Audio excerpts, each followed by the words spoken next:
The 45 Guardsmen. By Alexandre Dumas. Chapter 1. The Porte Saint-Antoine. On the 26th of October, 1585, the barriers of the Porte Saint-Antoine were, contrary to custom, still closed at 10:30 in the morning. A quarter of an hour after, a guard of 20 Swiss, the favorite troops of Henri III, then king, passed through these barriers, which were again closed behind them. Once through, they arranged themselves along the hedges, which, outside the barrier, bordered each side of the road. There was a great crowd collected there, for numbers of peasants and other people had been stopped at the gates on their way into Paris. They were arriving by 3 different roads, from Montreuil, from Vincennes, and from Street Moor. And the crowd was growing more dense every moment. Monks from the convent in the neighborhood, women seated on pack saddles, and peasants in their carts, and all, by their questions more or less pressing, formed a continual murmur. While some voices were raised above the others in shriller tones of anger or complaint. There were, besides this mass of arrivals, some groups who seemed to have come from the city. These, instead of looking at the gate, fastened their gaze on the horizon, bounded by the convent of the Jacobins, the Priory of Vincennes, and the Croix Faubin, as though they were expecting to see someone arrive. These groups consisted chiefly of bourgeois, warmly wrapped up, for the weather was cold, and the piercing northeast wind seemed trying to tear from the trees all the few remaining leaves which clung sadly to them. 3 of these bourgeois were talking together, that is to say, 2 talked and 1 listened, or rather seemed to listen, so occupied was he in looking toward Vincennes. Let us turn our attention to this last. He was a man who must be tall when he stood upright, but at this moment his long legs were bent under him, and his arms, not less long in proportion, were crossed over his breast. He was leaning against the hedge, which almost hid his face, before which he also held up his hand as if for further concealment. By his side a little man, mounted on a hillock, was talking to another tall man who was constantly slipping off the summit of the same hillock, and at each slip catching at the button of his neighbor's doublet. "Yes, Maître Maiden," said the little man to the tall one, "yes, I tell you that there will be 100,000 people around the scaffold of Salcede, 100,000 at least. See, without counting those already on the Place de Grève, or who came there from different parts of Paris, the number of people here, and this is but 1 gate out of 16. 100,000. That is much, Friard, replied M. Maiden. Be sure many people will follow my example, and not go to see this unlucky man quartered, for fear of an uproar. M. Maiden, there will be none, I answer for it. Do you not think so, monsieur, continued he, turning to the long-armed man. What? Said the other, as though he had not heard. They say there will be nothing on the Place de Grève today. I think you are wrong, and that there will be the execution of Salcede. Yes, doubtless, but I mean that there will be no noise about it. There will be the noise of the blows of the whip, which they will give to the horses. You do not understand, by noise I mean tumult. If there were likely to be any, the king would not have had a stand prepared for him and the 2 queens at the Hôtel de Ville. Do kings ever know when a tumult will take place, replied the other, shrugging his shoulders with an air of pity. Oh, said M. Maiden, this man talks in a singular way. Do you know who he is, compere? No. Then why do you speak to him? You are wrong. I do not think he likes to talk. And yet it seems to me, replied Friard, loud enough to be heard by the stranger, that one of the greatest pleasures in life is to exchange thoughts.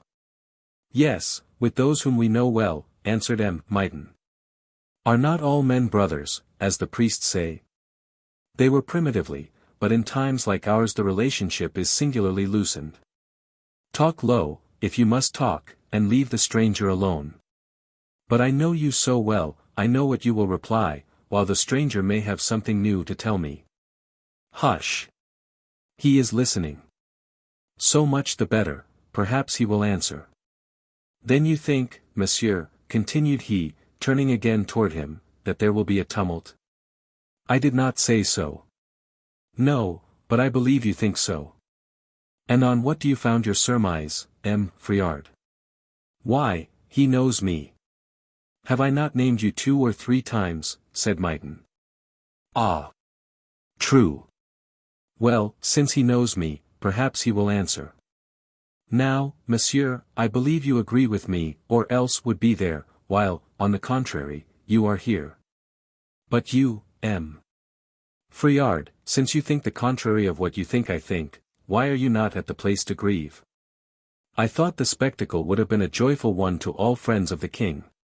Perhaps you will reply that you are not friends of the king, but of M. de Guise, and that you are waiting here for the Lorraines, who they say are about to enter Paris in order to deliver M. de Salcede. No, monsieur, replied the little man, visibly frightened at this suggestion.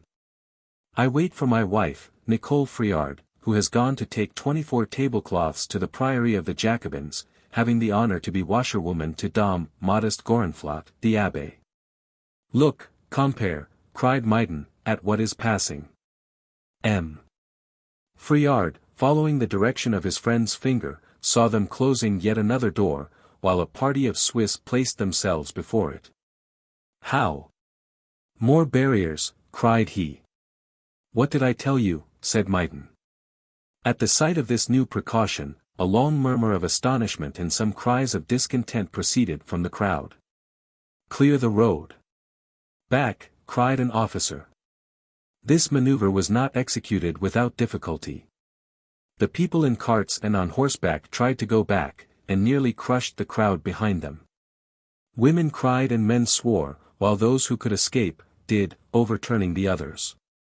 The Lorraines! The Lorraines!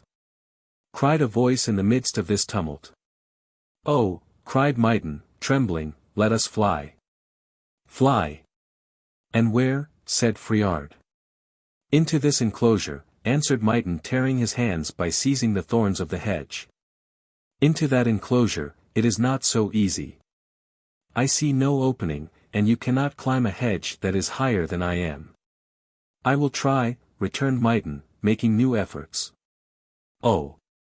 Take care, my good woman, cried Friard, in a tone of distress. Your ass is on my feet. Oh, monsieur, take care, your horse is going to kick. While M. Myton was vainly trying to climb the hedge, and M. Friard to find an opening through which to push himself, their neighbor quietly opened his long legs and strode over the hedge with as much ease as one might have leaped it on horseback. M. Myton imitated him at last after much detriment to his hands and clothes, but poor Friard could not succeed, in spite of all his efforts, till the stranger, stretching out his long arms, and seizing him by the collar of his doublet, lifted him over. Ah! Monsieur, said he, when he felt himself on the ground, on the word of Jean Friard, you are a real Hercules. Your name, monsieur? The name of my deliverer. I am called Briquet, Robert Briquet, monsieur. You have saved me, M. Briquet, my wife will bless you. But apropos, mon Dieu. She will be stifled in this crowd. Ah! Cursed Swiss, only good to crush people. As he spoke, he felt a heavy hand on his shoulder, and, looking round and seeing that it was a Swiss, he took to flight, followed by Myton. The other man laughed quietly, then turning to the Swiss, said. Are the Lorraines coming? No. Then why do they close the door? I do not understand it. There is no need that you should, replied the Swiss, laughing at his own wit. How do you find this book? Any thoughts about the book or the author?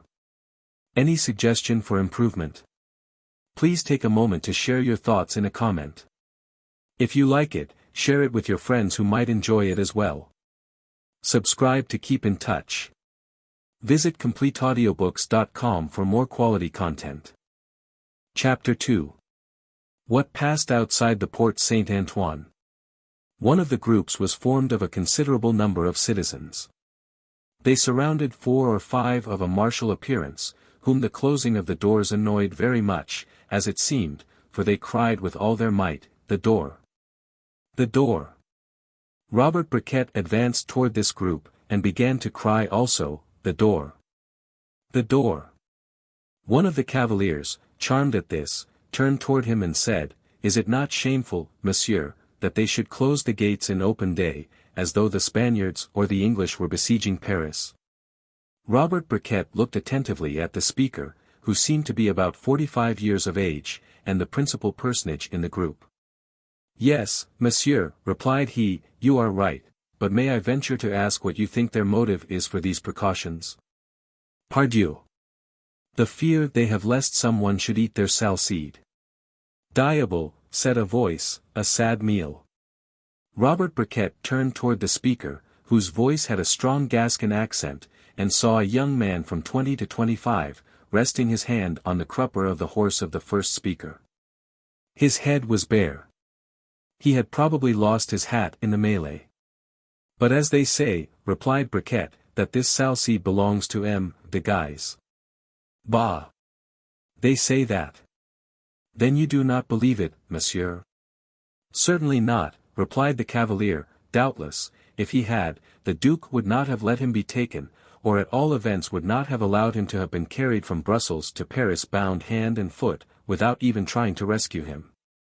"An attempt to rescue him," replied Briquet, "would have been very dangerous, because, whether it failed or succeeded, it would have been an avowal, on the Duke's part, that he had conspired against the Duke d'Anjou. M. de Guise would not, I am sure, have been restrained by such considerations, therefore, as he has not defended Salcede, it is certain that he is not one of his men.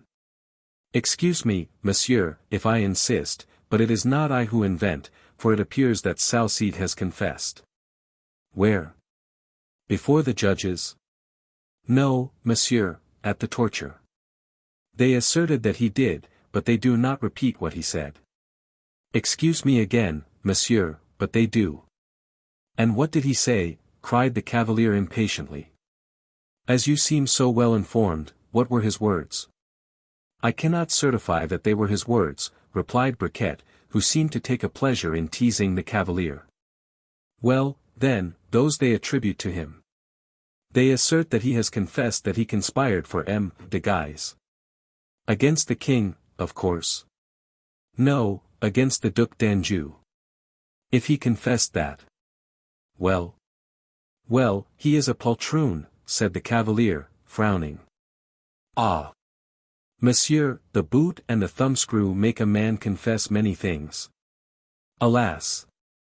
That is true, monsieur." "Bah!" interrupted the Gascon, "the boot and the thumbscrew, nonsense. If Salcede confessed that, he was a knave, and his patron another." "You speak loudly, monsieur," said the cavalier. "I speak as I please." "So much the worse for those who dislike it." "More calmly," said a voice at once soft and imperative, of which Briquet vainly sought the owner. The cavalier seemed to make an effort over himself, and then said quietly to the Gascon, "Do you know him of whom you speak?" "Salcede?" "Yes." "Not in the least." "And the Duc de Guise?" "Still less." "Well, then, Salcede is a brave man." "So much the better, he will die bravely. And know that, when the Duc de Guise wishes to conspire, he conspires for himself." "What do I care?" "What?" "Mais Neville." "Mais Neville," murmured the same voice. "Yes, mordieu. What do I care?" Continued the Gascon, "I came to Paris on business, and find the gates closed on account of this execution, that is all I care for." At this moment there was a sound of trumpets. The Swiss had cleared the middle of the road, along which a crier proceeded, dressed in a flowered tunic, and bearing on his breast a scutcheon on which was embroidered the arms of Paris. He read from a paper in his hand the following proclamation.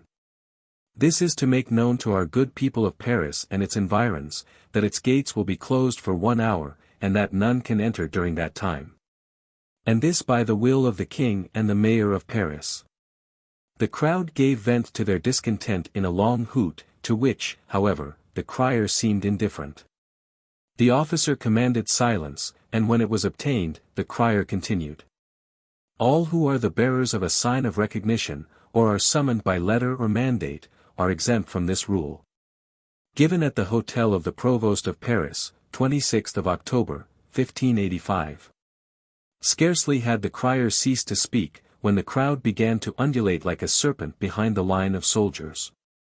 "What is the meaning of this?" cried all. "Oh! It is to keep us out of Paris," said the cavalier, who had been speaking in a low voice to his companions. "These guards, this crier, these bars, and these trumpets are all for us, we ought to be proud of them." "Room!" cried the officer in command, "make room for those who have the right to pass." "Cap de bias." "I know who will pass, whoever is kept out," said the Gascon, leaping into the cleared space. He walked straight up to the officer who had spoken, and who looked at him for some moments in silence, and then said, "You have lost your hat, it appears, monsieur." "Yes, monsieur." "Is it in the crowd?" "No. I had just received a letter from my sweetheart, and was reading it, cap de bias. Near the river, about a mile from here, when a gust of wind carried away both my letter and my hat. I ran after the letter, although the button of my hat was a single diamond. I caught my letter, but my hat was carried by the wind into the middle of the river. It will make the fortune of the poor devil who finds it. So that you have none?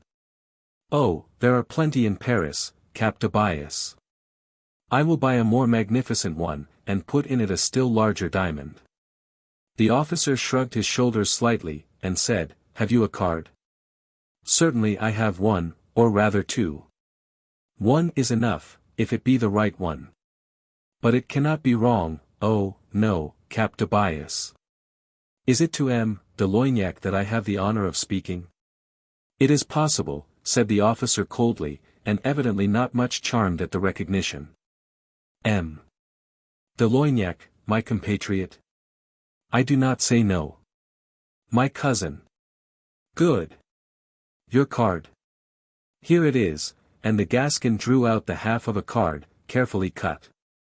"Follow me," said de Loignac, without looking at it, "and your companions, if you have any. We will verify the admissions." The Gascon obeyed, and 5 other gentlemen followed him. The first was adorned with a magnificent cuirass, so marvelous in its work that it seemed as if it had come out of the hands of Benvenuto Cellini. However, as the make of this cuirass was somewhat old-fashioned, its magnificence attracted more laughter than admiration, and it is true that no other part of the costume of the individual in question corresponded with this magnificence. The second, who was lame, was followed by a grey-headed lackey, who looked like the precursor of Sancho Panza, as his master did of Don Quixote. The third carried a child of 10 months old in his arms, and was followed by a woman, who kept a tight grasp of his leathern belt, while 2 other children, one 4 and the other 5 years old, held by her dress. The fourth was attached to an enormous sword, and the fifth, who closed the troop, was a handsome young man, mounted on a black horse. He looked like a king by the side of the others. Forced to regulate his pace by those who preceded him, he was advancing slowly, when he felt a sudden pull at the scabbard of his sword. He turned round, and saw that it had been done by a slight and graceful young man with black hair and sparkling eyes. "What do you desire, monsieur?" said the cavalier. "A favor, monsieur." "Speak, but quickly, I pray you, for I am waited for." "I desire to enter into the city, monsieur. An imperious necessity demands my presence there. You, on your part, are alone, and want a page to do justice to your appearance. Well, take me in, and I will be your page." "Thank you. But I do not wish to be served by any one." "Not even by me," said the young man, with such a strange glance, that the cavalier felt the icy reserve in which he had tried to close his heart melting away. "I meant to say that I could be served by no one," said he. "Yes, I know you are not rich, M. Ernanton de Carminges," said the young page. The cavalier started, but the lad went on, "Therefore I do not speak of wages. It is you, on the contrary, who, if you grant what I ask, shall be paid 100-fold for the service you will render me. Let me enter with you, then, I beg," remembering that he who now begs, has often commanded. Then, turning to the group of which we have already spoken, the lad said, "I shall pass, that is the most important thing, but you, Mayneville, try to do so also if possible." It is not everything that you should pass, replied Mayneville. It is necessary that he should see you. Make yourself easy, once I am through, he shall see me. Do not forget the sign agreed upon. 2 fingers on the mouth, is it not? Yes, success attend you. Well, Monsieur Page, said the man on the black horse, are you ready? Here I am, replied he, jumping lightly on the horse, behind the cavalier, who immediately joined his friends who were occupied in exhibiting their cards and proving their right to enter. Ventre de bitch, said Robert Briquet. What an arrival of Gascons! Chapter 3. The examination. The process of examination consisted in comparing the half-card with another half in the possession of the officer. The Gascon with the bare head advanced first. Your name, said de Loignac. It is on the card. Never mind, tell it to me. Well, I am called Perducas de Pincornay. Then, throwing his eyes on the card. M. de Loignac read. Perducas de Pincornay, October 26, 1585, at noon precisely. Porte Saint Antoine. Very good. It is all right, said he, enter. Now for you, said he to the second. The man with the cuirass advanced. Your card, said de Loignac. What? M. De Loignac, do you not know the son of your old friend, whom you have danced 20 times on your knee? No. I am Pertinax de Montcrabeau, replied the young man, with astonishment. Do you not know me now? When I am on service, I know no one. Your card, monsieur. He held it out. All right. Pass, said de Loignac. The third now approached, whose card was demanded in the same terms. The man plunged his hand into a little goatskin pouch which he wore, but in vain. He was so embarrassed by the child in his arms, that he could not find it. What the devil are you doing with that child? Asked de Loignac. He is my son, monsieur. Well, put your son down. You are married, then?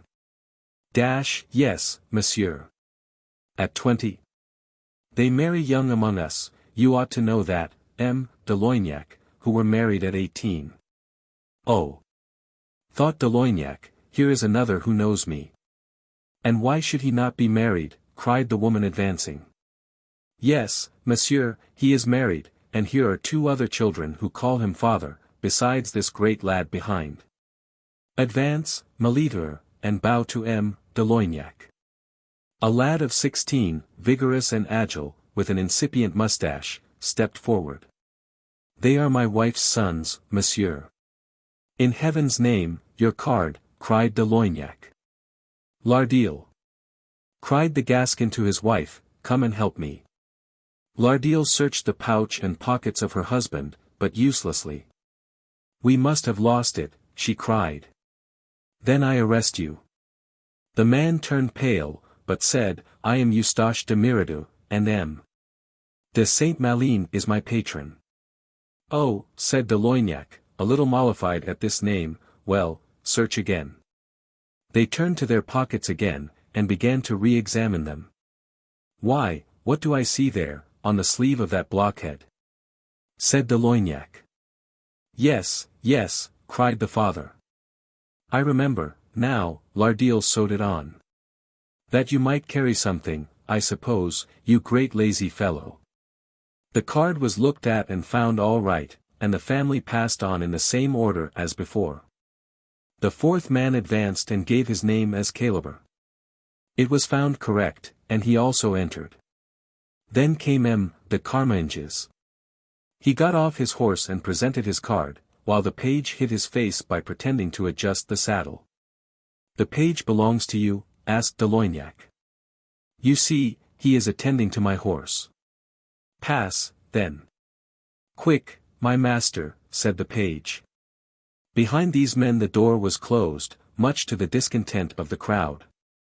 Robert Briquet, meanwhile, had drawn near to the porter's lodge, which had 2 windows, one looking toward Paris and the other into the country. From this post he saw a man, who, coming from Paris at full gallop, entered the lodge and said, Here I am, M. de Loignac. Good. Where do you come from? From the Porte Saint-Victor. Your number? 5. The cards? Here they are. De Loignac took them, examined them, and wrote on a slate the number 5. The messenger left, and 2 others appeared, almost immediately. One came from the Porte Bourdelle, and brought the number 4, the other from the Porte du Temple, and announced 6. Then came 4 others. The first from the Porte Saint-Denis, with the number 5, the next from the Porte St. Jacques, with the number 3, the third from the Porte Saint-Honoré, with the number 8, and the fourth from the Porte Montmartre, with the number 4. Lastly came a messenger, from the Porte Bussy, who announced 4.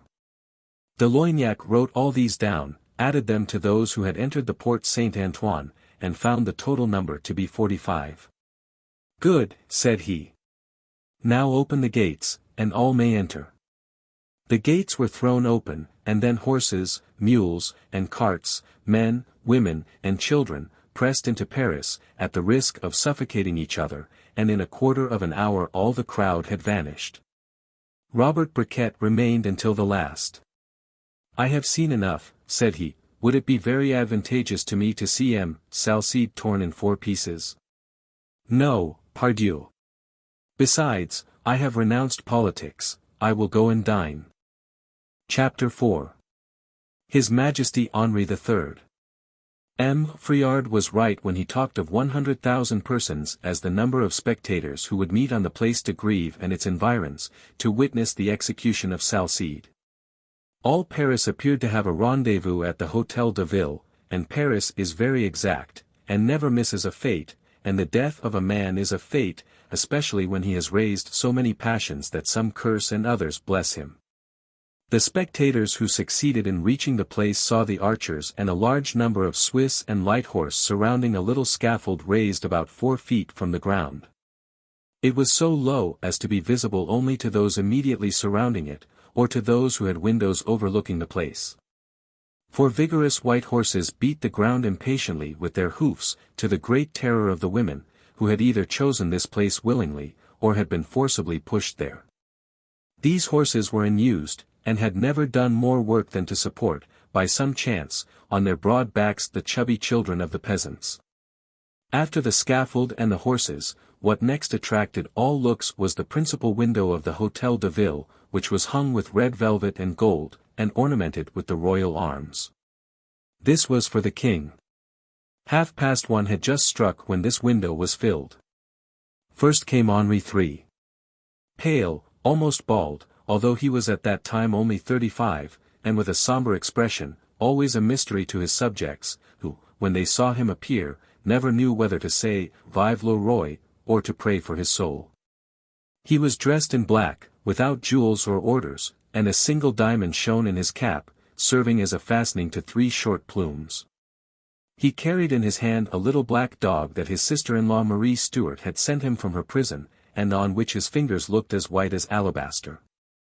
Behind the king came Catherine de Médicis, almost bowed by age, for she might be 66 or 67, but still carrying her head firm and erect, and darting bitter glances from under her thick eyebrows.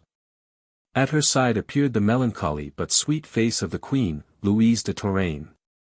Catherine came as a triumph, she as a punishment. Behind them came 2 handsome young men, brothers, the eldest of whom smiled with wonderful beauty, and the younger with great melancholy. The one was Anne, Duc de Joyeuse, and the other Henri de Joyeuse, Comte de Bouchage. The people had for these favorites of the king none of the hatred which they had felt toward Maugiron, Quelus, and Schomberg. Henri saluted the people gravely, then, turning to the young men, he said, and, lean against the tapestry. It may last a long time. I hope so, said Catherine. You think, then, that Salcede will speak, mother? God will, I trust, give this confusion to our enemies. Henri looked doubtful. My son, said Catherine, do I not see some tumult yonder? What clear sight you have. I believe you are right. I have such bad eyes, and yet I am not old. Yes, here comes Salcede. He fears, said Catherine, he will speak. If he has strength, said the king. See, his head falls about like that of a corpse. He is frightful, said Joyeuse. How should a man be handsome whose thoughts are so ugly? Have I not explained to you, and the secret connection of the physical and the moral, as Hippocrates and Galen understood and expounded them? I admit it, sire, but I am not a good pupil. I have sometimes seen very ugly men very good soldiers. Have you not, Henri? Said he, turning to his brother, but he looked without seeing, and heard without understanding, so the king answered for him. Mon Dieu! My dear Anne, who says this man is not brave? He is brave, pardieu, like a wolf, a bear, or a serpent.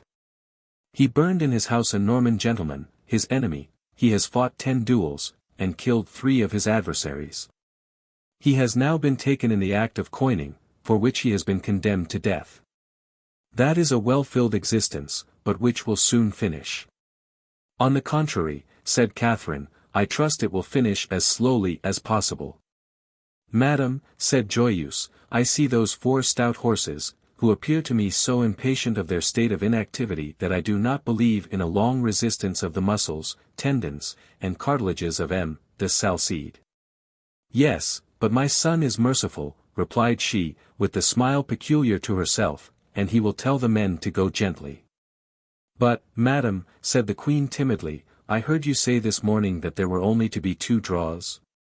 Yes, if he conducts himself well, in that case all will be finished as soon as possible, and, as you interest yourself so much in him, you had better let him know as much, my daughter.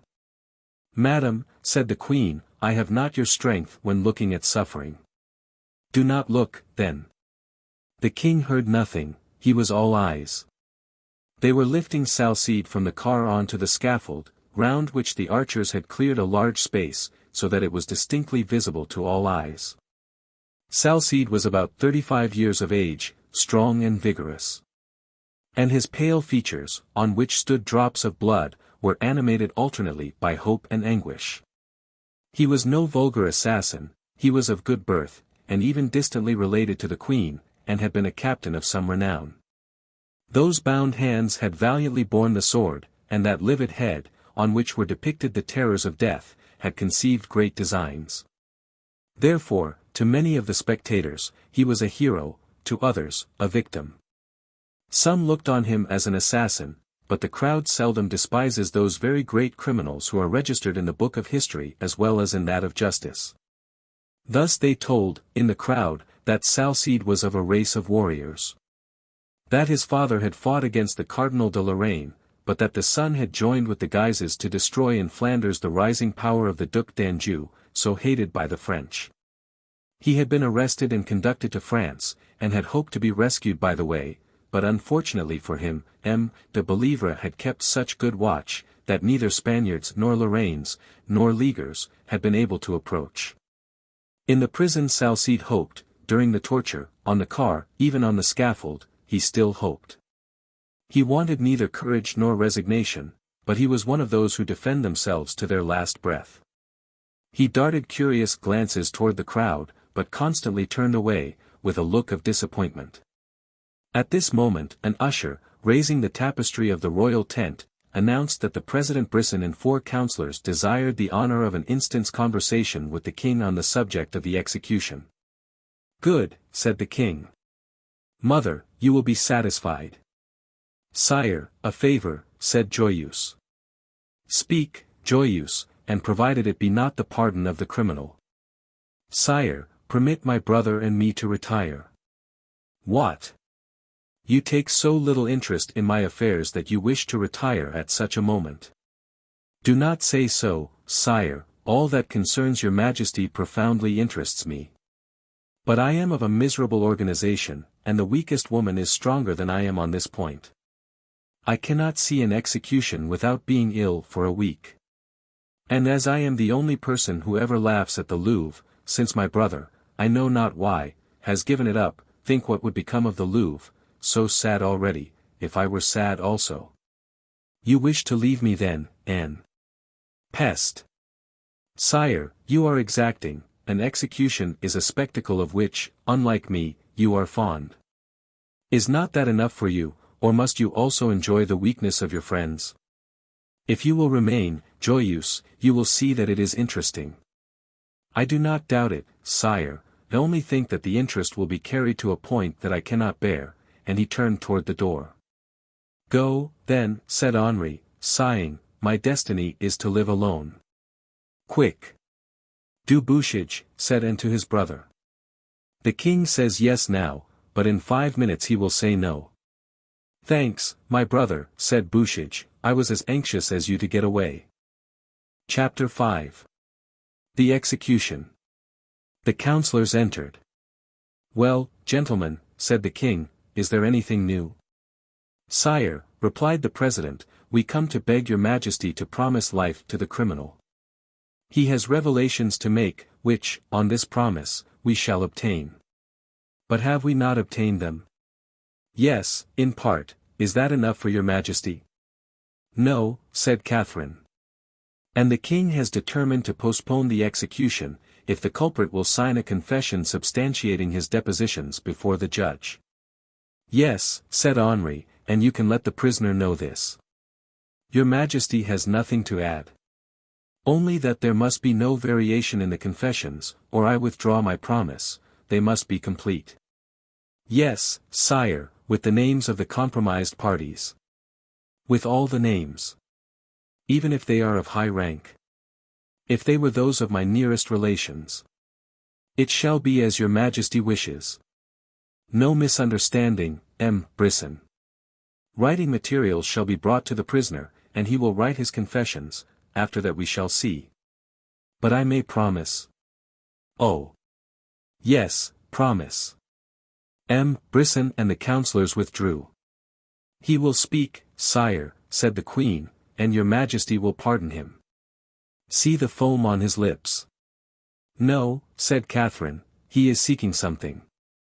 What is it? Parbleu, said Henri, he seeks le Duc de Guise, le Duc de Parma, and my brother, the very Catholic king. Yes, wait, do you believe that there is more chance of rescue on the Place de Grève than on the route from Flanders?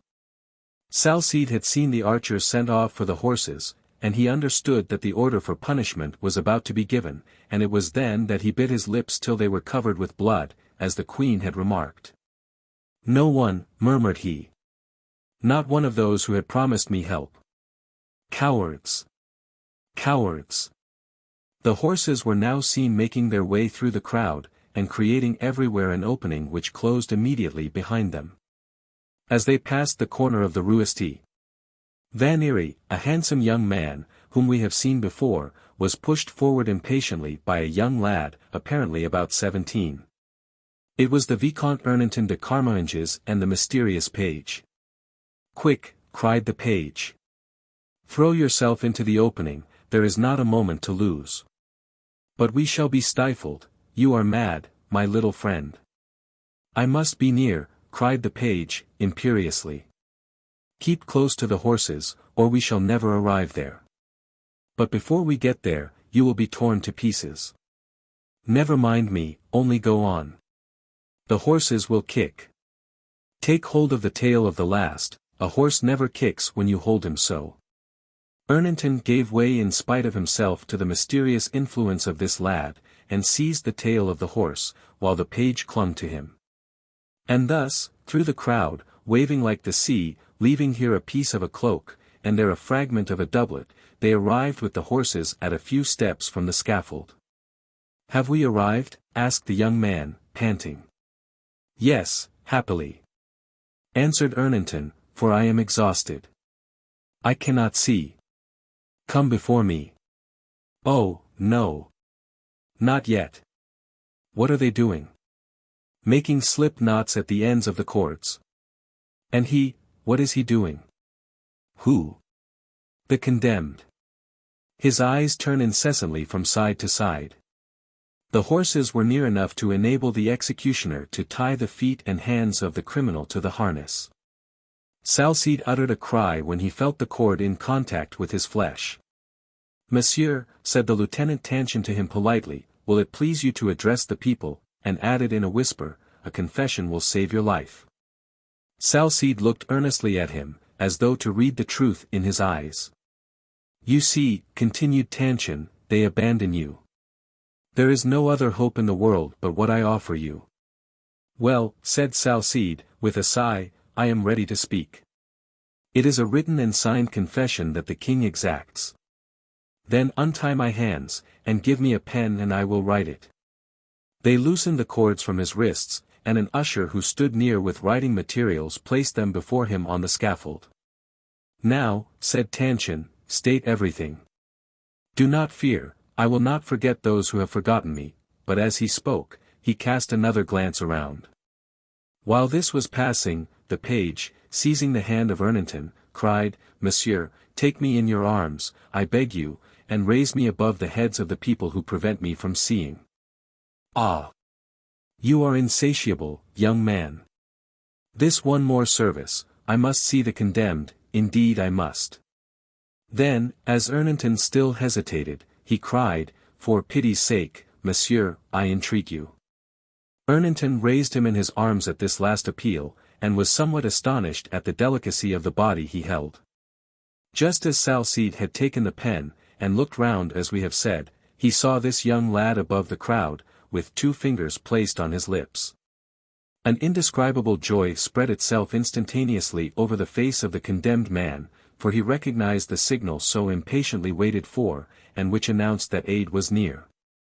After a moment's hesitation, however, he took the paper and began to write.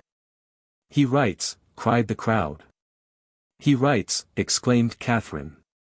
He writes, cried the king, and I will pardon him. Suddenly Salcede stopped and looked again at the lad, who repeated the signal. He wrote on, then stopped to look once more, the signal was again repeated. Have you finished? Asked Tanchen. Yes. Then sign. Salcede signed, with his eyes still fixed on the young man. For the king alone, said he, and he gave the paper to the usher, though with hesitation. If you have disclosed all, said Tanchen, you are safe.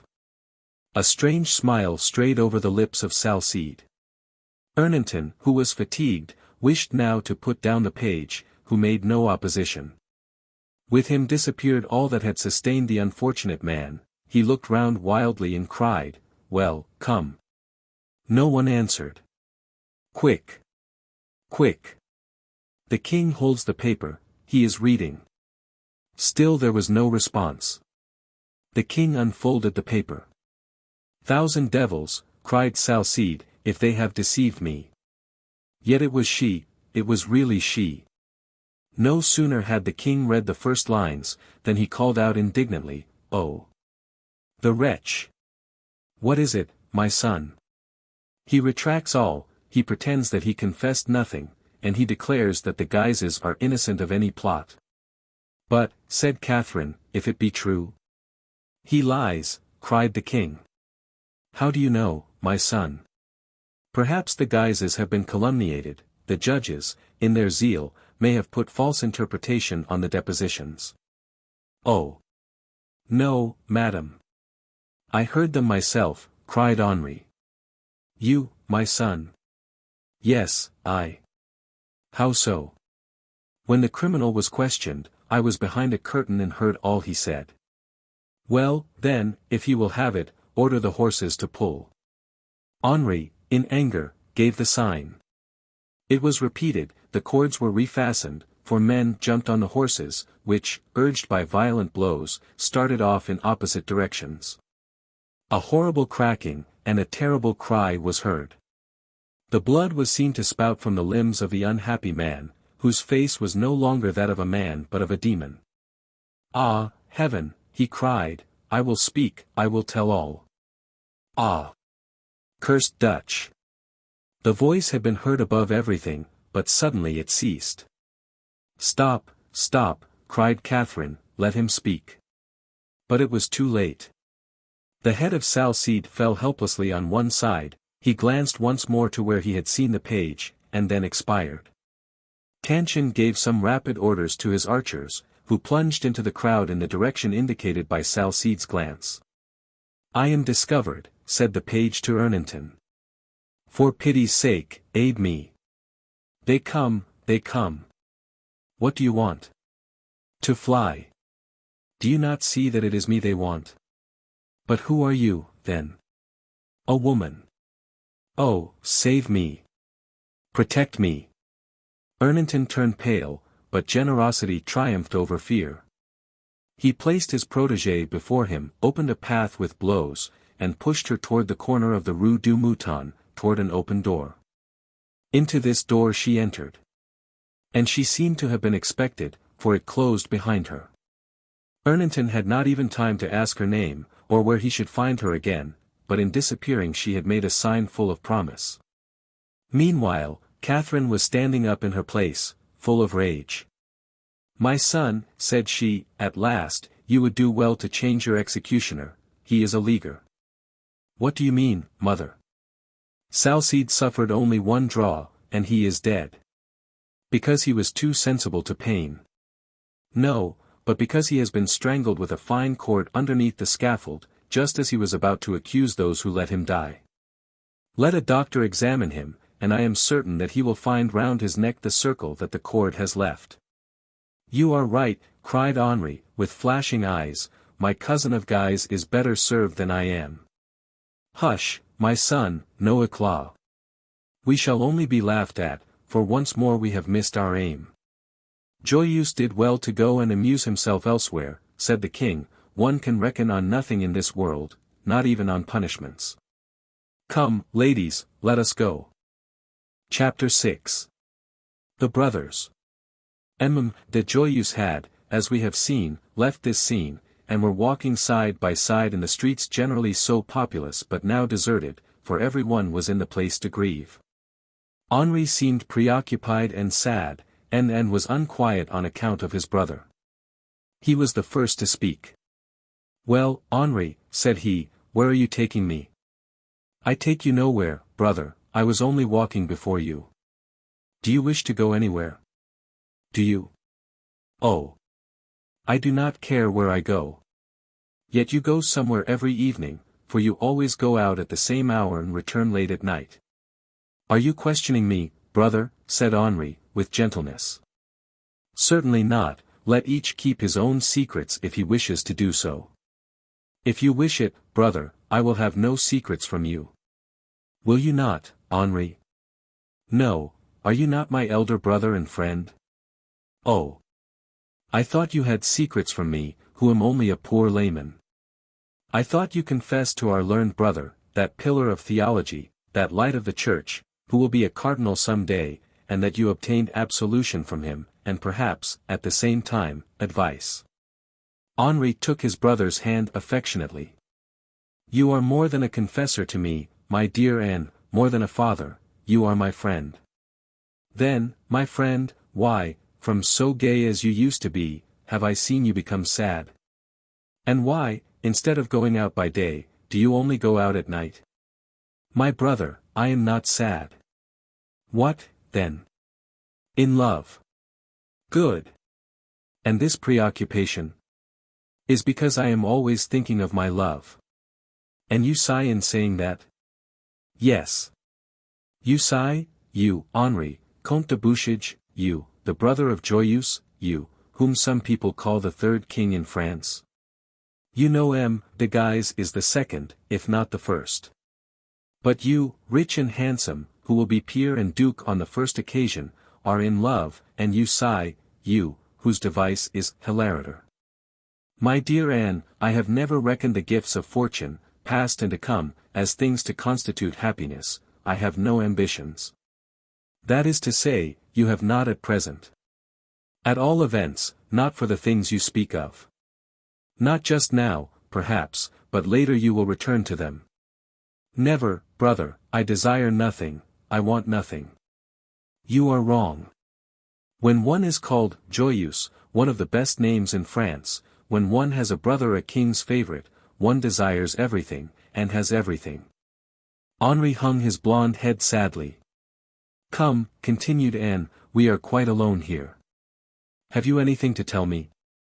Nothing, but that I love. Diable. That is not a very serious affair, I also am in love. Not like me, brother. I, also, think sometimes of my mistress. Yes, but not always. I, also, have annoyances. Yes, but you also have joys, for you are loved. True, but I have obstacles. They exact from me so much mystery. They exact. If your mistress exacts, she loves you. Yes, she loves me and M. De Mayen, or rather only me, for she would give up Mayen at once if she was not afraid he would kill her. It is his habit to kill women, you know. I am obliged to be constantly on my guard, but I do not grow sad on that account. I continue to laugh, at least, sometimes. Tell me, Henri, is your lady beautiful? Alas! She is not mine. Is she beautiful? Her name? I do not know it. Come, now. On my honor. My friend, I begin to think it is more dangerous than I thought. It is not sadness, but madness. She never spoke but once before me, and since then I have not heard the sound of her voice. And you have not inquired about her? Of whom? Why, of the neighbors. She lives in her own house, and no one knows her. Ah! Ca. Then she is a ghost. She is a woman, tall and beautiful as a nymph, serious and grave as the angel Gabriel. When did you meet her? One day I followed a young girl to the church of La Gypecienne, and I entered a little garden close to it, where there is a stone seat under some trees. Do you know this garden, Anne? No, but never mind, go on. It began to grow dark. I had lost sight of the young girl, and in seeking her I arrived at this seat. I saw a woman's dress, and held out my hands. Pardon, monsieur, said the voice of a man whom I had not noticed, and he gently but firmly pushed me away. He dared to touch you, Henri. Listen, he had his face hidden in a sort of frock, and I took him for a monk. Besides, he impressed me also by the polite manner of his warning. For, as he spoke, he pointed out to me the woman, whose white dress had attracted me, and who was kneeling before the seat as though it were an altar. It was toward the beginning of September that this happened. The air was warm, the flowers planted by friends around the tomb scattered their delicate perfume, and the moon, rising above the white clouds, began to shed her silver light over all. Whether it were the place, or her own dignity, I know not, but this woman seemed to me like a marble statue, and impressed me with a strange respect. I looked at her earnestly. She bent over the seat, enveloping it in her arms, placed her lips to it, and soon I saw her shoulders heave with such sobs as you never heard, my brother. As she wept she kissed the stone with ardor. Her tears had troubled me, but her kisses maddened me. But, by the Pope, it is she who is mad, to kiss a stone and sob for nothing. Oh! It was a great grief that made her sob, a profound love which made her kiss the stone. Only whom did she love? Whom did she weep for? Whom did she pray for? I know not. Did you not question this man? Yes. What did he reply? That she had lost her husband. Bah! As if people weep like that for a husband. Were you content with such an answer? I was obliged to be content, for he would give me no other. But the man, what is he? A sort of servant who lives with her. His name? He would not tell me. Young or old? He might be about 30. Well, afterward? She did not stop all night praying and weeping, did she? No. When she had exhausted her tears she rose, and there was so much mystery and sadness about her that, instead of advancing to her as I might have done to another, I drew back. But she turned toward me, though she did not see me, and the moon shone on her face, which was calm and sad, and the traces of her tears were still on her cheeks. She moved slowly, and the servant went to support her. But, oh! My brother, what dreadful, what superhuman beauty! I have never seen anything like it on earth, only sometimes in my dreams. Well, Henri, said Anne, interested, in spite of himself, at a recital at which he had determined to laugh. Oh! It is nearly finished, brother. Her servant whispered something to her, and she lowered her veil. Doubtless he told her I was there, but she did not glance toward me. I saw her no more, and it seemed to me, when the veil concealed her face, as if the sky had become suddenly overshadowed, that it was no longer a living thing, but a shade escaped from the tomb, which was gliding silently before me. She went out of the garden, and I followed her. From time to time the man turned and saw me, for I did not hide myself. I had still the old habits in my mind, the old leaven in my heart. What do you mean, Henri? The young man smiled. I mean, brother, said he, that I have often thought I loved before, and that all women, until now, have been for me, women to whom I might offer my love. Oh. And what is this one? Said N, trying to recover his gaiety, which, in spite of himself, had been a little disturbed by his brother's confidence. My brother, said Henri, seizing his hand in a fervent grasp, as truly as I live, I know not if she be a creature of this world or not. Holy fathers! You would make me afraid, if a Joyeuse could know fear. However, as she walks, weeps, and gives kisses, it seems to me to augur well. But finish. There is little more. I followed her, and she did not try to escape or lead me astray, she never seemed to think of it. Well, and where does she live? By the side of the Bastille, Rue de l'Estiguières. At the door, the servant turned and saw me. You asked to speak to him? You will think it ridiculous, but I dared not. You entered the house, then? No, brother. Really, Henri, I am tempted to disown you this evening. But you returned the next day? Yes, but uselessly, and equally so to La Gypicienne. She had disappeared. Like a shadow. But you inquired. The street has few inhabitants, and no one knew her. I watched for the servant, but he also had disappeared. However, a light which shone every evening through the Venetian blinds consoled me by the knowledge that she was still there. At last this disappeared, she had quitted the Rue de l'Estiguières, and no one knew where she had gone. But you found her again? Chance did it. Listen, it is really strange. I was going along the Rue de Bussy, a fortnight ago, about midnight. You know how strict the regulations are about fire. Well, I saw, not only light in the windows of a house, but a real fire, which had broken out in the second story. I knocked at the door, and a man appeared at the window. You have fire in your house. I cried. Silence. I beg, I am occupied in putting it out. Shall I call the watch? I asked. No. In heaven's name, call no one. But can I help you? Will you? I shall be very grateful, and he threw me the key out of the window.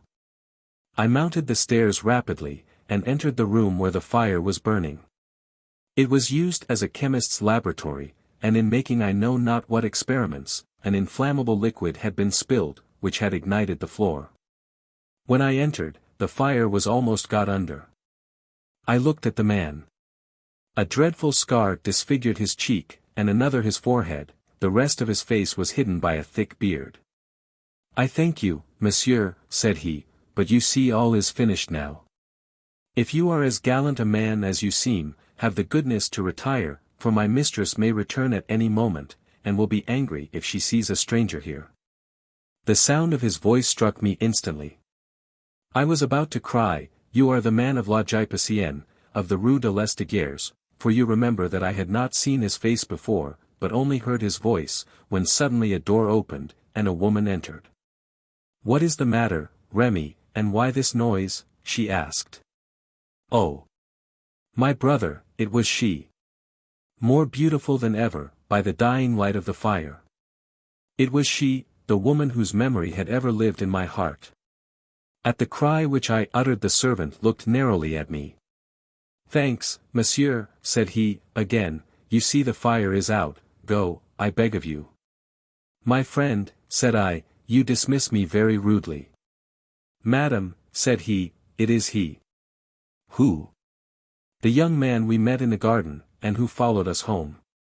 She turned toward me and said, monsieur, I beg of you to go." I hesitated, I wished to speak, but my words failed me. I remained motionless and mute, gazing at her. "Take care, monsieur," said the servant, sadly, "you will force her to fly again." "Heaven forbid," cried I, "but how do I offend you, madam?" She did not reply. Insensible, mute, and cold, as though she had not heard me, she turned, and I saw her disappear gradually in the shade. "And is that all?" "All." The servant led me to the door, saying, "Forget, monsieur, I beg of you."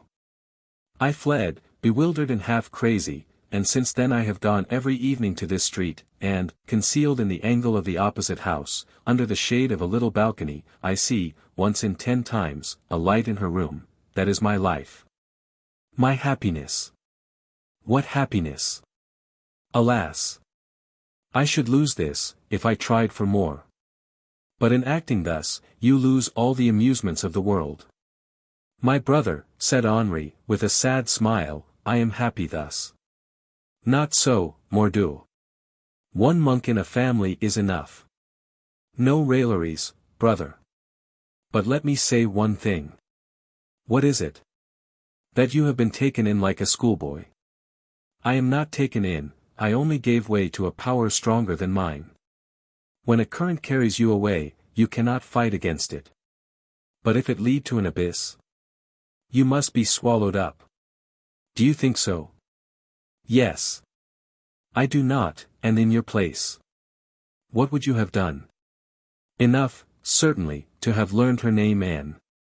"Anne, you don't know her." "No, but I know you, Henri. You had 50,000 crowns that I gave you out of the last 100,000 the king gave to me.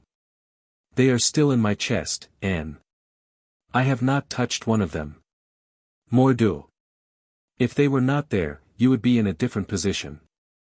"Oh. My brother." "Certainly. An ordinary servant may be bought for 10 crowns, a good one for 100, an excellent one for 1,000, and a marvel for 3,000. Let us see, then. Suppose this man to be the phoenix of all servants, the beau ideal of fidelity, yet, by the Pope. For 20,000 crowns you will buy him. There would then remain 30,000 crowns for the phoenix of women, and all would be settled." "And," sighed Henri, "there are people who cannot be bought. There are hearts that the king is not rich enough to purchase." "Well. Perhaps so, but hearts are sometimes given. What have you done to win that of the beautiful statue?" "I believe, Anne, that I have done all I could." "Really, Comte du Bouchage, you are mad. You see a woman, sad, solitary, and melancholy, and you become more sad, more recluse, and more melancholy than she. She is alone, keep her company, she is sad, be gay. She regrets, console her, and replace him she regrets. Impossible. Brother. Have you tried? Are you in love, or are you not? I have no words to express how much. Well. I see no reason to despair. I have no hope. At what time do you see her? I have told you that I do not see her. Never. Never. Not even at her window. Not even at her window. We must put an end to that. Do you think she has a lover? I have never seen anyone enter her house, except the Remy of whom I spoke to you. Take the house opposite. It may not be to let. Bah! Offer double the rent. But if she sees me there, she will disappear as before. You shall see her this evening. Yes. Be under her balcony at 8 o'clock. I am always there. Well, give me the address. Between the Porte Bussy and the Hotel St. Denis, near the corner of the Rue des Augustins, and a few steps from a large inn, having for a sign, the sword of the brave Chevalier. Very well, then, this evening at 8 o'clock. But what do you intend to do? You shall see. Meanwhile, go home, put on your richest dress, and use your finest perfume, and I hope that you will enter the house tonight. May you be a true prophet, brother. Well. I leave you for the present, for my ladylove waits for me, and I confess, that after your account, I prefer her to yours. Adieu. Henri, till the evening. The brothers then pressed each other's hands, and separated. Chapter 7. The Sword of the Brave Chevalier. During the conversation we have just related, night had begun to fall, enveloping the city with its damp mantle of fog. Salcede dead, all the spectators were ready to leave the place to grieve, and the streets were filled with people, hurrying toward their homes. Near the Porte Bussy, where we must now transport our readers, to follow some of their acquaintances, and to make new ones, a hum, like that in a beehive at sunset, was heard proceeding from a house tinted rose color, and ornamented with blue and white pointings, which was known by the sign of, the Sword of the Brave Chevalier, and which was an immense inn, recently built in this new quarter. This house was decorated to suit all tastes. On the entablature was painted a representation of a combat between an archangel and a dragon breathing flame and smoke, and in which the artist, animated by sentiments at once heroic and pious, had depicted in the hands of the brave chevalier not a sword, but an immense cross, with which he hacked in pieces the unlucky dragon, of which the bleeding pieces were seen lying on the ground. At the bottom of the picture crowds of spectators were represented raising their arms to heaven, while from above, angels were extending over the chevalier laurels and palms. Then, as if to prove that he could paint in every style, the artist had grouped around gourds, grapes, a snail on a rose, and two rabbits, one white and the other grey. Assuredly the proprietor must have been difficult to please, if he were not satisfied, for the artist had filled every inch of space, there was scarcely room to have added a caterpillar. In spite, however, of this attractive exterior, the hotel did not prosper, it was never more than half full, though it was large and comfortable. Unfortunately, from its proximity to the Prix clerks, it was frequented by so many persons either going or ready to fight, that those more peaceably disposed avoided it. Indeed, the cupids with which the interior was decorated had been ornamented with moustaches in charcoal by the habitués. And Dame Fournichon, the landlady, always affirmed that the sign had brought them ill luck, and that had her wishes been attended to, and the painting represented more pleasing things, such as the rose tree of love surrounded by flaming hearts, all tender couples would have flocked to them. M. Fournichon, however, stuck to his sign, and replied that he preferred fighting men, and that one of them drank as much as 6 lovers. About a month before the execution of Salcede, the host and hostess, all of whose rooms were then empty, were looking out of the window, sadly, and were watching the exercises of some soldiery on the Prix clerks, when they saw an officer, followed by a single soldier, advancing toward their hotel.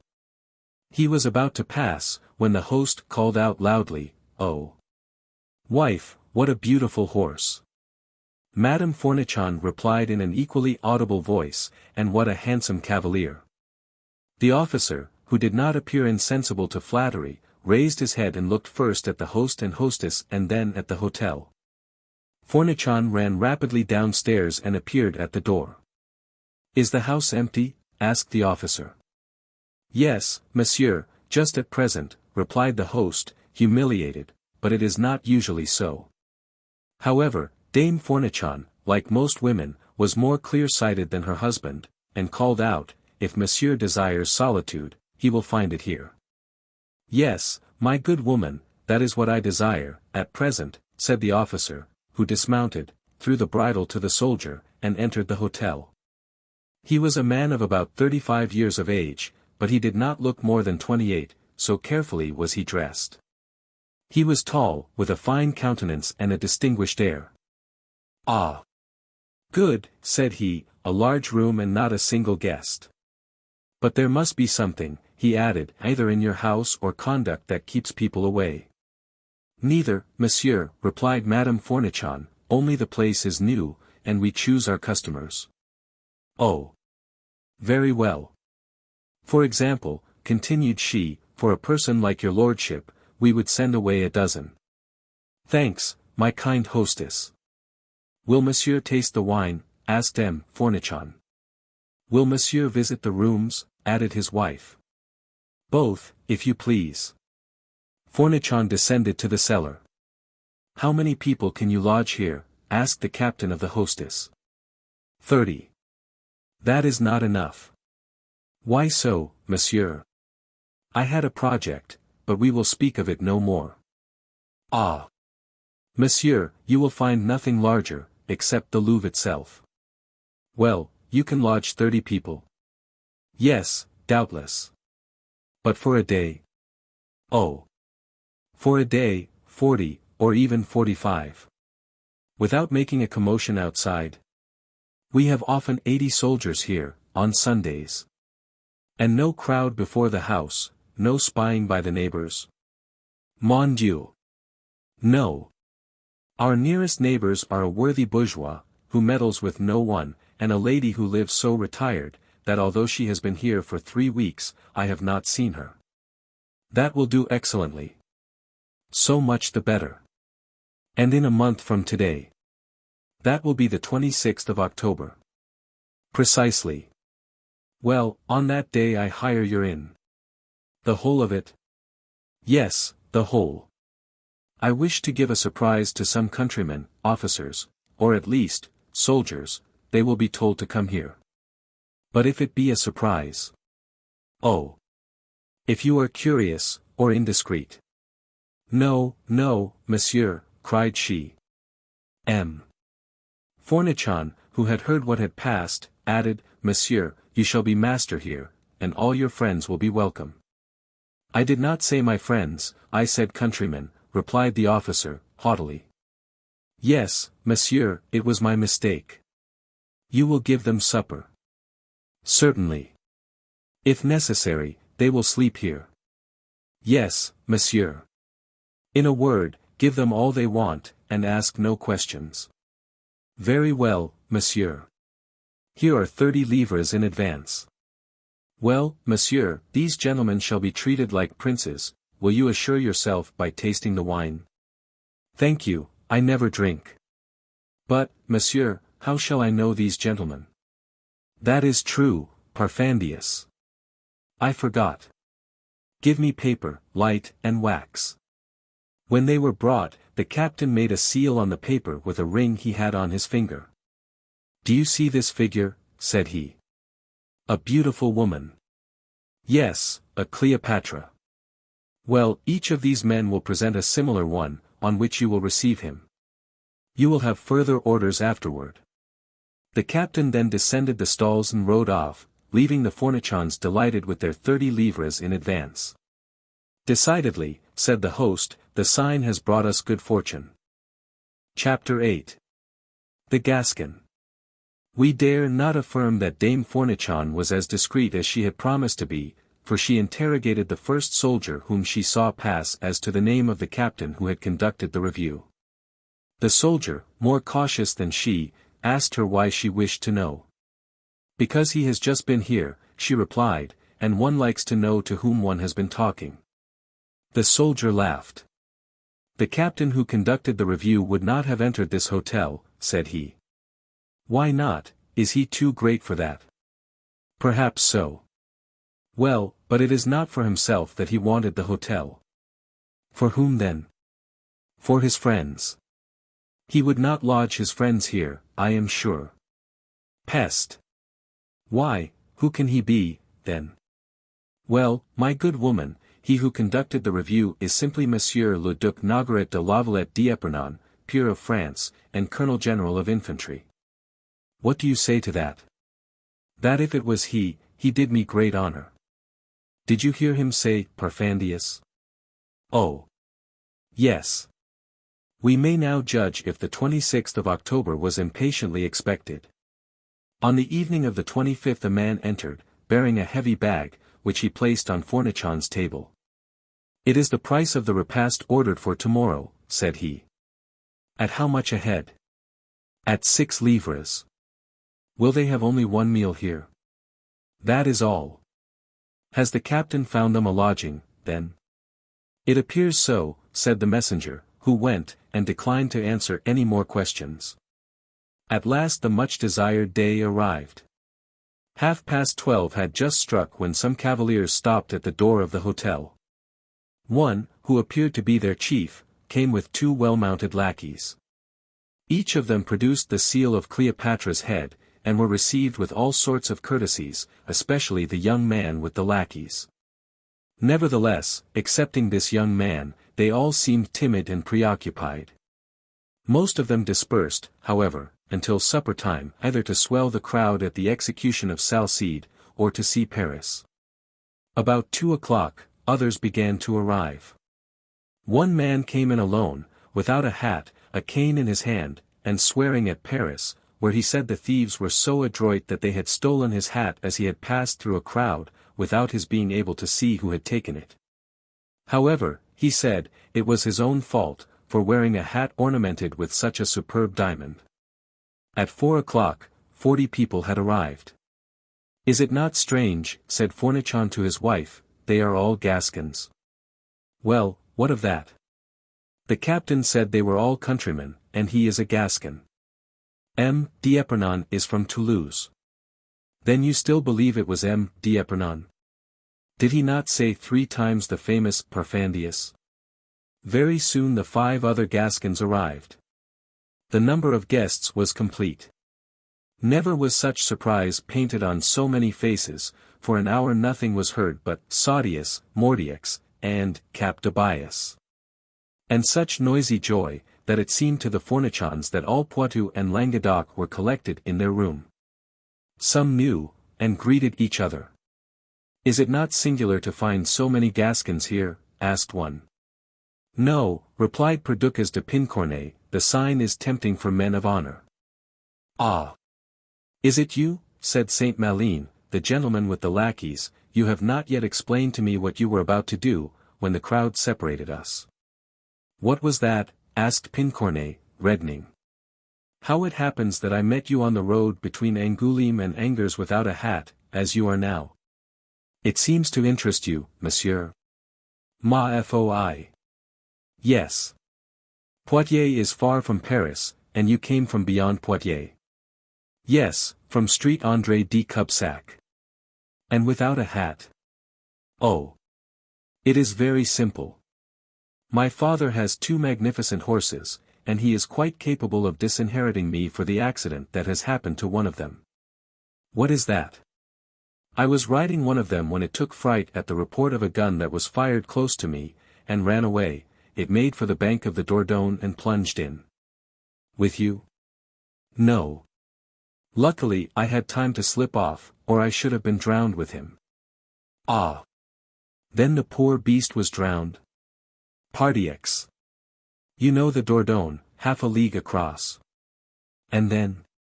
"Then I resolved not to return home, but to go away as far as possible from my father's anger." "But your hat?" "Diable! My hat had fallen." "Like you." "I did not fall, I slipped off." "But your hat?" "Ah! My hat had fallen. I sought for it, being my only resource, as I had come out without money."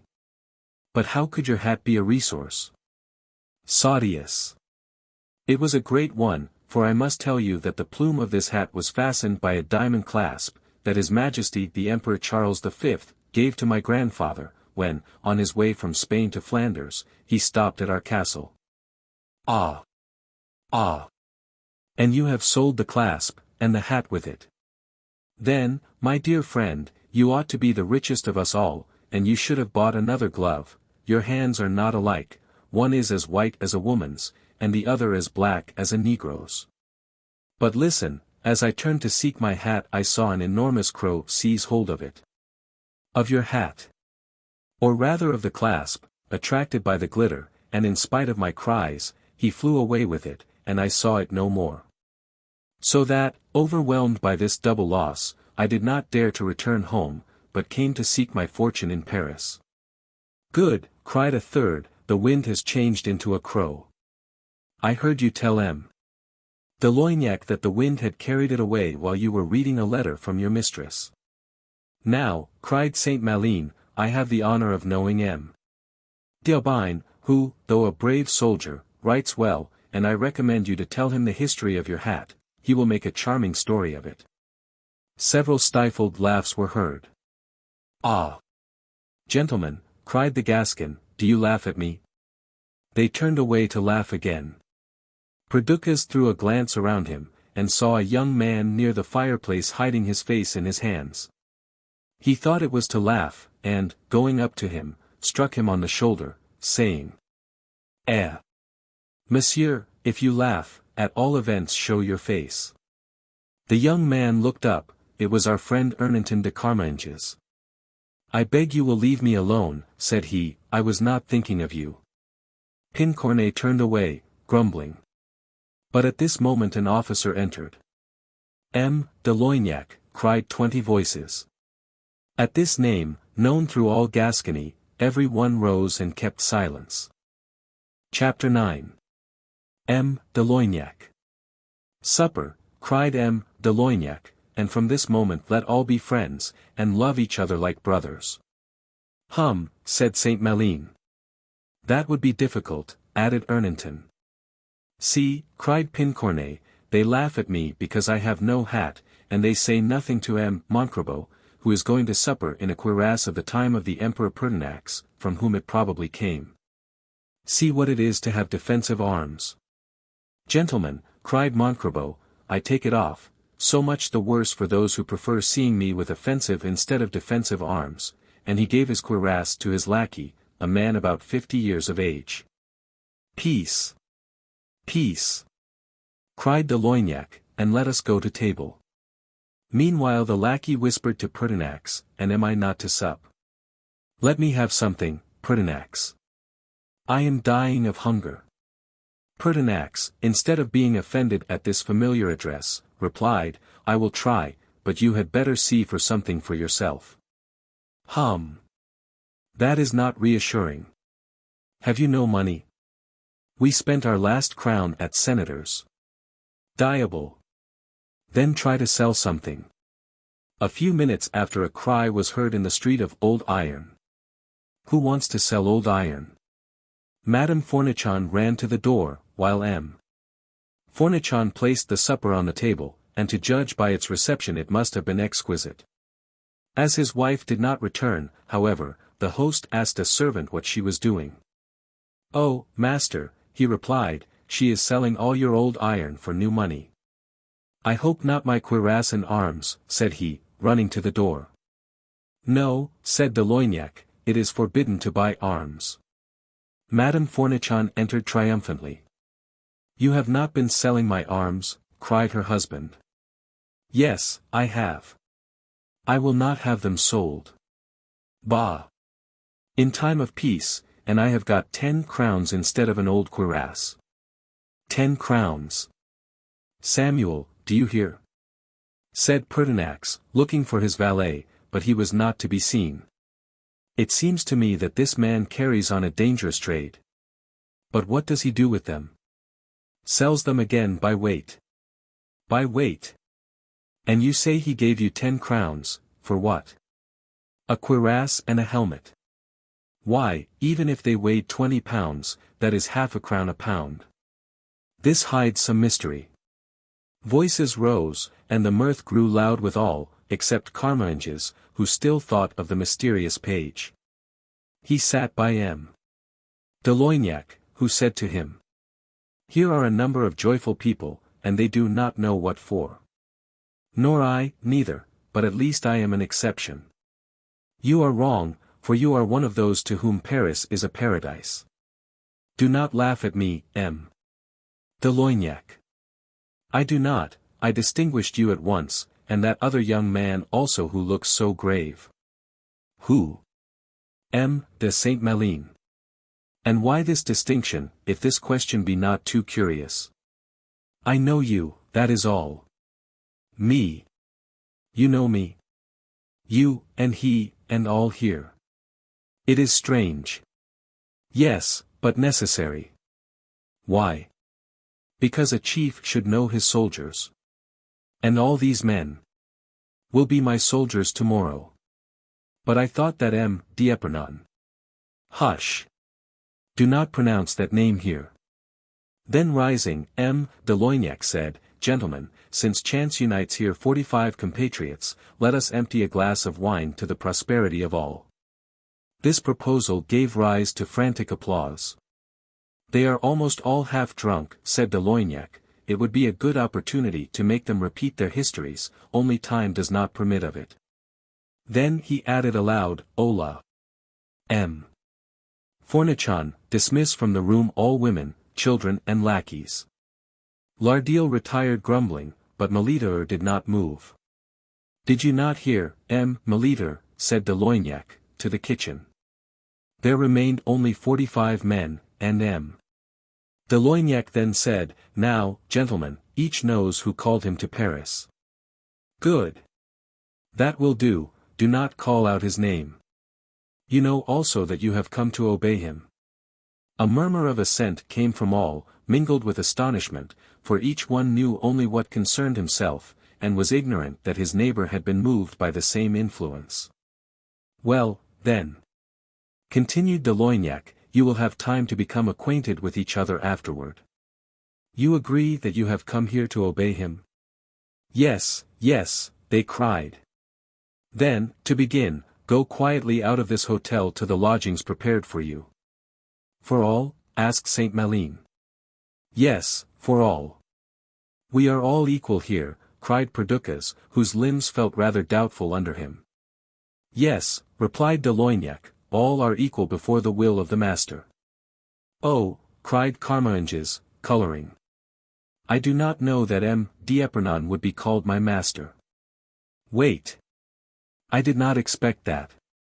Wait, hot head. I did not tell you who was to be your master. No, but you said we should have one. Every one has a master. And if you are too proud to acknowledge him we spoke of, you may look higher, I authorize you. The king, murmured Carmainges. Silence, said de Loignac. But first will you do me the favor to read aloud this parchment. Ernanton took it and read these words. Order to M. de Loignac to take the command of the 45 gentlemen whom I have sent for to Paris with the consent of his Majesty. Nogaret de la Valette. Duc d'Épernon. They all bowed at this. Thus, continued de Loignac, you have to follow me at once, your equipages and servants will remain here, M. Fournichon will take care of them, we will send for them, but now, be quick. The boats are ready. The boats, cried they. Certainly. To go to the Louvre, we must go by water. To the Louvre, cried they, joyfully. Cap de Bias. We are going to the Louvre. De Loignac made them all pass before him, counting them as they went, and then conducted them to the place where 3 large boats were waiting for them. Chapter 10. The Purchase of Cuirasses. As soon as the valet of Pertinax heard the words of Madame Fournichon, he ran after the dealer, but as it was night and he was doubtless in a hurry, he had gone some little way and Samuel was obliged to call to him. He appeared to hesitate at first, but seeing that Samuel was laden with merchandise, he stopped. What do you want, my friend? Said he. Pardieu. I want to do a little business with you.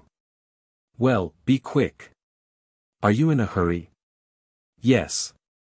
When you have seen what I bring you, you will be willing to wait. What is it?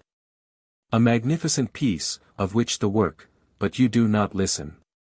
Yes, but I am also looking round. Why? Do you not know that it is forbidden to buy arms? Samuel thought it best to feign ignorance, and said, I know nothing, I have just arrived from Montmartre. Oh.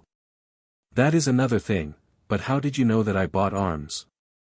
I was at the door of the brave Chevalier. Well, come under that portico, it is too public here. Now, let me see this cuirass, said he, when they were there. It is so heavy. It is old and out of date. A work of art. I will give you 6 crowns. What? 6 crowns. And you gave 10 just now for an old thing. 6, or none. But look at the chasing. Of what use is the chasing, when I sell by weight? The gilding alone is worth 10 crowns. Well, I will give you 7. You bargain here, and at the inn you gave anything, you go against the law and then endeavor to cheat honest people. Do not call out so loud. Oh! I am not afraid. Come, then, take 10 crowns and begone. I told you the gold was worth more. Ah! You want to escape, I will call the guard, and he raised his voice. At the noise, a window opposite was opened. Come, said the dealer, I see I must give you what you want. Here are 15 crowns. Now go. That will do, said Samuel, only these are for my master, I want something for myself. The dealer half drew his dagger.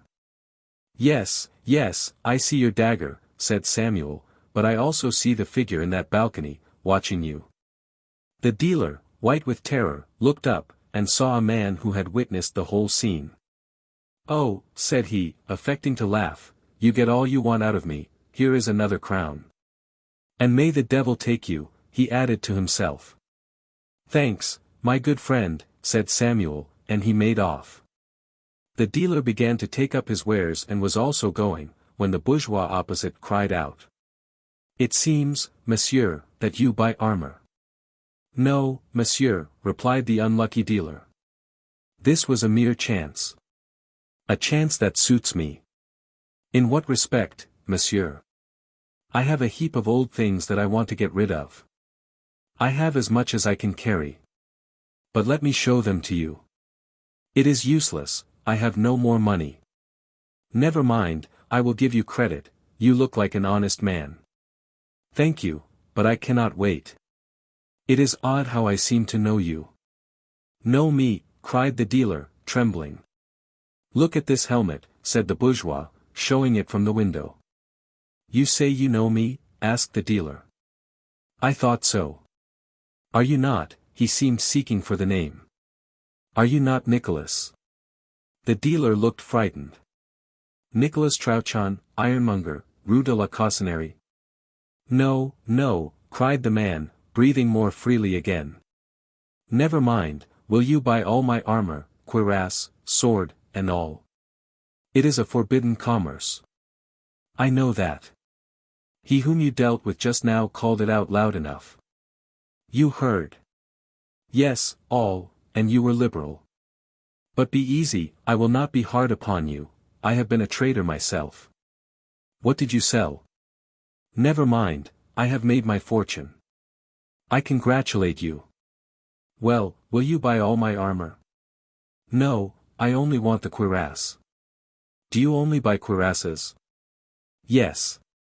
That is odd, for if you buy and sell by weight, one sort of iron is as good as another. That is true, but I have preferences. Well, then, buy only the cuirass, or rather, now I think again, buy nothing at all. What do you mean? I mean that in these times everyone wants his arms. What? In perfect peace. My good friend, if we were in perfect peace, you would not buy so many cuirasses, and so secretly, too. But really, the longer I look at you, the more I think I know your face. You are not Nicholas Trouchon, but still I know you. Silence. And if you buy cuirasses? Well. I am sure it is for a work agreeable to God. Hold your tongue.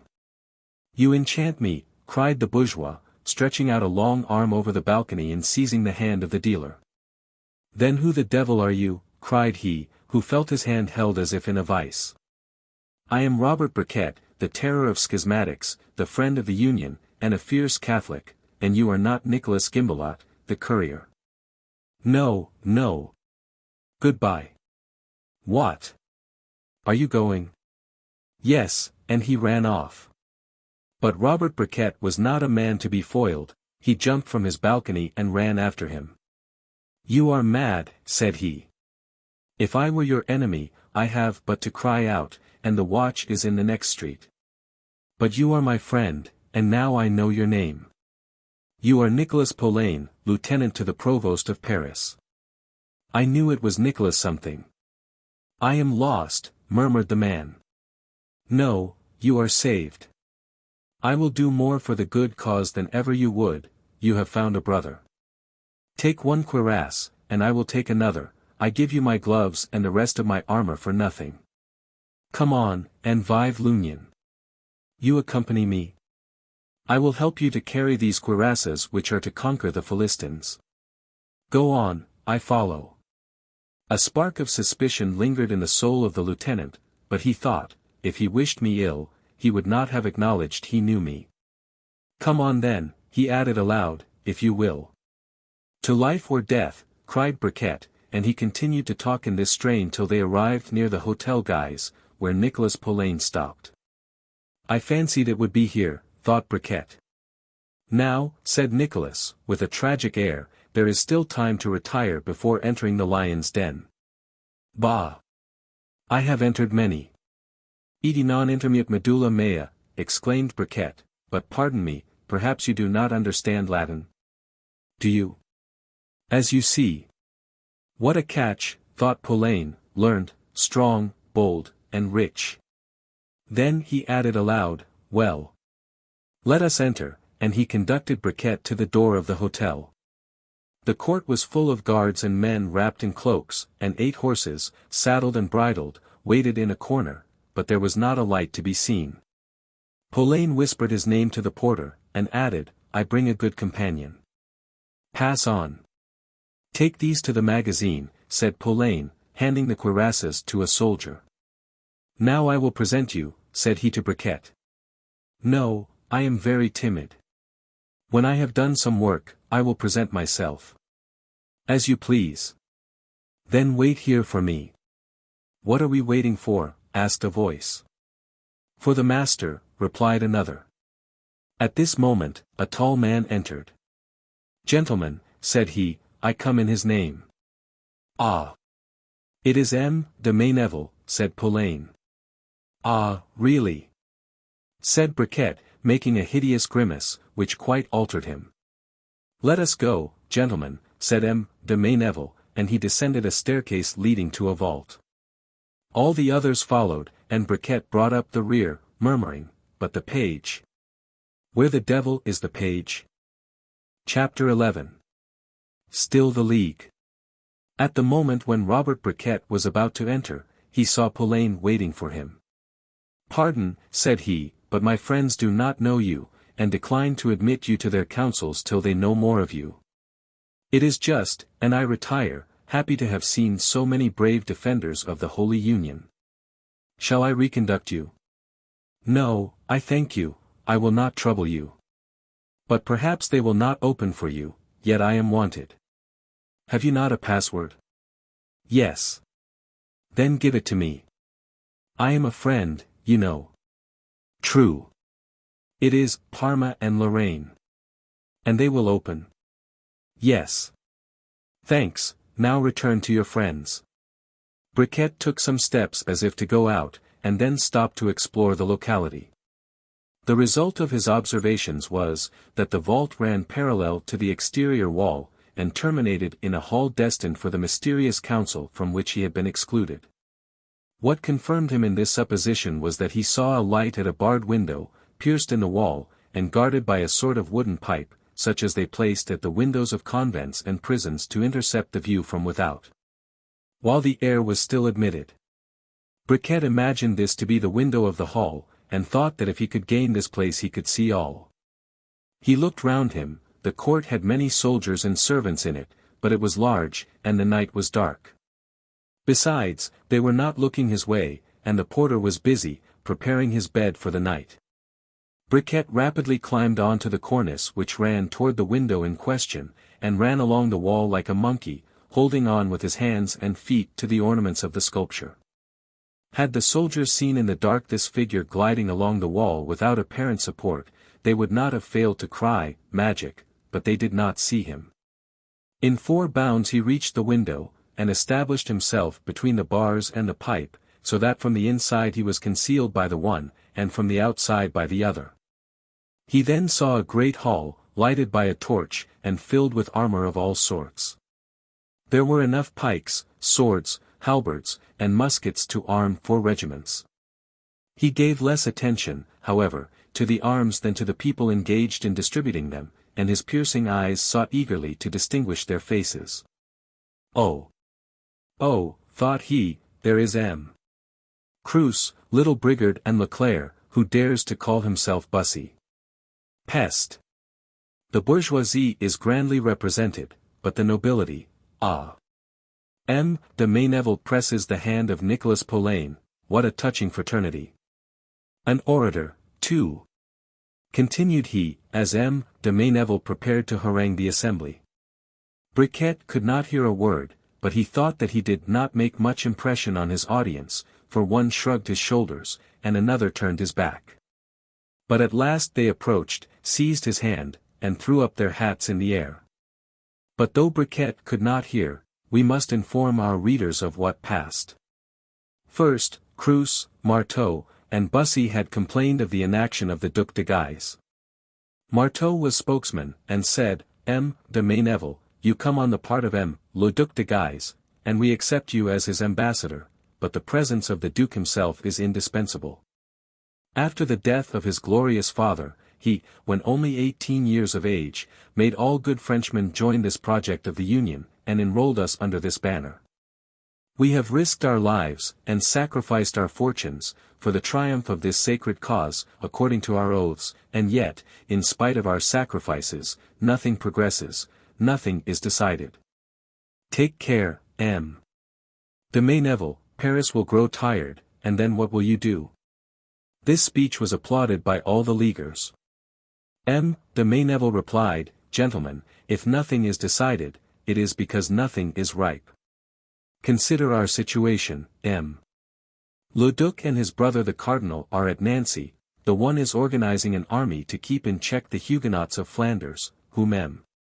d'Anjou wishes to oppose to us, the other is expediting courier after courier to the clergy of France and to the Pope, to induce them to adopt the Union. The Duc de Gruz knows, what you do not, that the old alliance between the Duc d'Anjou and the Béarnais is ready to be renewed, and he wishes, before coming to Paris, to be in a position to crush both heresy and usurpation. They are everywhere where they are not wanted, said Bussy. Where is Madame de Montpensier, for instance? She entered Paris this morning. No one has seen her. Yes, monsieur. Who was it? Salcede. Oh. Oh, cried all. But where is she? Cried Bussy. Has she disappeared? How did you know she was here? Because I accompanied her to the Porte Saint-Antoine. I heard that they had shut the gates. Yes, they had. Then, how did she pass? In her own fashion. Something took place at the gates of Paris this morning, gentlemen, of which you appear to be ignorant. The orders were to open only to those who brought a card of admission, signed by whom I know not. Immediately before us 5 or 6 men, some of whom were poorly clothed, passed with these cards, before our eyes. Now, who were those men? What were the cards? Reply, gentlemen of Paris, who promised to learn everything concerning your city. Thus Méneville, from the accused, became the accuser, which is the great art of an orator. Cards and exceptional admissions, cried Nicolas Poulain, what can that mean? If you do not know, who live here, how should I know, who live in Lorraine? How did these people come? Some on foot, some on horseback, some alone, and some with lackeys. Were they soldiers? There were but 2 swords among the 6. I think they were Gascons. This concerns you, M. Poulain, to find out. But to return to the League. Salcede, who had betrayed us, and would have done so again, not only did not speak, but retracted on the scaffold, thanks to the Duchess, who, in the suite of one of these card-bearers, had the courage to penetrate the crowd even to the place of execution, and made herself known to Salcede, at the risk of being pointed out. At this sight Salcede stopped his confession, and an instant after, the executioner stopped his repentance. Thus, gentlemen, you have nothing to fear as to our enterprise in Flanders, this secret is buried in the tomb. It was this last speech which had so pleased all the conspirators. Their joy seemed to annoy Briquet, he slipped down from his place, and returning to the court, said to the porter, Parma and Lorraine. The gate was opened, and he left. History tells us what passed afterward. M. de Mayneville brought from the Guises the plan of an insurrection which consisted of nothing less than to murder all the principal people of the city who were known to be in favor with the king, and then to go through the streets crying, "Vive la messe! Death to our enemies!" In fact, to enact a Second Street Bartholomew, in which, however, all hostile Catholics were to be confounded with the Protestants. Chapter 12. The Chamber of His Majesty Henri III. In a great room at the Louvre sat Henri, pale and unquiet. Since his favorites, Schomberg, Quelus and Maugiron had been killed in a duel, Saint Megrin had been assassinated by M. de Mayenne, and the wounds left by their deaths were still fresh and bleeding. The affection he bore his new favorites was very different from what he had felt for the old. He had overwhelmed Épernon with benefits, but he only loved him by fits and starts, and at certain times he even hated him, and accused him of cowardice and avarice. Épernon knew how to hide his ambition, which was indeed vague in its aspirations, but his cupidity governed him completely. When he was rich, he was laughing and good-tempered. But when he was in want of money, he used to shut himself up in one of his castles, where, frowning and sad, he bemoaned his fate, until he had drawn from the weakness of the king some new gift. Joyeuse was very different. He loved the king, who, in turn, had for him almost a fatherly affection. Young and impulsive, he was, perhaps, somewhat egotistical, and cared for little but to be happy. Handsome, brave and rich, nature had done so much for him that Henri often regretted that she had left so little for him to add. The king knew his men well, for he was remarkably clear-sighted, and though often betrayed, was never deceived. But ennui was the curse of his life. He was ennuyé now, and was wondering if any one would come and amuse him, when le Duc d'Épernon was announced. Henri was delighted. "Ah! Good evening, Duke, I am enchanted to see you. Why were you not present at the execution of Salcede? I told you there would be room in my box." "Sire, I was unable to avail myself of your Majesty's kindness." "Unable?" "Yes, sire, I was busy. One would think that you were my minister, coming to announce, with a long face, that some subsidy had not been paid." "Ma foi. Your Majesty is right, the subsidy has not been paid, and I am penniless. But it was not that which occupied me." "What then?" "Your Majesty knows what passed at the execution of Salcede." "Parbleu! I was there. They tried to carry off the criminal. I did not see that. It is the rumor all through the city, however. A groundless one. I believe your Majesty is wrong." "On what do you found your belief?" "Because Salcede denied before the people what he had confessed to the judges." "Ah! You know that, already." "I try to know all that interests your Majesty." "Thanks. But what do you conclude from all this?" "That a man who dies like Salcede was a good servant, sire." "Well? And the master who has such followers is fortunate."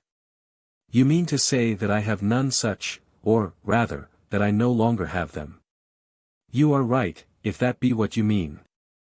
"I did not mean that. Your Majesty would find, I am sure, were there occasion, followers as devoted as Salcede." "Well, Duke, do not look gloomy, I am sad enough already. Do be gay. Gaiety cannot be forced, sire." The king struck the table angrily. "You are a bad friend," said he. "I lost all when I lost my former ones. May I dare to say to your Majesty that you hardly encourage the new ones?" The king looked at him with an expression which he well understood. "Ah! Your Majesty reproaches me with your benefits," said he, "but I do not reproach you with my devotion." "La Valette," cried Henri, "you make me sad. You who are so clever, and could so easily make me joyful.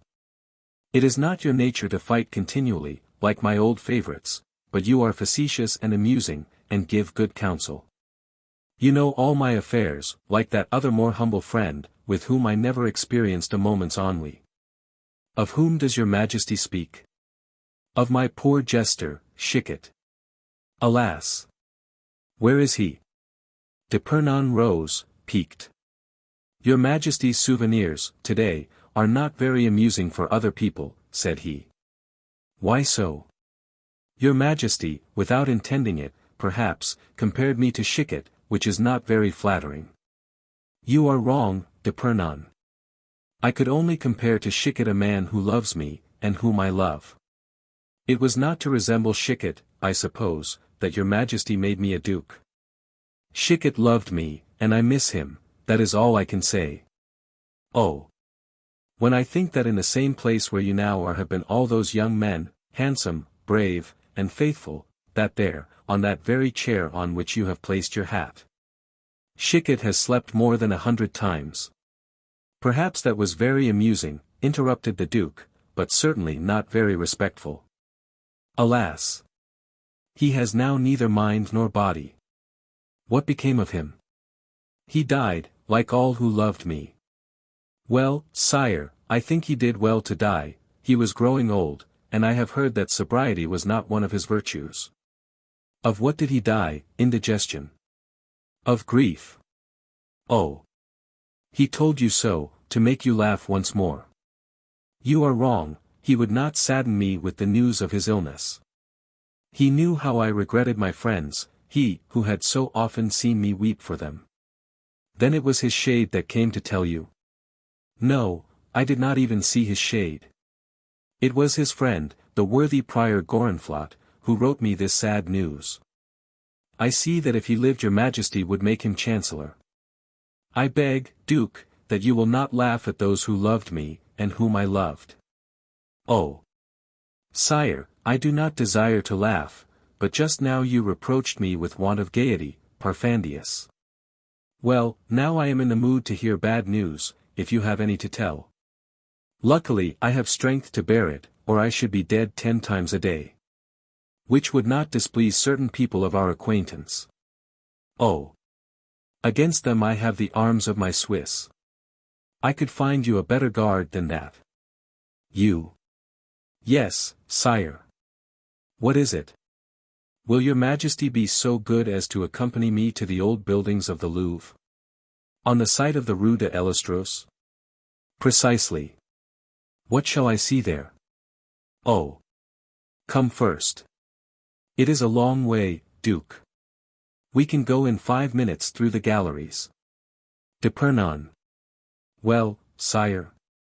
If what you are about to show me be not worth seeing, take care. I answer for it, sire. Come, then, said the king, rising.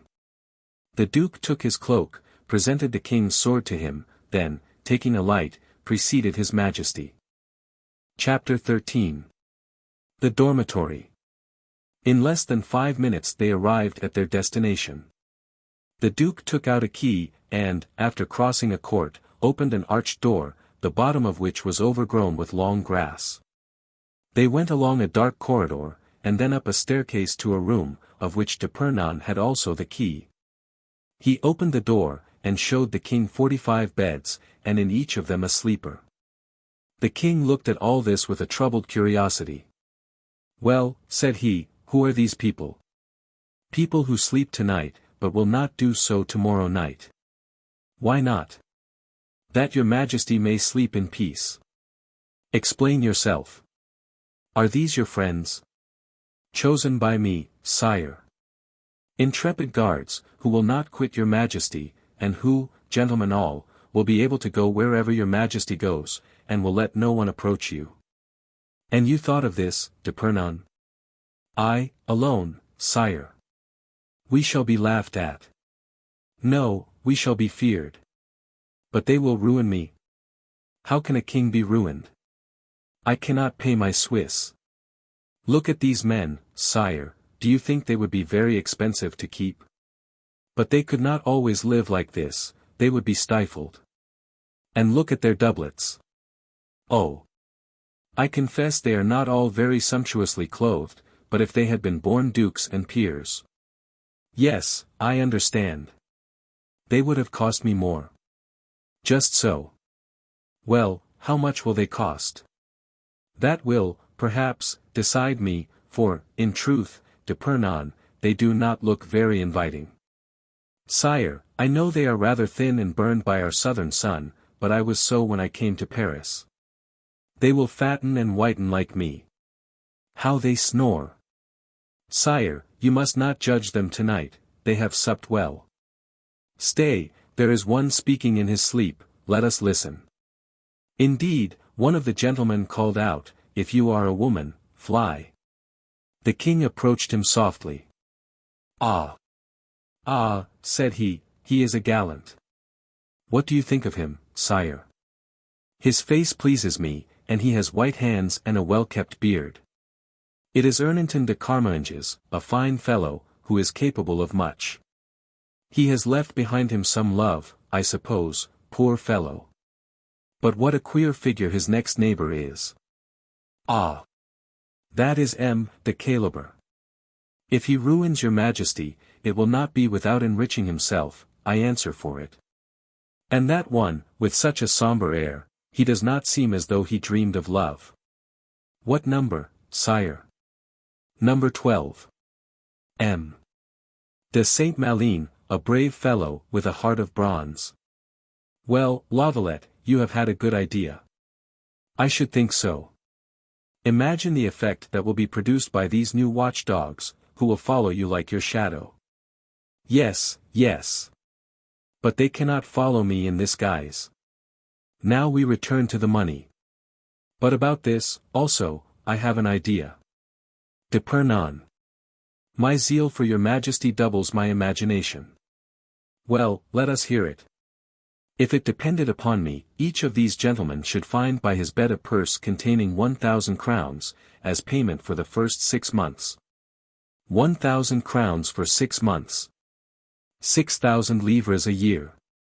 You are mad, Duke. An entire regiment would not cost that. You forget, sire, that it is necessary they should be well dressed. Each will have to take from his 1,000 crowns enough for arms and equipments. Set down 1,500 livres to effect this in a manner to do you honor, and there would remain 4,500 livres for the first year. Then for subsequent years you could give 3,000 livres. That is more reasonable. Then your Majesty accepts. There is only one difficulty, Duke. What is it? Want of money. Sire, I have found a method. 6 months ago a tax was levied on shooting and fishing. Well? The first payment produced 65,000 crowns, which have not yet been disposed of. I destined it for the war, Duke. The first interest of the kingdom is the safety of the king. Well, there still would remain 20,000 crowns for the army. Pardon, sire, but I had disposed of them, also. Ah! Yes, sire, your Majesty had promised me money. Ah!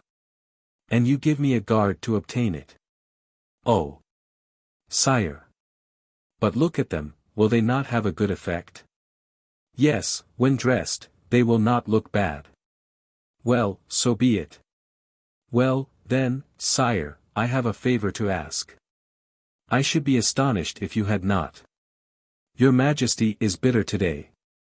Oh! I only mean, that having rendered me a service, you have the right to ask for a return.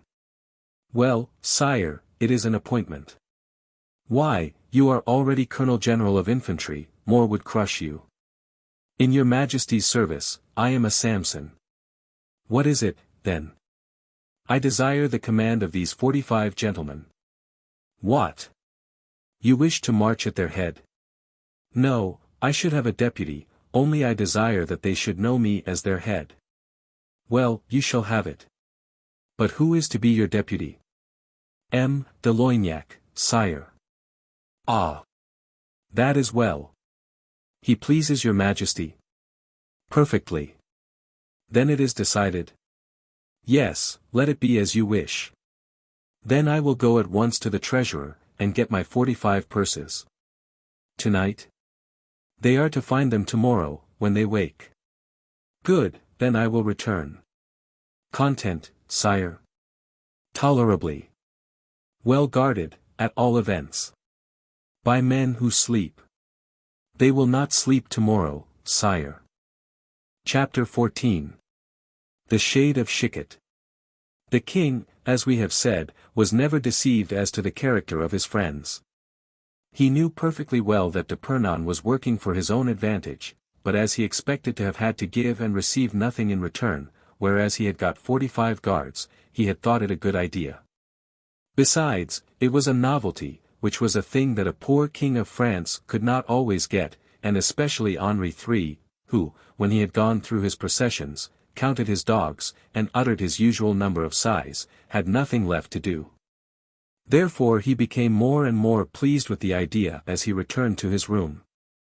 These men are doubtless brave, and will be perhaps very devoted, thought he, and 45 swords always ready to leap from their scabbards are a grand thing. This thought brought to his mind the other devoted swords that he regretted so bitterly. He became sad again, and inquired for Joyeuse. They replied that he had not returned. Then call my valets to chamber. When he was in bed, they asked if his reader should attend, for Henri was subject to long fits of wakefulness, and was often read to sleep. No, replied the king, I want no one, only if M. de Joyeuse returns, bring him to me. If he returns late, sire. Alas! He is always late, but whatever be the hour, bring him here. The servants extinguished the candles and lighted a lamp of essences, which gave a pale blue flame, that the king liked. Henri was tired, and soon slept, but not for long. He awoke, thinking he heard a noise in the room. Joyeuse, he asked, is it you? No one replied. The light burned dim, and only threw faint circles on the ceiling of carved oak. Alone, still, murmured the king. Mon Dieu! I am alone all my life, as I shall be after death. Alone after death, that is not certain, said a powerful voice near the bed. The king started up and looked round him in terror. I know that voice, cried he. Ah! That is lucky, replied the voice. It is like the voice of Chicot. You burn, Henri, you burn. Then the king, getting half out of bed, saw a man sitting in the very chair which he had pointed out to Épernon. Heaven protect me! Cried he, it is the shade of Chicot. Ah! My poor Henrique, are you still so foolish? What do you mean? That shades cannot speak, having no body, and consequently no tongue. Then you are Chicot, himself, cried the king, joyfully. Do not be too sure. Then you are not dead, my poor Chicot. On the contrary, I am dead. Chicot, my only friend. You, at least, are not changed. But you, Chicot, are you changed? I hope so. Chicot, my friend, why did you leave me? Because I am dead. You said just now that you were not dead. Dead to some, alive to others. And to me? Dead. Why dead to me? It is easy to comprehend that you are not the master here. How? You can do nothing for those who serve you. Chicot. Do not be angry, or I shall be so, also. Speak then, my friend, said the king, fearful that Chicot would vanish. Well, I had a little affair to settle with M. de Mayenne, you remember? Perfectly. I settled it, I beat this valiant captain without mercy. He sought for me to hang me, and you, whom I thought would protect me, abandoned me, and made peace with him. Then I declared myself dead and buried by the aid of my friend Gorenflot, so that M. de Mayenne has ceased to search for me. What a frightful courage you had, Chicot, did you not know the grief your death would cause me? I have never lived so tranquilly as since the world thought me dead. Chicot, my head turns, you frighten me, I know not what to think. Well. Settle something. I think that you are dead, Anne. Then I lie, you are polite. You commence by concealing some things from me, but presently, like the orators of antiquity, you will tell me terrible truths. Oh! As to that, I do not say no. Prepare, Poor king! If you are not a shade, how could you come unnoticed into my room, through the guarded corridors? And Henri, abandoning himself to new terrors, threw himself down in the bed and covered up his head. Come, come, cried Chicot. You have only to touch me to be convinced. But how did you come? Why, I have still the key that you gave me, and which I hung round my neck to enrage your gentleman, and with this I entered. By the secret door, then? Certainly. And why today more than yesterday?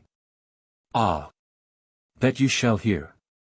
Henri, sitting up again, said like a child, do not tell me anything disagreeable, Chicot, I am so glad to see you again.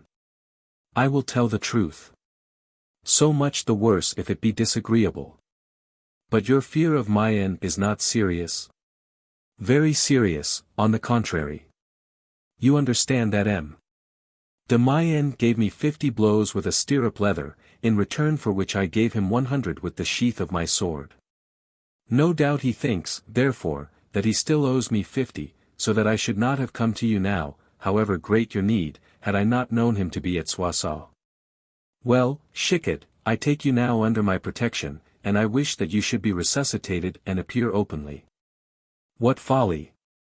I will protect you, on my royal word. Bah! I have better than that. What? My hole, where I remain. I forbid it, cried the king, jumping out of bed. Henri, you will catch cold, go back to bed, I pray. You are right, but you exasperated me. How, when I have enough guards, Swiss, Scotch, and French, for my own defense, should I not have enough for yours? Let us see, you have the Swiss. Yes, commanded by Tocquenot. Good. Then you have the Scotch. Commanded by Larchant. Very well. And you have the French guards. Commanded by Crillon. And then, but I do not know if I ought to tell you. I did not ask you. A novelty, Chicot. A novelty? Yes, imagine 45 brave gentlemen. 45? What do you mean? 45 gentlemen. Where did you find them? Not in Paris, I suppose. No, but they arrived here yesterday. Oh, cried Chicot, with a sudden illumination, I know these gentlemen. Really? 45 beggars, who only want the wallet, figures to make one die with laughter. Chicot, there are splendid men among them. Gascons, like your Colonel General of Infantry. And like you, Chicot. However, I have 45 formidable swords at command. Commanded by the 46th, whom they call Épernon. Not exactly. By whom, then? De Loignac. And it is with them you think to defend yourself? Yes, mordieu. Yes. Well, I have more troops than you.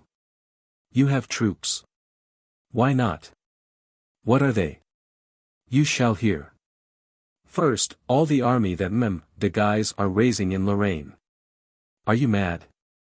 No, a real army, at least 6,000 men. But how can you, who fear M. de Mayenne so much, be defended by the soldiers of M. de Guise? Because I am dead. Again this joke. No, I have changed my name and position. What are you, then? I am Robert Briquet, merchant and leaguer. You a leaguer? A devoted one, so that I keep away from M. de Mayenne. I have, then, for me, first, the army of Lorraine, 6,000 men, remember that number. I listen. Then, at least 100,000 Parisians. Famous soldiers. Sufficiently so to annoy you much, 6,000 and 100,000 are 106,000, then there is the Pope, the Spaniards, M. de Bourbon, the Flemings, Henri of Navarre, the Duke d'Anjou. Have you done? Interrupted Henri, impatiently. There still remain 3 classes of people. What are they? First the Catholics, who hate you because you only 3 parts exterminated the Huguenots, then the Huguenots, who hate you because you have 3 parts exterminated them. And the third party is that which desires neither you, nor your brother, nor de Guise, but your brother-in-law, Henri of Navarre. Provided that he abjure. But these people of whom you speak are all France. Just so. These are my troops as a leaguer, now add, and compare. You are joking, are you not, Chicot? Is it a time to joke, when you are alone, against all the world? Henri assumed an air of royal dignity. Alone I am, said he, but at the same time I alone command. You show me an army, but where is the chief? You will say, de Guise, but do I not keep him at Nancy? De Mayenne, you say yourself, is at Soissons, the Duke d'Anjou is at Brussels, and the King of Navarre at Pau, so that if I am alone, I am free. I am like a hunter in the midst of a plain, waiting to see his prey come within his reach. On the contrary, you are the game whom the hunters track to his lair. Chicot. Well. Let me hear whom you have seen come. No one. Yet someone has come. Of those whom I named? Not exactly, but nearly. Who? A woman. My sister Margot? No, the Duchesse de Montpensier. She. At Paris? Mon Dieu. Yes. Well, if she be, I do not fear women. True, but she comes as the avant-courier to announce the arrival of her brother. Of de Guise? Yes. And do you think that embarrasses me? Give me ink and paper. What for? To sign an order for de Guise to remain at Nancy. Exactly, the idea must be good, since you had it also. Execrable, on the contrary. Why? As soon as he receives it he will know he is wanted at Paris, and he will come. The king grew angry. If you only returned to talk like this, said he, you had better have stayed away. What would you have? Phantoms never flatter. But be reasonable, why do you think de Guise remains at Nancy? To organize an army. Well, and for what purpose does he destine this army? Ah, Chicot. You fatigue me with all these questions. You will sleep better after it. He destines this army to attack the Huguenots in the north. Or rather, to thwart your brother of Anjou, who has called himself Duke of Brabant, and wishes to build himself a throne in Flanders. For which he solicits your aid. Which I never sent. To the great joy of the Duc de Guise. Well, if you were to feign to send this aid, if they only went halfway. Ah. Yes, I understand, de Guise would not leave the frontier. And the promise of Madame de Montpensier that her brother would be here in a week would be broken. You see, then. So far, good, but in the south. Ah, yes, the Béarnais. Do you know what he is at? No. He claims the towns which were his wife's dowry, said the king. Insolent. To claim what belongs to him. Cahors, for example, as if it would be good policy to give up such a town to an enemy. No, but it would be like an honest man. But to return to Flanders. I will send someone to my brother, but whom can I trust? Oh. Now I think of it, you shall go, Chicot. I, a dead man? No, you shall go as Robert Briquet. As a bagman? Do you refuse? Certainly. You disobey me. I owe you no obedience. Henri was about to reply, when the door opened and the Duc de Joyeuse was announced. Ah! There is your man, said Chicot, who could make a better ambassador. Chicot then buried himself in the great chair, so as to be quite invisible in the dim light. De Joyeuse did not see him. The king uttered a cry of joy on seeing his favorite, and held out his hand. Sit down, Joyeuse, my child, said he. How late you are.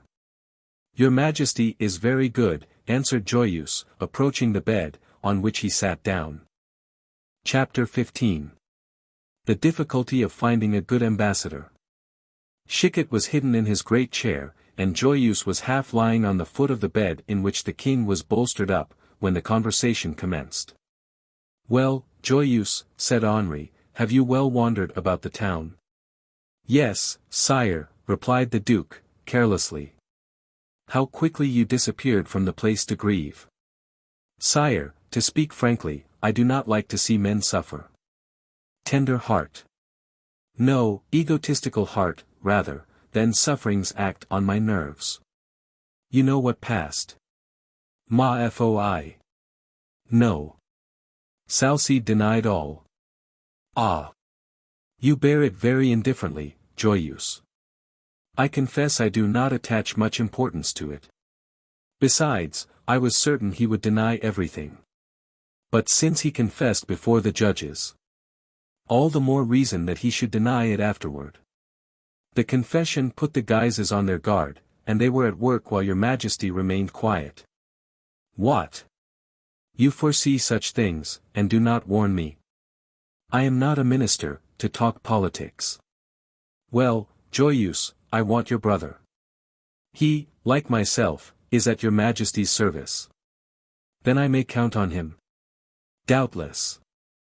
I wish to send him on a little mission." "Out of Paris?" "Yes." "In that case, it is impossible." "How so?" "Dubuchage cannot go away just now." The king looked astonished. "What do you mean?" said he. "Sire," said Joyeuse quietly, "it is the simplest thing possible. Dubuchage is in love, but he had carried on his negotiations badly, and everything was going wrong. The poor boy was growing thinner and thinner."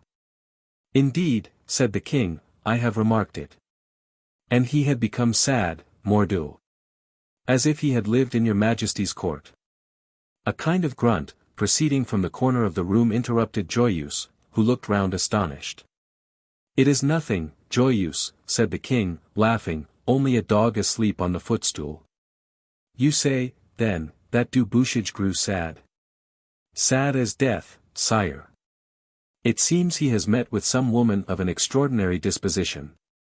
However, one sometimes succeeds as well with this sort of women as with others, if you only set the right way to work. You would not have been embarrassed, libertine. You understand, sire, that no sooner had he made me his confidant, than I undertook to save him. So that already the cure commences." "What, is he less in love?" "No. But he has more hope of making her so. For the future, instead of sighing with the lady, we mean to amuse her in every possible way. Tonight I stationed 30 Italian musicians under her balcony." "Ah! Ma foi. Music would not have amused me when I was in love with Madame de Condé." "No, but you were in love, sire, and she is as cold as an icicle." "And you think music will melt her?" "Diable! I do not say that she will come at once and throw herself into the arms of Dubuchage, but she will be pleased at all this being done for herself alone. If she do not care for this, we shall have plays, enchantments, poetry, in fact, all the pleasures of the earth, so that, even if we do not bring gaiety back to her, I hope we shall to Dubuchage." "Well, I hope so. But since it would be so trying to him to leave Paris, I hope you are not also, like him, the slave of some passion." "I never was more free, sire." "Oh. I thought you were in love with a beautiful lady." "Yes, sire, so I was. But imagine that this evening, after having given my lesson to Dubuchage, I went to see her, with my head full of his love story, and, believing myself almost as much in love as he, I found a trembling frightened woman. And thinking I had disturbed her somehow, I tried to reassure her, but it was useless. I interrogated her, but she did not reply.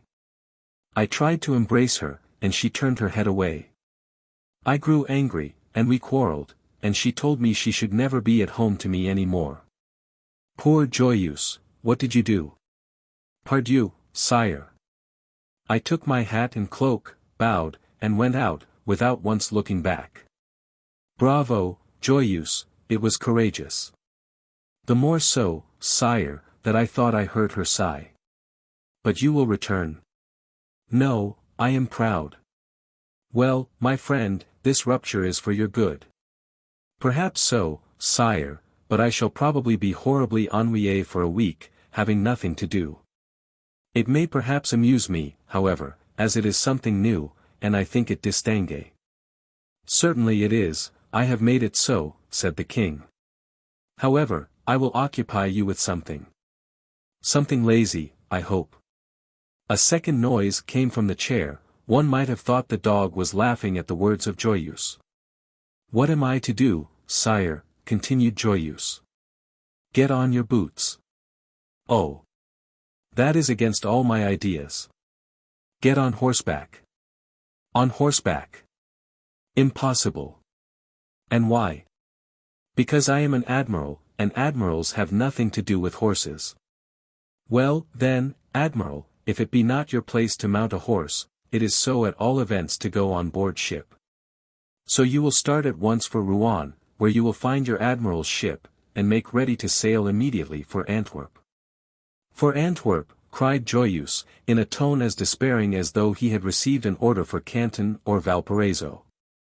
I said so, replied the king, in a cold and haughty tone, and there is no need to repeat it. Joyeuse, without making the least further resistance, fastened his cloak and took his hat. What a trouble I have to make myself obeyed, continued Henri. Ventrebleu. If I forget sometimes that I am the master, others might remember it. Joyeuse bowed stiffly, and said, Your orders, sire. The king began to melt. Go, said he, to Rouen, where I wish you to embark, unless you prefer going by land to Brussels. Joyeuse did not answer, but only bowed. Do you prefer the land route, Duke? Asked Henri. I have no preference when I have an order to execute, sire. There, now you are sulky. Ah! Kings have no friends. Those who give orders can only expect to find servants. Monsieur, replied the king, angry again, you will go then to Rouen, you will go on board your ship, and will take the garrisons of Caudebec, Harfleur, and Dieppe, which I will replace afterward. You will put them on board 6 transports, and place them at the service of my brother, who expects aid from me. My commission, if you please, sire. And since when have you been unable to act by virtue of your rank as admiral? I only obey, sire, and, as much as possible, avoid responsibility. Well, then, le Duc, you will receive the commission at your hotel before you depart. And when will that be? In an hour. Joyeuse bowed and turned to the door. The king's heart misgave him. What, cried he, not even the courtesy of an adieu? You are not polite, but that is a common reproach to naval people. Pardon me, sire, but I am a still worse courtier than I am a seaman. And shutting the door violently, he went out. See how those love me, for whom I have done so much, cried the king, ungrateful Joyeuse. Well, are you going to recall him? Said Chicot, advancing. Because, for once in your life, you have been firm, you repent it. Ah! So you think it very agreeable to go to sea in the month of October? I should like to see you do it. You are quite welcome to do so. My greatest desire just now is to travel. Then if I wish to send you somewhere you will not object to go. Not only I do not object, but I request it. On a mission? Yes. Will you go to Navarre? I would go to the devil. You are joking. No, since my death I joke no more. But you refused just now to quit Paris. I was wrong, and I repent. I will go to Navarre, if you will send me. Doubtless, I wish it. I wait your orders, gracious prince, said Chicot, assuming the same attitude as Joyeuse. But you do not know if the mission will suit you. I have certain projects of embroiling Margot with her husband. Divide to reign was the ABC of politics 100 years ago. Then you have no repugnance. It does not concern me, do as you wish. I am ambassador, that is all, and as long as I am inviolable, that is all I care for. But now you must know what to say to my brother-in-law. I say anything. Certainly not. Not. I will go where you like, but I will say nothing. Then you refuse? I refuse to give a message, but I will take a letter. Well, I will give you a letter. Give it me, then. What? You do not think such a letter can be written at once? It must be well weighed and considered. Well, then, think over it. I will come or send for it early tomorrow. Why not sleep here? Here. Yes, in your chair. I sleep no more at the Louvre. But you must know my intentions concerning Margot and her husband. My letter will make a noise, and they will question you, you must be able to reply. Mon Dieu, said Chicot, shrugging his shoulders, how obtuse you are, great king. Do you think I am going to carry a letter 150 leagues without knowing what is in it? Be easy, the first halt I make I shall open your letter and read it. What? Have you sent ambassadors for 10 years to all parts of the world, and know no better than that? Come, rest in peace, and I will return to my solitude. Where is it? In the cemetery of the Grands Innocents, great prince. Henri looked at him in astonishment again. Ah! You did not expect that, said Chicot. Well, till tomorrow, when I or my messenger will come. How shall I know your messenger when he arrives? He will say he comes from the shade. And Chicot disappeared so rapidly as almost to reawaken the king's fears as to whether he were a shade or not. Chapter 16. The Serenade. From the Louvre Chicot had not far to go to his home. He went to the bank of the Seine and got into a little boat which he had left there. It is strange, thought he, as he rowed and looked at the still-lighted window of the king's room, that after so many years, Henri is still the same. Others have risen or fallen, while he has gained some wrinkles, and that is all. He has the same weak, yet elevated mind, still fantastical and poetical, still the same egotistical being, always asking for more than one has to give him, friendship from the indifferent, love from the friendly, devotion from the loving. And more sad than any one in his kingdom.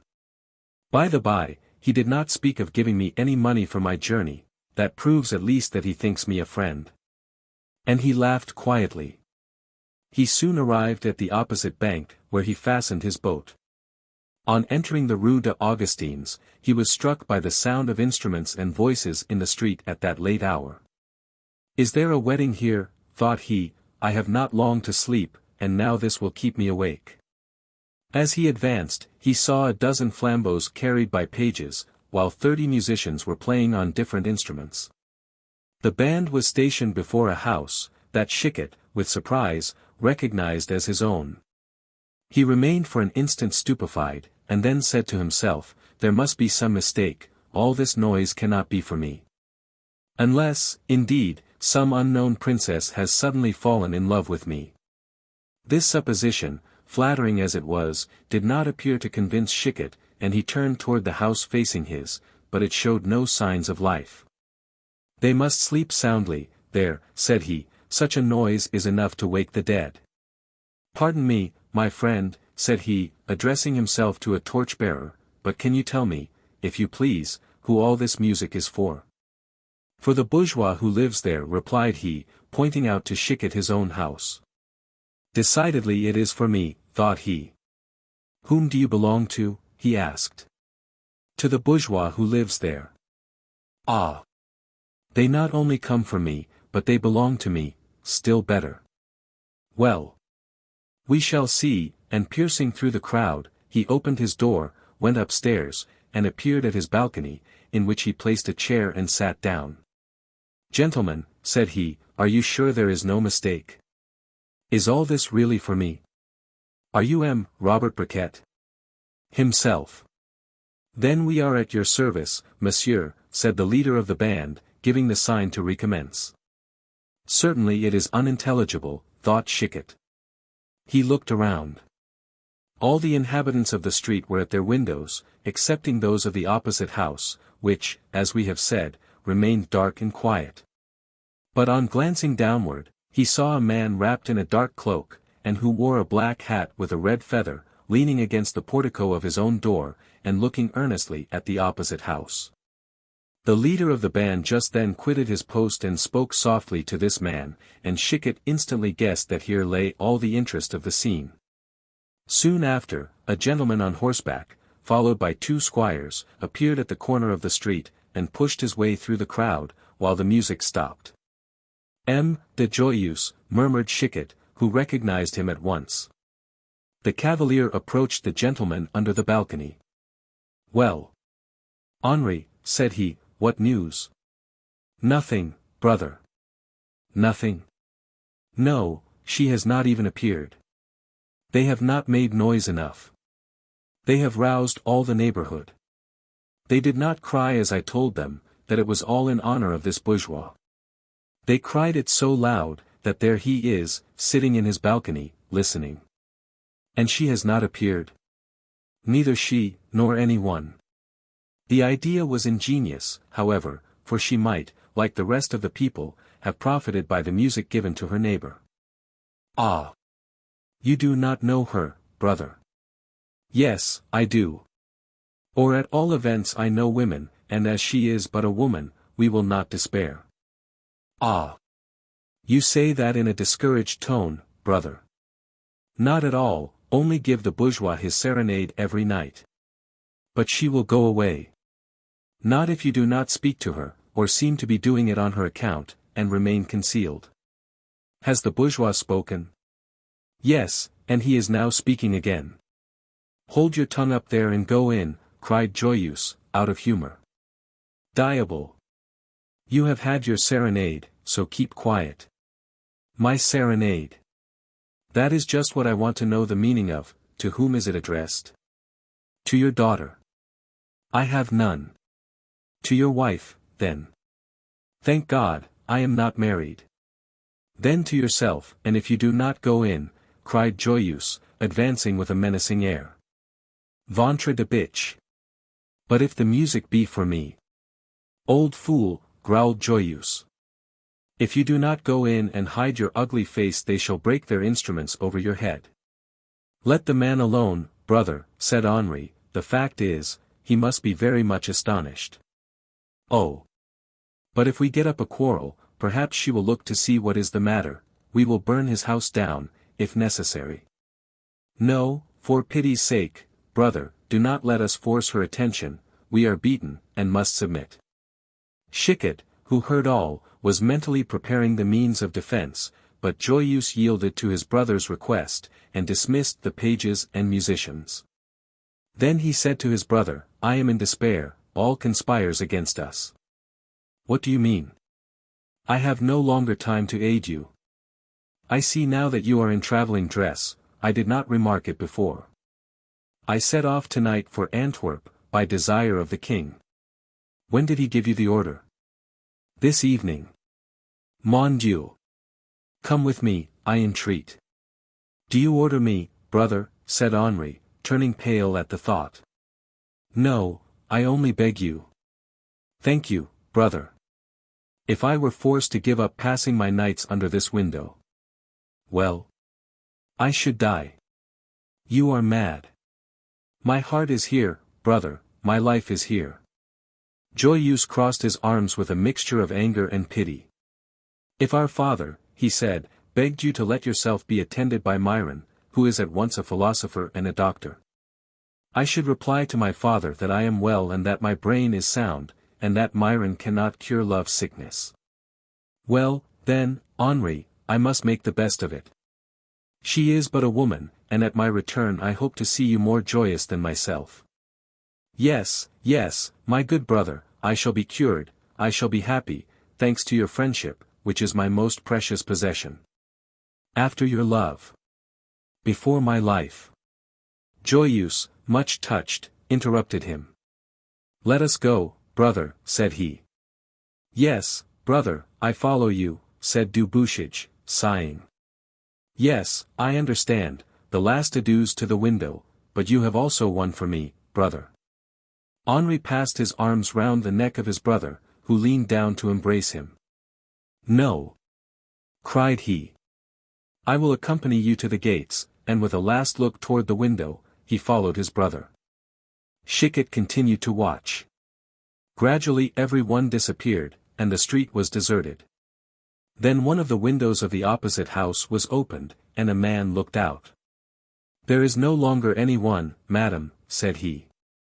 "You may leave your hiding place and go down to your own room," and lighting a lamp, he gave it into a hand stretched out to receive it.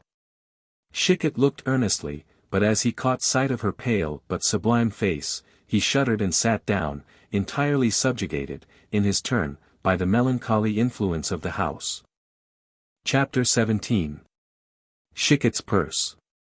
Chicot passed the remainder of the night dreaming in his armchair, for the face of that woman brought before him a number of illustrious shades connected with many happy or terrible souvenirs. And he who had regretted his sleep on first arriving, now thought no more of it. When morning dawned he got up, threw a cloak over his shoulders, and with the firmness of a sage, examined the bottom of his purse and his shoes. Chicot, a man of lively imagination, had made in the principal beam which ran through his house a cavity, 1.5 feet long and 6 inches wide, which he used as a strong box, to contain 1,000 crowns in gold. He had made the following calculation: I spend the 20th part of one of these crowns every day, therefore I have enough to last me for 20,000 days. I cannot live so long as that, but I may live half as long, and as I grow older my wants and expenses will increase, and this will give me 25 or 30 good years to live, and that is enough. He was therefore tranquil as to the future. This morning on opening his store, ventre de bitch, he cried, "Times are hard, and I need not be delicate with Henri." This money did not come from him, but from an old uncle. If it were still night, I would go and get 100 crowns from the king. But now I have no resource but in myself or in Gorenflot. This idea of drawing money from Gorenflot made him smile. It would be odd, thought he, if Gorenflot should refuse 100 crowns to the friend through whom he was appointed prior to the Jacobins. But this letter of the king's. I must go and fetch it. But these Joyeuses are in truth capable of burning my house down some night, to attract the lady to her window, and my 1,000 crowns. Really, I think it would be better to hide them in the ground. However, if they burn my house the king shall pay me for it. Thus reassured, he left the house, and at that moment saw at the window of the opposite house the servant of the unknown lady. This man, as we have said, was completely disfigured by a scar extending from the left temple to the cheek, but although bald and with a grey beard, he had a quick, active appearance, and a fresh and young-looking complexion. On seeing Chicot, he drew his hood over his head, and was going in, but Chicot called out to him. "Neighbor. The noise here last night quite disgusted me, and I am going for some weeks to my farm. Will you be so obliging as to look after my house a little?" "Willingly, monsieur." "And if you see robbers?" "Be easy, monsieur, I have a good arquebuse." "I have still one more favor to ask." "What is it?" "I hardly like to call it out." "I will come down to you." He came down accordingly, with his hood drawn closely round his face, saying, as a sort of apology, "It is very cold this morning." "Yes," said Chicot, "there is a bitter wind." "Well, monsieur, I am going away." "You told me that before." "Yes, I know, but I leave a good deal of money behind me." "So much the worse, why not take it with you?" "I cannot, but I leave it well hidden, so well, that I have nothing to fear but fire." "If that should happen, will you try and look after that great beam you see on the right?" "Really, monsieur, you embarrass me." This confidence would have been far better made to a friend than to a stranger of whom you know nothing. "It is true, monsieur, that I do not know you, but I believe in faces, and I think yours that of an honest man. But, monsieur, it is possible that this music may annoy my mistress also, and then she might move." "Well, that cannot be helped, and I must take my chance." "Thanks, monsieur, for your confidence in a poor unknown, I will try to be worthy of it," and bowing, he went into the house. Chicot murmured to himself, "Poor young man, what a wreck, and I have seen him so gay and so handsome." Chapter 18. The Priory of the Jacobins. The priory which the king had bestowed upon Gorenflot was situated near the Porte Saint-Antoine. This was at that time a very favorite quarter, for the king frequently visited the château of Vincennes, and different noblemen had built charming residences in its neighborhood. The priory was built on 4 sides of an immense court, planted with trees. It had a kitchen garden behind, and a number of outhouses, which made it look like a small village. 200 monks occupied the dormitories situated at the end of the courtyard, while in the front, 4 large windows, with a balcony before them, gave to these apartments air and light. It was maintained on its own resources and dependencies. Its pasture land fed a troop of 50 oxen and 99 sheep, for by some traditional law, no religious order was allowed to possess 100 of anything, while certain outbuildings sheltered 99 pigs of a particular breed, which were most carefully reared and fattened. The espaliers of the priory, which were exposed to the midday sun, furnished peaches, apricots, and grapes, while preserves of these fruits were skillfully made by a certain brother Eusebius, who was the architect of the famous rock constructed of sweetmeats which had been presented to the 2 queens by the Hôtel de Ville of Paris at the last state banquet which had taken place there. In the interior of this paradise for gourmands and sluggards, in a sumptuous apartment, we shall find Gorenflot, ornamented with an additional chin, and characterized by that sort of venerable gravity which the constant habit of repose and good living gives to the most vulgar faces. 7:30 in the morning had just struck. The prior had profited by the rule which gave to him an hour's more sleep than to the other monks, and now, although he had risen, he was quietly continuing his sleep in a large armchair as soft as eider down. The furniture of the room was more mundane than religious. A carved table, covered with a rich cloth, books of religious gallantry, that singular mixture of love and devotion, which we only meet with at that epoch of art, expensive vases, and curtains of rich damask, were some of the luxuries of which modest Gorenflot had become possessed by the grace of God, of the king, and of Chicot. Gorenflot slept, as we have said, in his chair, when the door opened softly, and 2 men entered. The first was about 35 years of age, thin and pale, and with a look which commanded, even before he spoke. Lightning seemed to dart from his eyes when they were open, although the expression was generally softened by a careful lowering of the white eyelids. This was Brother Borromée, who had been for the last 3 weeks treasurer of the convent. The other was a young man about 17 or 18, with piercing black eyes, a bold look, and whose turned-up sleeves displayed 2 strong arms quick in gesticulation. "The prior sleeps still, Father Borromée," said he, "shall we wake him?" "On no account, Brother Jacques. Really, it is a pity to have a prior who sleeps so long, for we might have tried the arms this morning. Did you notice what beautiful cuirasses and arquebus there were among them?" "Silence. Brother. You will be heard." "How unlucky," cried the young man, impatiently, stamping his feet, "it is so fine today, and the court is so dry." "We must wait, my child," replied Borromée, with a submission his glance belied. "But why do you not order them to distribute the arms?" "I, order?" "Yes, you. You know that I am not the master here, there is the master." "Yes, asleep, when every one else is awake," replied Jacques, impatiently.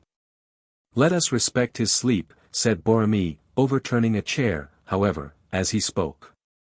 At the sound, Gorenflot looked up and said, sleepily, "Who is there?"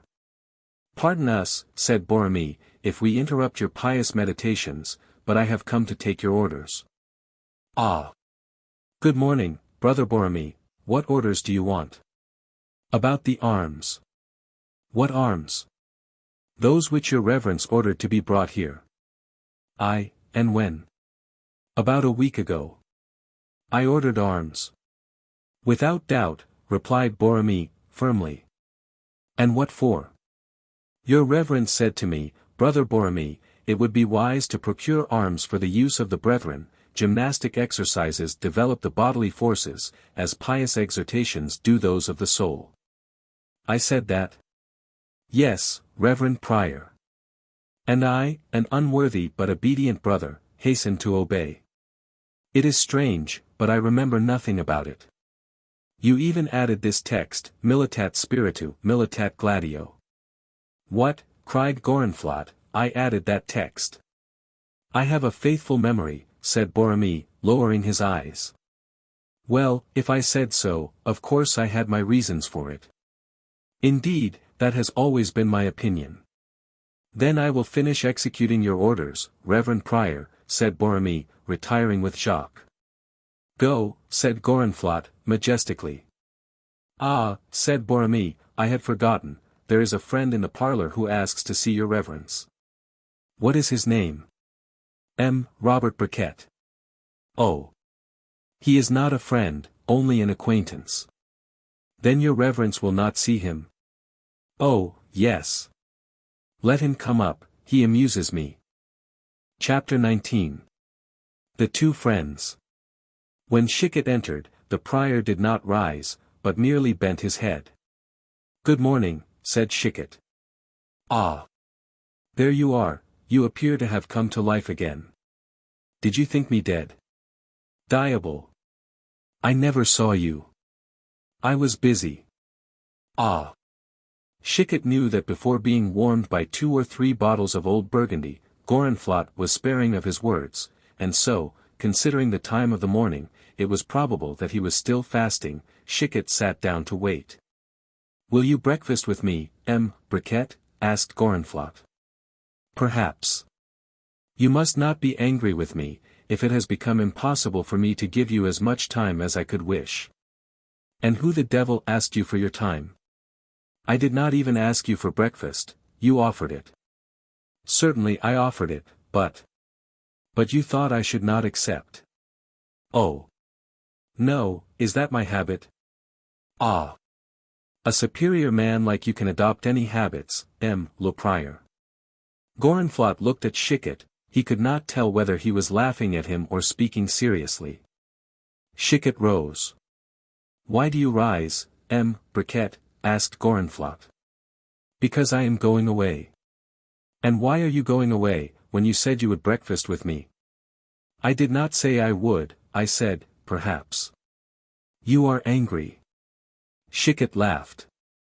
I angry, said he, at what? Because you are impudent, ignorant, and rude? Oh.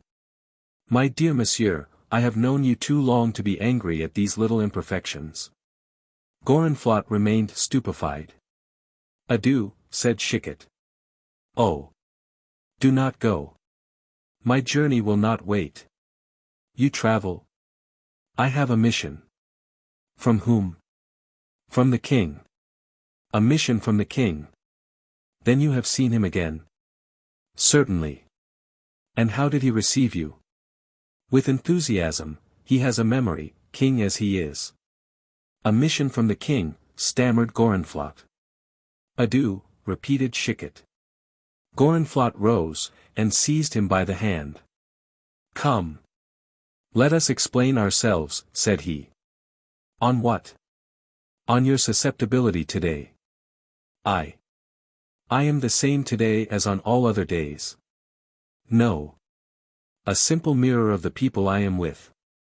You laugh, and I laugh, you are rude, so am I. Well. I confess I was preoccupied. Really.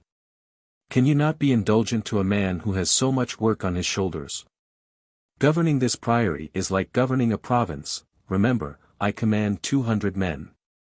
Ah. It is too much indeed for a servant of God. Ah. You are ironical, Briquet. Have you lost all your Christian charity?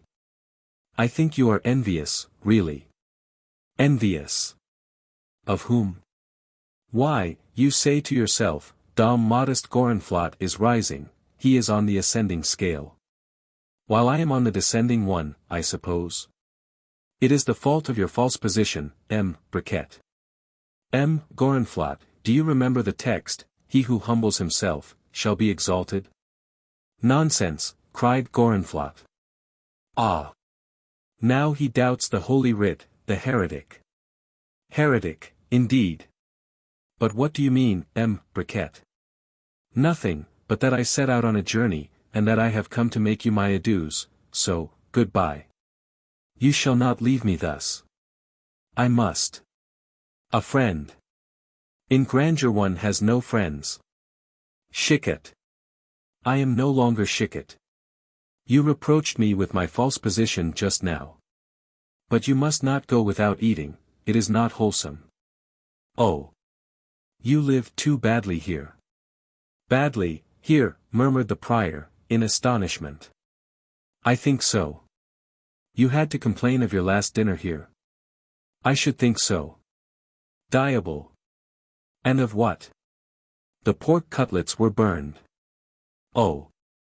The stuffed ears did not crack under your teeth. Ah. The capon was soft.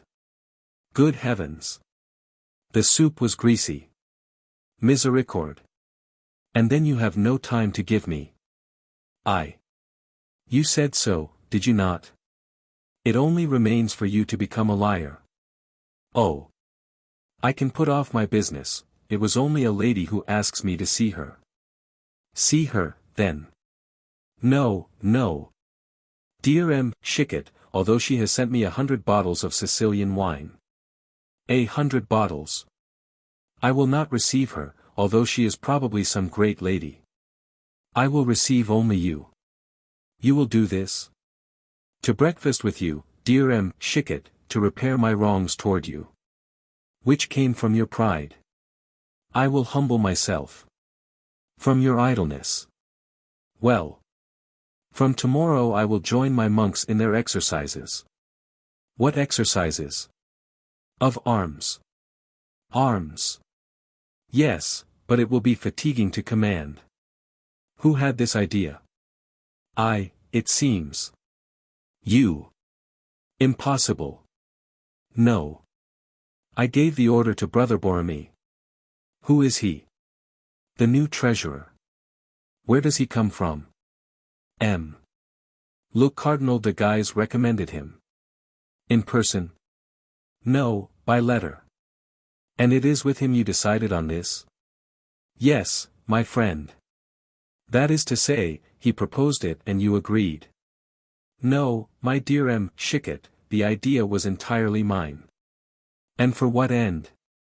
To arm them. Oh. Pride, pride. Confess that the idea was his. Oh. I do not know. And yet it must have been mine, for it seems that I pronounced a very good Latin text on the occasion. You. Latin. Do you remember it?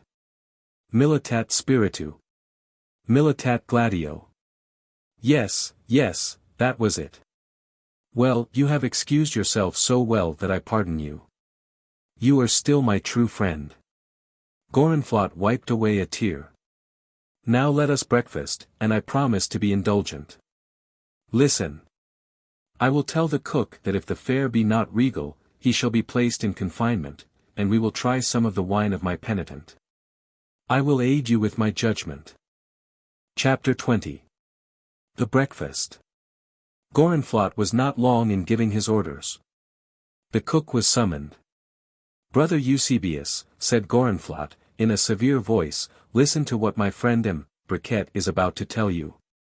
It seems that you are negligent, and I hear of grave faults in your last soup, and a fatal mistake in the cooking of your ears. Take care, brother, take care, a single step in a wrong direction may be irremediable. The monk grew red and pale by turns, and stammered out an excuse.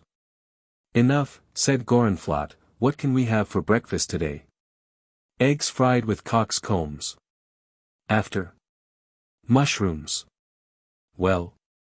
Crabs cooked with Madeira. Those are all trifles, tell us of something solid.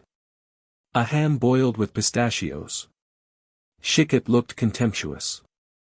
Pardon, cried Eusebius, it is cooked in sherry wine. Gorenflot hazarded an approving glance toward Chicot. Good. Is it not, M. Briquet? Said he. Chicot made a gesture of half-satisfaction. And what have you besides? You can have some eels. Oh. We will dispense with the eels, said Chicot. I think, M. Briquet, replied the cook, that you would regret it if you had not tasted my eels. What? Are they rarities? I nourish them in a particular manner. Oh, oh. Yes, added Gorenflot. It appears that the Romans or the Greeks, I forget which, nourish their lampreys as Eusebius does his eels. He read of it in an old author called Suetonius.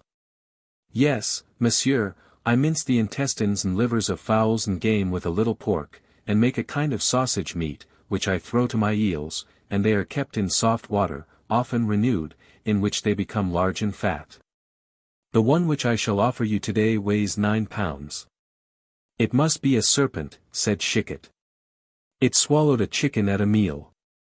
And how will it be dressed? Skinned and fried in anchovy paste, and done with bread crumbs. And I shall have the honor of serving it up with a sauce flavored with garlic and allspice, lemons and mustard. Perfect, cried Chicot. Brother Eusebius breathed again. Then we shall want sweets, said Gorenflot. I will invent something that shall please you. Well, then, I trust to you, be worthy of my confidence. Eusebius bowed and retired. 10 minutes after, they sat down, and the program was faithfully carried out. They began like famished men, drank Rhine wine, Burgundy and Hermitage, and then attacked that of the fair lady. What do you think of it? Asked Gorenflot. Good, but light. What is your fair petitioner's name? I do not know. She sent an ambassador. They ate as long as they could, and then sat drinking and talking, when suddenly a great noise was heard. What is that? Asked Chicot. It is the exercise which commences. Without the chief. Your soldiers are badly disciplined, I fear. Without me. Never, cried Gorenflot, who had become excited with wine.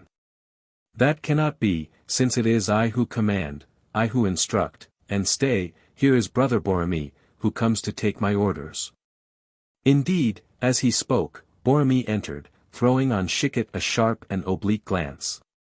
Reverend Prior, said he, we only wait for you to examine the arms and cuirasses.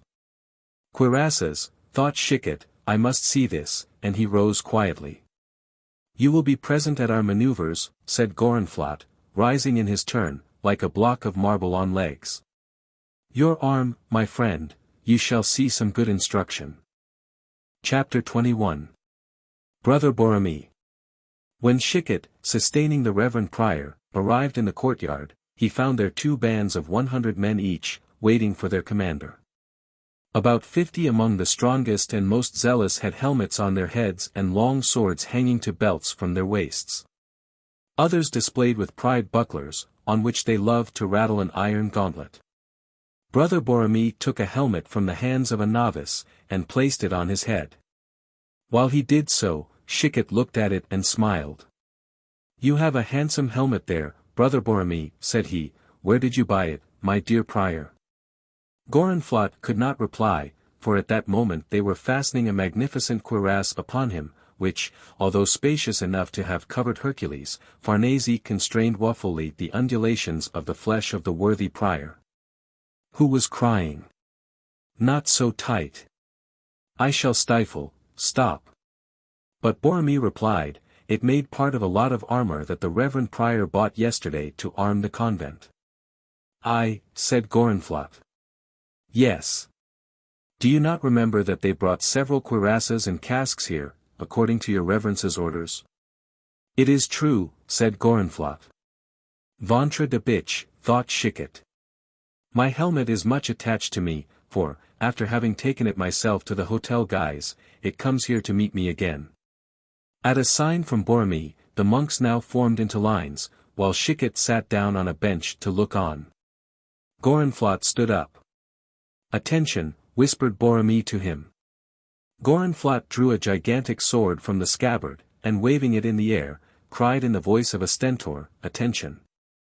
Your reverence will fatigue yourself, perhaps, in giving the orders, said Borromée, softly, if it please you to spare your precious health, I will command today. I should wish it, I am stifling. Borromée bowed and placed himself at the head of the troop. What a complaisant servant, said Chicot. He is charming, I told you so. I am sure he does the same for you every day. Oh. Every day. He is as submissive as a slave. So that you have really nothing to do here, Brother Borromée acts for you? Oh. Mon Dieu, yes. It was wonderful to see Borromée with his arms in his hands, his eye dilated, and his vigorous arm wielding his sword in so skillful a manner that one would have thought him a trained soldier. Each time that Borromée gave an order, Gorenflot repeated it, adding, Brother Borromée is right, but I told you all that yesterday. Pass the pike from one hand to the other. Raise it to the level of the eye. You are a skillful instructor, said Chicot. Yes, I understand it well. And Borromée an apt pupil. Oh, yes. He is very intelligent. While the monks went through their exercises, Gorenflot said, You shall see my little Jacques. Who is Jacques? A nice lad, calm-looking, but strong, and quick as lightning. Look, there he is with a musket in his hand, about to fire. And he fires well. That he does. But stay. Do you know him? No. I thought I did, but I was wrong. While they spoke, Jacques loaded a heavy musket, and placing himself at 100 yards from the mark, fired, and the ball lodged in the center, amid the applause of the monks. That was well done. Cried Chicot. Thank you, monsieur, said Jacques, whose cheeks colored with pleasure. You manage your arms well, added Chicot.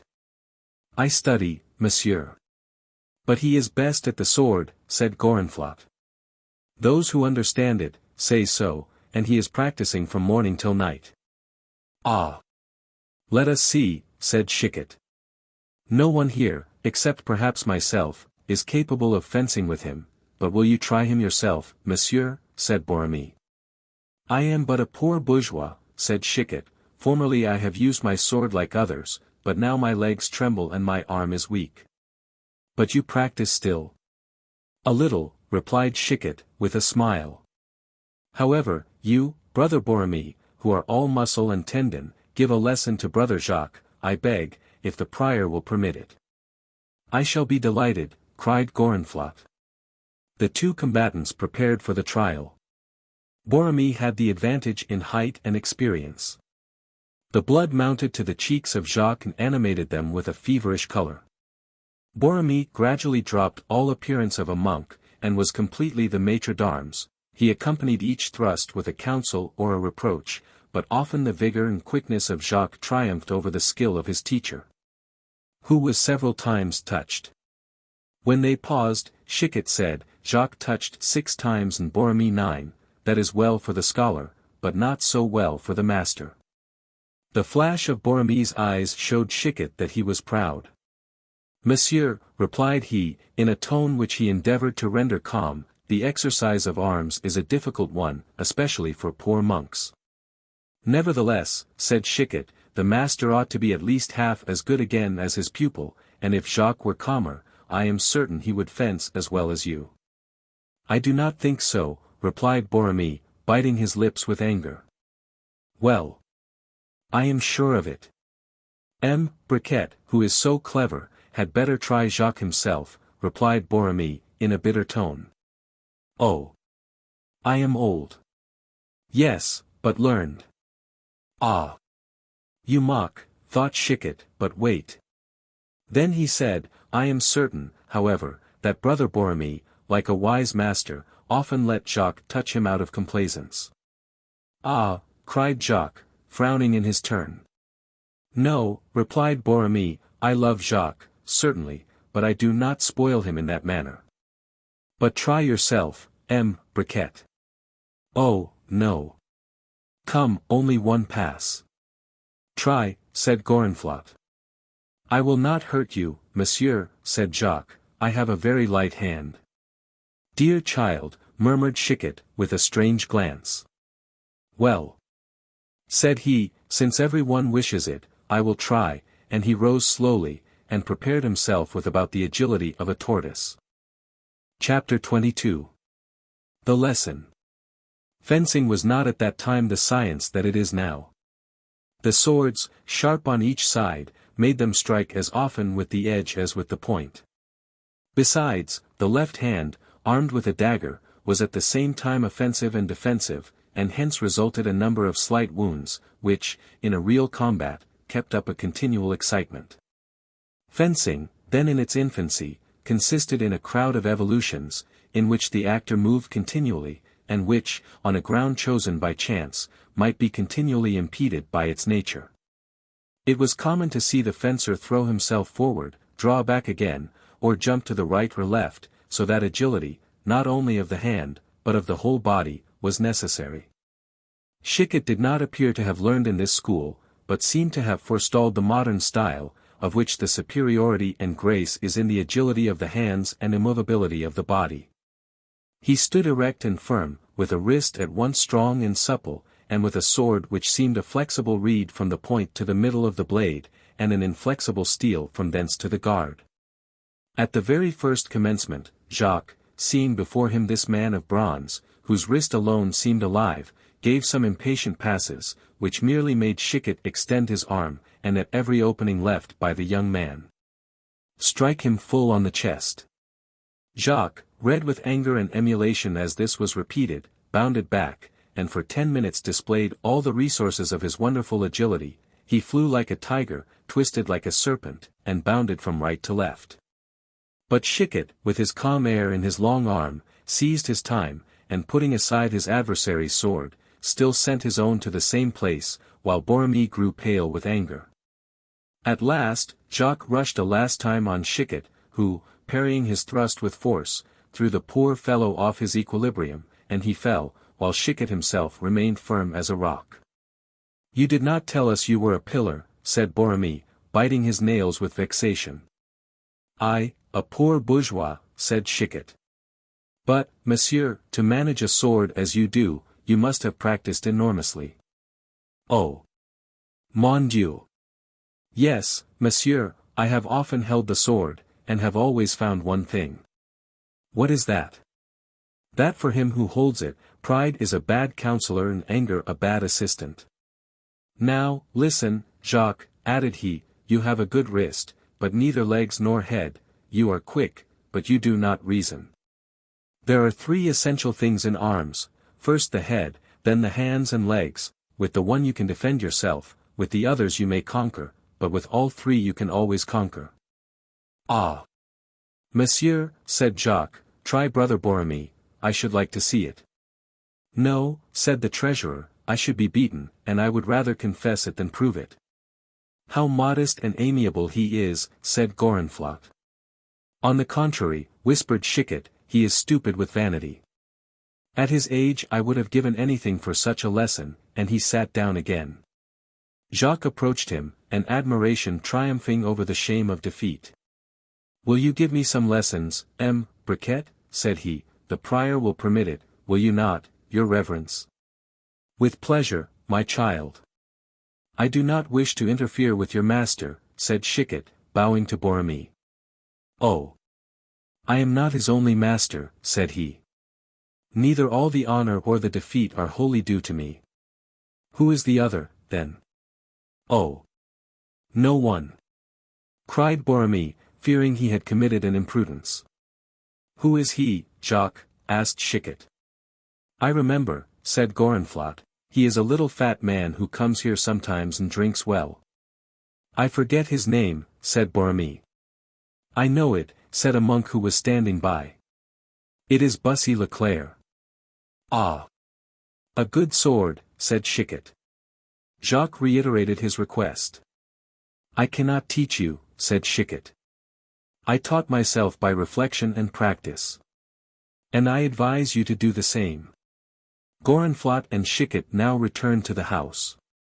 "I hope," said Gorenflot, with pride, "that this is a house worth something, and well managed." "Wonderful. My friend, and when I return from my mission." "Ah! True, dear M. Chicot, let us speak of your mission." "So much the more willingly, that I have a message to send to the king before I go." "To the king, my dear friend? You correspond with the king?" Directly. And you want a messenger? Yes. Will you have one of our monks? It would be an honor to the Priory. Willingly. Then you are restored to favor. More than ever. Then, said Gorenflot, you can tell the king all that we are doing here in his favor. I shall not fail to do so. Ah! My dear Chicot, cried Gorenflot, who already believed himself a bishop. But first I have 2 requests to make. Speak. First, money, which the king will restore to you. Money. I have my coffers full. Ma foi. You are lucky. Will you have 1,000 crowns? No, that is far too much. I am modest in my tastes, humble in my desires, and my title of ambassador does not make me proud, therefore 100 crowns will suffice. Here they are. And the second thing? An attendant. An attendant? Yes, to accompany me, I love society. Ah! My friend, if I were but free, as formerly. But you are not. Greatness enslaves me, murmured Gorenflot. Alas! Said Chicot, one cannot do everything at once.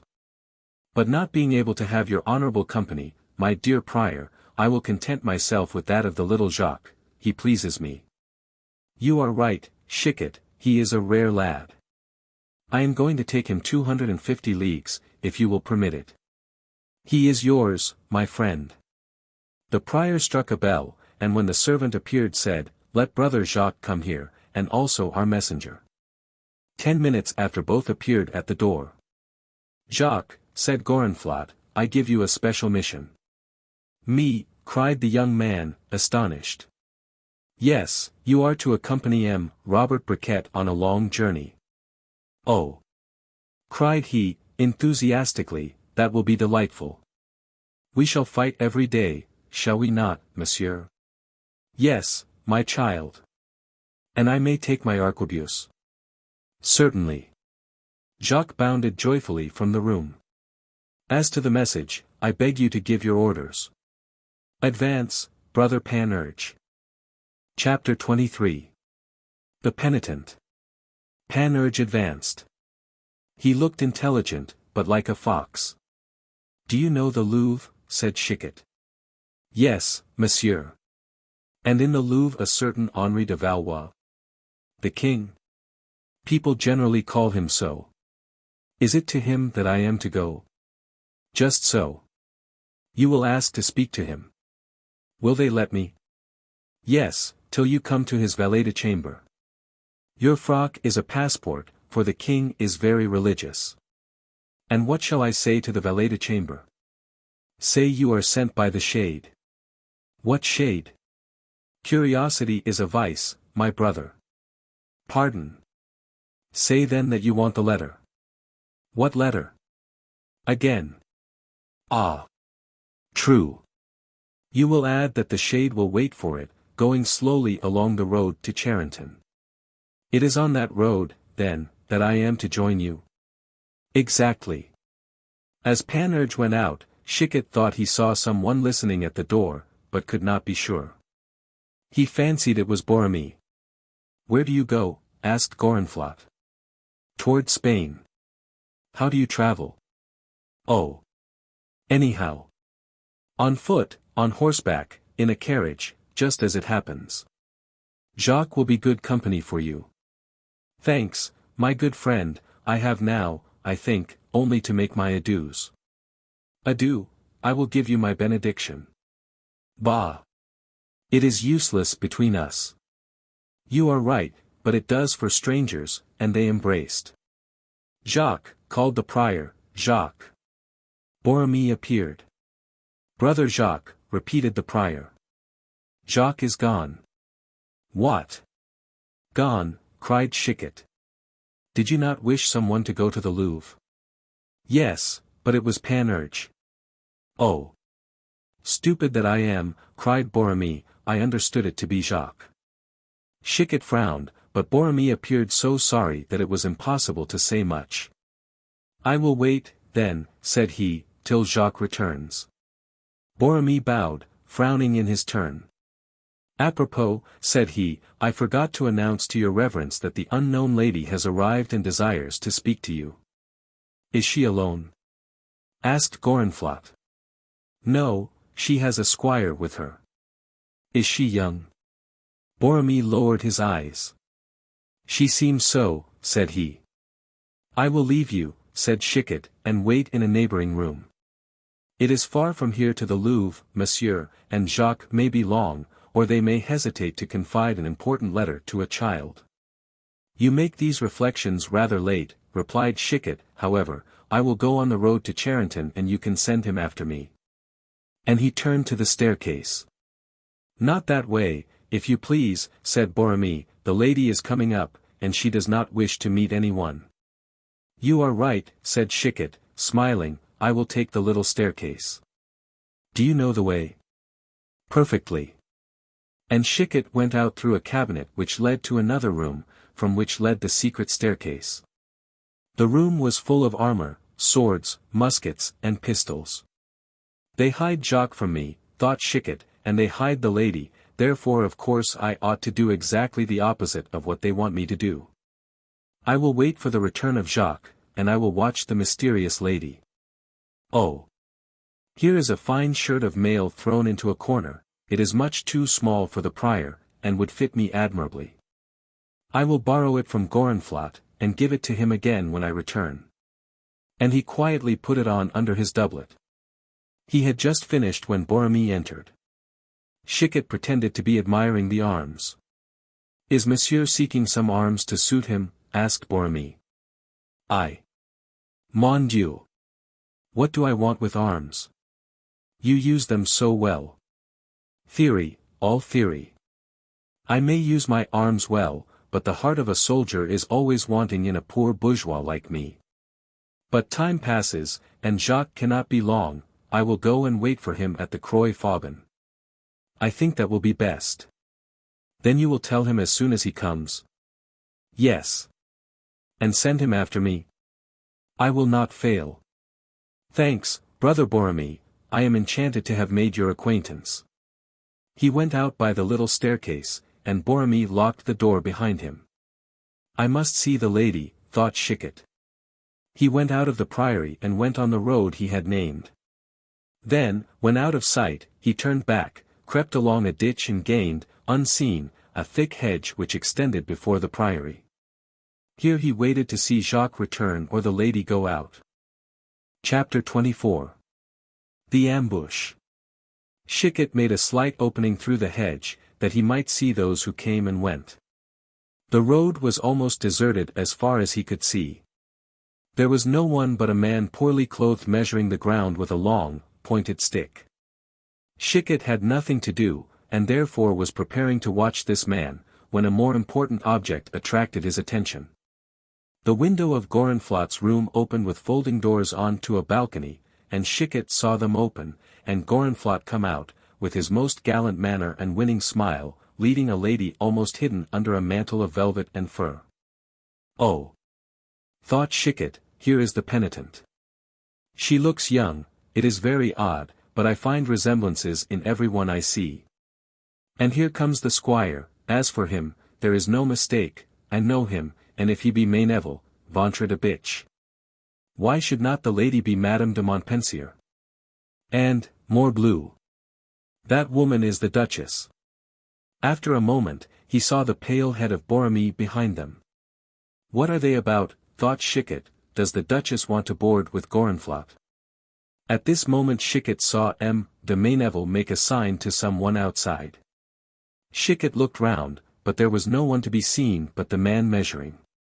It was to him, however, that the sign was addressed, for he had ceased measuring, and was looking toward the balcony.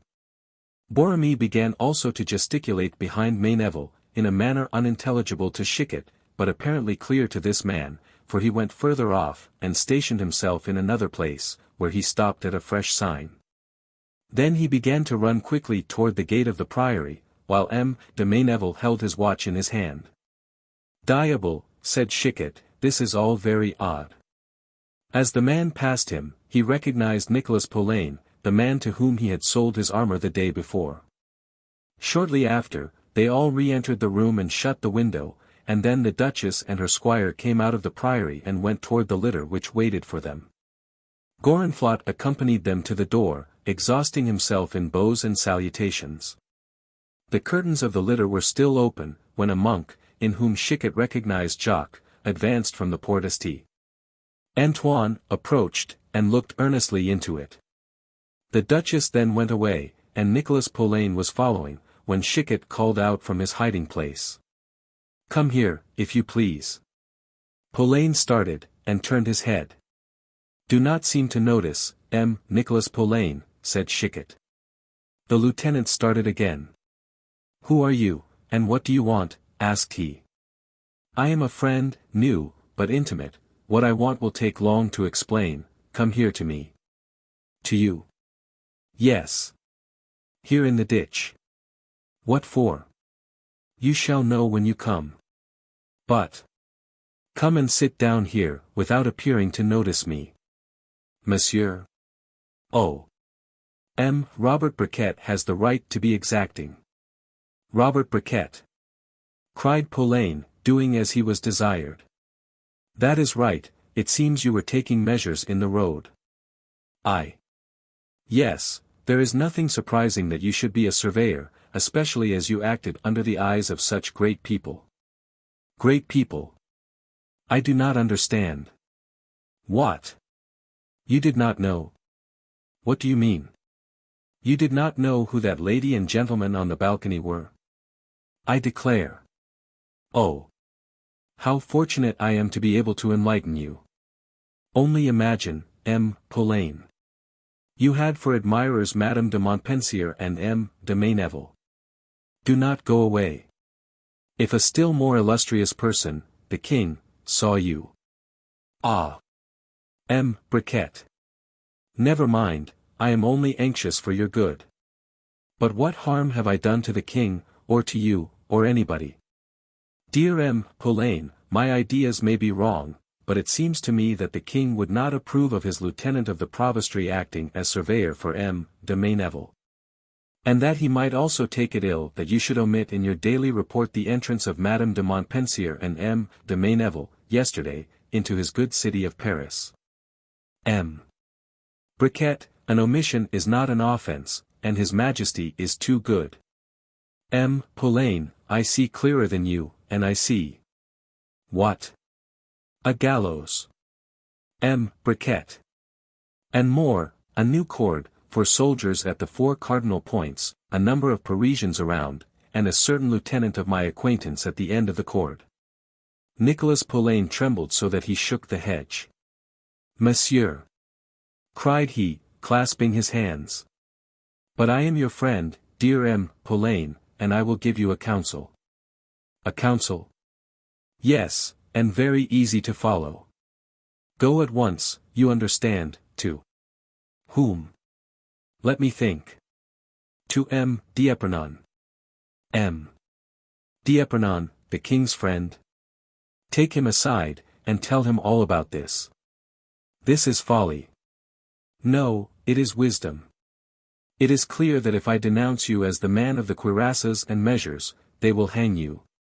But if, on the contrary, you disclose all, with a good grace, they will reward you. You do not appear convinced, however. Well. That will give me the trouble of returning to the Louvre, but I do not mind doing that for you, and he began to rise. No, no, stay here, I will go. Good. But you understand, no subterfuges, or tomorrow I shall send a little note to the king, whose intimate friend I have the honor to be, so that if you are not hanged till the day after tomorrow, you will only be hanged the higher. I will go. But you abuse your position. Oh. Poulain, you were a traitor 5 minutes ago, and I make you the savior of your country. Now, go quickly, for I am in a hurry. The Hotel d'Épernon, do not forget. Nicolas Poulain ran off, with a despairing look. Ah! It was time, said Chicot, for someone is leaving the Priory. But it is not Jacques, that fellow is half as tall again. Chicot then hastened to the Croix Faubin, where he had given the rendezvous. The monk, who was there to meet him, was a giant in height.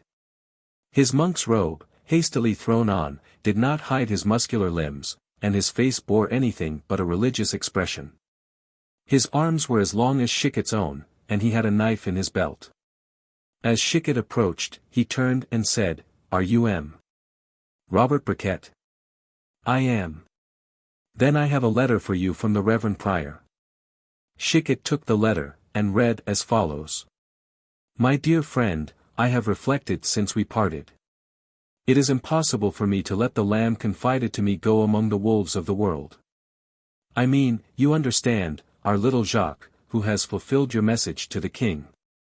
Instead of him, who is too young, I send you a good and worthy brother of our order. His manners are good, and his humor innocent, and I am sure you will like him. I send you my benediction. Adieu, dear friend." "What fine writing," said Chicot. "I will wager it is the treasurer's." "It was Brother Borromée who wrote it," said the Goliath. "In that case you will return to the Priory, my friend." "Yes, and tell his reverence that I have changed my mind, and intend to travel alone." "What? You will not take me, monsieur?" said the man, with astonishment, mixed with menace. "No, my friend." "And why, if you please?"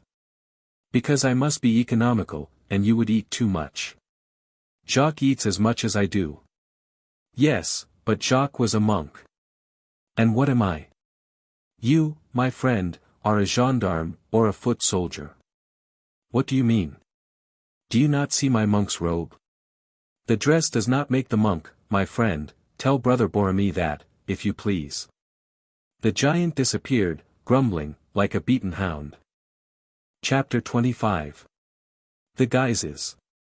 On the evening of the same day on which Chicot set off for Navarre, we shall find again, in a large room at the Hotel Guise, the person who, disguised as a page, had entered Paris behind Carminges, and who was also, as we know, the penitent of Gorenflot. On this occasion her sex was disclosed, and, elegantly dressed, with her hair glittering with precious stones, she was waiting impatiently for someone. At last a horse's step was heard, and the usher almost immediately announced M. Le Duc de Mayenne.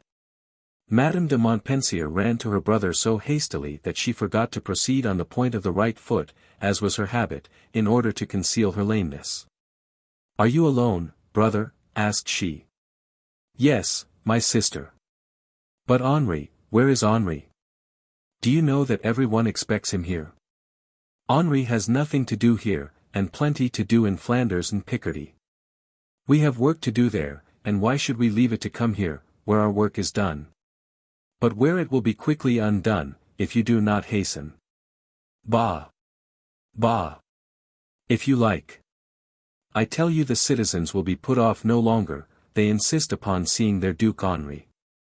They shall see him at the right time. And Salcede? Is dead. Without speaking. Without uttering a word. Good. And the army? Finished. And Paris? Is divided into 16 quarters. And each quarter has the chief pointed out? Yes. Then let us live in peace, and so I shall say to our good bourgeoisie. They will not listen to you. Bah! I tell you they are furious. My sister, you judge others by your own impatience. What Henri says must be done. And he says we are to remain quiet. What is to be done, then? Asked the Duchess impatiently. What do you wish to do? Firstly, to take the king. That is your fixed idea. I do not say it is bad, if it could be done, but think how often we have failed already. Times are changed, the king has no longer defenders. No, except the Swiss, Scotch, and French guards. My brother, when you wish it, I will show you the king on the road with only 2 lackeys. I have heard that 100 times, and never seen it once. You will see it if you stay here only 3 days. Another project, tell me what it is. You will laugh at a woman's idea. At this moment M. de Méneville was announced. "My accomplice," said she, "let him enter." "One word, Monseigneur," said he to M. de Mayenne as he entered, "they suspect your arrival at the Louvre." "How so?"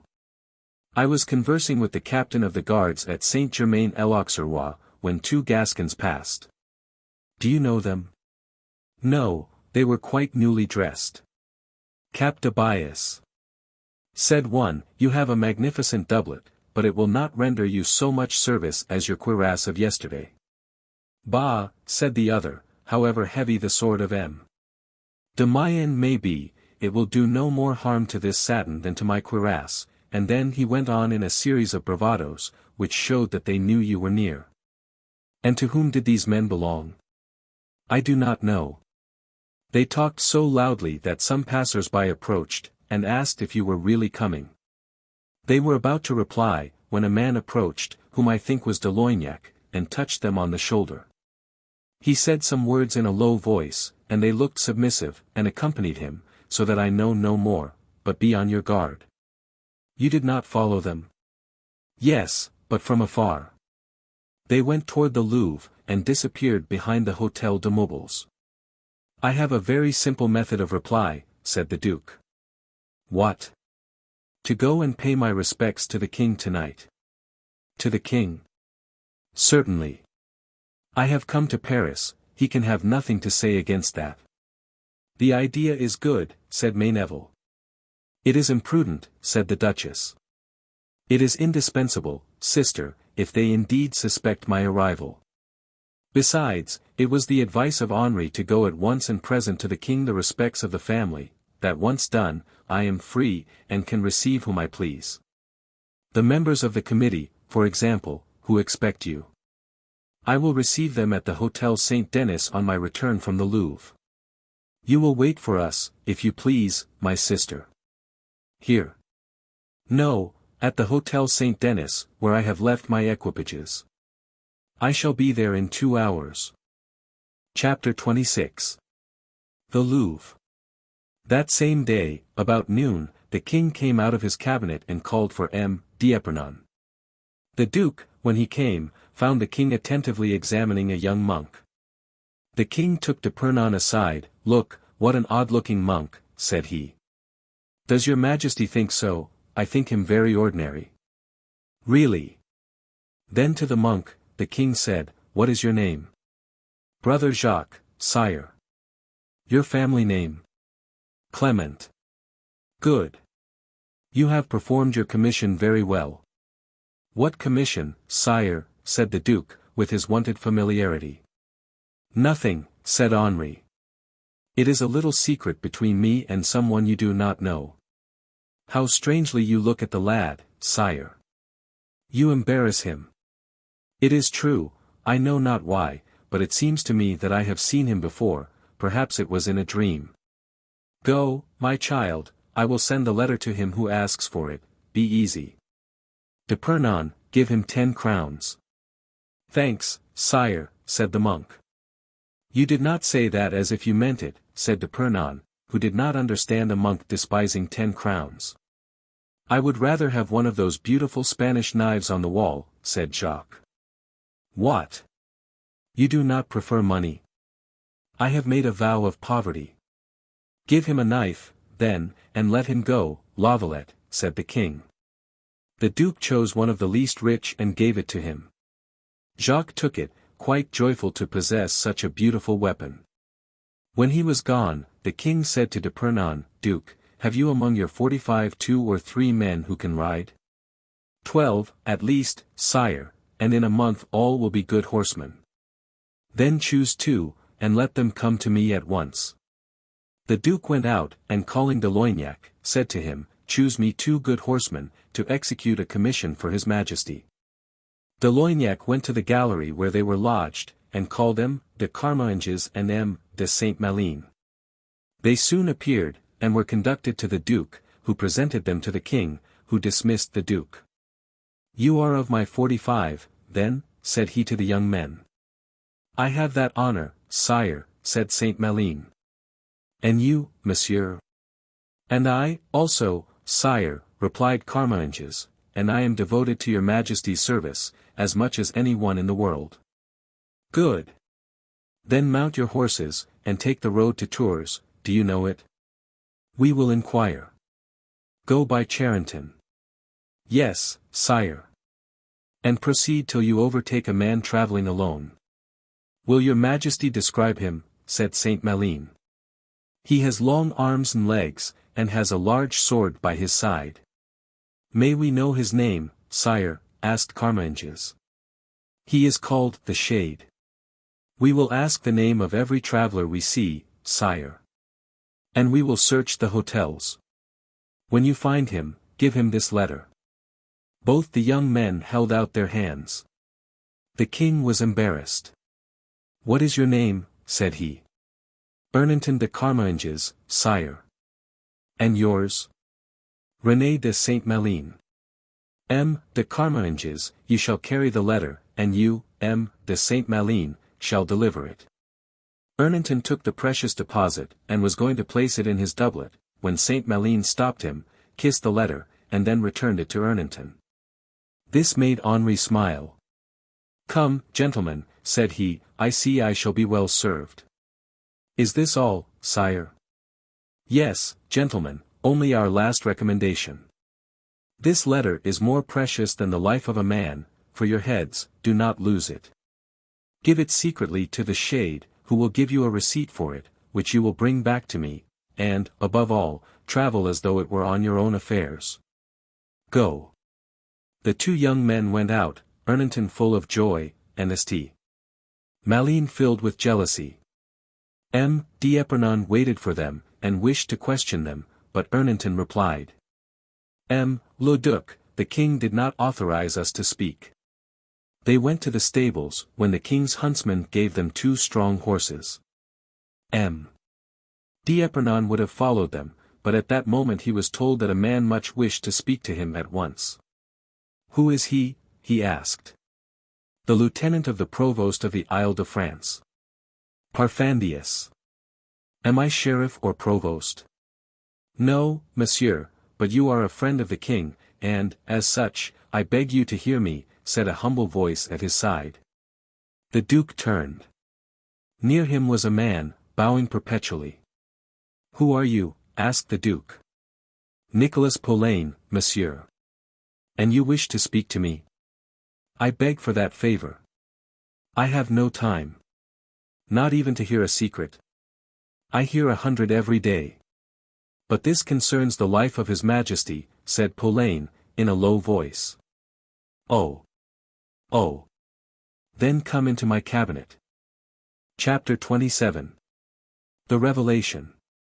d'Épernon, in traversing the antechamber, addressed himself to one of the gentlemen who stood there. What is your name, monsieur? Said he.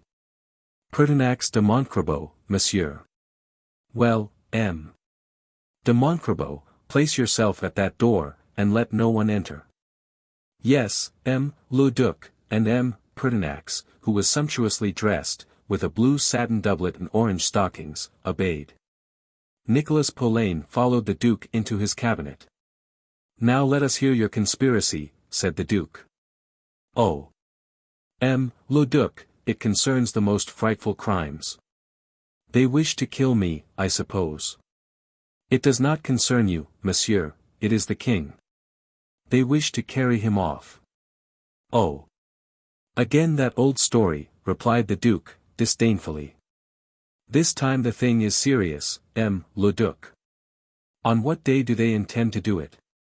The first time that His Majesty goes to Vincennes in his litter. How will they do it?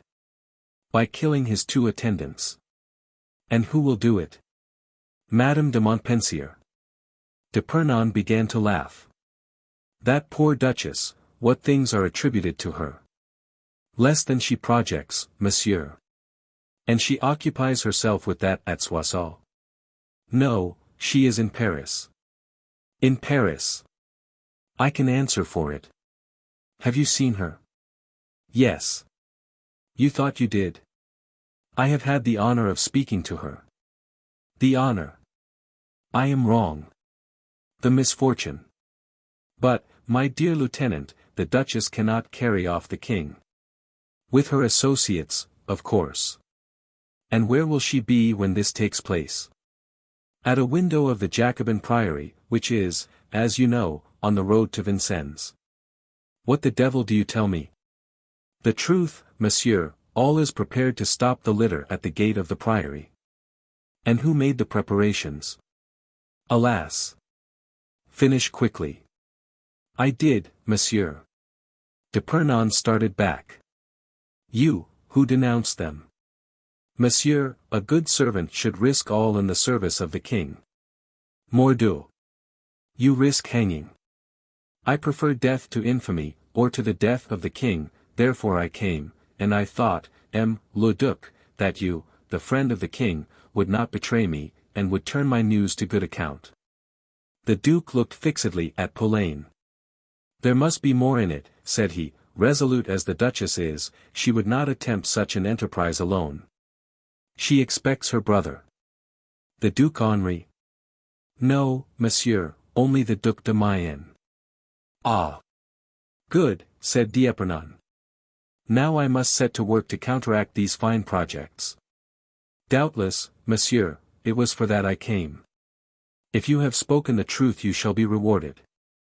Why should I lie, monsieur, where is my interest, I, who eat the king's bread? If you do not believe me, I will go to the king himself. No, Parfandius, you shall not go to the king, you shall have to deal with me, alone. I only said it because you seem to hesitate. No, I do not hesitate.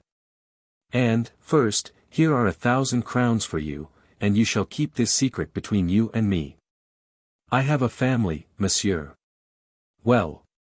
1,000 crowns, Parfandius.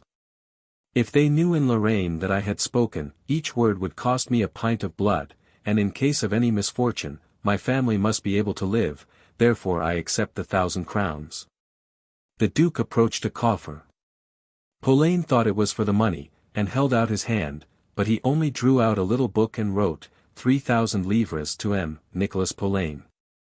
It is as if you had them, said he. Nicolas bowed, and looked puzzled. Then it is agreed, said the Duke. What, monsieur? That you will continue to instruct me? Nicolas hesitated. What? Has your noble devotion vanished already? No, monsieur. Then I may count on you. You may. And I alone know this? You alone. Now you may go, my friend, and, Parfandius, let M. de Mayenne look to himself. When D'Épernon returned to the king he found him playing at cup and ball. D'Épernon assumed a thoughtful air, but the king did not remark it. However, as the Duke remained perfectly silent, the king raised his head and said, Well, Valette, what is the matter, are you dead? I wish I were, replied D'Épernon, and I should not see what I do see. What, my cup and ball? Sire, in a time of great peril the subject may be alarmed for the safety of his master. What? Again perils, devil take you, Duke. Then you are ignorant of what is passing. Ma foi, perhaps. Your most cruel enemies surround you at this moment. Bah! Who are they? First, the Duchesse de Montpensier. Yes, that is true, she came to see Salcede. But what is that to me? You knew it, then. You see I did. But that M. de Mayenne was here. Yes, since yesterday evening. What? This secret? Cried D'Épernon, with a disagreeable surprise. Are there, then, any secrets from the king? You are zealous, dear Valette, but you are slow. This news would have been good at 4 o'clock yesterday, but today. Well, sire, today. It comes too late, you will agree. Still too soon, sire, it seems, since you will not listen to me. I have been listening for half an hour. You are menaced, they lay ambushes for you. Well, yesterday you gave me a guard, and assured me that my immortality was secured. Are your 45 no longer worth anything? Your Majesty shall see. I should not be sorry, Duke, when shall I see? Sooner perhaps than you think. Ah! You want to frighten me. You shall see, sire. Apropos, when do you go to Vincennes? On Saturday.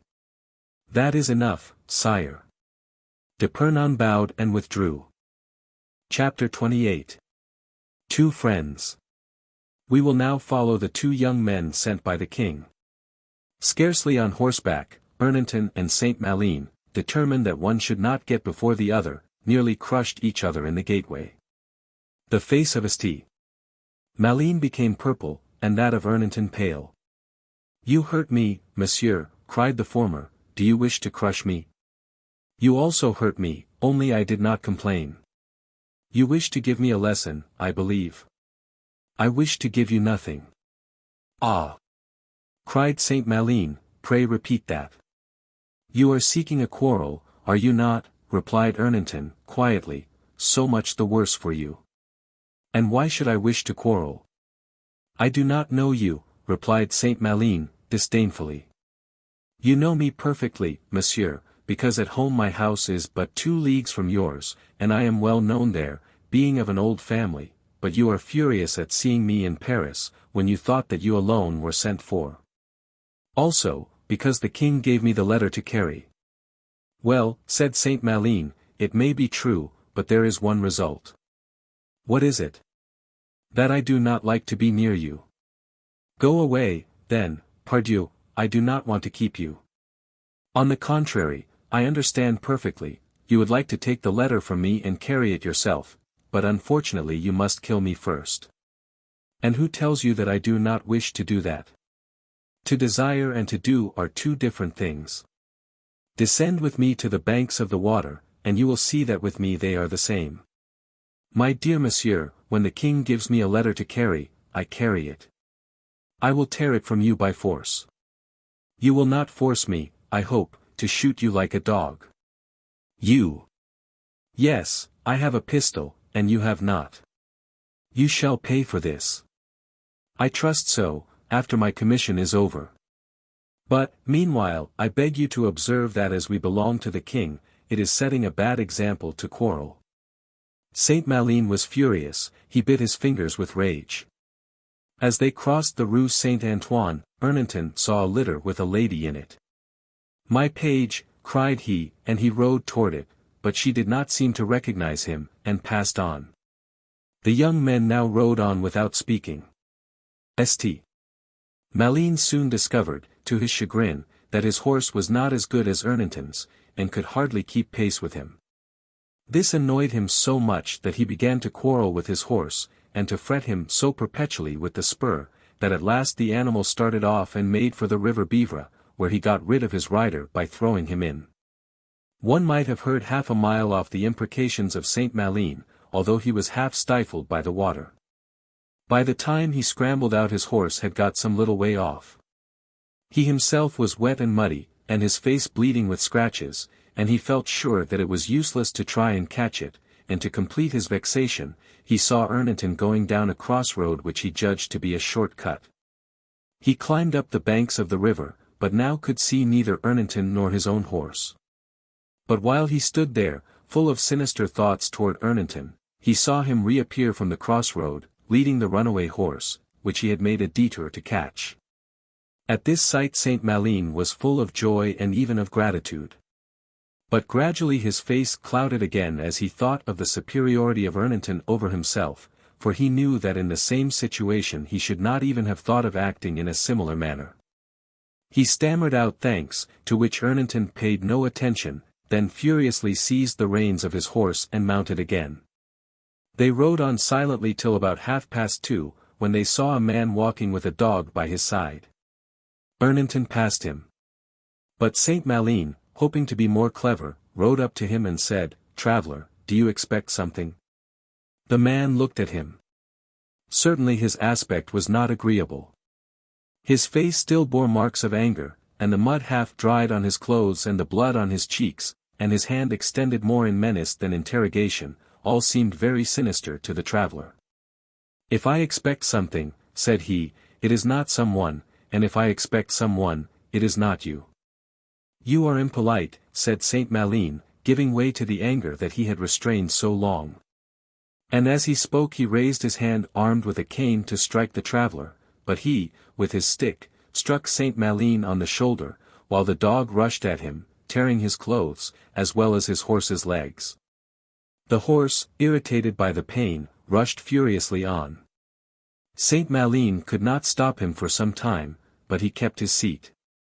They passed thus before Ernanton, who took no notice. At last St. Malin succeeded in quieting his horse, and they rode on again in silence till Ernanton said, "There is he whom we seek waiting for us." Chapter 29. Saint Malin. Ernanton was not deceived, the man he saw was really Chicot.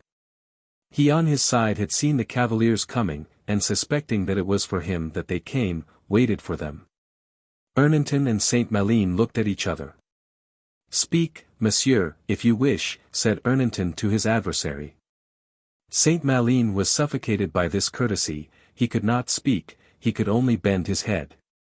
Then Ernanton, advancing said, to Chicot, "Monsieur, would it be indiscreet to inquire your name?" "I am called the Shade." "Do you expect anything?" "Yes, monsieur." "Will you be good enough to tell us what?" "A letter." "From where?" "From the Louvre." "Sealed with what seal?" "The royal seal." Ernanton put his hand into the breast of his doublet and drew out a letter. "That is it," said Chicot, "and for greater certainty, I was to give you something in exchange, was I not?" "A receipt." "Yes." "Monsieur," continued Ernanton, "I was told to carry it, but this gentleman was to deliver it." And he handed the letter to Saint Malin, who gave it to Chicot. "You see," said Ernanton, "that we have faithfully fulfilled our mission. There is no one here, and no one has seen us give you the letter." "It is true, gentlemen. But to whom am I to give the receipt?" "The king did not say," said Saint Malin, with a meaning air. "Write two, monsieur, and give one to each of us. It is far from this to the Louvre, and some misfortune may happen to one of us on the road," and as he spoke, Ernanton's eyes flashed in their turn. "You are wise," said Chicot, drawing his tablets from his pocket, from which he tore out 2 pages and wrote on each, "Received from the hands of Saint Malin the letter brought by M. Ernanton de Carmanges. The Shade." "Adieu, monsieur," said St. Malin, taking his. "Adieu, monsieur, and a pleasant journey to you," added Ernanton. "Have you anything else to send to the Louvre?" "Nothing, I thank you." Then the young men set off toward Paris, and Chicot in the opposite direction. When he was out of sight. "Now, monsieur," said Ernanton to Saint Malin, "dismount, if you please." "And why so?" "Our task is accomplished, we have now to converse, and this place appears excellent for an explanation of this sort." "As you please, monsieur," and they got off their horses. Then Ernanton said, "You know, monsieur, that without any cause on my part, you have during the whole journey insulted me grievously. You wished to make me fight at an inopportune time, and I refused, but now the time is good and I am your man." But Saint Malin was angry no longer, and did not wish to fight. "Monsieur," replied he, "when I insulted you, you responded by rendering me a service. I can no longer hold the language I did just now." "No, but you think the same." "How do you know?"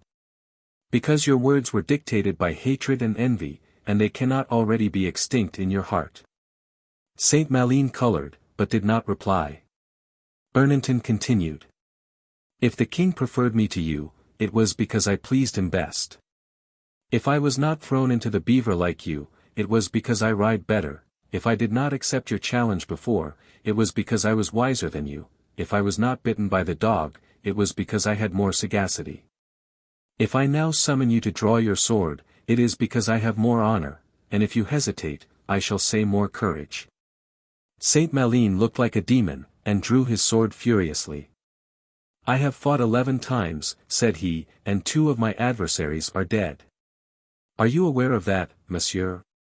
And I, monsieur, have never fought, for I have never had occasion, and I did not seek it now. I wait your pleasure, monsieur." "Oh! Said Saint Malin, we are compatriots, and we are both in the king's service, do not let us quarrel. You are a brave man, and I would give you my hand if I could. What would you have? I am envious, it is my nature. M. de Caliber, or M. de Monsoreau, would not have made me angry, it was your superior merit. Console yourself, therefore, for I can do nothing against you, and unluckily your merit remains. I should not like anyone to know the cause of our quarrel. No one will know it, monsieur. No one. No, for if we fight I should kill you, or you would kill me. I do not despise life. On the contrary, I cling to it, for I am only 23 years of age, have a good name and am not poor, and I shall defend myself like a lion. Well, I, on the contrary, am 30, and am disgusted with life. But still I would rather not fight with you. Then you will apologize? No, I have said enough. If you are not content, so much the better, for you are not superior to me. But, monsieur, one cannot end a quarrel thus, without the risk of being laughed at. I know it. Then you refuse to fight? With you? After having provoked me? I confess it. But if my patience fail, and I attack you? I will throw my sword away, but I shall then have reason to hate you, and the first time I find you in the wrong, I will kill you. Ernanton sheathed his sword. You are a strange man, said he, and I pity you. You pity me. Yes, for you must suffer. Horribly. Do you never love? Never. Have you no passions? One alone, jealousy, but that includes all others to a frightful degree. I adore a woman, as soon as she loves another. I love gold, when another possesses it. Yes, you are right, I am unhappy. Have you never tried to become good? Yes, and failed. What does the venomous plant? What do the bear and bird of prey? They destroy, but certain people use them for the chase. So shall I be in the hands of d'Épernon and Loignac, till the day when they shall say, this plant is hurtful, let us tear it up, this beast is furious, let us kill him. Ernanton was calmed, Saint Malin was no longer an object of anger but of pity. Good fortune should cure you, said he, when you succeed, you should hate less. However high I should rise, others would be higher. They rode on silently for some time. At last Ernanton held out his hand to Saint Malin, and said, shall I try to cure you? No, do not try that, you would fail. Hate me, on the contrary, and I shall admire you. An hour after they entered the Louvre, the king had gone out, and would not return until evening. Chapter 30. The Loignac's interview with the 45. Each of the young men placed himself at a window to watch for the return of the king. Ernanton, however, soon forgot his present situation, and became abstracted in thinking who the woman could be who had entered Paris as his page, and whom he had since seen in such a splendid litter. And with a heart more disposed to love adventure than to make ambitious calculations, he forgot why he was sitting there, till, suddenly raising his head, he saw that Saint Malin was no longer there. He understood at once that he had seen the king arrive, and had gone to him. He rose quickly, traversed the gallery, and arrived at the king's room just as Saint Malin was coming out. Look! Cried he joyfully, what the king has given me, and he showed a gold chain. I congratulate you, monsieur, said Ernanton, quietly, and he entered in his turn. St. Malin waited impatiently until he came out again, which he did in about 10 minutes, although it appeared an hour to Saint Malin. When Ernanton came out, he looked all over him, and seeing nothing, he cried joyfully, and you, monsieur, what has he given to you? His hand to kiss, replied Ernanton. St. Malin crushed his chain impatiently in his hands, and they both returned in silence. As they entered the hall, the trumpet sounded, and at this signal all the 45 came out of their rooms, wondering what was the matter. While they profited by this reunion to examine each other. Most of them were richly dressed, though generally in bad taste. They all had a military tournure, and long swords, boots and gloves of buckskin or buffalo, all well gilded or well greased, were almost universal. The most discreet might be known by their quiet colors, the most economical by the substantial character of their equipments, and the most gay by their white or rose-colored satins. Perducas de Pincornay had bought from some Jew a gold chain as thick as a cable. Pertinax de Montcrabeau was all bows and embroidery. He had bought his costume from a merchant who had purchased it of a gentleman who had been wounded by robbers. It was rather stained with blood and dirt, it was true, but he had managed to clean it tolerably. There remained 2 holes made by the daggers of the robbers, but Pertinax had had them embroidered in gold. Eustache de Méridor did not shine. He had had to clothe Lardille, Molitor, and the 2 children. All the gentlemen were there admiring each other, when M. de Loignac entered frowning, and placed himself in front of them, with a countenance anything but agreeable. "Gentlemen," said he, "are you all here?" "All," they replied. "Gentlemen, you have been summoned to Paris as a special guard to the king. It is an honorable title, but it engages you to much. Some of you seem not to have understood your duties. I will, therefore, recall them to you. If you do not assist at the deliberations of the council, you will constantly be called upon to execute the resolutions passed there, therefore, the responsibility of those secrets rests upon you. Suppose now that one of the officers on whom the safety of the state and the tranquility of the crown reposes, betray the secrets of the council, or a soldier charged with a commission does not execute it, his life is the forfeit, you know that?" "Doubtless," replied many voices.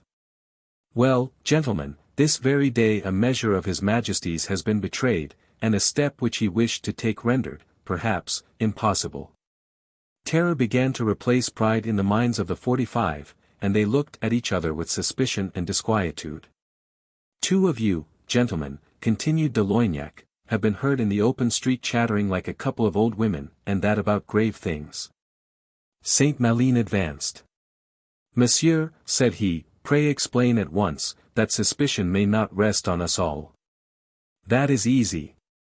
The king heard today that one of his enemies, precisely one of those whom we have been enrolled to guard him against, had arrived in Paris to conspire against him.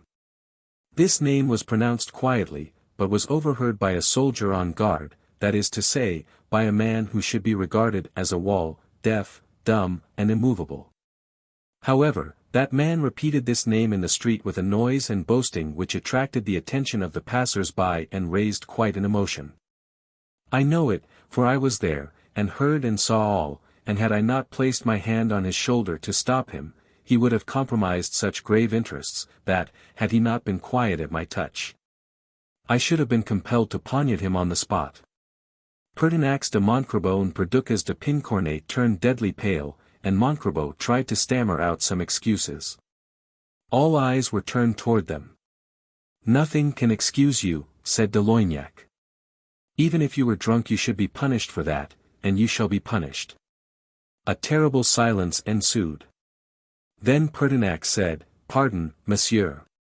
We are provincials, new to the court, and unaccustomed to politics. You should not have accepted your posts without weighing their duties.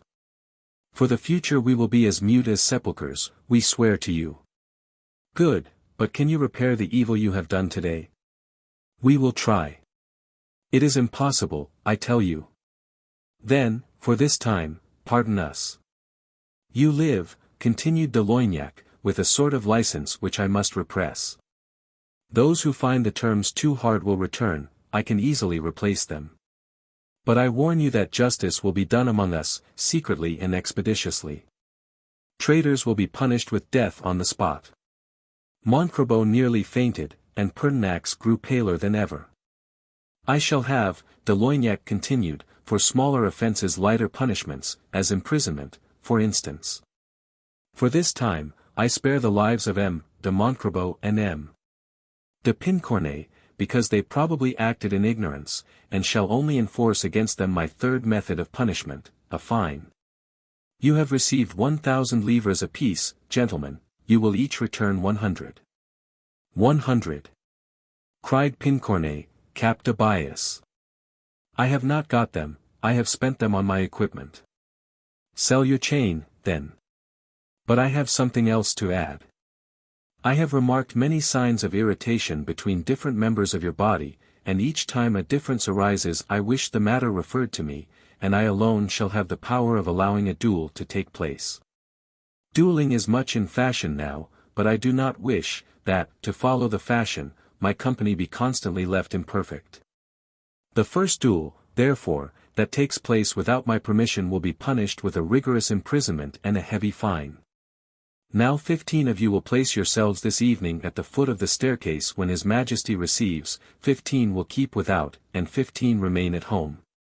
Also, as you should have some chief, and I cannot be everywhere, I will each day name a chief for the 15, so that all shall learn to obey and command. At present I do not know the capacities of any one, but I shall watch and learn. Now, go, gentlemen, and M. de Monsoreau and M. de Pincornay, you will remember that I expect your fines to be paid tomorrow. They all retired except Ernanton, who lingered behind. Do you wish anything? Asked de Loignac. Yes, monsieur, said Ernanton, bowing, it seems to me that you have forgotten to point out to us our duties. To be in the king's service has a glorious sound, doubtless, but I should wish to know in what this service consists. That, monsieur, is a question to which I cannot reply. May I ask why, monsieur? Because I, myself, am often ignorant in the morning of what I shall have to do in the evening. Monsieur, you are placed in such a high position that you must know much of which we are ignorant. You love the king, I suppose. I do, and I ought to do so, as a subject and a gentleman. Well. That is the cardinal point by which to regulate your conduct. Very well, monsieur, but there is one point which disquiets me. What is it? Passive obedience. It is an essential condition. So I understand. But it is sometimes difficult for persons who are delicate on points of honor. That does not concern me, M. de Carminges. But, monsieur, when an order displeases you. I read the signature of M. d'Épernon, and that consoles me. And M. d'Épernon. He reads the signature of His Majesty, and consoles himself as I do. You are right, monsieur, and I am your humble servant, and Ernanton was about to retire, when de Loignac stopped him. I will say to you, said he, what I have not said to the others, for no one else has had the courage to speak to me thus. Ernanton bowed. Perhaps, continued de Loignac, a great personage will come to the Louvre this evening. If so, do not lose sight of him, and follow him when he leaves. Pardon me, monsieur, but that seems the work of a spy. Do you think so? It is possible, but look here, and he drew out a paper which he presented to Ernanton, who read. Have M. de Mayenne followed this evening, if he presents himself at the Louvre. d'Épernon. Well, monsieur. I will follow M. de Mayenne, said Ernanton, bowing. Chapter 31. The Bourgeois of Paris. M. de Mayenne, with whom they were so much occupied at the Louvre, set out from the Hotel Guise, booted and on horseback, as though he had just arrived. He was received by the king affectionately. Well, cousin, said he, you have, then, come to visit Paris? Yes, sire, I come in my brother's name and my own, to recall to your Majesty that you have no more faithful subjects than ourselves. Mordieu, said the king, that is so well known that you might have spared yourself this trouble. You must have had some other motive. Sire, I feared that your regard for us might be shaken by the reports which our enemies circulate about us. What reports? Asked Henri. What? Cried Mayenne, rather disconcerted, has not your Majesty heard any reports unfavorable to us? My cousin, no once for all that I allow no one to speak ill in my presence of the Guises. Well, sire, I do not regret my visit, since I have had the pleasure of finding my king so well disposed toward us, but I will allow that it was needless. Oh! There is always something to do in Paris. Yes, sire. But we have our business at Soissons. What business, Duke? Your Majesty's, sire. Ah! True, continue, Mayenne, to do as you have done, and know how to appreciate the conduct of my subjects." The duke retired, smiling. The king rubbed his hands, and de Loignac made a sign to Ernanton, who spoke to his valet, and then followed de Mayenne. There was no fear of missing him, for the news of his arrival had spread, and some 100 leaguers had assembled to greet him. As the duke reached his hotel, Ernanton saw a litter pierce through the crowd. De Mayenne approached it, and the curtains were opened, and Ernanton thought he recognized his former page. The litter disappeared under the gateway, and Mayenne followed. An instant after, M. de Mayneville appeared on the balcony, and thanked the Parisians in the duke's name, but begged them to disperse and go home. All went away accordingly, except 10 men, who had entered after the duke. These were the deputies of the League, who were sent to thank M. de Mayenne for his visit, and to beg that his brothers would come also. They had a number of plans, which only wanted the sanction and support of the chiefs. Bussy Leclerc came to announce that he had instructed the monks of 3 monasteries in the use of arms, and had enrolled 500 bourgeois in a regiment. La Chapelle-Marteau had worked on the magistrates and had 200 black robes ready for councillors. Brigard had gained the merchants of the Rue Lombards and the Rue Saint-Denis. Cruz could answer for the University of Paris, and Delbar promised for all the sailors in the port, a dangerous body of 500 men. Each of the others had something to offer, even Nicolas Poulain, the friend of Chicot. When Mayenne had heard them all, he said, "I admire your strength, but I do not see the end you propose to yourselves." Bussy Leclerc answered, "We want a change, and as we are the strongest." "But how will you arrive at this change?" "It seems to me," replied Bussy, boldly, "that as the idea of the Union came from our chiefs, it is for them to point out its aim." "You are perfectly right," said Mayenne, "but it is also for them to judge of the proper time for action. The troops of M. de Guise may be ready, but he does not give the signal until he thinks fit. But, Monseigneur, we are impatient." "For what?" "To arrive at our end. We also have our plan." "Ah! That is different. If you have your own plan, I say no more." "Yes, Monseigneur, but may we count on your aid?" "Doubtless, if this plan be approved by my brother and myself." "We believe it will." "Let me hear it, then." The leaguers looked at each other, then Marteau advanced. "Monseigneur," said he, "we think the success of our plan certain. There are particular points where all the strength of the city lies, the Great and the Little Châtelet, the Hôtel de Ville, the Arsenal and the Louvre. It is true.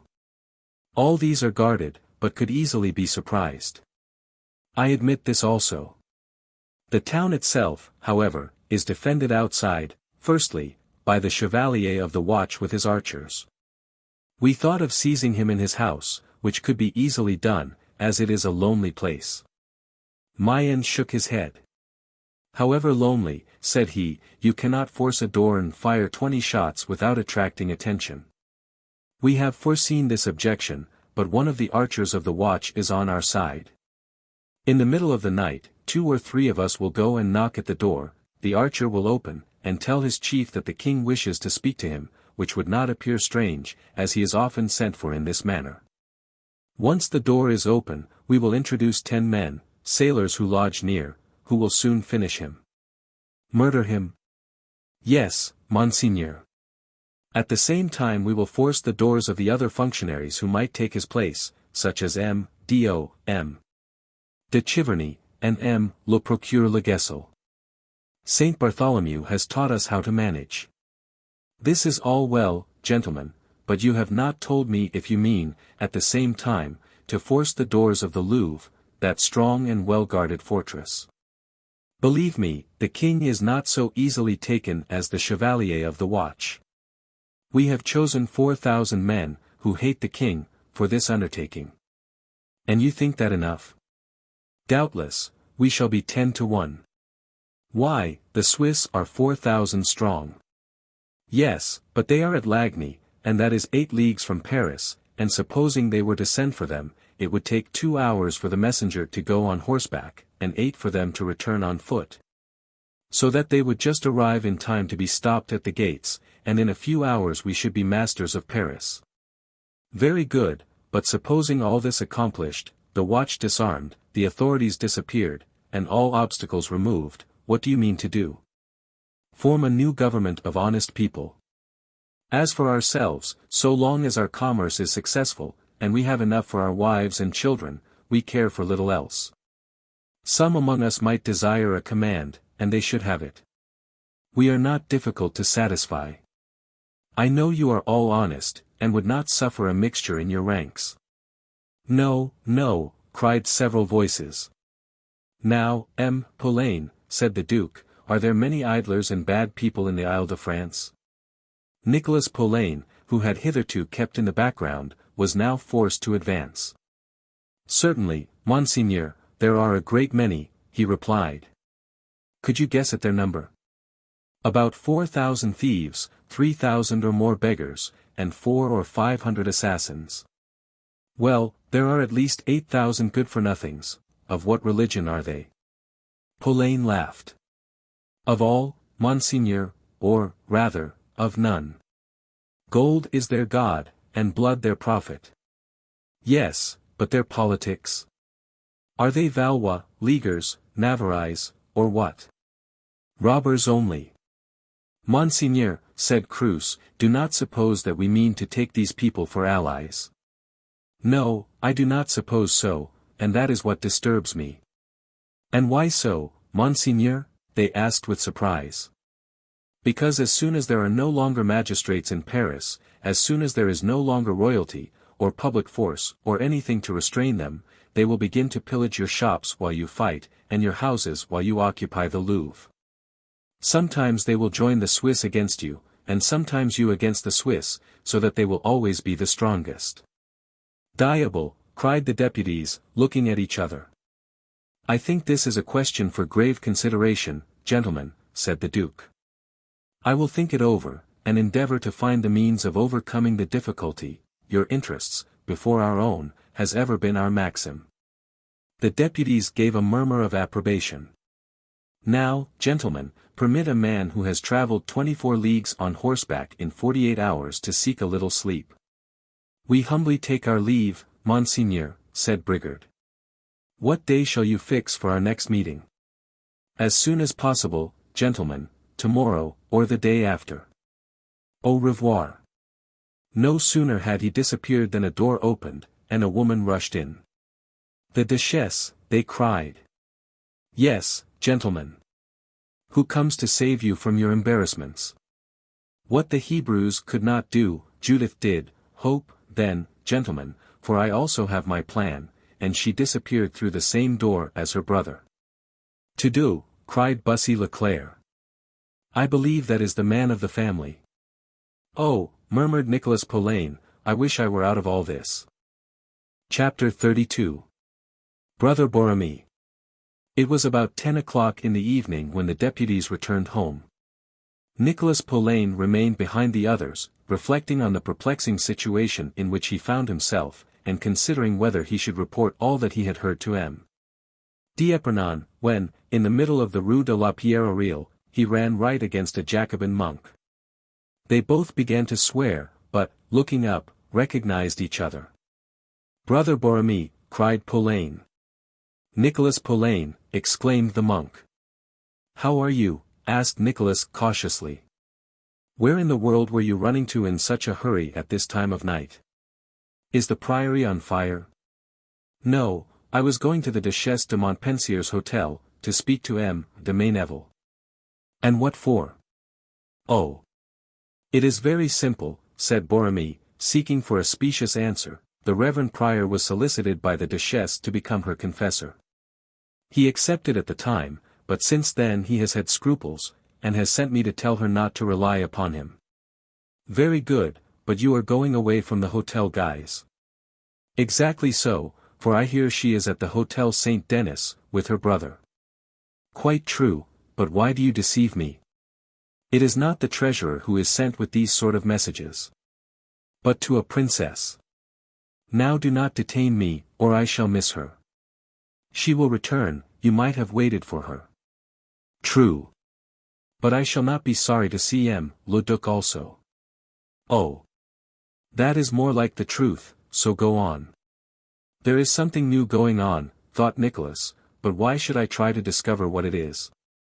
Meanwhile the brother and sister had been conversing together, and had settled that the king had no suspicions, and was therefore easy to attack.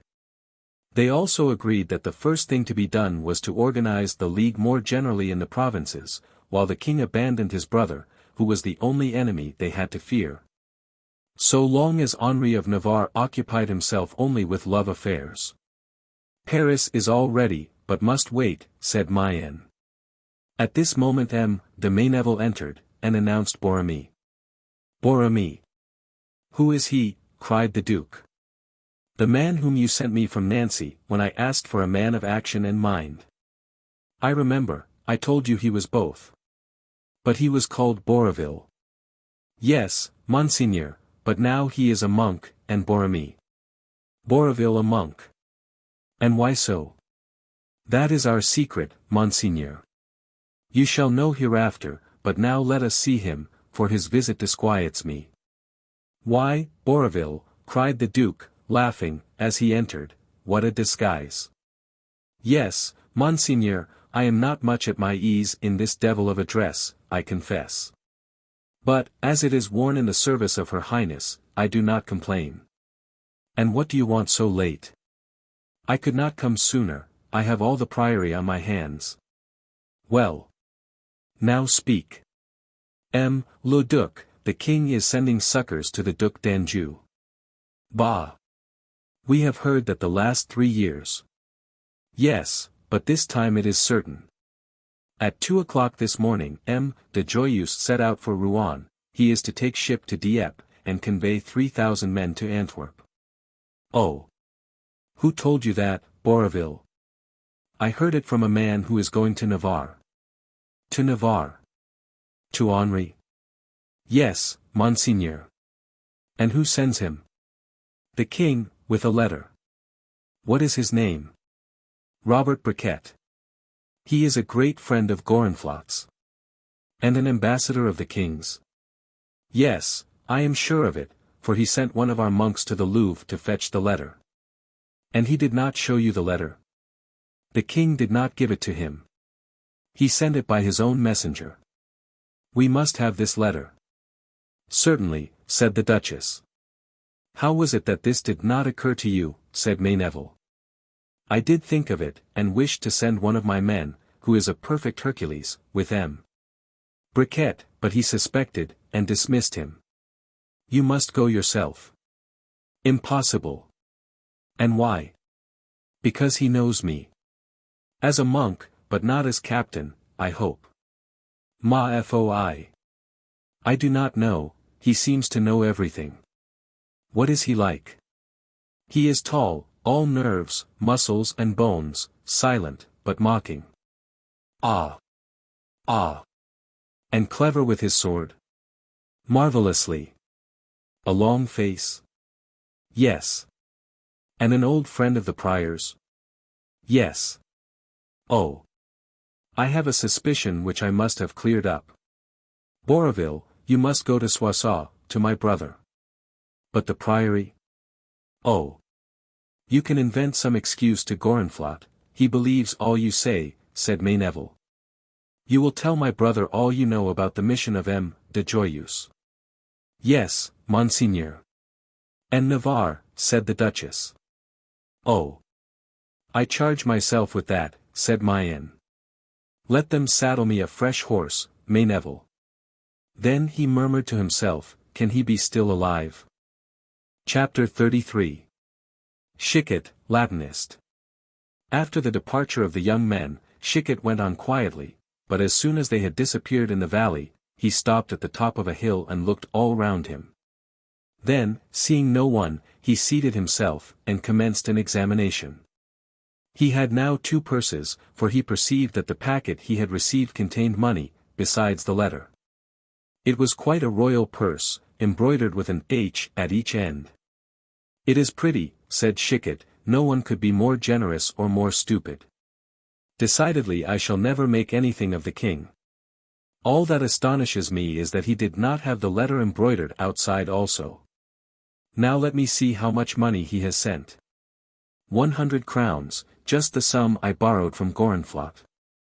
Ah! Pardon, Henri, this is good. But the purse annoys me. If I were to keep it I should feel as if the very birds, as they flew over my head, would denounce me as a royal messenger.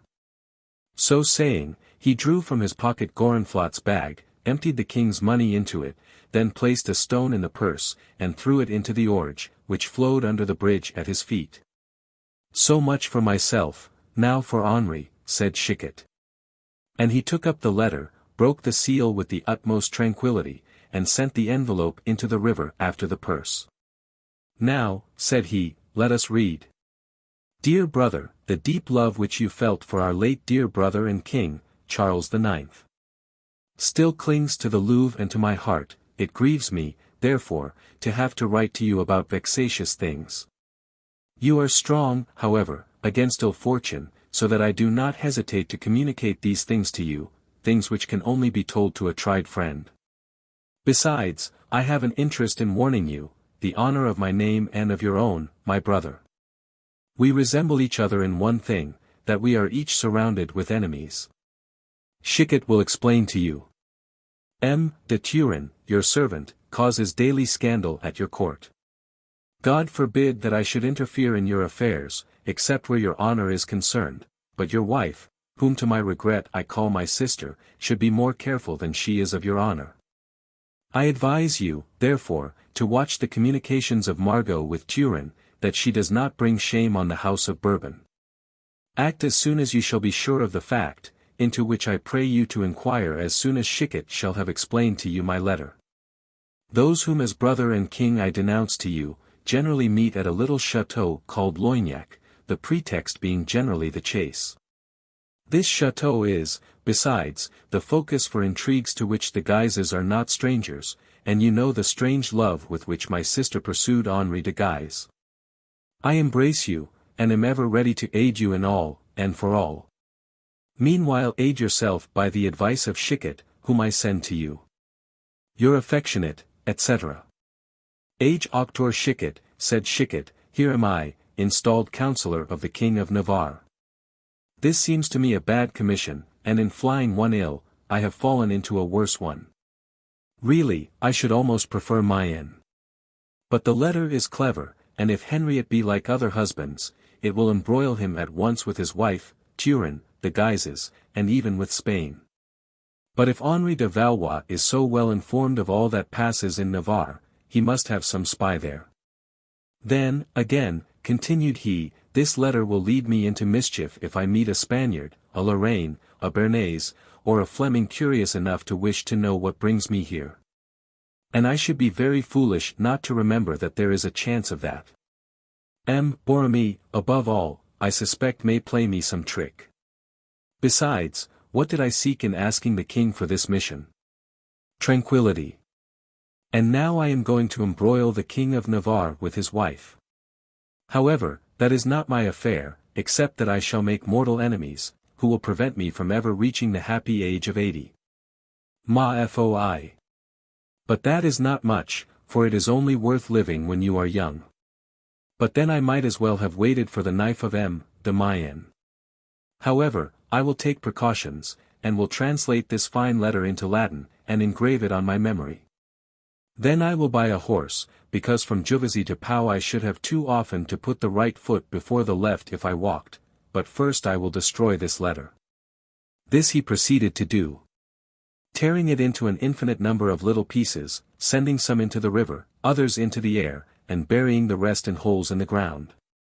Now let me think of my Latin theme, said he. And this study occupied him until he arrived at Corbeil, where he bestowed a glance at the cathedral, but fixed an earnest look at a Tréter's, whence came an appetizing smell of dinner. We will not describe either the dinner he made or the horse he bought, suffice it to say that the dinner was long and the horse was bad. Chapter 34. The Four Winds. Chicot, with his little horse, which ought to have been a big one to have carried him, after having slept at Fontainebleau, made a detour to the right, and proceeded toward the little village of Orgeval. He would have gone further that day, but his horse failed him. He put up, therefore, at a good hotel, and went through the rooms to select one where the doors closed well, and chose an apartment which had just been repaired, and the door of which was furnished with a formidable lock. Before going to bed, although the hotel had appeared almost empty, he locked the door and placed a heavy table and a chest of drawers against it. He then put his purse under his pillow, and repeated to himself 3 times over the translation of the king's letter. There was an extremely high wind blowing, and as it howled in the neighboring trees, it was with a feeling of great satisfaction that Chicot plunged into a very comfortable bed. He had a lamp by his bedside, and he occupied himself for some time in reading a book which he had brought with him, but, although he liked the book, in reading the 3rd chapter he fell asleep. The wind moaned about the house, sometimes like a child crying, and sometimes like a husband scolding his wife, and as Chicot slept, it seemed to him, in his dreams, that the tempest came nearer and nearer. All at once a sudden squall of invincible force broke locks and bolts, pushed the chest of drawers, which fell on the lamp, which it extinguished, and on the table, which it smashed. Chicot had the faculty of waking quickly, and with all his senses about him, so he jumped out of bed and got hold in an instant of his purse and his sword. It was quite dark, but it seemed to him that the whole room was being torn to pieces by the 4 winds of heaven, for the chairs were falling, and the table breaking more and more under the weight of the drawers. As he could do nothing against the gods of Olympus, he contented himself with standing in one corner, with his sword held out before him, so that if any of these mythological personages approached, they would spit themselves upon it. At last he profited by a momentary cessation in the uproar to cry loudly, "Help! Help!" He made so much noise that it seemed to quiet the elements, as if Neptune had pronounced the famous quos ego, and, after 6 or 7 minutes, during which Eurus, Notus, Boreas and Aquilo seemed to beat a retreat, the host appeared with a lantern and enlightened the scene, which looked deplorably like a field of battle. The great chest of drawers was overturned on the broken table, the door was held only by one of its hinges, and the bolts were broken.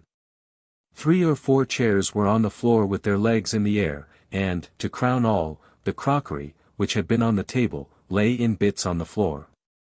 "This is a regular pandemonium," cried Chicot, recognizing his host. "Oh!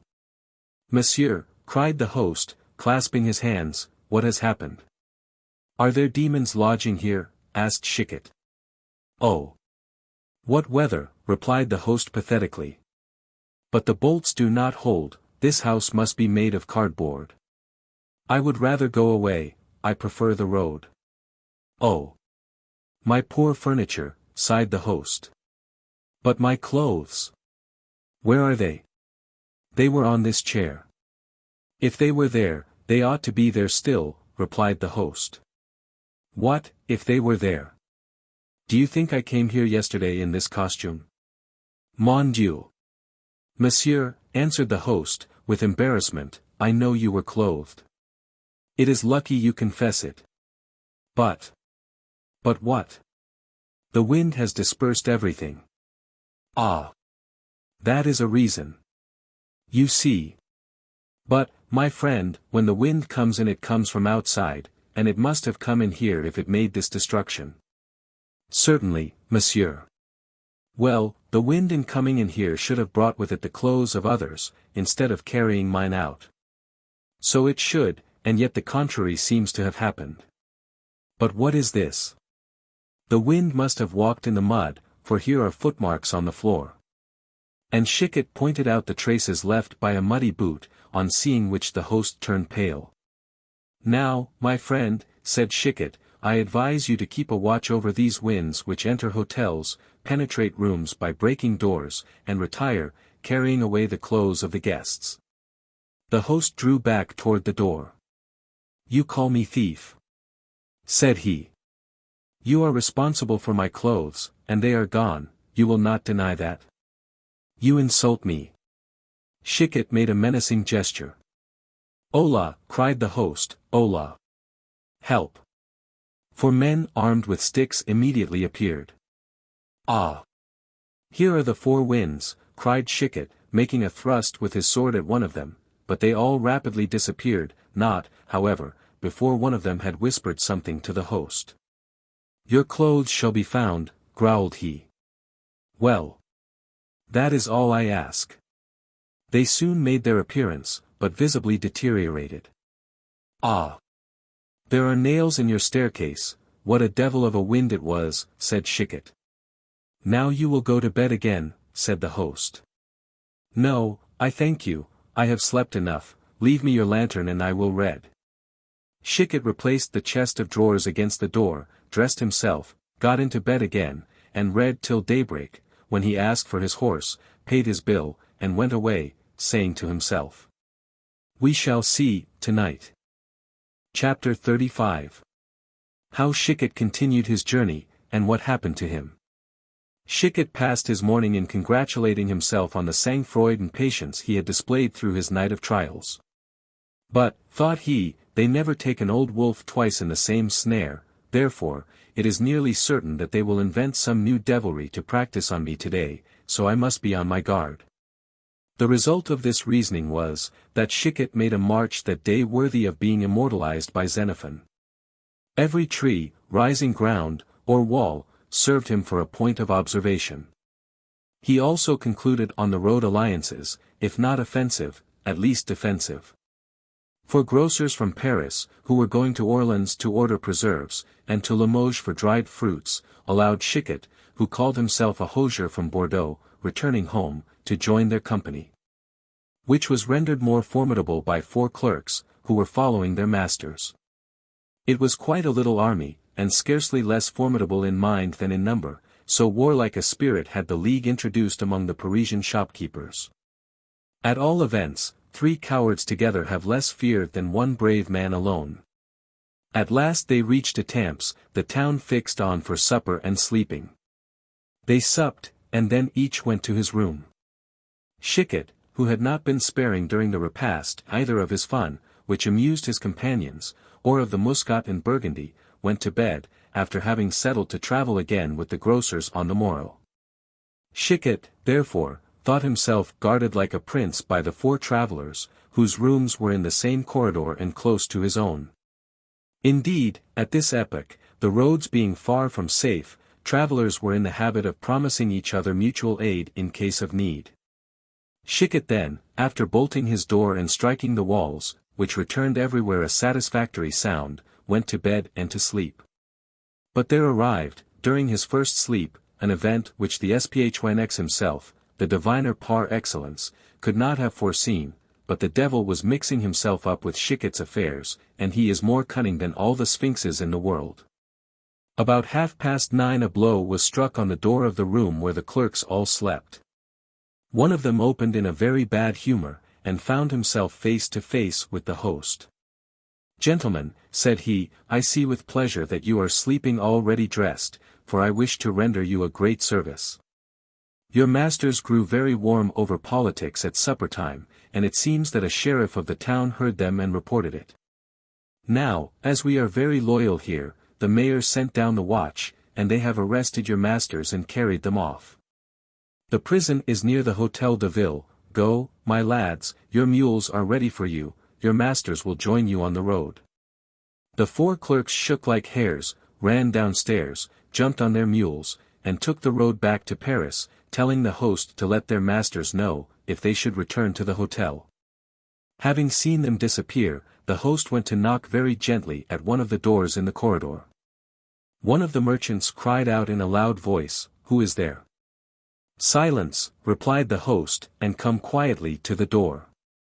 The merchant obeyed, but before opening, he said again, "Who are you?" "Your host. Do you not recognize my voice?"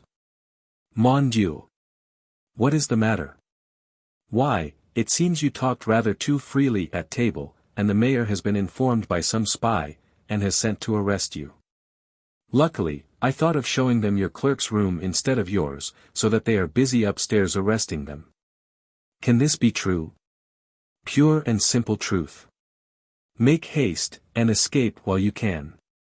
But my companions? Oh! I will tell them." And while the merchant dressed, the host awakened the others, and very soon they all disappeared, walking on the points of their toes, that they might not be heard. "That poor hosier," said they, "it will all fall on him." But it is true he said the most. Of course Chicot had received no warning. While the merchants were flying, he was sleeping peacefully. The host now descended into the hall, where stood 6 armed men, one of whom seemed to command the others. "Well," said this one. "I have obeyed your orders, monsieur. Your inn is deserted?" "Absolutely."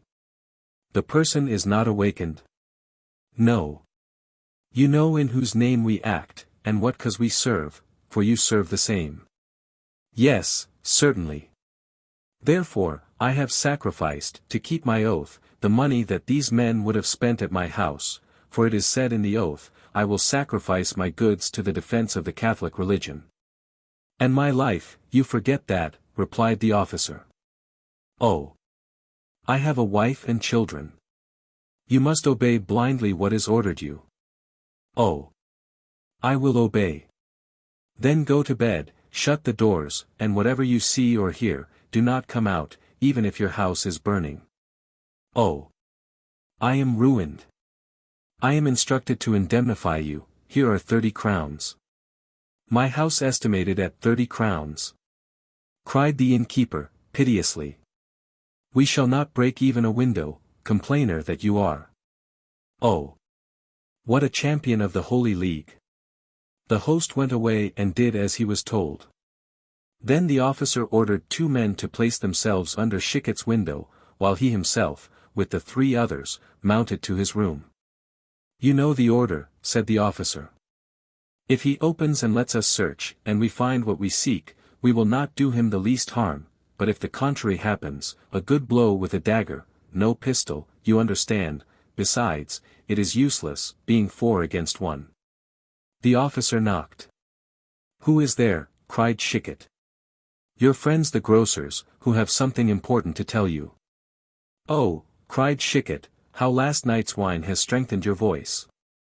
The officer lowered his voice, and said in an insinuating tone, "Open quickly, dear companion. Ventre de bitch. I do not smell the grocery."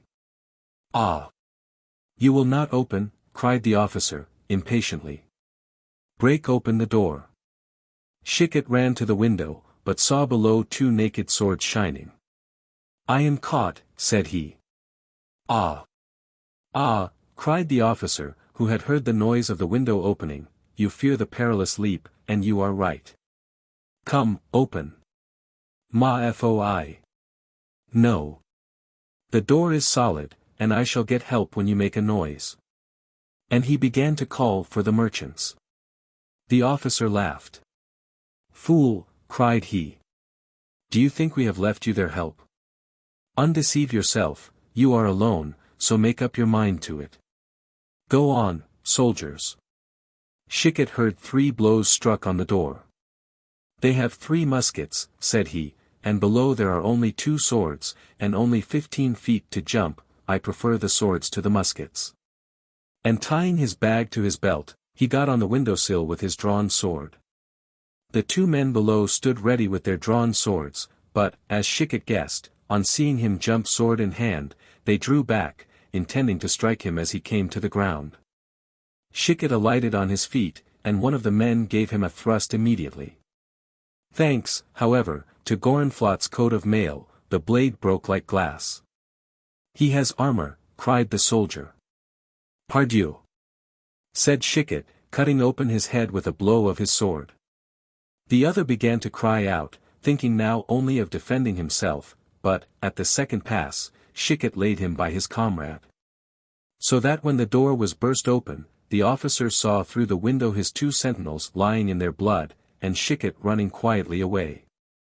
"He is a demon, he is steel-proof," cried he. "Yes, but not ball-proof," cried the soldiers. "No firing, no noise, you will wake the city. We shall catch him tomorrow." Chapter 36. The 3rd day of the journey. Chicot knew he was safe in the city of Étampes, where he was under the protection of magistrates who would have arrested the officer immediately on his complaint. It was the knowledge of this which had induced the officer to stop his men from firing, and to abstain from pursuit. Therefore he retired with his soldiers, leaving the two dead men on the ground after laying their swords by them, that it might seem as though they had killed each other. Chicot vainly searched for his former companions, and then determined to stay for a time in the city, and even, after watching the officer and his men leave the town, had the audacity to return to the inn. There he found the host, who had not recovered from his terror, and who watched him saddling his horse as though he had been a phantom, and never even asked him for his money. Then he went and finished his night in the public room at another inn, among all the drinkers, who were far from thinking that this tall unknown, who looked so smiling and gracious, had just killed two men. At break of day he started again, but a prey to anxiety, for although two attempts had failed, the third might be successful. He determined when he reached Orleans to send to the king to ask for an escort. But as the road to Orleans was passed without accident, Chicot began to think again that it was needless, and that the king would lose his good opinion of him, and also that an escort would be a great trouble. He went on, therefore, but his fears began to return as evening advanced. All at once he heard behind him the galloping of horses, and turning round he counted 7 cavaliers, of whom 4 had muskets on their shoulders. They gained rapidly on Chicot, who, seeing flight was hopeless, contented himself with making his horse move in zigzags, so as to escape the balls which he expected every moment. He was right, for when they came about 50 feet from him, they fired, but thanks to his maneuver, all the balls missed him. He immediately abandoned the reins and let himself slip to the ground, taking the precaution to have his sword in one hand and a dagger in the other. He came to the ground in such a position that his head was protected by the breast of his horse. A cry of joy came from the troop, who, seeing him fall, believed him dead. "I told you so," said a man, riding up, with a mask on his face, "you failed because you did not follow my orders. This time, here he is. Search him, and if he moves, finish him." Chicot was not a pious man, but at such a moment he remembered his God and murmured a fervent prayer. 2 men approached him sword in hand, and as he did not stir, came fearlessly forward. But instantly Chicot's dagger was in the throat of one, and his sword half buried in the side of the other. "Ah! Treason," cried the chief, "he is not dead, charge your muskets." "No, I am not dead," cried Chicot, attacking the speaker. But 2 soldiers came to the rescue. Chicot turned and wounded one in the thigh. "The muskets," cried the chief. "Before they are ready, you will be pierced through the heart," cried Chicot. "Be firm, and I will aid you," cried a voice, which seemed to Chicot to come from heaven. It was that of a fine young man, on a black horse. He had a pistol in each hand, and cried again to Chicot, "Stoop. Morbleu, stoop." Chicot obeyed. 1 pistol was fired, and a man rolled at Chicot's feet, then the second, and another man fell. "Now we are 2 to 2, cried Chicot. "Generous young man, you take one, here is mine," and he rushed on the masked man, who defended himself as if used to arms. The young man seized his opponent by the body, threw him down, and bound him with his belt. Chicot soon wounded his adversary, who was very corpulent, between the ribs. He fell, and Chicot, putting his foot on his sword to prevent him from using it, cut the strings of his mask. De Mayen. "Ventre de bitch, I thought so," said he.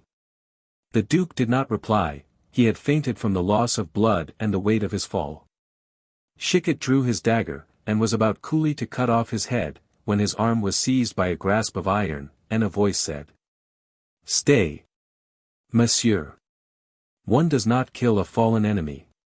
"Young man," replied Chicot, "you have saved my life, and I thank you with all my heart, but accept a little lesson very useful in the time of moral degradation in which we live.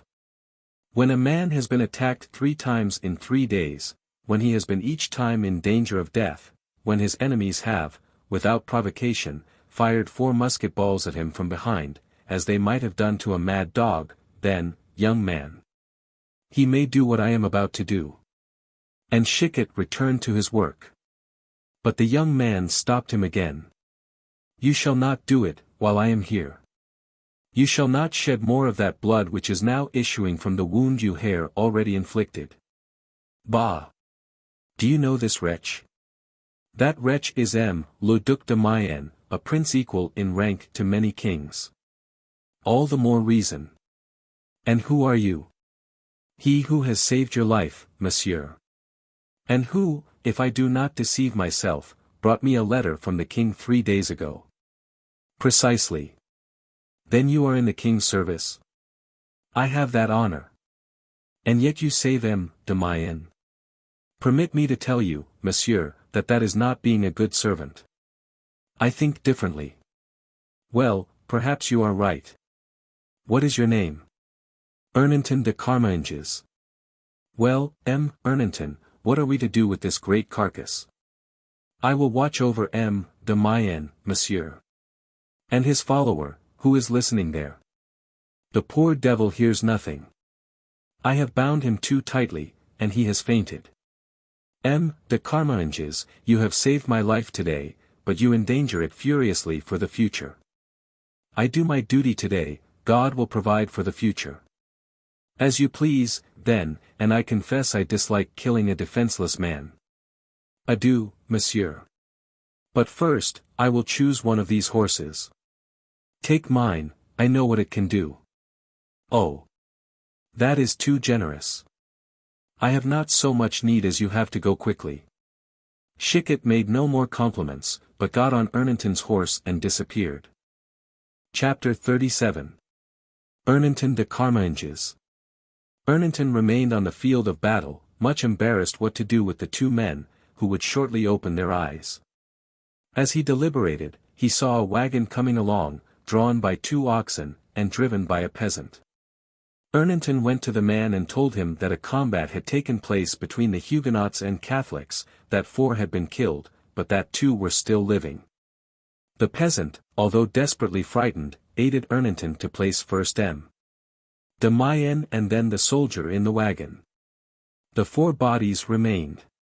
Monsieur, said the peasant, were they Catholics or Huguenots? Huguenots, said Ernanton, who had seen the peasant cross himself in his first terror. In that case there will be no harm in my searching them, will there? None, replied Ernanton, who thought it as well that the peasant should do it, as the first passer-by. The man did not wait to be told twice, but turned out their pockets.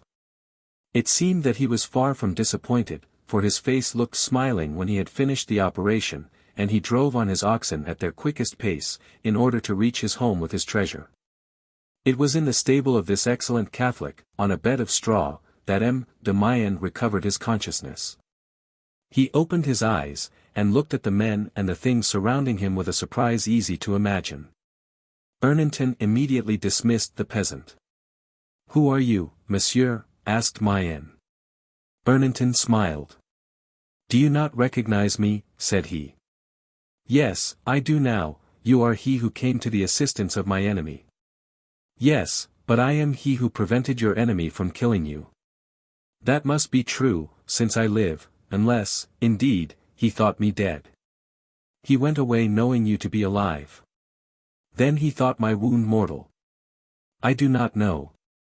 But had I not opposed him, he would have given you one which certainly would have been so.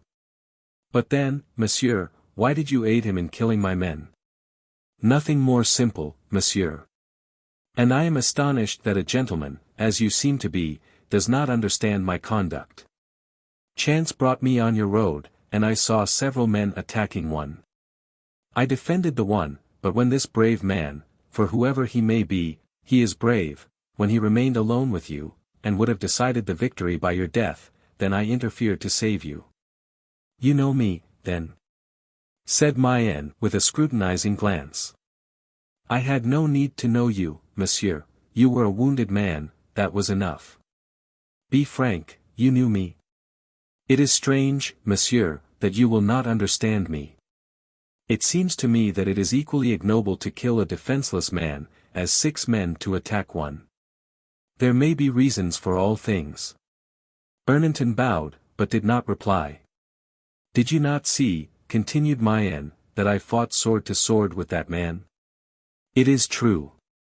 Besides, he is my most mortal enemy. I believe it, for he said the same thing of you.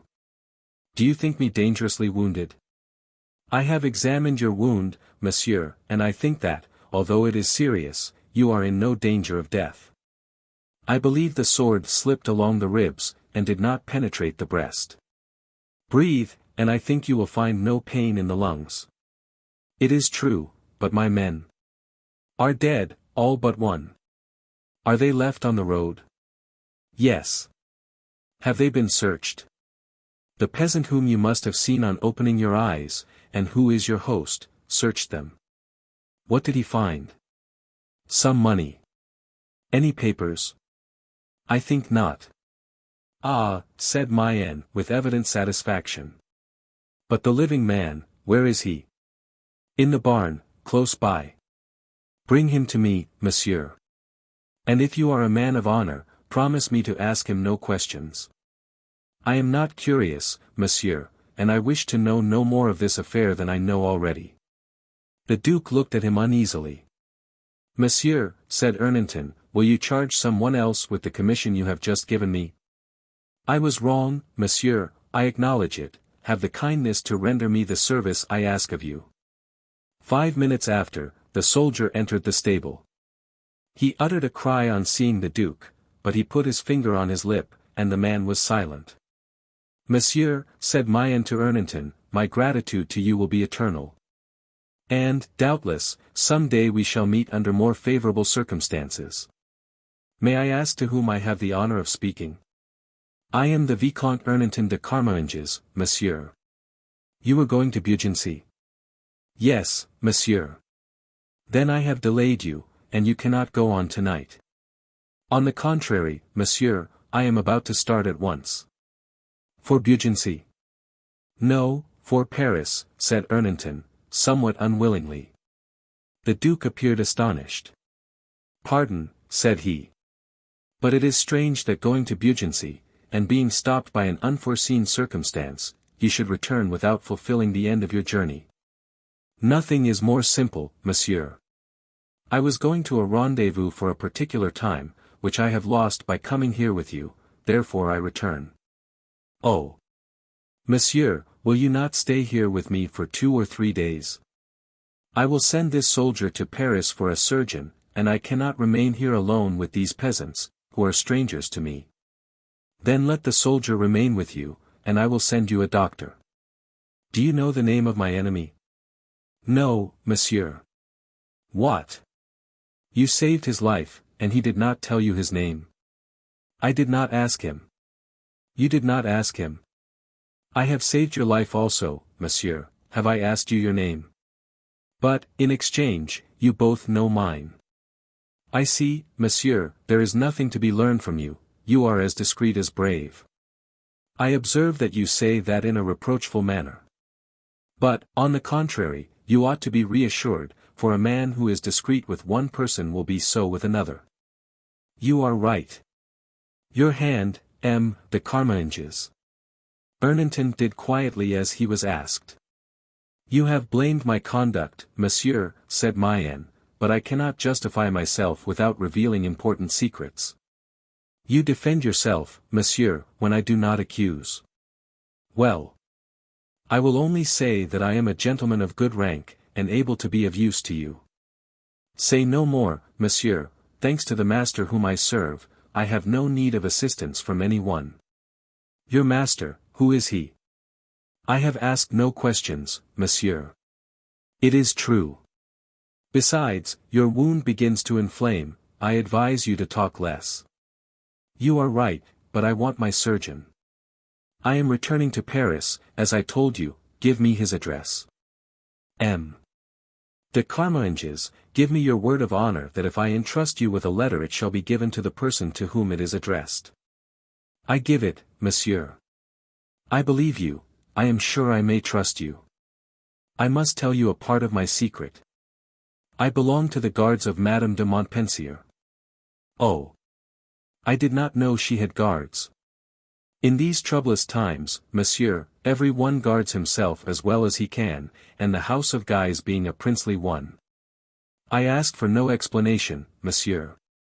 Well, I had a mission to Amboise, when on the road I saw my enemy. You know the rest. Yes. Stopped by this wound, I must report to the Duchesse the reason of my delay. Well? Will you therefore put into her own hands the letter I am about to write? I will seek for ink and paper. It is needless, my soldier will get my tablets. He instructed the soldier to take them from his pocket, opened them by a spring, wrote some lines in pencil, and shut them again. It was impossible for anyone who did not know the secret to open them without breaking them. Monsieur, said Ernanton, in 3 days these tablets shall be delivered. Into her own hands? Yes, monsieur. The duke, exhausted by talking, and by the effort of writing the letter, sank back on his straw. Monsieur, said the soldier, in a tone little in harmony with his dress, you bound me very tight, it is true, but I shall regard my chains as bonds of friendship, and will prove it to you some day. And he held out a hand whose whiteness Ernanton had already remarked. So be it, said he, smiling, it seems I have gained 2 friends. Do not despise them, one has never too many. That is true, said Ernanton, and he left them. Chapter 38. The Stable Yard. Ernanton arrived at Paris on the 3rd day. At 3 in the afternoon he entered the Louvre, among his comrades. The Gascons called out in surprise at seeing him, and M. de Loignac looked gloomy, and signed to him to enter a little room, where he always gave his private audiences. This is nice behavior, monsieur, said he, 5 days and nights absent, and you whom I thought so well of. Monsieur, I did what I was told to do. What were you told to do? To follow M. de Mayenne, and I have followed him. For 5 days and nights. Yes, monsieur. Then he has left Paris? He left that same evening, and that seemed to me suspicious. You are right, monsieur, go on. Ernanton related clearly and energetically all that had taken place. When Ernanton mentioned the letter. You have it, monsieur? Asked de Loignac.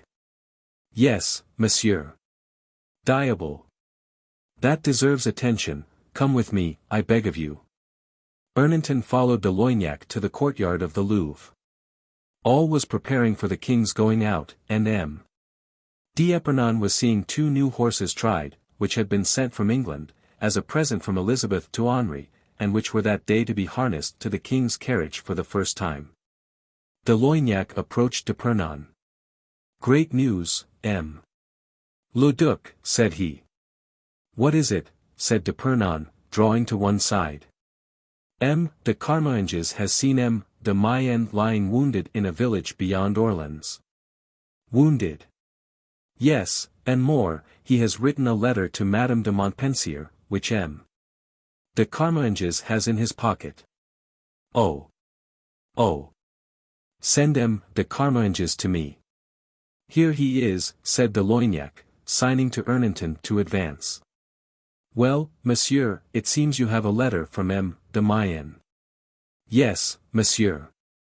Addressed to Madame de Montpensier? Yes, monsieur. Give it to me, and the duke extended his hand. Pardon, monsieur, but did you ask me for the duke's letter?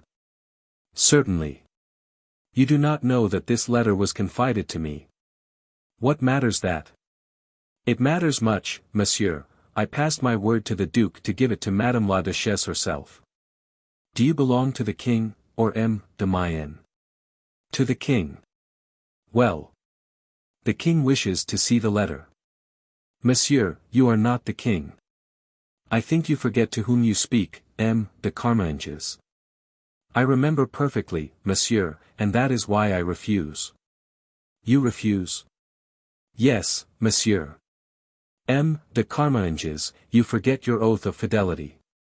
Monsieur, I have sworn fidelity only to one person, and that is the king. If he asks me for the letter, he must have it, but he is not here. M. de Carmainges, said the duke, growing very angry, you are like the rest of the Gascons. Blind in prosperity, your good fortune dazzles you, and the possession of a state secret is a weight too heavy for you to carry. The only thing I find heavy, monsieur, is the disgrace into which I seem likely to fall. Not my fortune, which my refusal to obey you renders, I know, very precarious, but, no matter, I do what I ought to do, and no one, excepting the king, shall see this letter, but the person to whom it is addressed. The Loignac, cried Épernon, place M. de Carmainges in arrest at once. It is certain that will prevent me from delivering the letter for a time, but once I come out. If you never do come out. I shall come out, monsieur. Unless you have me assassinated. Yes, I shall come out, the walls are less strong than my will, and then. Well. I will speak to the king. To prison with him, and take away the letter, cried Épernon, beside himself with rage. No one shall touch it, cried Ernanton, starting back and drawing from his breast the tablet of M. de Mayenne, for I will break it to pieces, since I can save it in no other way. M. de Mayenne will approve my conduct, and the king will pardon me. The young man was about to execute his threat, when a touch arrested his arm. He turned and saw the king, who, coming down the staircase behind them, had heard the end of the discussion.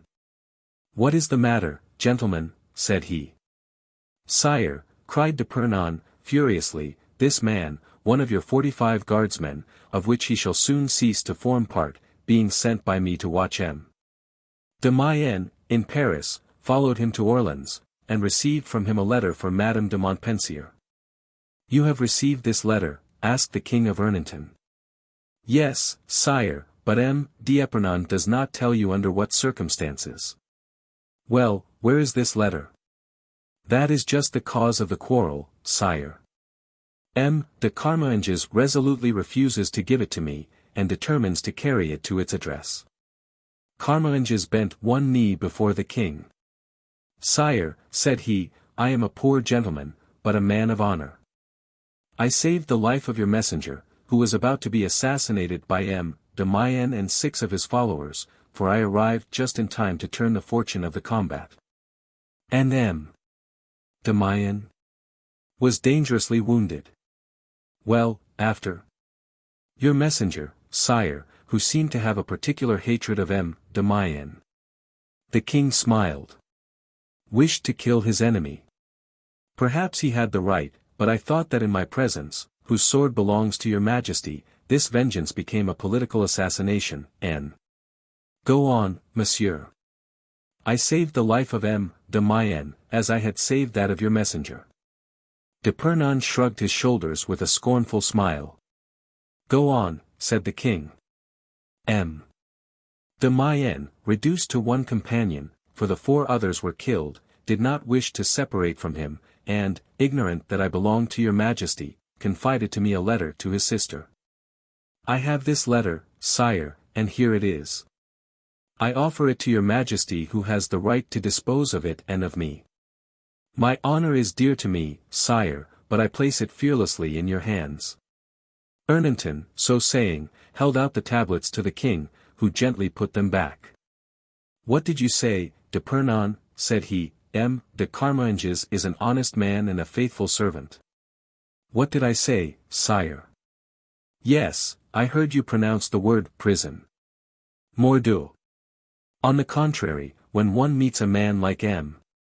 de Carmainges, it is reward we should speak of. A letter, Duke, belongs only to the bearer and to the person to whom it is sent. You will deliver your letter, M. de Carmainges. But, sire, said Épernon, think of what that letter may contain. Do not play at delicacy, when, perhaps, your majesty's life is concerned. You will deliver your letter, M. de Carmainges, said the king. Thanks, sire, said Carmainges, beginning to retire. Where do you take it? To Madame la Duchesse de Montpensier, I believed I had the honor of telling your majesty. I mean, to the Hotel Guise, Saint Denis, or where? I had no instructions on that subject, sire. I shall take the letter to the Hotel Guise, and there I shall learn where Madame de Montpensier is.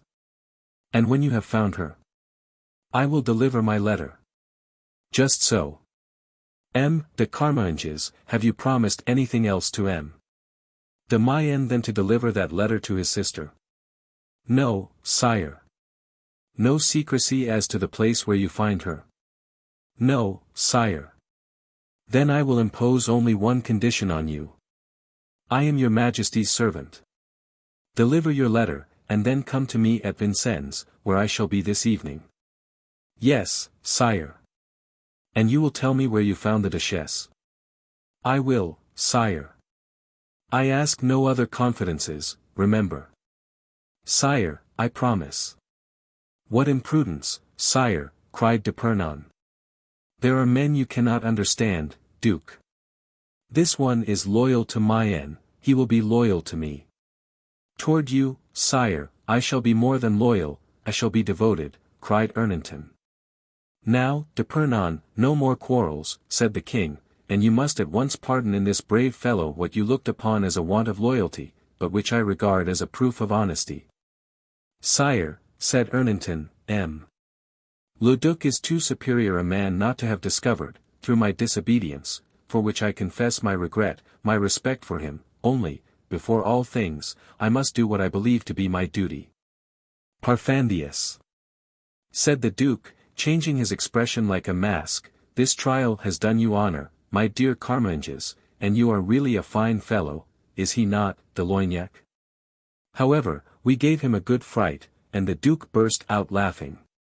De Loignac did not answer, he could not lie like his illustrious chief. If it was a trial, so much the better, said the king, doubtfully, but I counsel you not to try these experiments often, too many people would give way under them. Now, let us go, Duke, you accompany me. It was your Majesty's order that I should ride by the door. Yes, and who goes the other side? A devoted servant of your Majesty's, Majesty. Malines, said d'Épernon, glancing at Ernanton to see the effect of his words, but Ernanton remained unmoved. Chapter 39. The 7 Sins of Magdalene. The king, however, on seeing his horses, did not wish to be alone in the carriage, but desired d'Épernon to sit by him. De Loignac and Saint Malines rode on each side, and an outrider in front. The king was, as usual, surrounded by dogs, and there was also a table in the carriage, covered with illuminated pictures, which the king cut out with wonderful skill, in spite of the movement of the carriage. He was just then occupied with the life of Magdalene, the sinner. The different pictures were labeled, Magdalene gives way to the sin of anger, Magdalene gives way to the sin of gluttony, and so on through the 7 cardinal sins. The one that the king was occupied with, as they passed through the Porte Saint-Antoine, represented Magdalene giving way to anger. The beautiful sinner, half lying on cushions, and with no other covering than the magnificent hair with which she was afterward to wipe the feet of Jesus, was having a slave, who had broken a precious vase, thrown into a pond filled with lampreys, whose eager heads were protruding from the water, while on the other side, a woman, even less dressed than her mistress, as her hair was bound up, was being flogged, because she had, while dressing her mistress's head, pulled out some of those magnificent hairs, whose profusion might have rendered her more indulgent to such a fault. In the background were visible some dogs being whipped for having allowed beggars to pass quietly, and some cocks being murdered for having crowed too loudly in the morning. On arriving at the Croix-Faubin, the king had finished this figure, and was passing to Magdalene giving way to the sin of gluttony. This represented a beautiful woman lying on one of those beds of purple and gold on which the ancients used to take their repasts. All that the Romans had most recherché in meat, in fish, and in fruit, dormice and honey, red mullets, lobsters from Stromboli, and pomegranates from Sicily, ornamented the table, while on the ground some dogs were disputing for a pheasant. While the air was full of birds, which had carried off from the table, figs, strawberries, and cherries. Magdalene held in her hand, filled with white liquor, one of those singularly shaped glasses which Petronius has described in his feasts. Fully occupied with this important work, the king merely raised his eyes as they passed by the convent of the Jacobins, from which vespers was sounding on every bell, and of which every window and door was closed. But 100 steps further on, an attentive observer would have seen him throw a more curious glance on a fine-looking house on his left, which, built in the midst of a charming garden, opened on the road. This house was called Bel-Esbat, and, unlike the convent, had every window open with the exception of one, before which hung a blind. As the king passed, this blind moved perceptibly. Henri smiled at Épernon, and then fell to work on another picture. This was the sin of luxury. The artist had represented this in such glowing colors, and had painted the sin with so much courage and minuteness, that we can only describe a small part of it, viz. That Magdalene's guardian angel was flying back to heaven affrighted, and hiding his face in his hands. All this occupied the king so much, that he never noticed an image of vanity who rode by his carriage. It was a pity, for St.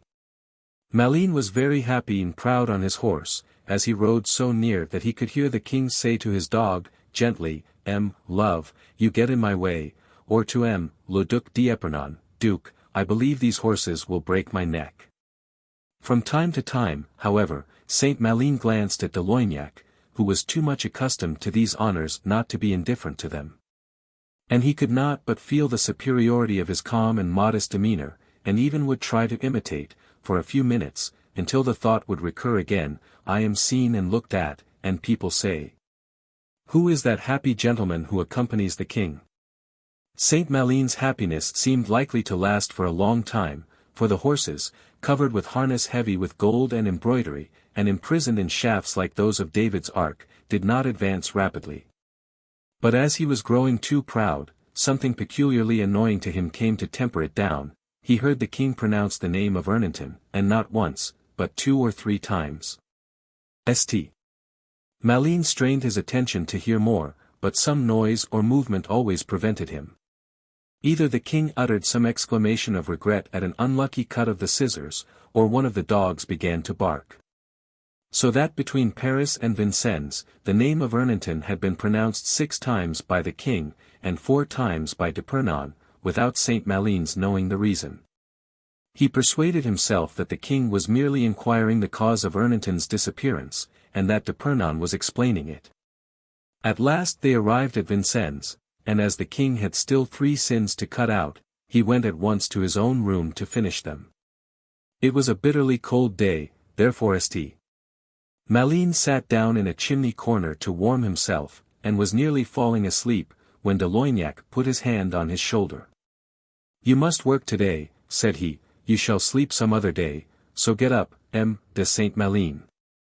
I will not sleep for a fortnight, if necessary, monsieur. Oh! We shall not be so exacting as that. What must I do, monsieur? Get on your horse and return to Paris. I am ready, my horse is standing saddled. Good. Go then straight to the room of the 45, and awaken every one, but excepting 3, whom I will name to you, no one must know where he is going, nor what he is about to do. I will obey these instructions implicitly. Here then are some more, leave 14 of these gentlemen at the Porte Saint-Antoine, 15 others halfway, and bring the rest here. Yes, monsieur, but at what hour must we leave Paris? When night falls. On horseback or on foot? On horseback. Armed? Fully, with daggers, pistols, and swords. With armor? Yes. What else? Here are 3 letters, one for de Calibre, one for de Byron, and one for yourself. De Calibre will command the first party, de Byron the second, and yourself the third. Good, monsieur. These letters are only to be opened at 6 o'clock. De Calibre will open his at the Porte Saint-Antoine, de Byron his at the Croix Faubin, and you yours on your return. Must we come quickly? As quickly as possible, without creating suspicion. Let each troop come out of Paris by a different gate, de Calibre by the Porte Bourdelle, de Byron by the Porte du Temple, and you through the Porte Saint-Antoine. All other instructions are in the letters. Go quickly from here to the Croix Faubin, but then slowly, you have still 2 hours before dark, which is more than necessary. Now do you well understand your orders? Perfectly, monsieur. 14 in the first troop, 15 in the second, and 15 in the third. It is evident they do not count Ernanton, and that he no longer forms part of the 45, said Saint Malin to himself when de Loignac was gone. He fulfilled all his directions punctually. When he arrived among the 45, the greater number of them were already preparing for their supper. Thus the noble Lardil de Chevantrade had prepared a dish of mutton stewed with carrots and spices, after the method of Gascony, to which Molitor had occasionally aided by trying the pieces of meat and vegetable with a fork.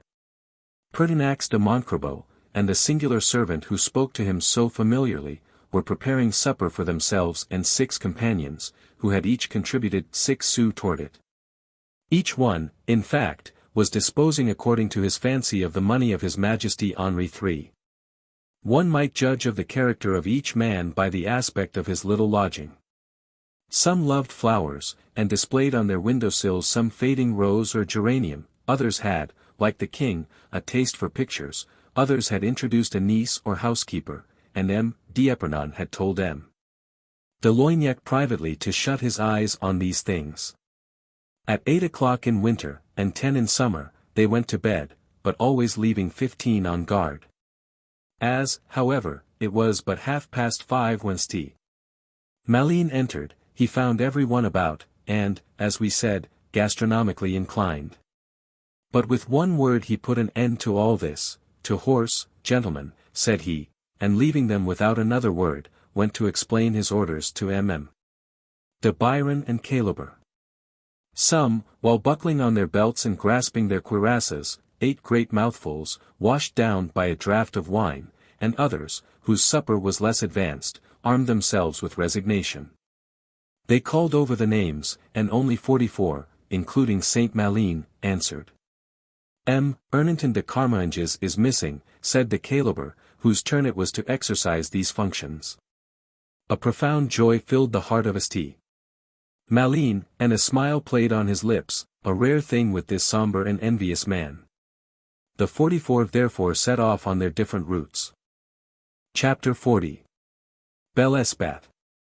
It is needless to say that Ernanton, whom Saint Malin thought ruined, was, on the contrary, pursuing the course of his unexpected and ascending fortunes. He had, of course, gone first to the Hôtel Guise. There, after having knocked at the great door and had it opened, he was only laughed at when he asked for an interview with the Duchess. Then, as he insisted, they told him that he ought to know that Her Highness lived at Soissons and not at Paris. Ernanton was prepared for this reception, so it did not discourage him. "I am grieved at Her Highness's absence," said he, "for I had a communication of great importance to deliver to her from the Duc de Mayenne." "From the Duc de Mayenne? Who charged you to deliver it?" "The Duke himself." "The Duke? And where, pray? For he is not at Paris either." "I know that, as I met him on the road to Blois." "On the road to Blois," said the porter, a little more attentive. "Yes, and he there charged me with a message for Madame de Montpensier." "A message?" "A letter." "Where is it?" "Here," said Ernanton, striking his doublet. "Will you let me see it?" "Willingly." And Ernanton drew out the letter.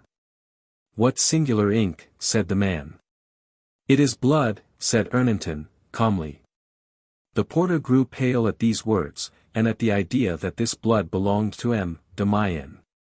At this time, when there was great dearth of ink and abundance of blood spilled, it was not uncommon for lovers to write to their mistresses, or absent relations to their families, in this liquid. "Monsieur," said the servant, "I do not know if you will find Madame de Montpensier in Paris or its environs, but go to a house in the Faubourg Saint-Antoine, called Bel-Esbat, which belongs to the Duchesse. It is the first on the left hand going to Vincennes, after the convent of the Jacobins. You will be sure to find some one there in the service of the Duchesse sufficiently in her confidence to be able to tell you where Madame la Duchesse is just now." "Thank you," said Ernanton, who saw that the man either could or would say no more. He found Bel-Esbat easily, and without more inquiries, rang, and the door opened. "Enter," said a man, who then seemed to wait for some password, but as Ernanton did not give any, he asked him what he wanted. "I wish to speak to Madame la Duchesse de Montpensier." "And why do you come here for her?" Because the porter at the Hotel Guise sent me here. Madame la Duchesse is not here. That is unlucky, as it will prevent me from fulfilling the mission with which M. de Mayenne charged me. For Madame la Duchesse? Yes. From le Duc de Mayenne? Yes. The valet reflected a moment. Monsieur, said he, I cannot answer. There is someone else whom I must consult. Please to wait. These people are well served, thought Ernanton. Certainly, they must be dangerous people who think it necessary to hide themselves in this manner. One cannot enter a house of the Guises as you can the Louvre. I begin to think that it is not the true King of France whom I serve. He looked round him. The courtyard was deserted, but all the doors of the stables were open, as if they expected some troop to enter and take up their quarters. He was interrupted by the return of the valet, followed by another. Leave me your horse, monsieur, said he, and follow my comrade. You will find someone who can answer you much better than I can. Ernanton followed the valet, and was shown into a little room, where a simply though elegantly dressed lady was seated at an embroidery frame. Here is the gentleman from M. de Mayenne, madam, said the servant. She turned, and Ernanton uttered a cry of surprise. You, madam, cried he, recognizing at once his page and the lady of the litter. You, cried the lady in her turn, letting her work drop, and looking at Ernanton. Leave us, said she to the valet.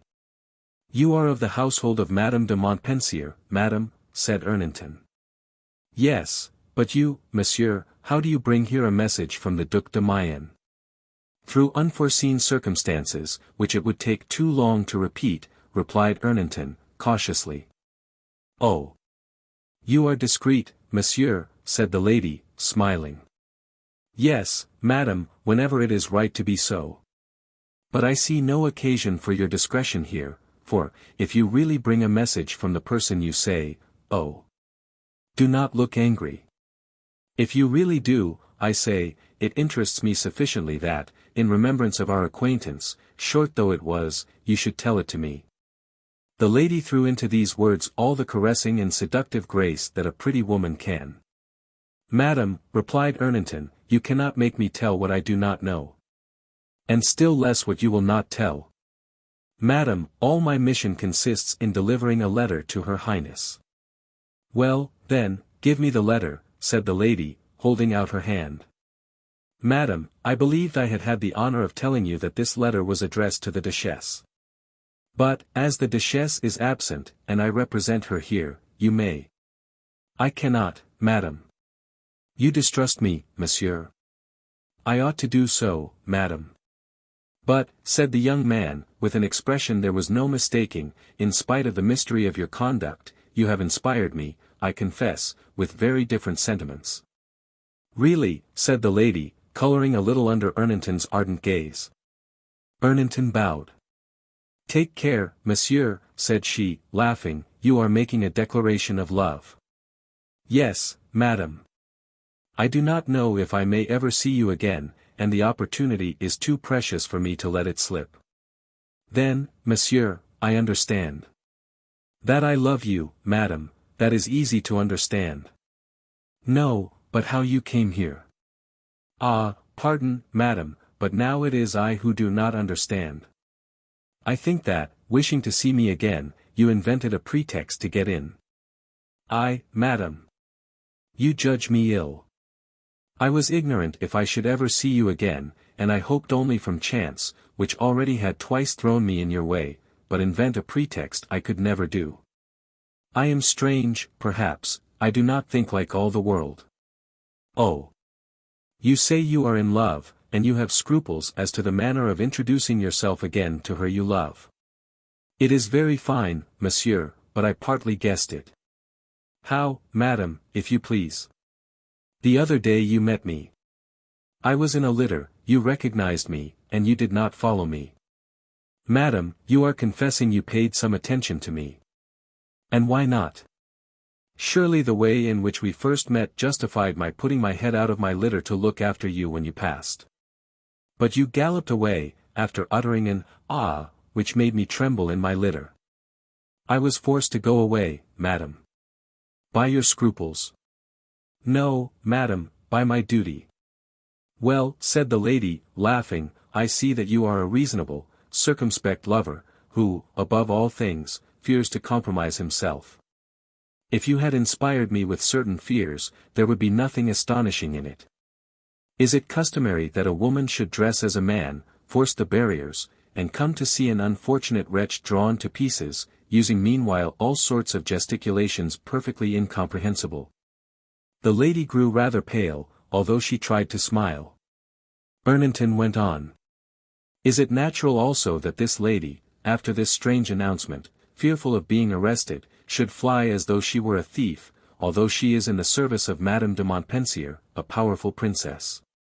Although not much in favor at court. This time the lady smiled again, but ironically. You are not clear-sighted, monsieur, in spite of your pretension to be an observer, for, with a little sense, all that seems obscure to you would have been explained. Was it not very natural that Madame de Montpensier should be interested in the fate of M. de Salcede, in what he might be tempted to say, what true or false revelations he might utter to compromise the house of Lorraine? And if that was natural, monsieur, was it not also so, that this princess should send some safe, intimate friend, to be present at the execution, and bring her all the details? Well, monsieur, this person was I. Now, do you think I could go in my woman's dress? Do you think I could remain indifferent to what was going on? You are right, madam, and now I admire as much your logic and talent as I did before your beauty. Thank you, monsieur. And now that we know each other, and that everything is explained, give me the letter, since it does exist. Impossible, madam. The unknown seemed trying not to grow angry. Impossible, repeated she.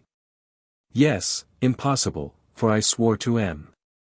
de Mayenne to deliver it only to the Duchesse herself. Say, rather, cried the lady, giving way to her irritation, that you have no letter, that, in spite of your pretended scruples, it was a mere pretext for getting in here. That you wished to see me again, and that was all.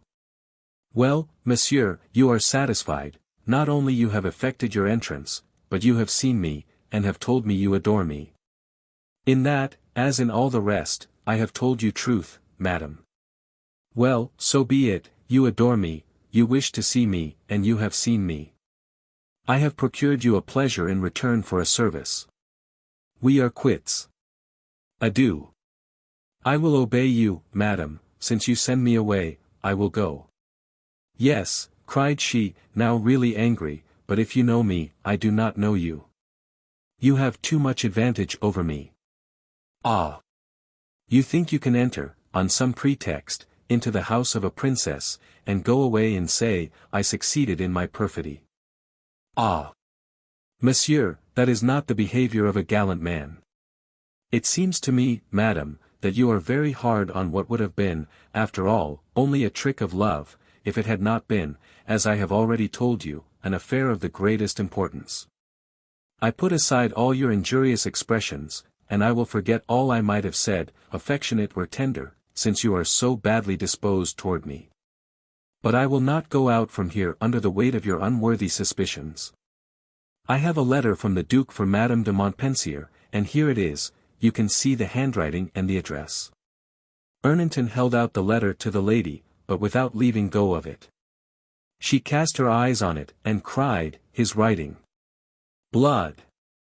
Without replying, Ernanton put the letter back in his pocket, bowed low, and, very pale and bitterly hurt, turned to go. But she ran after him, and caught him by the skirt of his cloak. What is it, madam? Said he. For pity's sake, pardon me, has any accident happened to the Duke? You ask me to pardon you, only that you may read this letter, and I have already told you that no one shall read it but the Duchesse. Ah! Obstinate and stupid that you are, cried the Duchess, with a fury mingled with majesty, do you not recognize me, or rather, could you not divine that I was the mistress, and are these the eyes of a servant? I am the Duchesse de Montpensier. Give me the letter. You are the Duchesse, cried Ernanton, starting back. Yes, I am. Give it to me, I want to know what has happened to my brother. But instead of obeying, as the Duchess expected, the young man, recovering from his first surprise, crossed his arms. "How can I believe you, when you have already lied to me twice?" The Duchess's eyes shot forth fire at these words, but Ernanton stood firm. "Ah! You doubt still, you want proofs," cried she, tearing her lace ruffles with rage. "Yes, madam." She darted toward the bell, and rang it furiously. A valet appeared. "What does madam want?" said he. She stamped her foot with rage. "Mayneville," cried she, "I want Mayneville." "Is he not here?" "Yes, madam." "Let him come here." The valet went, and, a minute after, Mayneville entered. "Did you send for me, madam?" said he. "Madam." "And since when am I simply madam?" cried she angrily. "Your Highness," said Mayneville, in surprise. "Good," said Ernanton, "I have now a gentleman before me, and if he has lied, I shall know what to do." "You believe then, at last?" said the Duchess. "Yes, madam, I believe, and here is the letter." And, bowing, the young man gave to Madame de Montpensier the letter so long disputed. Chapter 41. The letter of M. de Mayenne. The Duchess seized the letter, opened it, and read it eagerly, while various expressions passed over her face, like clouds over the sky. When she had finished, she gave it to Mayneville to read. It was as follows. "My sister, I tried to do myself the work I should have left to others, and I have been punished for it. I have received a sword wound from the fellow whom you know. The worst of it is, that he has killed 5 of my men, and among them Boulerin and Desnoises, who are my best, after which he fled. I must tell you that he was aided by the bearer of this letter, a charming young man, as you may see. I recommend him to you, he is discretion itself. One merit which he will have, I presume, in your eyes, my dear sister, is having prevented my conqueror from killing me, as he much wished, having pulled off my mask when I had fainted, and recognized me. I recommend you, sister, to discover the name and profession of this discreet cavalier, for I suspect him, while he interests me. To my offers of service, he replied that the master whom he served let him want for nothing. I can tell you no more about him, but that he pretends not to know me. I suffer much, but believe my life is not in danger. Send me my surgeon at once, I am lying like a horse upon straw, the bearer will tell you where. Your affectionate brother. Mayenne. When they had finished reading, the Duchess and Mayneville looked at each other in astonishment. The Duchess broke the silence first. "To whom," said she, "do we owe the signal service that you have rendered us, monsieur?" "To a man who, whenever he can, helps the weak against the strong." "Will you give me some details, monsieur?" Ernanton told all he had seen, and named the Duke's place of retreat. Madame de Montpensier and Mayneville listened with interest. When he had finished, the Duchess said, "May I hope, monsieur, that you will continue the work so well begun, and attach yourself to our house?" These words, said in a gracious tone that the Duchess knew so well how to use, were very flattering to Ernanton, after the avowal which he had made, but the young man, putting vanity aside, attributed them to simple curiosity. He knew well that the king, in making it a condition that he should reveal the Duchess's place of abode, had some object in view. 2 interests contended within him, his love, that he might sacrifice, and his honor, which he could not. The temptation was all the stronger, that by avowing his position near the king, he should gain an enormous importance in the eyes of the Duchess. And it was not a light consideration for a young man to be important in the eyes of the Duchesse de Montpensier. Saint Maline would not have resisted a minute. All these thoughts rushed through Ernanton's mind, but ended by making him stronger than before. "Madam," said he, "I have already had the honor of telling M. de Mayenne that I serve a good master, who treats me too well for me to desire to seek another. My brother tells me in his letter, monsieur, that you seemed not to recognize him. How, if you did not know him, then, did you use his name to penetrate to me?" M. de Mayenne seemed to wish to preserve his incognito, madam, and I, therefore, did not think I ought to recognize him. And it might have been disagreeable for the peasants to know what an illustrious guest they were entertaining. Here there was no reason for secrecy, on the contrary, the name of M. de Mayenne opened the way to you. So I thought that here, as there, I acted rightly. The Duchess smiled, and said, no one could extricate himself better from an embarrassing question, and you are, I must confess, a clever man. I see no cleverness in what I have had the honor of telling you, madam. Well, monsieur, said the Duchess, impatiently, I see clearly that you will tell nothing. You do not reflect that gratitude is a heavy burden for one of my house to bear. That you have twice rendered me a service, and that if I wish to know your name, or rather who you are. I know, madam, you would learn it easily, but you would learn it from someone else, and I should have told nothing. He is always right, cried the Duchess, with a look which gave Ernanton more pleasure than ever a look had done before.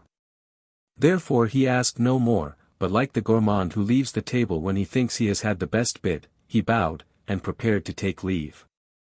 Then, monsieur, that is all you have to tell me, asked the Duchess. I have executed my commission, and it only remains for me to present my humble respects to your highness. The Duchess let him go, but when the door shut behind him, she stamped her foot impatiently. Mayneville, said she, have that young man followed. Impossible, madam, all our household are out, I myself am waiting for the event. It is a bad day on which to do anything else than what we have decided to do.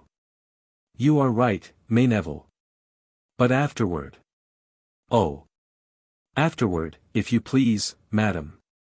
Yes, for I suspect him, as my brother does. He is a brave fellow, at all events, and really we are lucky, a stranger coming to render us such a service. Nevertheless, Mayneville, have him watched. But night is falling, and Valois must be returning from Vincennes. Oh. We have time before us, it is not 8 o'clock, and our men have not arrived. All have the word, have they not? All. They are trustworthy. Tried, madam. How many do you expect? 50, it is more than necessary, for besides them we have 200 monks, as good as soldiers, if not better. As soon as our men have arrived, range your monks on the road. They are all ready, madam. They will intercept the way, our men will push the carriage toward them, the gates of the convent will be open, and will have but to close behind the carriage. Let us sup, then, Mayneville, it will pass the time. I am so impatient, I should like to push the hands of the clock. The hour will come, be easy. But our men? They will be here, it is hardly 8. Mayneville, my poor brother asks for his surgeon. The best surgeon, the best cure for his wound, will be a lock of the Valois' shaved head, and the man who should carry him that present, Mayneville, would be sure to be welcome. In 2 hours, madam, that man shall set out to find our dear Duke in his retreat, he who went out of Paris as a fugitive shall return triumphantly. One word more, Mayneville, are our friends in Paris warned? What friends? The Leaguers. Heaven forbid, madam, to tell a bourgeois is to tell all Paris. Once the deed is done, and the prisoner safe in the cloister, we can defend ourselves against an army. Then we should risk nothing by crying from the roof of the convent, we have the Valois. You are both skillful and prudent, Mayneville. Do you know, though, that my responsibility is great, and that no woman will ever have conceived and executed such a project? I know it, madam, therefore I counsel you in trembling. The monks will be armed under their robes. Yes. Mind you kill those 2 fellows whom we saw pass, riding at the sides of the carriage, then we can describe what passes as pleases us best. Kill those poor devils, madam. Do you think that necessary? De Loignac. Would he be a great loss? He is a brave soldier. A parvenu, like that other ill-looking fellow who pranced on the left, with his fiery eyes and his black skin. Oh! That one I do not care so much about. I do not know him, and I agree with your highness in disliking his looks. Then you abandon him to me, laughed the Duchess. Oh! Yes, madam. What I said was only for your renown, and the morality of the party that we represent. Good. May Neville, I know you are a virtuous man, and I will sign you a certificate of it if you like. You need have nothing to do with it, they will defend the Valois and get killed. To you I recommend that young man. Who? He who just left us. See if he be really gone, and if he be not some spy sent by our enemies. May Neville opened the window, and tried to look out. Oh! What a dark night, said he. An excellent night, the darker the better. Therefore, good courage, my captain. Yes, but we shall see nothing. God, whom we fight for, will see for us. May Neville, who did not seem quite so sure of the intervention of Providence in affairs of this nature, remained at the window looking out. Do you see anyone? Asked the Duchess. No, but I hear the tramp of horses. It is they, all goes well. And the Duchess touched the famous pair of golden scissors at her side. Chapter 42. How Dom Gorenflot blessed the king as he passed before the Priory of the Jacobins. Ernanton went away with a full heart but a quiet conscience. He had had the singular good fortune to declare his love to a princess, and to get over the awkwardness which might have resulted from it by the important conversation which followed. He had neither betrayed the king, de Mayenne, nor himself. Therefore he was content, but he still wished for many things, and, among others, a quick return to Vincennes, where the king expected him, then to go to bed and dream. He set off at full gallop as soon as he left Bel-Esbat, but he had scarcely gone 100 yards when he came on a body of cavaliers who stretched right across the road. He was surrounded in a minute, and half a dozen swords and pistols presented at him. Oh, said Ernanton, robbers on the road, a league from Paris. Silence, if you please, said a voice that Ernanton thought he recognized. Your sword, your arms, quick. And one man seized the bridle of the horse, while another stripped him of his arms. Pest! What clever thieves, said Ernanton. At least, gentlemen, do me the favor to tell me why it is de Carmainges, said the man who had seized his sword. De Pincornay, cried Ernanton. Oh, fie, what a bad trade you have taken up.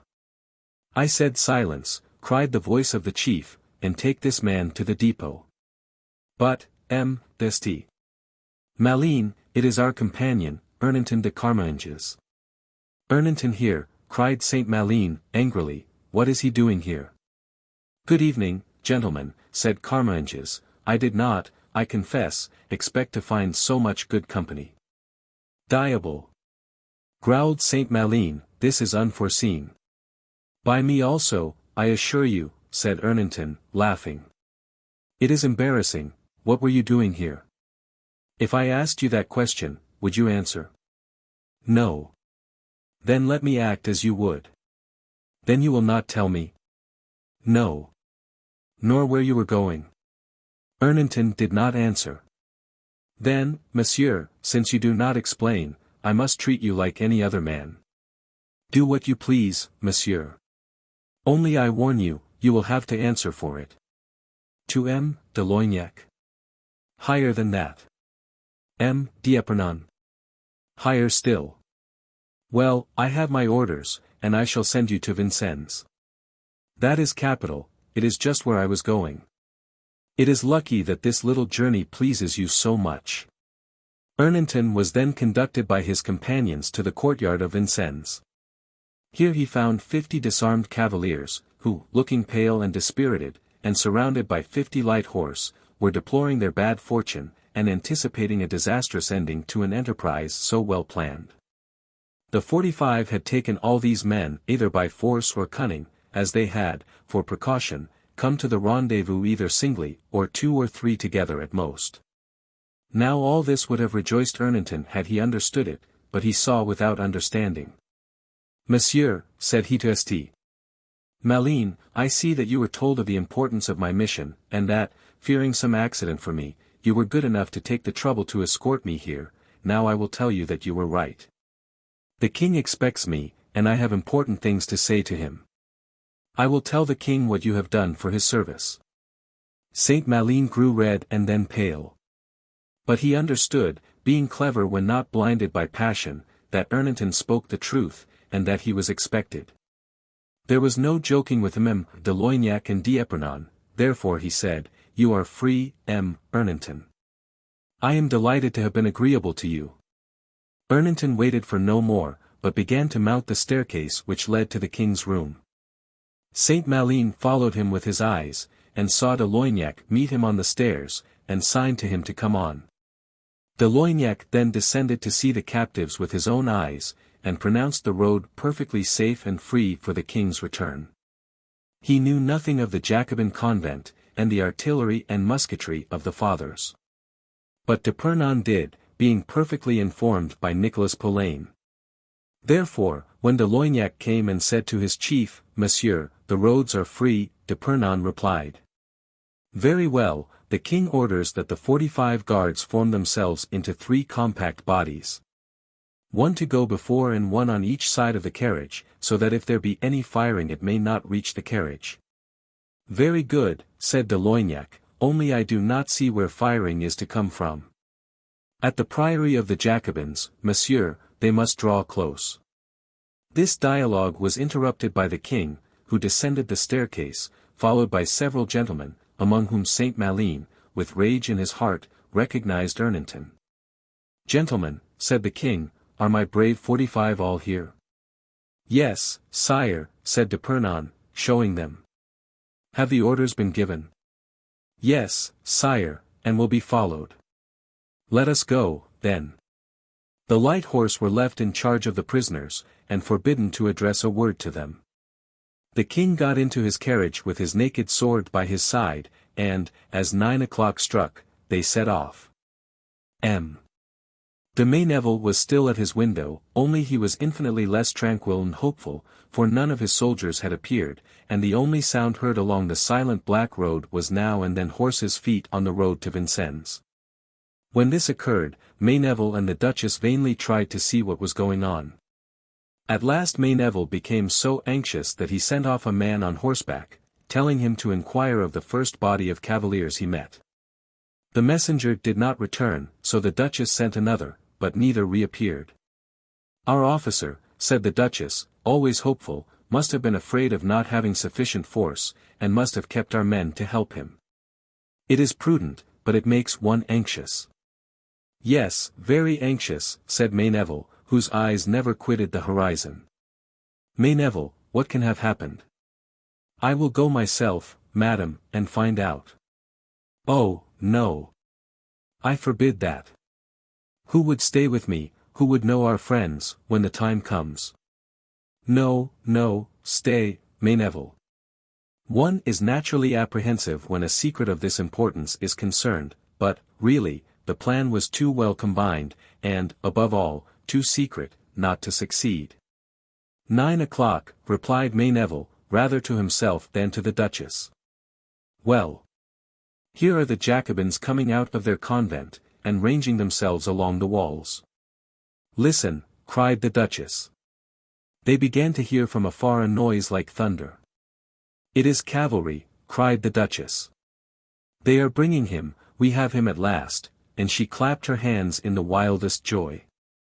"Yes," said Mayneville, "I hear a carriage and the gallop of horses."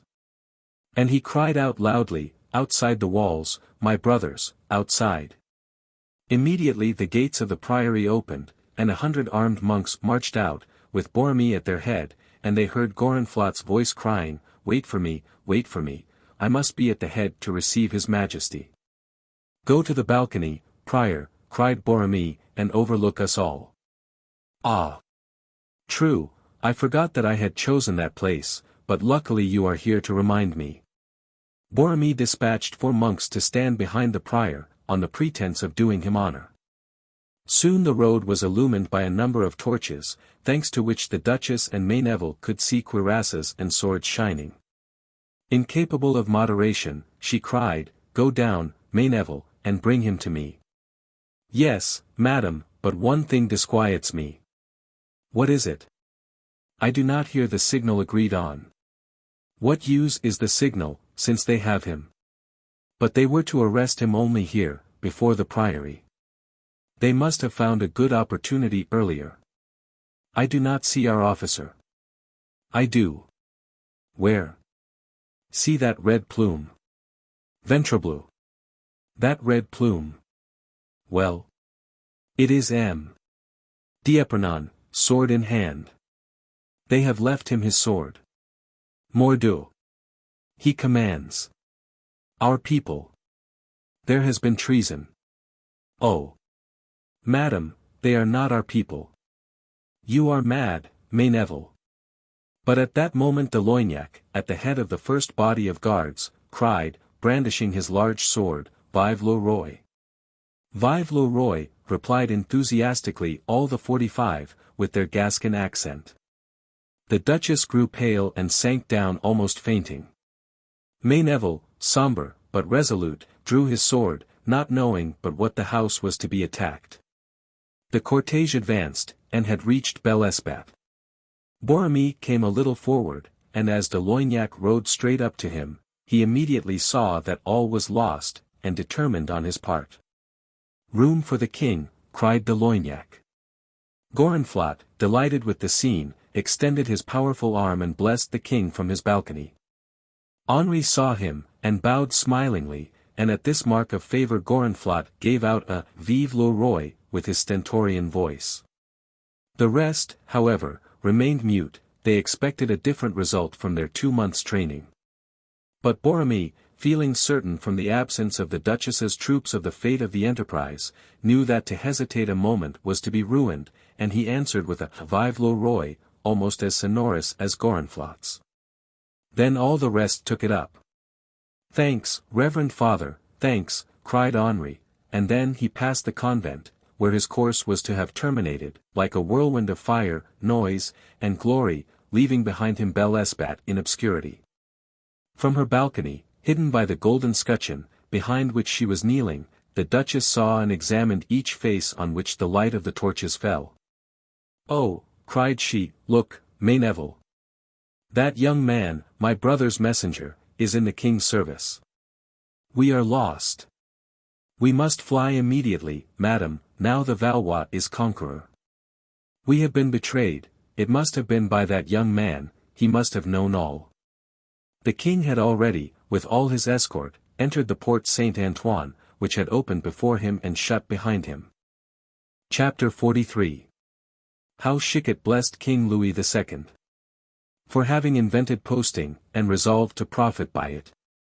Chicot, to whom our readers will now permit us to return, after his last adventure, went on as rapidly as possible. Between the Duke and him would now exist a mortal struggle, which would end only with life. Mayenne, wounded in his body, and still more grievously in his self-love, would never forgive him. Skillful in all mimicry, Chicot now pretended to be a great lord, as he had before imitated a good bourgeois, and thus never prince was served with more zeal than M. Chicot, when he had sold Ernanton's horse and had talked for a quarter of an hour with the postmaster. Chicot, once in the saddle, was determined not to stop until he reached a place of safety, and he went as quickly as constant fresh relays of horses could manage. He himself seemed made of iron, and, at the end of 60 leagues, accomplished in 20 hours, to feel no fatigue. When, thanks to this rapidity, in 3 days he reached Bordeaux, he thought he might take breath. A man can think while he gallops, and Chicot thought much. What kind of prince was he about to find in that strange Henri, whom some thought a fool, others a coward, and all a renegade without firmness? But Chicot's opinion was rather different to that of the rest of the world, and he was clever at divining what lay below the surface. Henri of Navarre was to him an enigma, although an unsolved one. But to know that he was an enigma was to have found out much. Chicot knew more than others, by knowing, like the old Grecian sage, that he knew nothing. Therefore, where most people would have gone to speak freely, and with their hearts on their lips, Chicot felt that he must proceed cautiously and with carefully guarded words. All this was impressed on his mind by his natural penetration, and also by the aspect of the country through which he was passing. Once within the limits of the little Principality of Navarre, a country whose poverty was proverbial in France, Chicot, to his great astonishment, ceased to see the impress of that misery which showed itself in every house and on every face in the finest provinces of that fertile France which he had just left. The woodcutter who passed along, with his arm leaning on the yoke of his favorite ox, the girl with short petticoats and quiet steps, carrying water on her head, the old man humming a song of his youthful days, the tame bird who warbled in his cage, or pecked at his plentiful supply of food, the brown, thin, but healthy children playing about the roads, all said in a language clear and intelligible to Chicot, "See, we are happy here." Often he heard the sound of heavy wheels, and then saw coming along the wagon of the vintages, full of casks and of children with red faces. Sometimes an arquebus from behind a hedge, or vines, or fig trees, made him tremble for fear of an ambush, but it always turned out to be a hunter, followed by his great dogs, traversing the plain, plentiful in hares, to reach the mountain, equally full of partridges and heathcocks. Although the season was advanced, and Chicot had left Paris full of fog and hoarfrost, it was here warm and fine. The great trees, which had not yet entirely lost their leaves, which, indeed, in the south they never lose entirely, threw deep shadows from their reddening tops. The Béarnese peasants, their caps over one ear, rode about on the little cheap horses of the country, which seem indefatigable, go 20 leagues at a stretch, and, never combed, never covered, give themselves a shake at the end of their journey, and go to graze on the first tuft of heath, their only and sufficing repast. "Ventre de bitch," said Chicot, "I have never seen Gascony so rich. I confess the letter weighs on my mind, although I have translated it into Latin. However, I have never heard that Henriette, as Charles IX. called him, knew Latin. So I will give him a free French translation." Chicot inquired, and was told that the king was at Nerac. He turned to the left to reach this place, and found the road full of people returning from the market at Condom. He learned, for Chicot, careful in answering the questions of others, was a great questioner himself, that the King of Navarre led a very joyous life, and was always changing from one love to another. He formed the acquaintance of a young Catholic priest, a sheep owner, and an officer, who had joined company on the road, and were traveling together. This chance association seemed to him to represent Navarre, learned, commercial, and military. The officer recounted to him several sonnets which had been made on the loves of the king and the beautiful La Fosseuse, daughter of René de Montmorency, Baron de Fosseux. "Oh," said Chicot, "in Paris, we believe that the king is mad about Mli. De Rebauers. Oh. That is at Pau. What? Has the king a mistress in every town?" "Very likely. I know that he was the lover of Mlle de Dale, while I was in garrison at Castelnaudary." "Oh. Mlle Dale, a Greek, was she not?" "Yes," said the priest, "a Cyprian." "I am from Agen," said the merchant, "and I know that when the king was there he made love to Mlle de Tignonville." "Ventre de bitch," said Chicot, "he is a universal lover. But to return to Mlle Dale. I knew her family. She was jealous and was always threatening. She had a pretty little poniard, which she used to keep on her work table, and one day, the king went away and carried the poniard with him, saying that he did not wish any misfortune to happen to his successor." "And Mlle de Rebauers?" "Oh. They quarreled. Then La Fosseuse is the last." "Oh. Mon Dieu. Yes, the king is mad about her." "But what does the queen say?" "She carries her griefs to the foot of the crucifix," said the priest. "Besides," said the officer, "she is ignorant of all these things." "That is not possible," said Chicot. "Why so?" "Because Nerac is not so large that it is easy to hide things there. As for that, there is a park there containing avenues more than 3,000 feet long of cypresses, plane trees, and magnificent sycamores, and the shade is so thick it is almost dark in broad daylight. Think what it must be at night. And then the queen is much occupied." "Occupied?" "Yes." "With whom, pray?" "With God, monsieur," said the priest. "With God? Yes, the queen is religious. Religious. But there is no mass at the palace, is there? No mass. Do you take us for heathens? Learn, monsieur, that the king goes to church with his gentlemen, and the queen hears mass in her private chapel. The queen? Yes. Queen Marguerite? Yes. And I, unworthy as I am, received 2 crowns for officiating there. I even preached a very good sermon on the text, God has separated the wheat from the chaff. It is in the Bible, God will separate, but as it is a long time since that was written, I suppose that the thing was done. And the king? He heard it, and applauded. I must add, said the officer, that they do something else than hear mass at the palace, they give good dinners, and the promenades. I do not believe in any place in France there are more moustaches shown than in the promenades at Nerac. Chicot knew Queen Marguerite well, and he knew that if she was blind to these love affairs, it was when she had some motive for placing a bandage over her eyes. Ventre de bitch, said he, these alleys of cypresses, and 3,000 feet of shade, make me feel uncomfortable. I am coming from Paris to tell the truth at Nerac, where they have such deep shade, that women do not see their husbands walking with other women. Corbiou. They will be ready to kill me for troubling so many charming promenades.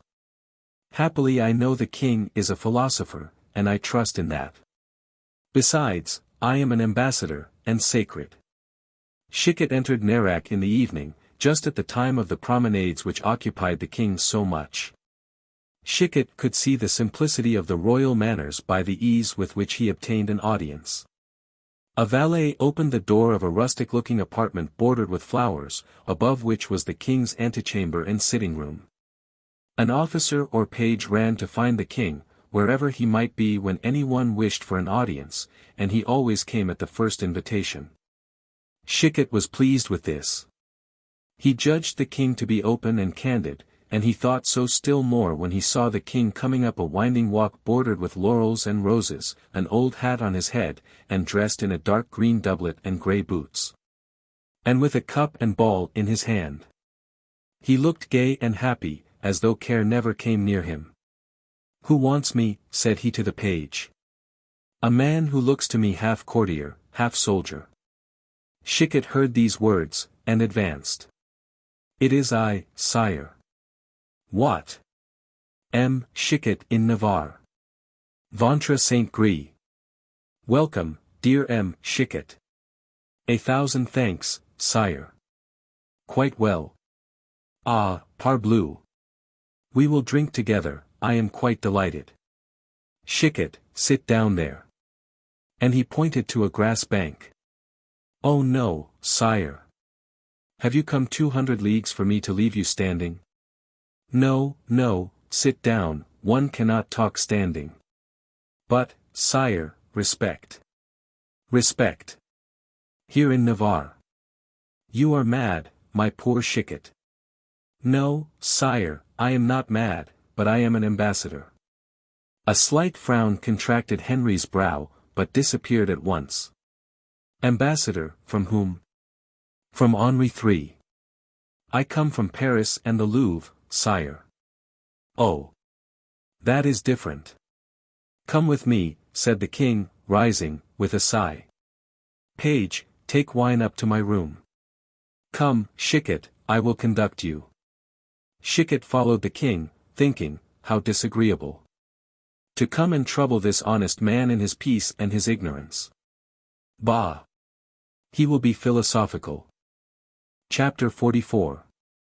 How the King of Navarre guesses that Turennius means Turin, and Margot of Margot. The King of Navarre's room was not very sumptuous, for he was not rich, and did not waste the little he had. It was large, and, with his bedroom, occupied all the right wing of the castle. It was well, though not royally furnished, and had a magnificent view over meadows and rivers. Great trees, willows, and planes hid the course of the stream every here and there, which glanced between, golden in the sunlight, or silver by that of the moon. This beautiful panorama was terminated by a range of hills, which looked violet in the evening light. The windows on the other side looked on to the court of the castle. All these natural beauties interested Chicot less than the arrangements of the room, which was the ordinary sitting room of Henri. The king seated himself, with his constant smile, in a great armchair of leather with gilt nails, and Chicot, at his command, sat down on a stool similar in material. Henri looked at him smilingly, but with curiosity. "You will think I am very curious, dear M. Chicot," began the king, "but I cannot help it. I have so long looked on you as dead, that in spite of the pleasure your resurrection causes me, I can hardly realize the idea. Why did you so suddenly disappear from this world?" "Oh, sire," said Chicot, with his usual freedom, "you disappeared from Vincennes. Every one eclipses himself according to his need. I recognize by your ready wit that it is not to your ghost I am speaking. Then, more seriously, but now we must leave wit and speak of business. If it does not too much fatigue your majesty, I am ready." Henri's eyes kindled. "Fatigue me? It is true I grow rusty here. I have today exercised my body much, but my mind little. Sire, I am glad of that, for, ambassador from a king, your relation and friend, I have a delicate commission to execute with your majesty. Speak quickly, you pique my curiosity." "Sire. First, your letters of credit. I know it is needless, since you are the ambassador, but I must do my duty as king. Sire, I ask your majesty's pardon. But all the letters of credit that I had I have drowned in rivers, or scattered in the air." "And why so?" "Because one cannot travel charged with an embassy to Navarre as if you were going to buy cloth at Lyons. And if one has the dangerous honor of carrying royal letters, one runs a risk of carrying them only to the tomb." "It is true," said Henri, "the roads are not very safe, and in Navarre we are reduced, for want of money, to trust to the honesty of the people, but they do not steal much." "Oh, no, sire.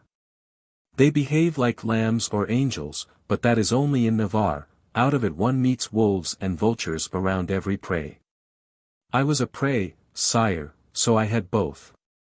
At all events, I am glad to see they did not eat you." "Ventre de bitch. Sire, it was not their faults, they did their best, but they found me too tough, and could not get through my skin. But to return to my letter. Since you have none, dear M. Chicot, it seems to me useless to return to it. But I had one, sire, but I was forced to destroy it, for M. de Mayenne ran after me to steal it from me." "Mayenne? In person? Luckily he does not run fast. Is he still getting fatter?" "Ventre de bitch. Not just now, I should think." "Why not?"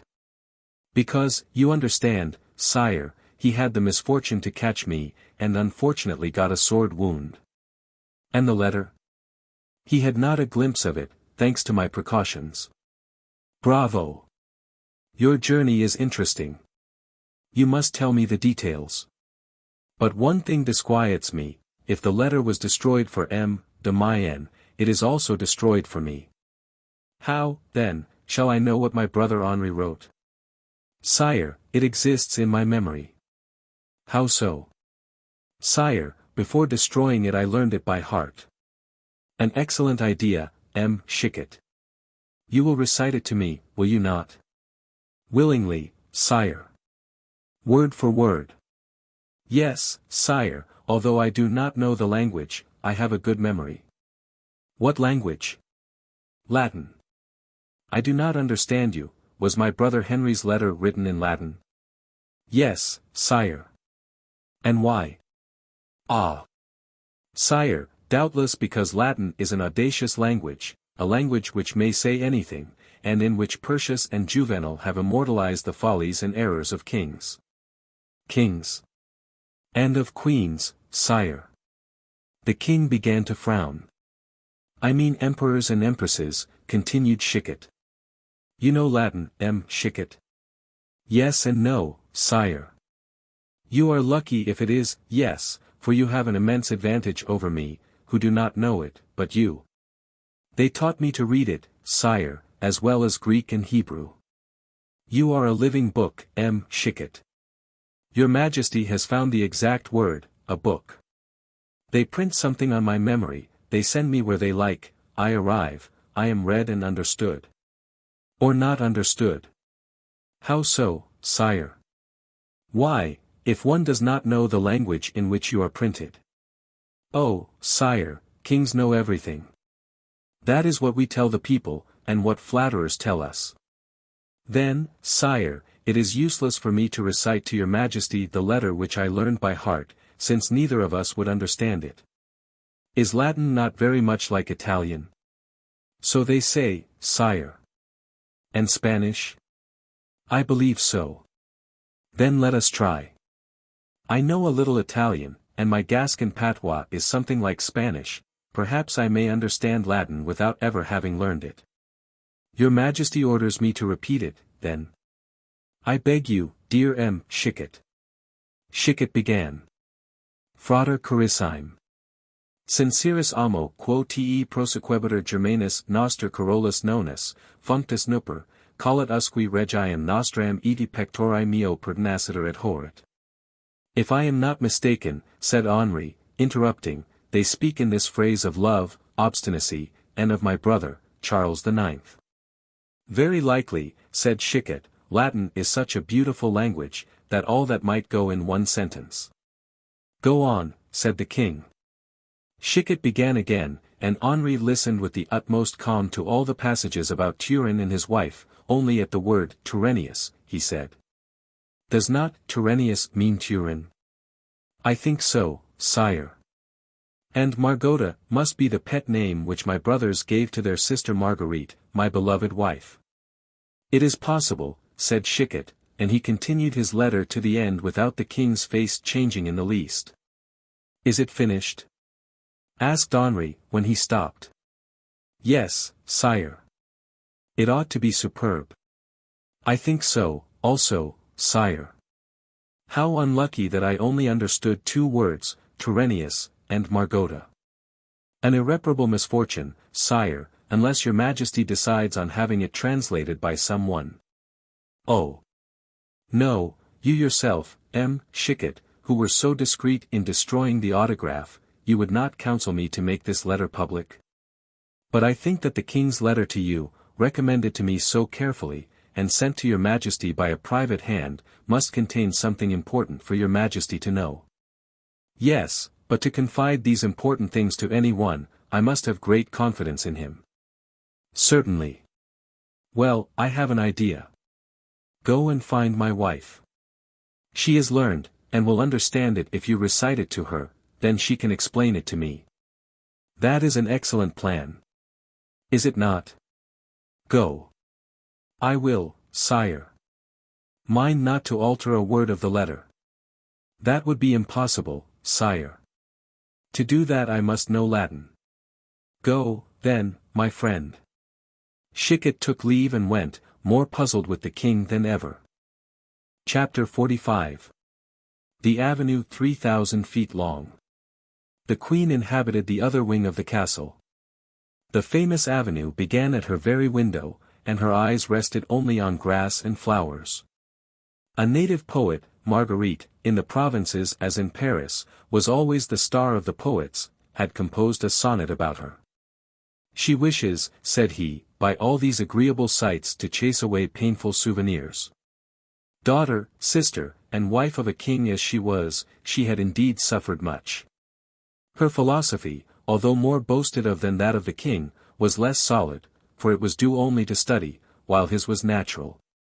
Therefore, stoical as she tried to be, time and grief had already begun to leave their marks on her countenance. Still she was remarkably beautiful. With her joyous yet sweet smile, her brilliant and yet soft eyes, Marguerite was still an adorable creature.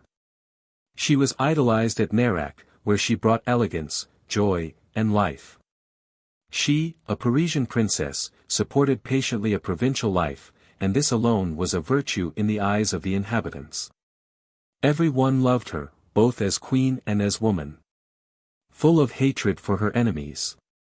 But patient that she might avenge herself better, feeling instinctively that under the mask of carelessness and long-suffering worn by Henri of Navarre he had a bad feeling toward her, she had accustomed herself to replace by poetry.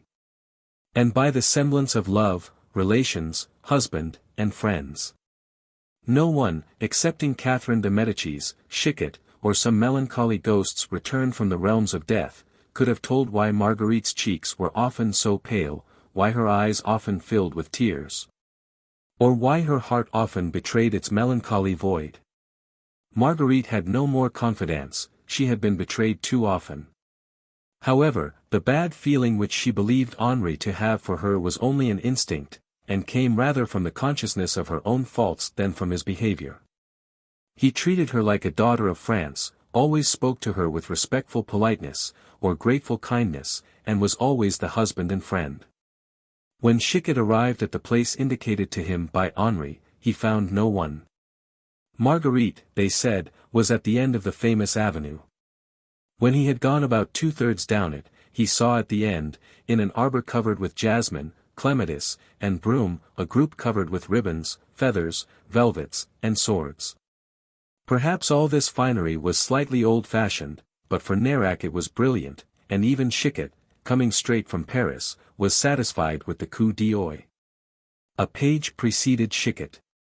"What do you want, d'Aubiac?" asked the queen, when she saw him. "Madam, a gentleman from Paris, an envoy from the Louvre to the King of Navarre, and sent by his Majesty to you, desires to speak to your Majesty." A sudden flush passed over Marguerite's face, and she turned quickly. Chicot was standing near. Marguerite quitted the circle, and waving an adieu to the company, advanced toward the Gascon. Chicot," cried she in astonishment. "Here I am at your Majesty's feet," said he, "and find you ever good and beautiful, and queen here, as at the Louvre. It is a miracle to see you here, monsieur. They said you were dead. I pretended to be so.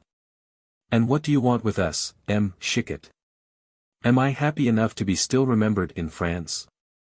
"Oh, madam," said Chicot, smiling, "we do not forget queens of your age and your beauty. The King of France even writes on this subject to the King of Navarre." Marguerite colored. "He writes?" "Yes, madam." "And you have brought the letter?" "I have not brought it, madam, for reasons that the King of Navarre will explain to you, but learned it by heart and repeated it." "I understand. This letter was important, and you feared to lose it, or have it stolen." "That is the truth, madam, but the letter was written in Latin." "Oh, very well, you know I know Latin." "And the King of Navarre, does he know it?" "Dear Chicot, it is very difficult to find out what he does or does not know. If one can believe appearances, he knows very little of it, for he never seems to understand when I speak to anyone in that language." "Then you told him the purport of the letter?" "It was to him it was addressed." "And did he seem to understand?" "Only 2 words." "What were they?" "Tyrannius et Margota." "Tyrannius et Margota?" "Yes, those 2 words were in the letter." "Then what did he do?" "He sent me to you, madam." "To me?" "Yes, saying that the letter contained things of too much importance to be confided to a stranger, and that it was better to take it to you, who were the most beautiful of learned ladies, and the most learned of beautiful ones. I will listen to you, Chicot, since such are the king's orders." "Thank you, madam, where would you please it to be?" "Come to my room." Marguerite looked earnestly at Chicot, who, through pity for her, had let her have a glimpse of the truth. Perhaps she felt the need of a support, for she turned toward a gentleman in the group, and said, de Turenne, your arm to the castle. Precede us, Chicot. Chapter 46. Marguerite's room. Marguerite's room was fashionably furnished, and tapestries, enamels, china, books and manuscripts in Greek, Latin and French covered all the tables. While birds in their cages, dogs on the carpet, formed a living world round Marguerite. The queen was a woman to understand Epicurus, not in Greek only, but she occupied her life so well that from 1,000 griefs she drew forth a pleasure. Chicot was invited to sit down in a beautiful armchair of tapestry, representing a cupid scattering a cloud of flowers, and a page, handsome and richly dressed, offered to him refreshment. He did not accept it, but as soon as the Vicomte de Turenne had left them, began to recite his letter. We already know this letter, having read it in French with Chicot, and therefore think it useless to follow the Latin translation. Chicot spoke with the worst accent possible, but Marguerite understood it perfectly, and could not hide her rage and indignation.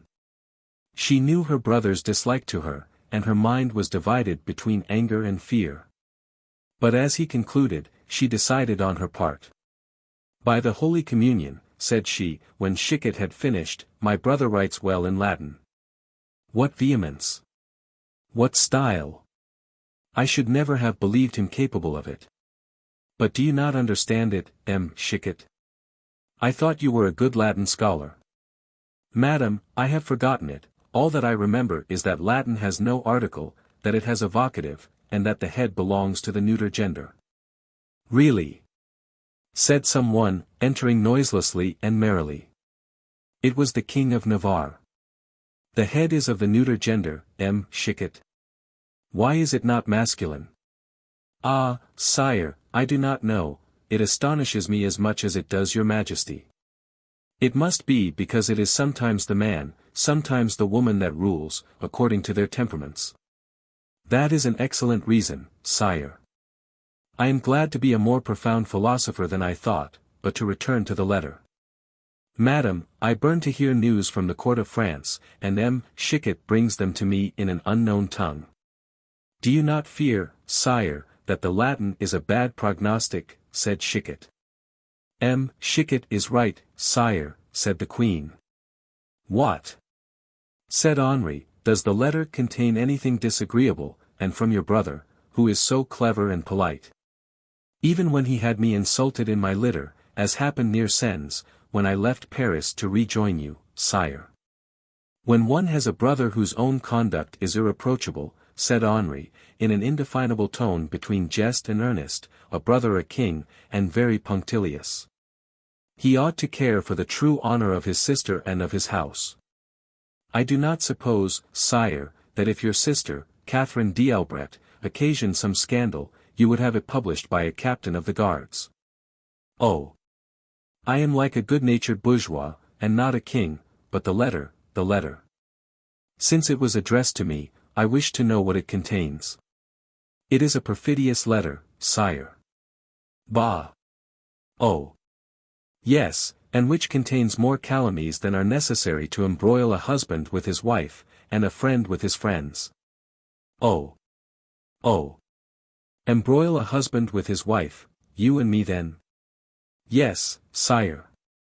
Chicot was on thorns, he would have given much, hungry as he was, to be in bed without supper. "The storm is about to burst," thought he. "Sire," said Marguerite, "I much regret that your Majesty has forgotten your Latin." "Madam, of all the Latin I learned, I remember but one phrase, Deus edi virtus eterna, a singular assemblage of masculine, feminine, and neuter." "Because, sire, if you did understand, you would see in the letter many compliments to me." "But how could compliments embroil us, madam? For as long as your brother pays you compliments, I shall agree with him. If he speaks ill of you, I shall understand his policy." "Ah! If he spoke ill of me, you would understand it?" "Yes, he has reasons for embroiling us, which I know well." "Well, then, sire, these compliments are only an insinuating prelude to calumnious accusations against your friends and mine. Come, Mamie, you have understood badly, let me hear if all this be in the letter." Marguerite looked defiant. "Do you want your followers or not, sire?" said she. "Do I want them? What a question! What should I do without them, and reduced to my own resources? Well, sire, the king wishes to detach your best servants from you. I defy him." "Bravo, sire," said Chicot. "Yes," said Henri, with that apparent candor, with which to the end of his life he deceived people, "for my followers are attached to me through love, and not through interest, I have nothing to give them." "You give them all your heart and your faith, sire, it is the best return a king can make his friends." Yes, Monsieur, I shall not fail to do so till I find that they do not merit it. Well, sire, they wish to make you believe that they do not. Ah! But how? I cannot tell you, sire, without compromising, and she glanced at Chicot. Dear Chicot, said Henri, pray wait for me in my room, the Queen has something particular to say to me. Chapter 47. The Explanation. To get rid of a witness whom Marguerite believed to know more of Latin than he allowed was already a triumph, or at least a pledge of security for her. For alone with her husband she could give whatever translation of the Latin that she pleased. Henri and his wife were then left tête-à-tête. He had on his face no appearance of disquietude or menace, decidedly he could not understand Latin. Monsieur, said Marguerite, I wait for you to interrogate me. This letter preoccupies you much, Monsieur, do not alarm yourself thus. Sire, because a king does not send a special messenger to another without some reason that he believes important. Well Monsieur, let us leave it for the present, have you not something like a ball this evening?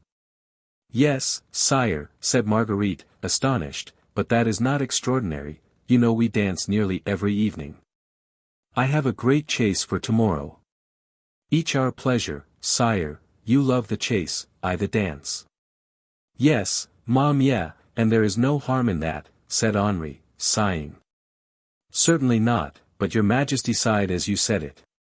Listen to me, madam, I am uneasy. About what, sire? About a current report.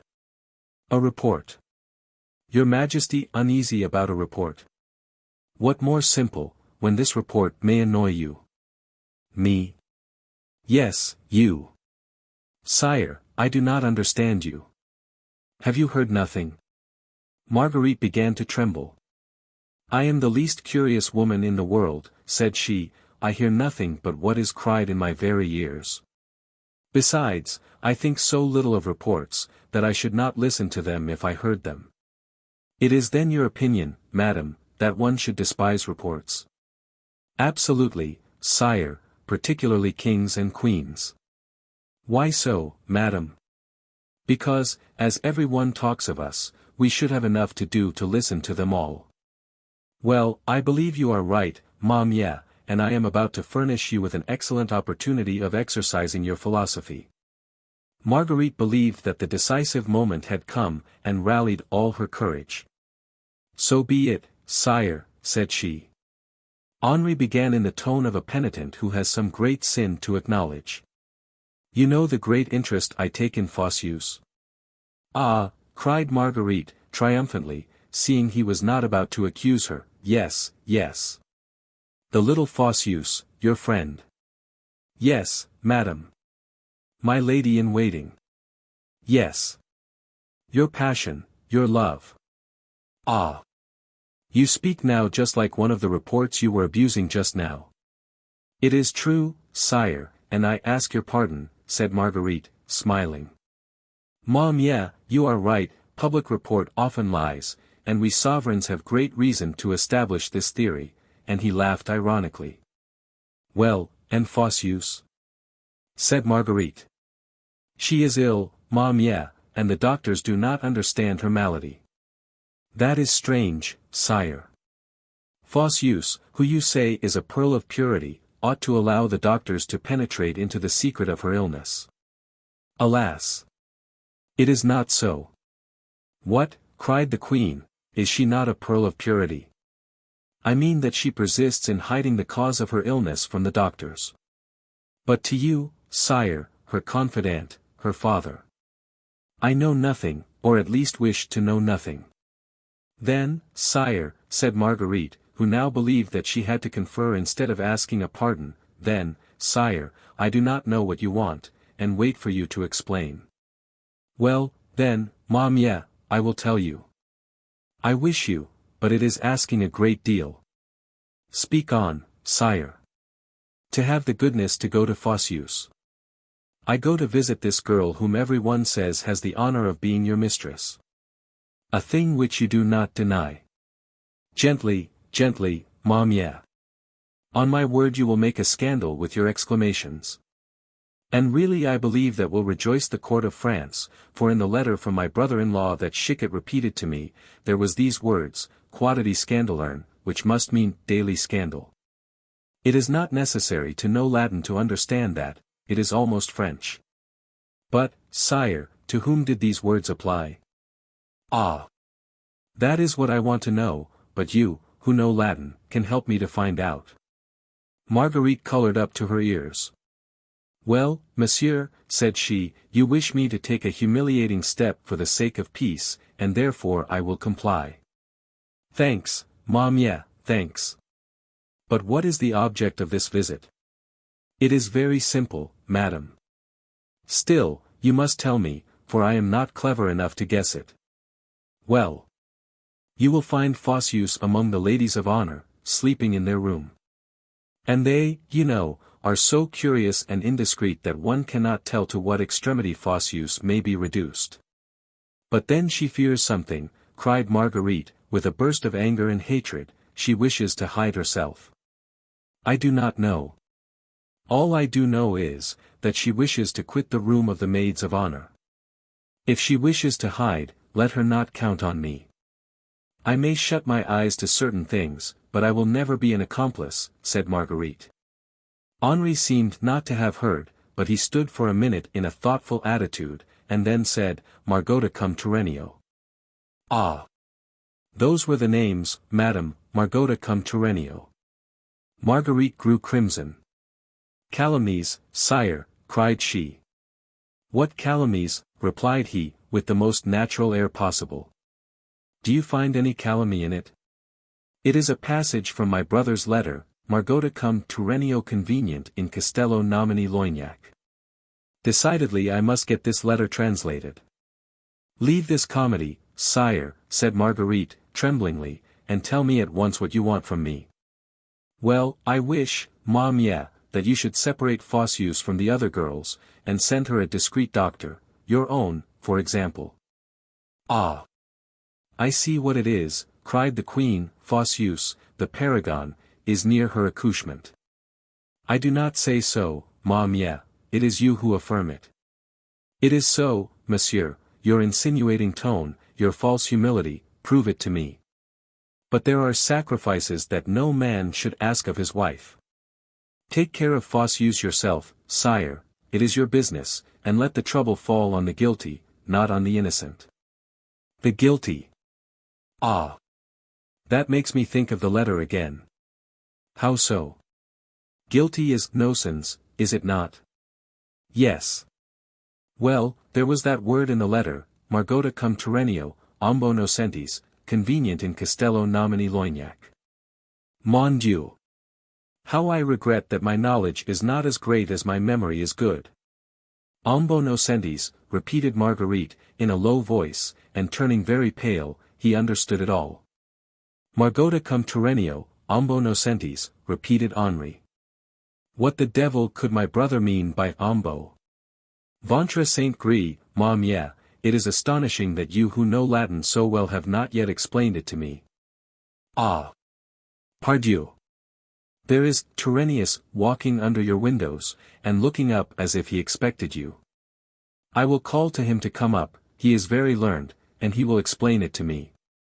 Sire, sire, be superior to all the calumniators of France. Oh!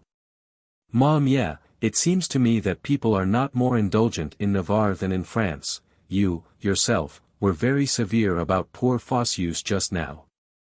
I severe? Yes. And yet we ought to be indulgent here, we lead such a happy life, you with your balls, and I with my chase. Yes, yes, sire, you are right, let us be indulgent. Oh! I was sure of your heart, Mamie. You know me well, sire.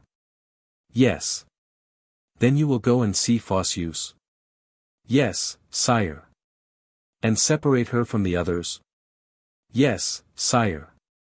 And send her your doctor? Yes, sire. And if, unluckily, what you say were true, and she had been weak, for women are frail. Well, sire, I am a woman, and know the indulgence due to my sex. All. You know all things, ma mie. You are in truth a model of perfection, and I kiss your hands. But believe, sire, that it is for the love of you alone that I make this sacrifice. Oh. Yes, ma mie, I know you well, madam, and my brother of France also, he who speaks so well of you in this letter, and adds, fiat sanum exemplum statim, ac residential certior eveniat. Doubtless, ma mie, it is you who give this good example. And Henri kissed the cold hand of Marguerite. Then, turning on the threshold of the door, he said, say everything kind for me to Fosseuse, and do for her as you have promised me. I set off for the chase. Perhaps I shall not see you till my return, perhaps never, these wolves are wicked beasts. Come, and let me embrace you, ma mie. Then he embraced Marguerite, almost affectionately, and went out, leaving her stupefied with all she had heard. Chapter 48. The Spanish Ambassador. The king rejoined Chicot, who was still agitated with fears as to the explanation. Well, Chicot, said Henri, do you know what the queen says? No. She pretends that your cursed Latin will disturb our peace. Oh. Sire, forget it, and all will be at an end. It is not with a piece of spoken Latin as though it were written. The wind carries away the one, fire cannot sometimes destroy the other. I think of it no more. That is right. I have something else to do. Your Majesty prefers amusing yourself. Oh. Mon cher, here we do everything openly. Love, war, and politics. The first more than the two last, do you not, sire? Ma foi. Yes, I confess it, my dear friend. This country is so fine, and its women so beautiful. Oh. Sire, you forget the queen. Can the Navarrese women be more pleasing and beautiful than she is? If they are, I compliment them.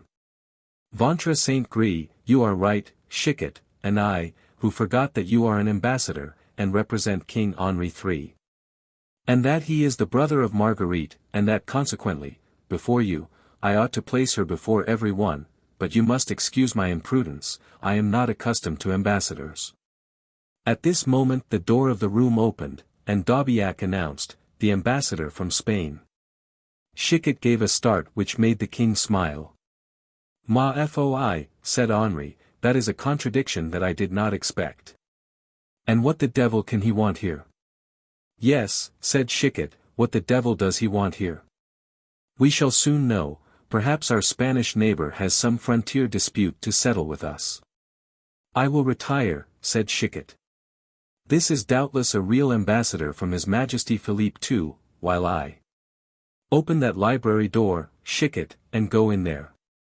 But from there I shall hear all, in spite of myself.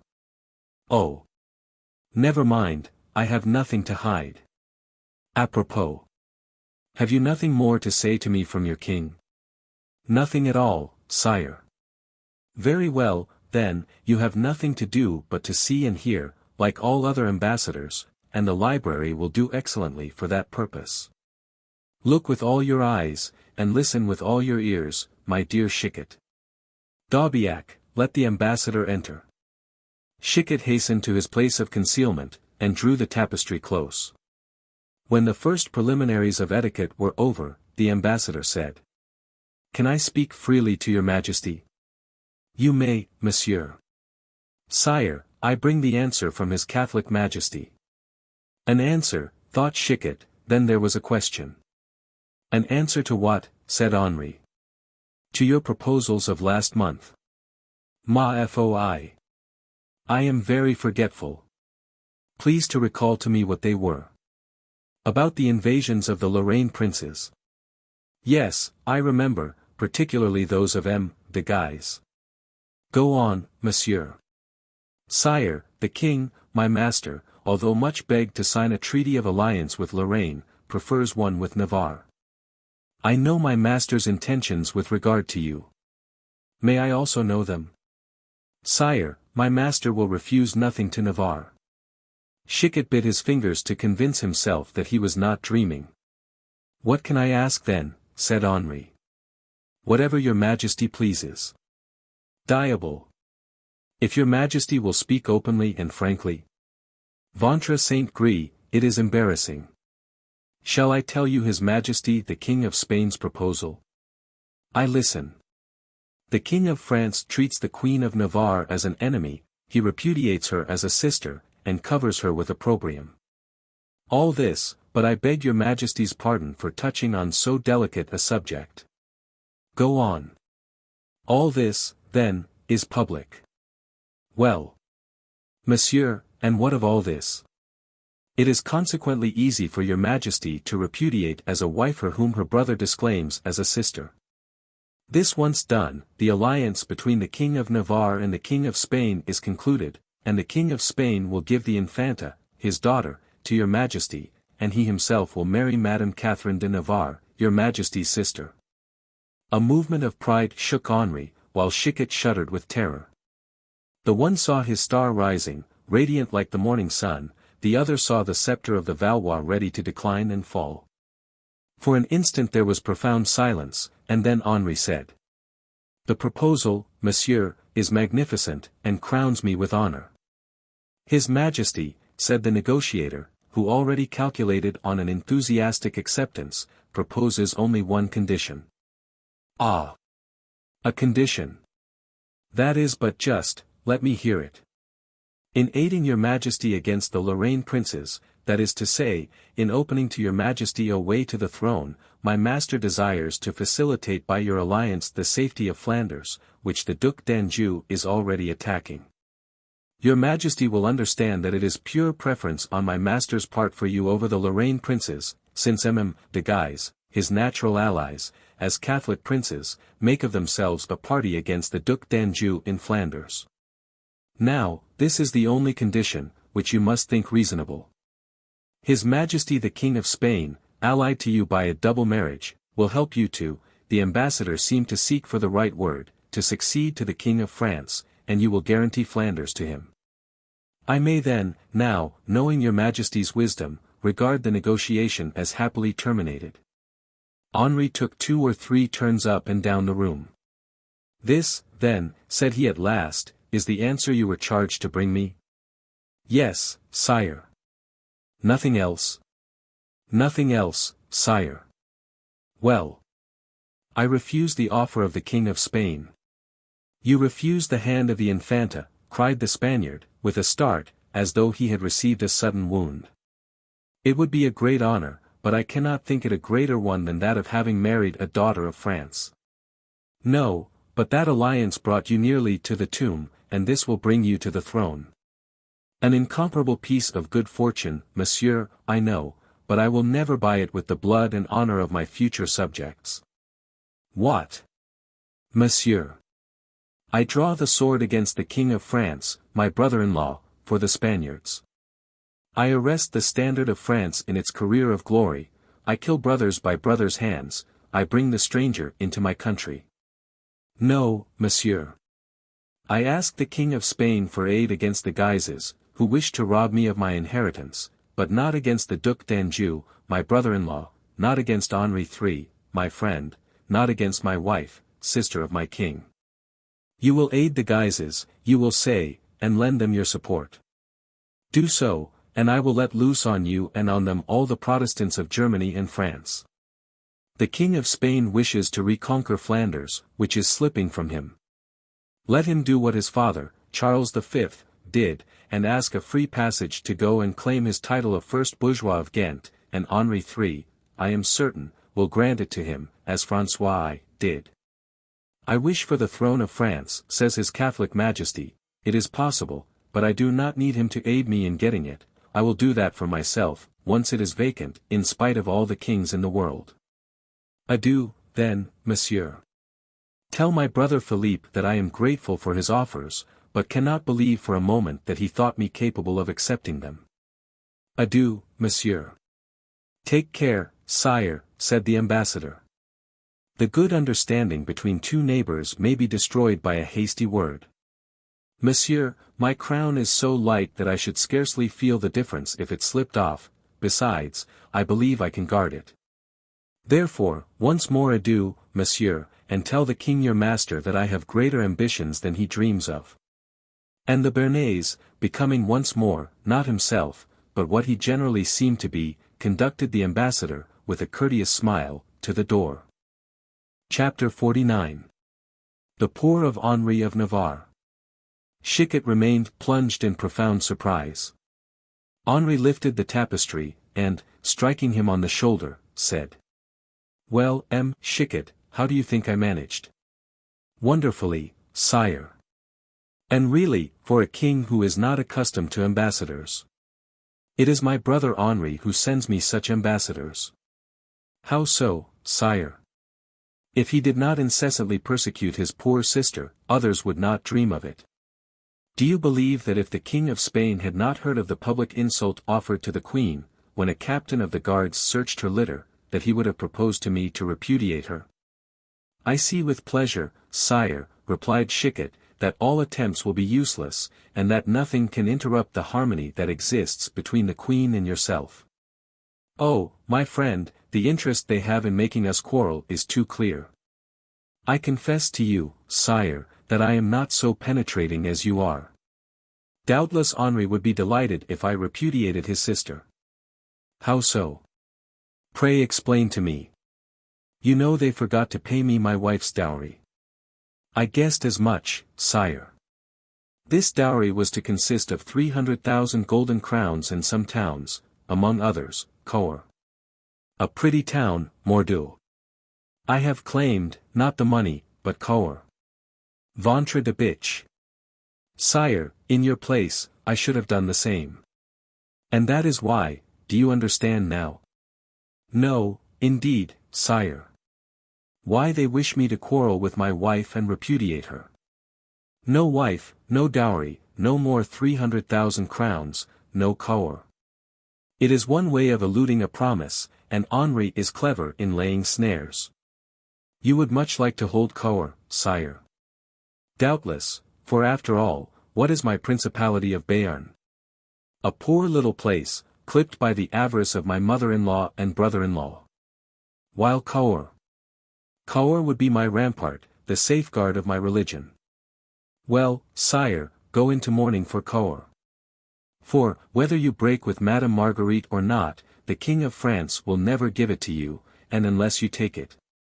Oh, I would soon take it, if it was not so strong, and, above all, if I did not hate war. Cahors is impregnable, sire." "Oh. Impregnable. But if I had an army, which I have not." "Listen, sire. We are not here to flatter each other. To take Cahors, which is held by de Vezin, one must be a Hannibal or a Caesar, and your Majesty." "Well," said Henri, with a smile, "has just said, you do not like war." Henri sighed, and his eyes flashed for a minute, then he said, "It is true I have never drawn the sword, and perhaps never shall. I am a king of straw, a man of peace. But, by a singular contrast, I love to think of warlike things, that is in my blood. St. Louis, my ancestor, pious by education and gentle by nature, became on occasion a brave soldier and a skillful swordsman. Let us talk, if you please, of Vezin, who is a Caesar and a Hannibal. Sire, pardon me if I have wounded or annoyed you. I spoke only of de Vezin to extinguish all hope in your heart. Cahors, you see, is so well guarded because it is the key of the south. Alas! I know it well. I wished so much to possess Cahors, that I told my poor mother to make it a sine qua non of our marriage. See, I am speaking Latin now. Cahors, then, was my wife's dowry. They owe it to me. Sire, to owe and pay are two different things, I know. So your opinion is, that they will never pay me? I fear not. Diable. And frankly. Well. They will be right, sire. Why so? Because you did not know your part of king, you should have got it at once. Do you not, then, remember the tocsin of Saint-Germain-l'Auxerrois, said Henri, bitterly. It seems to me that a husband whom they try to murder on the night of his marriage might think less of his dowry than of his life. Yes, but since then, sire, we have had peace.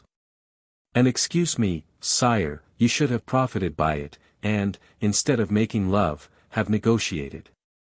It is less amusing, I know, but more profitable. I speak, sire, as much for my king as for you.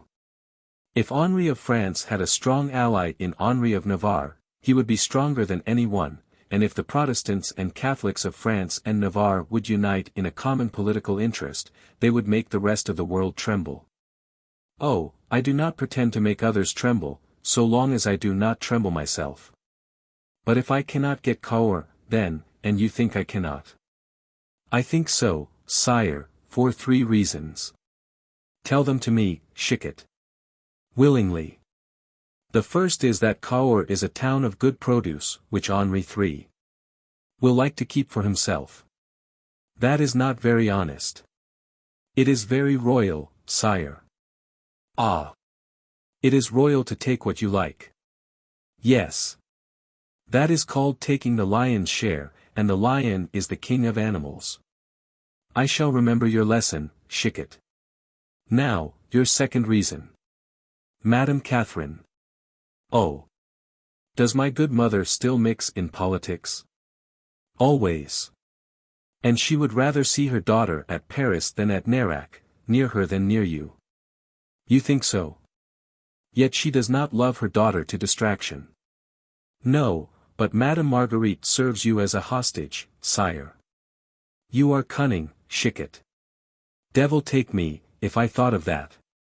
But you may be right, a daughter of France would be a hostage in case of need. Well, the third? Between the Duke d'Anjou, who seeks to make a throne for himself in Flanders, between MM.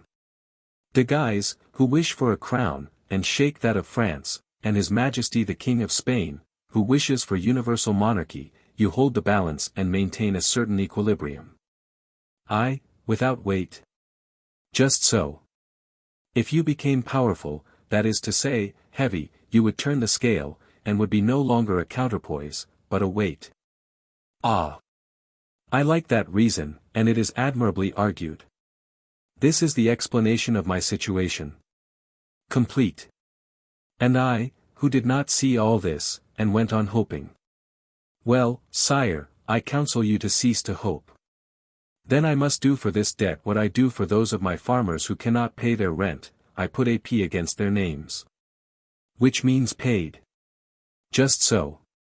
Put 2 Ps, sire, and give a sigh. So be it, Chicot, you see I can live in Béarn, even without Cahors. I see that, and also that you are a wise and philosophical king. But what is that noise? Noise, where? In the courtyard, I think. Look out of the window. Sire, there are below a dozen of poorly clothed people. Ah! They are my poor, said the king, rising. Your Majesty has poor. Doubtless, does not God recommend charity? If I am not a Catholic, Chicot, I am a Christian. Bravo, sire. Come, Chicot, we will give alms together, and then go to supper. Sire, I follow you. Take that purse lying on the table, near my sword, do you see? They went down, but Henri seemed thoughtful and preoccupied. Chicot looked at him, and thought, what the devil made me talk politics to this brave prince, and make him sad? Fool that I was. Once in the court, Henri approached the group of mendicants. There were a dozen men in different costumes. Henri took the purse from the hands of Chicot and made a sign, and then each man came forward and saluted Henri with an air of humility, which did not preclude a glance full of intelligence at the king. Henri replied by a motion of the head. Then, putting his fingers into the purse, which Chicot held open, he took out a piece.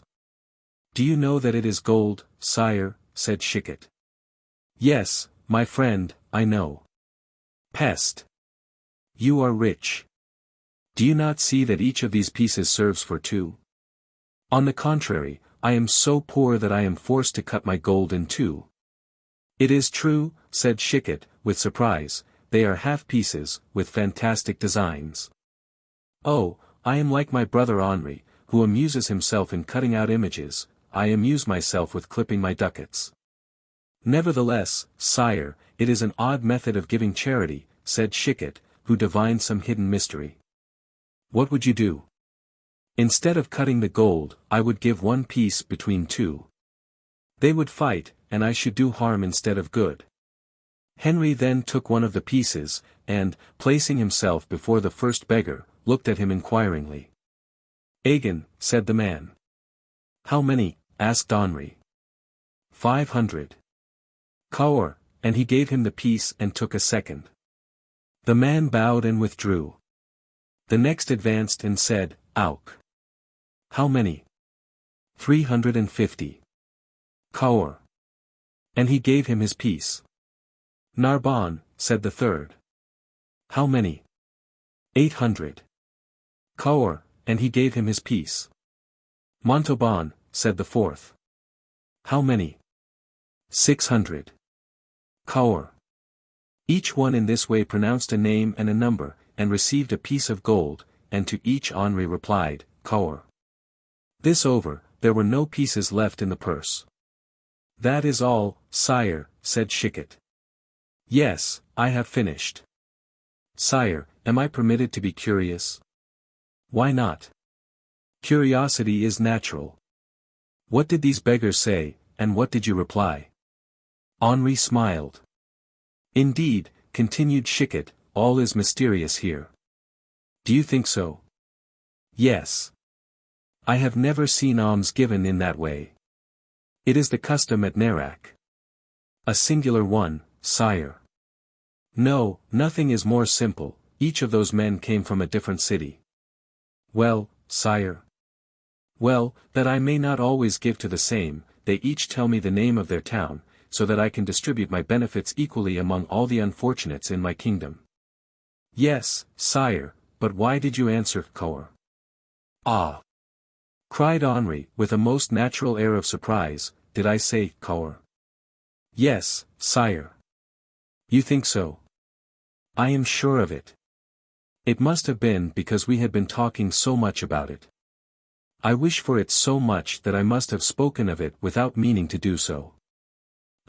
Said Chicot, suspiciously, and then there was something else. "What?" "Something else?" "A number that each one pronounced, and which, added together, made more than 8,000. "Ah! As to that, Chicot, I did not understand it myself. Unless, as the beggars are divided into corporations, they each named the number of members, which seems to me probable." "Sire, sire. Come and sup, my friend, nothing enlightens the mind like eating and drinking.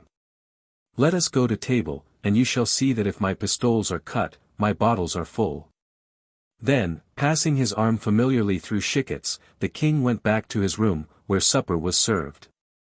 Passing by the queen's room, he glanced at it, and saw no light. "Page," said he, "is not Her Majesty at home?" "Her Majesty is gone to see Mademoiselle de Montmorency, who is ill." "Ah! Poor Fosseuse," said Henri, "it is true, the queen has such a good heart. Come to supper, Chicot." Chapter 50. The true mistress of the King of Navarre. The repast was joyous. Henri seemed no longer to have any weight either on his heart or his mind, and he was an excellent companion. As for Chicot, he dissembled the uneasiness he had felt since the coming of the Spanish ambassador and the scene with the mendicants. He endeavored to drink little and keep cool, to observe everything, but this Henri would not allow. However, Chicot had a head of iron, and as for Henri, he said he could drink these wines of the country like milk. "I envy you," said Chicot to the king, "your court is delightful, and your life pleasant. If my wife were here, Chicot, I would not say what I am about to say, but in her absence I will tell you that the best part of my life is that which you do not see." "Ah! Sire, they tell, indeed, fine tales of you." Henri leaned back in his chair to laugh. "They say I reign more over my female than my male subjects, do they not?" said he. "Yes, sire, and it astonishes me. Why so? Because, sire, you have much of that restless spirit which makes great kings. Ah, Chicot. You are wrong, I am lazy, and the proof of it is in my life. If I have a love to choose, I take the nearest, if a wine, the bottle close to my hand. To your health, Chicot. Sire, you do me honor, said Chicot, emptying his glass. Thus, continued the king, what quarrels in my household. Yes, I understand, all the ladies-in-waiting adore you, sire. They are my neighbors, Chicot. Then, sire, it might result from this, that if you lived at Saint Denis instead of Nerac, the king might not live very tranquilly. The king. What do you say, Chicot? Do you think I am a guise? I wish for Cahors, it is true, because it is near to me. Ventre de bitch, sire, this ambition for things within the reach of your hand resembles much that of Caesar Borgia, who gathered together a kingdom, city by city. Saying that Italy was an artichoke to be eaten leaf by leaf. This Caesar Borgia was not a bad politician, it seems to me, compere. No, but he was a very dangerous neighbor and a bad brother. Ah! Would you compare me to the son of a pope, I, a Huguenot chief? Sire, I compare you to no one. Why not? I believe he would be wrong who should liken you to any other than yourself. You are ambitious, sire. Here is a man determined to make me want something, cried Henri. God forbid, sire, I desire with all my heart, on the contrary, that your majesty should want nothing. Nothing calls you back to Paris, does it, Chicot? No, sire. Then you will pass some days with me? If your majesty does me the honor to wish for my company, I ask no better than to give you a week. So be it, in a week you will know me like a brother. Drink, Chicot. Sire, I am no longer thirsty, said Chicot, who had given up all hopes of seeing the king take too much. Then, I will leave you, a man should not stay at table when he does nothing. Drink, I tell you. Why, sire? To sleep better. Do you like the chase, Chicot? Not much, sire, and you? Passionately, since I lived at the court of Charles IX. Why did your majesty do me the honor to ask me? Because I hunt tomorrow, and thought to take you with me. Sire, it would be a great honor, but... Oh! This chase will rejoice all eyes, besides, I am a good hunter, and I wish you to see me to advantage. Sire, I am at your orders. Good. Then it is settled. Ah! Here is a page to disturb us. Some important business, sire. Business at table. You think you are still at the court of France, my dear Chicot. Learn one thing, at Nerac, when we have supped, we go to bed. But this page? Well, cannot he come for anything but business? Ah! I understand, and I will go to bed. Chicot rose, the king did the same, and took his arm. This haste to send him away appeared suspicious to Chicot, and he determined not to leave the room if he could help it. Oh! Oh, said he, tottering, it is astonishing, sire. The king smiled. What is astonishing? Ventre de bitch. My head turns, while I sat still, it was all very well, but when I rise. Bah, said Henri, we only tasted the wine. You call that tasting, sire? You are a drinker, and I do you homage, as to my superior. Chicot, my friend, said Henri, endeavoring to make out by one of his keen glances if Chicot were really drunk or pretending, the best thing you can do is to go to bed. Yes, sire, good night. Good evening, Chicot. Yes, sire, you are right, the best thing Chicot can do is to go to bed. And he lay down on the floor. Henri glanced toward the door, and then, approaching him, said, You are so drunk, my poor Chicot, that you have taken my floor for your bed. Chicot does not mind little things. But I expect someone. For supper, yes, let us sup, and Chicot made a fruitless effort to rise. Ventre Saint Gris. How quickly you get drunk. But go along, mordieu. She is getting impatient. She, who? The lady I expect. A lady, why did you not say, Henrique? Ah. Pardon, I thought I was speaking, to the King of France. He has spoiled me, that good Henrique.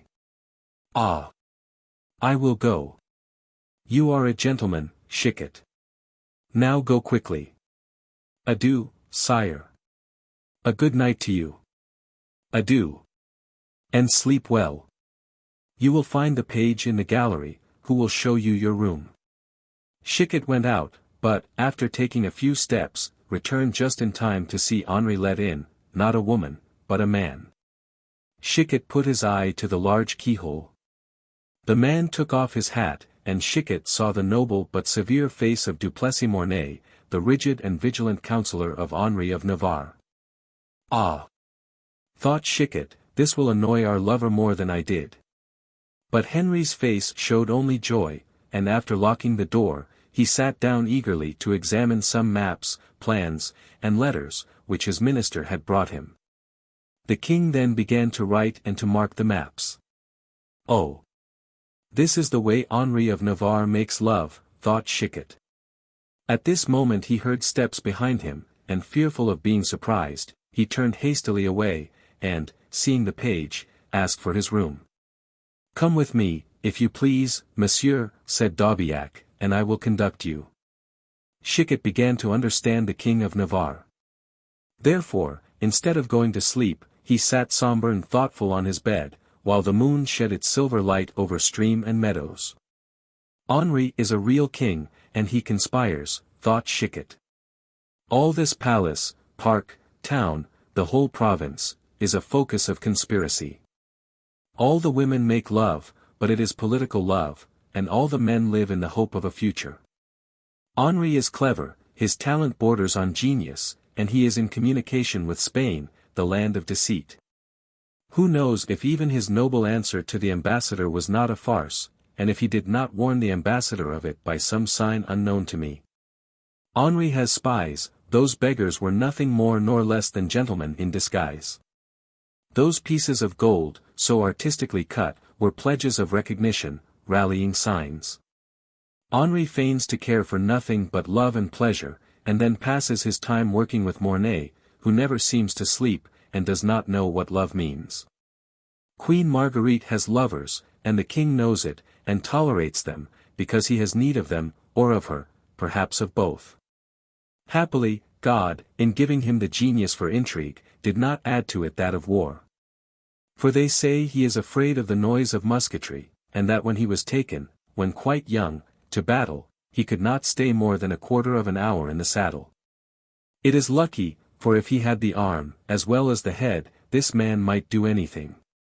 There is certainly the Duc de Guise, who has both, but he has the disadvantage of being known as brave and skillful, so that everyone is on their guard against him, while no one fears the Béarnais. I alone have seen through him. Well, having seen through him, I have no more to do here, so while he works or sleeps, I will go quietly out of the city. There are not many ambassadors, I think, who can boast of having fulfilled their mission in one day, as I have. So I will leave Nerac, and gallop till I am in France. And he began to put on his spurs. Chapter 51. Chicot's astonishment at finding himself so popular in Nerac. Chicot, having taken his resolution, began to prepare his little packet. How much time will it take me, thought he, as he did so, to carry to the king the news of what I have seen and fear? 2 days to arrive at a city whence the governor can send couriers. Cahors, for example, of which Henri of Navarre thinks so much. Once there, I can rest, for after all a man must rest some time. Come, then, Chicot, speed and sang-froid. You thought you had accomplished your mission, and you are but halfway through it. Chicot now extinguished the light, opened his door softly, and began to creep downstairs on tiptoe. He went into an antechamber, but he had hardly gone 4 steps before he kicked against something. This something was D'Aubiac lying on a mat. Ah! Good evening, D'Aubiac, said Chicot, but get out of the way a little, I beg. I want to go for a walk. Ah. But it is forbidden to walk by night near this castle. Why so? Because the king fears robbers, and the queen lovers. Diable. None but robbers or lovers want to walk at night, when they ought to be sleeping. However, dear D'Aubiac, said Chicot, with his most charming smile, I am neither the one nor the other, but an ambassador, very tired from having talked Latin with the queen and supped with the king. Let me go out then, my friend, for I want a walk. In the city, Chicot? Oh no. In the gardens. Peste. That is still more forbidden than in the city. My little friend, you are very vigilant for your age. Have you nothing to occupy yourself with? No. You neither gamble nor fall in love. To gamble one must have money, Chicot, and to be in love, one must find a lady. Assuredly, said Chicot, and feeling in his pocket he drew out 10 pistoles and slipped them into the page's hand, saying, Seek well in your memory, and I bet you will find some charming woman, to whom I beg you to make some presents with this. Oh, Chicot, said the page, it is easy to see that you come from the court of France, you have manners to which one can refuse nothing, go then, but make no noise. Chicot went on. Glided like a shadow into the corridor, and down the staircase, but at the bottom he found an officer sleeping on a chair, placed right against the door, so that it was impossible to pass. Ah! Little wretch of a page, murmured Chicot, you knew this. Chicot looked round him to see if he could find no other way by which he could escape with the assistance of his long legs. At last he saw what he wanted, it was an arched window, of which the glass was broken. Chicot climbed up the wall with his accustomed skill, and without making more noise than a dry leaf in the autumn wind. But unluckily, the opening was not big enough, so when he had got his head and one shoulder through, and had taken away his foot from its resting place on the wall, he found himself hanging between heaven and earth, without being able either to advance or retreat. He began then a series of efforts, of which the first result was to tear his doublet and scratch his skin. What rendered his position more difficult was his sword, of which the handle would not pass, making a hook by which Chicot hung on to the sash. He exerted all his strength, patience and industry, to unfasten the clasp of his shoulder belt.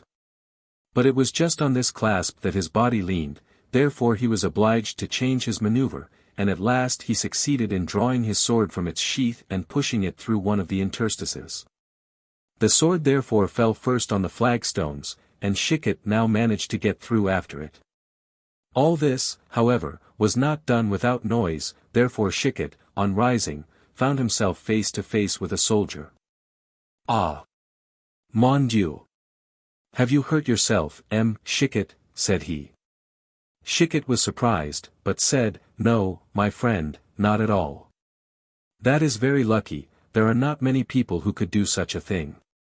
But how the devil did you know my name? I saw you today at the palace, and asked who was the gentleman that was talking with the king. Well. I am in a hurry, allow me to pass. But no one goes out of the palace by night, those are my orders. But you see they do come out, since I am here. Yes, but. But what? You must go back, Chicot. Oh. No. How? No. Not by that way, at all events, it is too troublesome. If I were an officer instead of a soldier, I would ask you why you come out so, but that is not my business, which is only that you should go back again. Go in, therefore, Chicot, I beg you. And the soldier said this in such a persuasive tone, that Chicot was touched. Consequently he put his hand in his pocket and drew out another 10 pistoles. You must understand, my friend, said he, that as I have torn my clothes in passing through once, I should make them still worse by going back again, and should have to go naked. Which would be very indecent in a court where there are so many young and pretty women. Let me go then to my tailor. And he put the money in his hand. Go quickly then, Chicot, said the man. Chicot was in the street at last. The night was not favorable for flight, being bright and cloudless, and he regretted the foggy nights of Paris, where people might pass close to each other unseen. The unfortunate fugitive had no sooner turned the corner of the street than he met a patrol. He stopped of himself, thinking it would look suspicious to try and pass unseen. "Oh, good evening, M. Chicot," said the chief. "Shall we reconduct you to the palace? You seem as though you had lost your way." "It is very strange," murmured Chicot, "every one knows me here." Then aloud, and as carelessly as he could, "No, Cornet, I am not going to the palace." "You are wrong, M. Chicot," replied the officer, gravely. "Why so, monsieur?" "Because a very severe edict forbids the inhabitants of Nerac to go out at night without permission and without a lantern." "Excuse me, monsieur, but this edict cannot apply to me, who do not belong to Nerac." "But you are at Nerac." "Inhabitant means living at, now you cannot deny that you live at Nerac, since I see you here." "You are logical, monsieur." "Unluckily, I am in a hurry, make an exception to your rule, and let me pass, I beg."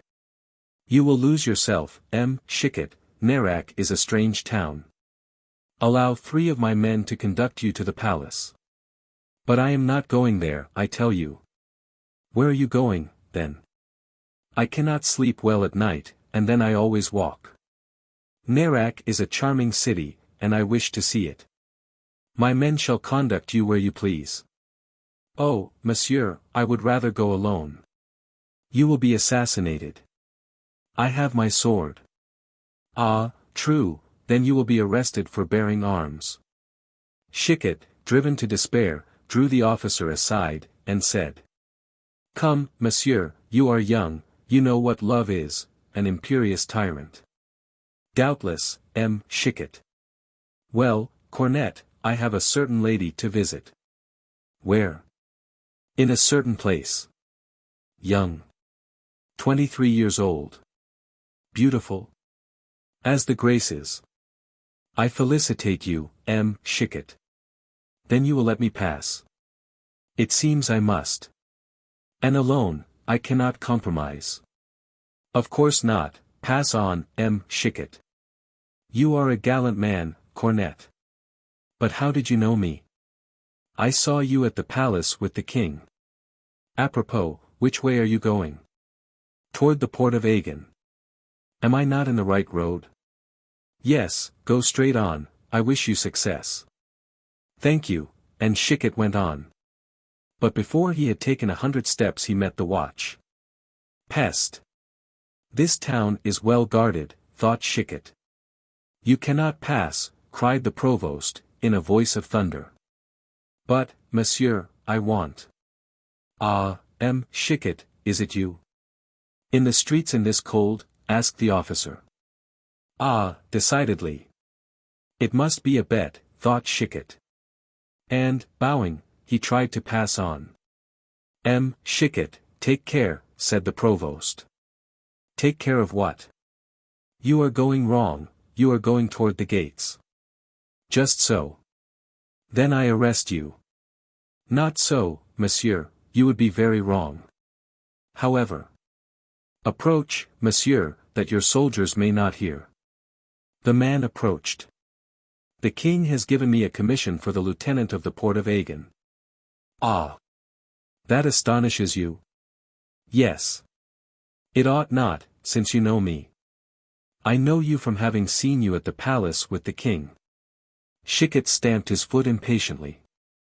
"That should prove to you that I possess the king's confidence." "Doubtless, go on, M. Chicot, and execute your commission." "Come," thought Chicot, "I advance slowly, but I do advance. Ventre de bitch. Here is a gate, it must be that of Agen, in 5 minutes I shall be out." He arrived at the gate, which was guarded by a sentinel walking up and down, his musket on his shoulder. "My friend, will you open the gate for me?" said Chicot. "I cannot, M. Chicot," replied the man, being only a private soldier. "You also know me?" cried Chicot in a rage. "I have that honor, I was on guard at the palace this morning, and saw you talking with the king." "Well. My friend, the king has given me a very urgent message to convey to Aegon. Open the postern for me. I would with pleasure, but I have not the keys. And who has them? The officer for the night. Chicot sighed. And where is he? The soldier rang a bell to wake his officer. What is it? Said he, passing his head through a window. Lieutenant, it is a gentleman who wants the gate opened. Ah! Chicot, cried the officer, I will be down in a moment. What? Does everyone know me? Cried Chicot. Nerac seems a lantern, and I the candle. Excuse me, monsieur, said the officer, approaching, but I was asleep. Oh! Monsieur, that is what night is made for, will you be good enough to open the door? Unluckily, I cannot sleep, for the king, whom you doubtless also saw me talking to. Yes, I did, monsieur. Of course, growled Chicot. Well. The king has sent me on a commission to Aegon, this is the right gate, is it not? Yes, Chicot. Will you please to have it opened? Of course. Anthenes, open the gate quickly for Chicot. Chicot began to breathe, the door creaked on its hinges, and opened, and Chicot saw liberty through it. Adieu. Monsieur, said he, advancing. Adieu. Chicot, a pleasant journey. But stay, one moment, I have forgotten to ask for your pass, cried he, seizing Chicot by the sleeve to stop him. How? My pass? Certainly, Chicot, you know what a pass is? You understand that no one can leave a town like Nerac without a pass, particularly when the king is in it. And who must sign this pass? The king himself, so if he sent you he cannot have forgotten to give you a pass. Ah! You doubt that the king sent me, cried Chicot, with flashing eyes, for he saw himself on the point of failing, and had a great mind to kill the officer and sentinel, and rush through the gate. I doubt nothing you tell me, but reflect that if the king gave you this commission. In person, monsieur. All the more reason, then, if he knows you are going out, I shall have to give up your pass tomorrow morning to the governor. And who is he? De Mornay, who does not jest with disobedience, Chicot. Chicot put his hand to his sword, but another look showed him that the outside of the gate was defended by a guard who would have prevented his passing if he had killed the officer and sentinel. Well, said Chicot to himself, with a sigh. I have lost my game, and he turned back. Shall I give you an escort, Chicot, said the officer. No, thank you. Chicot retraced his steps, but he was not at the end of his griefs. He met the chief of the watch, who said, What? Have you finished your commission already, Chicot? Peste! How quick you are! A little further on the cornet cried to him, Well, Chicot, what of the lady, are you content with Nerac? Finally, the soldier in the courtyard said, Cordu. Chicot, the tailor has not done his work well, you seem more torn than when you went out. Chicot did not feel inclined to climb back through the window, but by chance, or rather by charity, the door was opened, and he returned into the palace. Here he saw the page, who said, Dear Chicot, shall I give you the key to all this? Yes, serpent, murmured Chicot. Well. The king loves you so much, he did not wish to lose you. And you knew, and never told me? Oh. Chicot, impossible. It was a state secret. But I paid you, knave. Oh. Dear Chicot, the secret was worth more than 10 pistoles. Chicot returned to his room in a rage. Chapter 52. How they hunted the wolf in Navarre. When Marguerite left the king, she went at once to the apartments of the maids of honor, and performed her promise with regard to Fosseuse. When she returned, the king thanked her warmly, and then went up to Chicot's room, where he found him still asleep. Henri shook him to wake him. Come, compere, said he, get up, it is 2 a.m. Ah! You make me a prisoner, cried Chicot, I, an ambassador. Sire, you violate the rights of nations. Henri began to laugh, and Chicot could not help joining him. You are mad, said Henri. Why the devil did you want to go away from here? Have you not been well treated? Too well, ventre de bitch. Too well. It seems to me as if I were like a goose being fattened. Every one says to me, pretty little Chicot, how gentle he is. But they clip my wings, and shut the doors on me. Oh. Reassure yourself, Chicot, you are not fat enough for my table. Sire, you seem very gay this morning, what is it? I am always gay when I am setting off for the chase. Come, out of bed, compere. You want me, sire? Yes, you shall be my historian. To count the shots. Just so. Chicot dressed murmuringly, while the king remained in the antechamber. My horse, cried Henri, and tell M. de Mornay that I am ready. What? Is M. de Mornay chief huntsman? Asked Chicot. M. de Mornay is everything here, replied Henri. I am so poor, then I can afford but one man. Yes, but he is a good one. Chicot found the preparations much less sumptuous than those of Henri III. A dozen or 15 gentlemen only, among whom he recognized the Vicomte de Turenne, formed the whole suite. And as they were none of them rich, they all wore, instead of the usual hunting dress, their helmets and cuirasses, which made Chicot ask if the wolves in Gascony used muskets and artillery. No, said Henri. But they are fierce beasts, who have claws and teeth, and draw hunters into places where they are likely to tear their clothes on the thorns, if they wear silk and velvet, or even cloth and buff, but not if they wear cuirasses. That is a reason, but not a good one, sire. What would you have? I have no other. Then I must be content with this. You had better. So be it. You are angry at being disturbed for this chase. Ma foi. Yes. So you find fault. Is it forbidden? Oh no. You understand, sire, I am no hunter, and have nothing to do, so I must amuse myself, while you are thinking of all the wolves that a dozen men are going to kill. Ah, yes, laugh away, Chicot.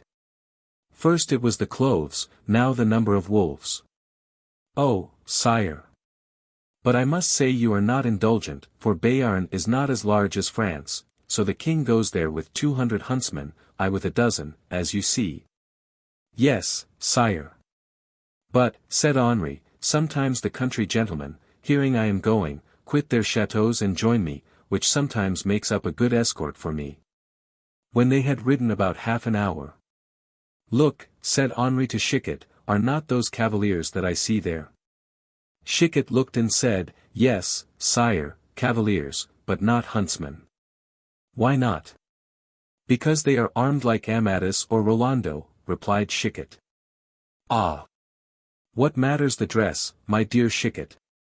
You see we are not particular as to that. But I see at least 200 men there. Ah!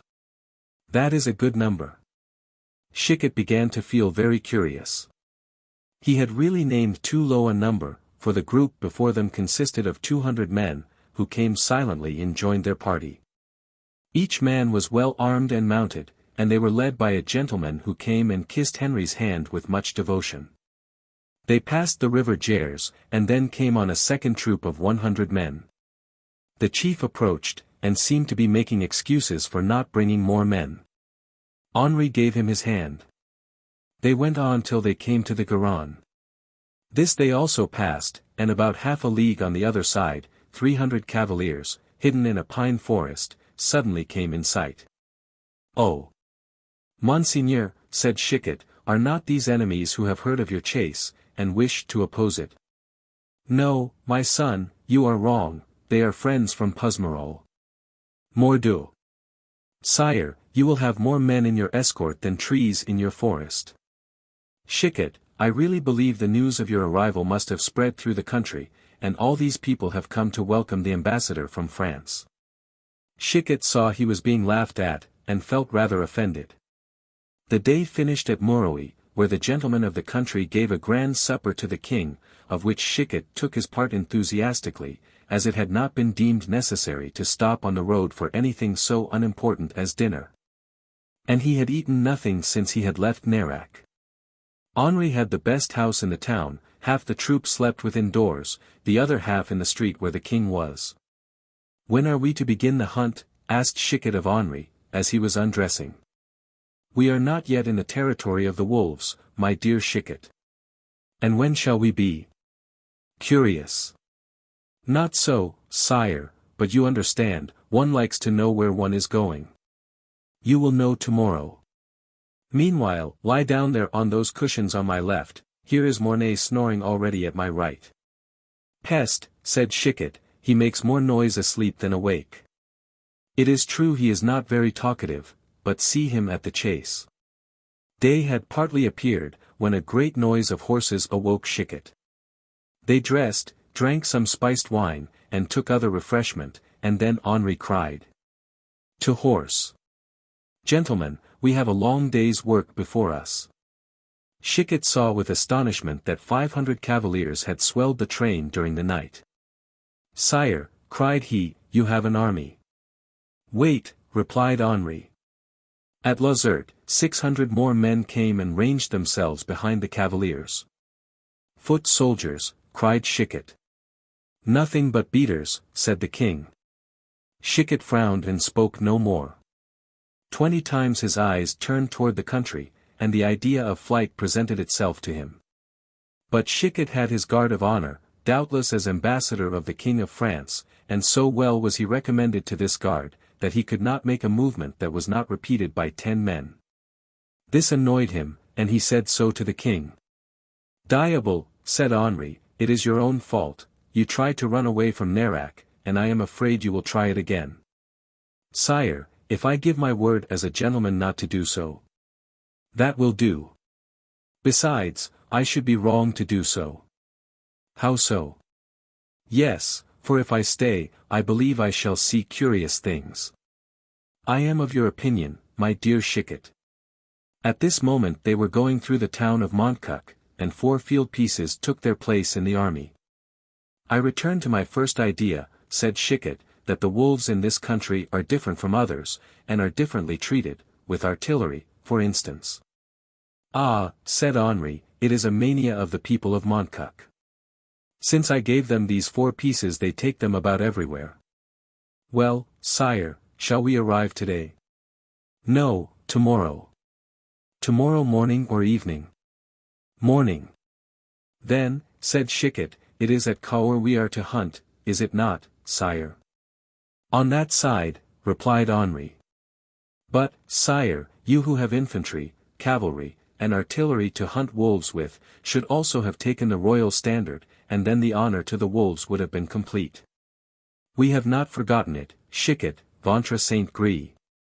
Only it is left in the case for fear of dirtying it. But if you wish to see it, and know under whose banner you march, you shall see it." "No, no, it is useless, leave it where it is." "Well, be easy, you will see it before long." They passed the second night at Cadiz. Troops kept arriving all night. "It is lucky we are not going on to Paris," said Chicot, "we should arrive with 100,000 men."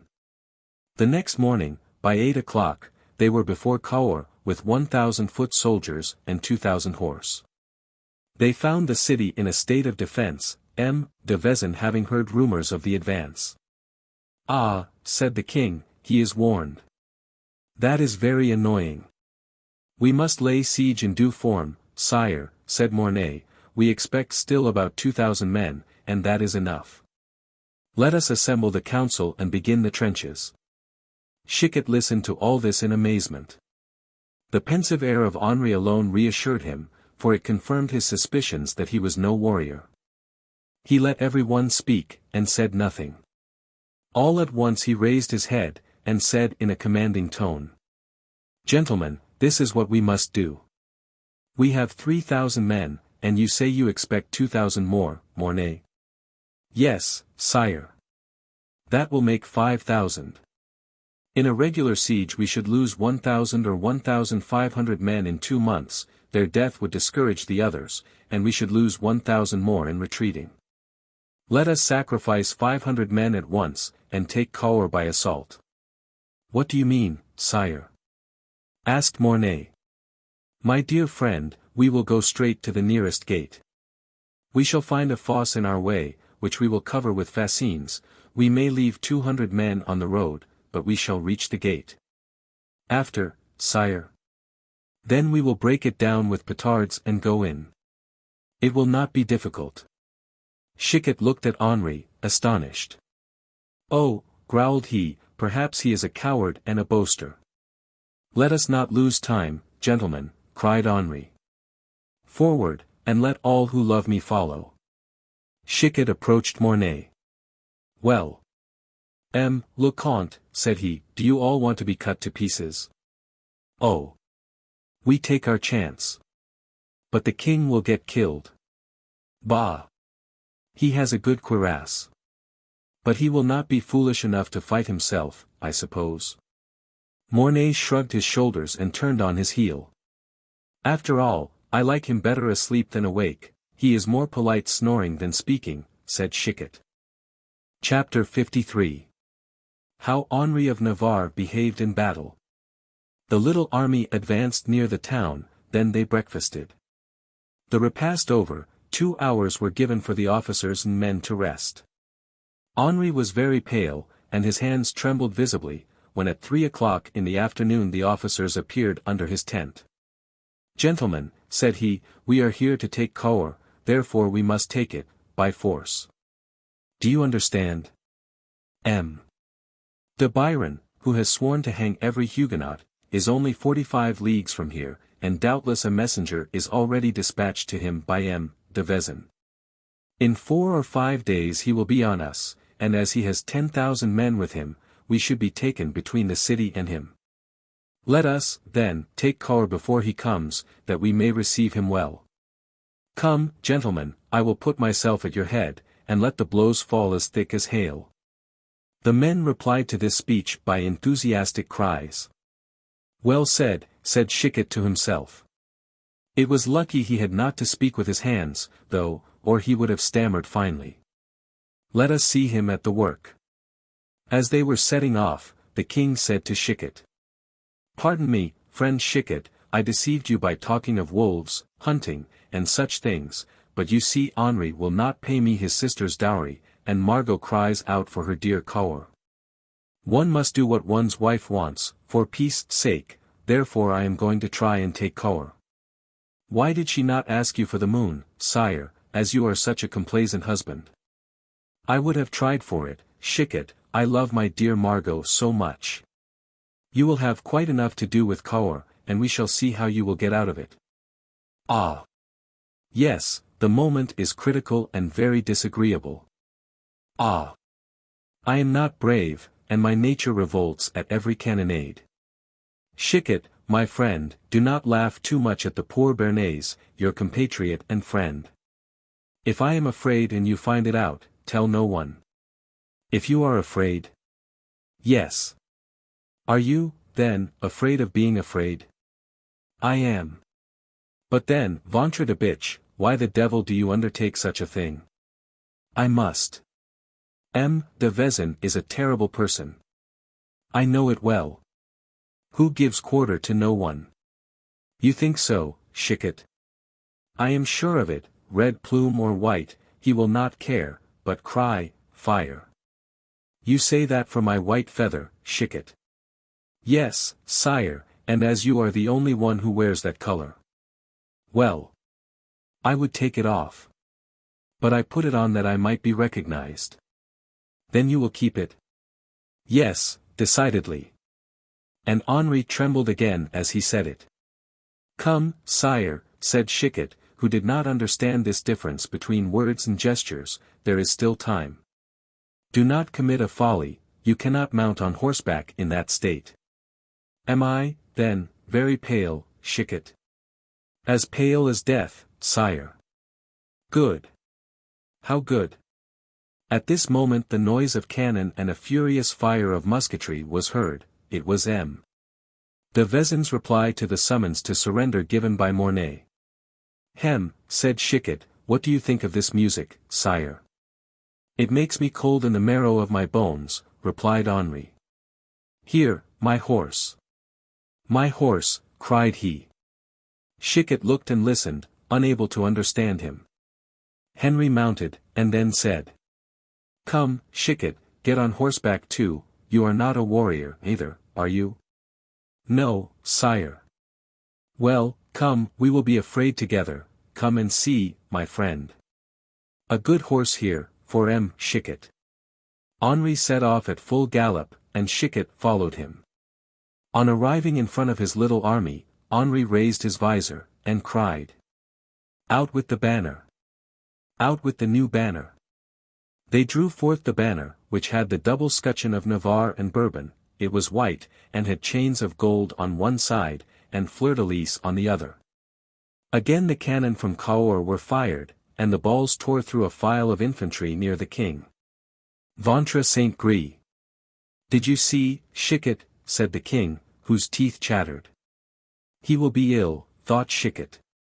"Cursed body," murmured Henri, "ah! You fear, you tremble, wait till you have something to tremble for." And striking his spurs into his horse, he rushed onward before cavalry, infantry, and artillery, and arrived at 100 feet from the place, red with the fire of the batteries which thundered from above. There, he kept his horse immovable for 10 minutes, his face turned toward the gate of the city, and crying, "The fascines! Ventre Saint-Gris! The fascines!" Mornay had followed him, sword in hand, and then came Chicot. Behind them the young Huguenot gentleman, crying, "Vive Navarre," and each with a fascine, which he threw in, and the fosse was soon filled. Then came the artillery, and with the loss of 30 men succeeded in placing their petards under the gate. The shot whistled like a whirlwind of iron round Henri's head, and 20 men fell in an instant before his eyes. "Forward," cried he, and rushed on through the midst of the fire, and arrived just as the soldiers had fired the first petard. The gate was broken in 2 places, the second petard was lighted, and a new opening was made in the wood, but 20 arquebus immediately passed through, vomiting balls on the soldiers and officers, and the men fell like mowed grass. "Sire," cried Chicot, "in heaven's name retire." Mornay said nothing, he was proud of his pupil, but from time to time he tried to place himself before him. Once Henri felt the damp on his brow, and a cloud pass over his eyes. "Ah, cursed nature," cried he, "you shall not conquer me." Then, jumping off his horse, "An axe," cried he, and with a vigorous arm he struck down wood and iron. At last a beam gave way, and a part of the gate and a portion of the wall fell, and 100 men rushed to the breach, crying, "Navarre! Navarre! Cahors is ours!" Chicot had not quitted the king. He was with him under the gate when he entered, one of the first, but at each discharge he saw him shudder and lower his head. "Ventre Saint-Gris! Did you ever see such a coward, Chicot?" said he. "No, sire, I have never seen a coward like you." The soldiers of de Vezin now tried to dislodge Henri and his advanced guards, who received them sword in hand, but the besieged were the strongest, and succeeded in forcing Henri and his troops back beyond the fosse. "Ventre Saint-Gris!" cried the king, "I believe my flag retreats, I must carry it myself." And snatching it from the hands of those who held it, he was the first to rush forward again, half enveloped in its folds. The balls whistled round him, and pierced the flag with a hollow sound. A long hand-to-hand fight ensued, above all the uproar of which de Vezin's voice was heard crying, "Barricade the streets! Let trenches be dug! And the houses garrisoned!" "Oh," cried de Turenne, "the siege of the city is over, Vezin." And as he spoke he fired at him and wounded him in the arm. "You are wrong, Turenne," cried de Vezin, "there are 20 sieges in Cahors. So if one is over, there are 19 to come." De Vezin defended himself during 5 days and nights from street to street and from house to house. Luckily for the rising fortunes of Henri of Navarre, he had counted too much on the walls and garrison of Cahors, and had neglected to send to M. de Biron. During these 5 days and nights, Henri commanded like a captain and fought like a soldier, slept with his head on a stone, and awoke sword in hand. Each day they conquered a street or a square, which each night the garrison tried to retake. On the 4th night the enemy seemed willing to give some rest to the Protestant army. Then it was Henri who attacked in his turn. He forced an entrenched position, but it cost him 700 men. M. de Turenne and nearly all the officers were wounded, but the king remained untouched. To the fear that he had felt at first, and which he had so heroically vanquished, succeeded a feverish restlessness, a rash audacity. All the fastenings of his armor were broken, as much by his own efforts as by the blows of the enemy. He struck so vigorously that he always killed his man. When this last post was forced, the king entered into the enclosure, followed by the eternal Chicot, who, silent and sad, had for 5 days seen growing at his sides the phantom of a monarchy destined to destroy that of the Valois. "Well, Chicot, of what are you thinking?" said Henri to him.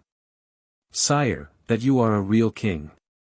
"And I, sire, that you are too imprudent," said Mornay, "to put up your visor when they are firing at you from all sides."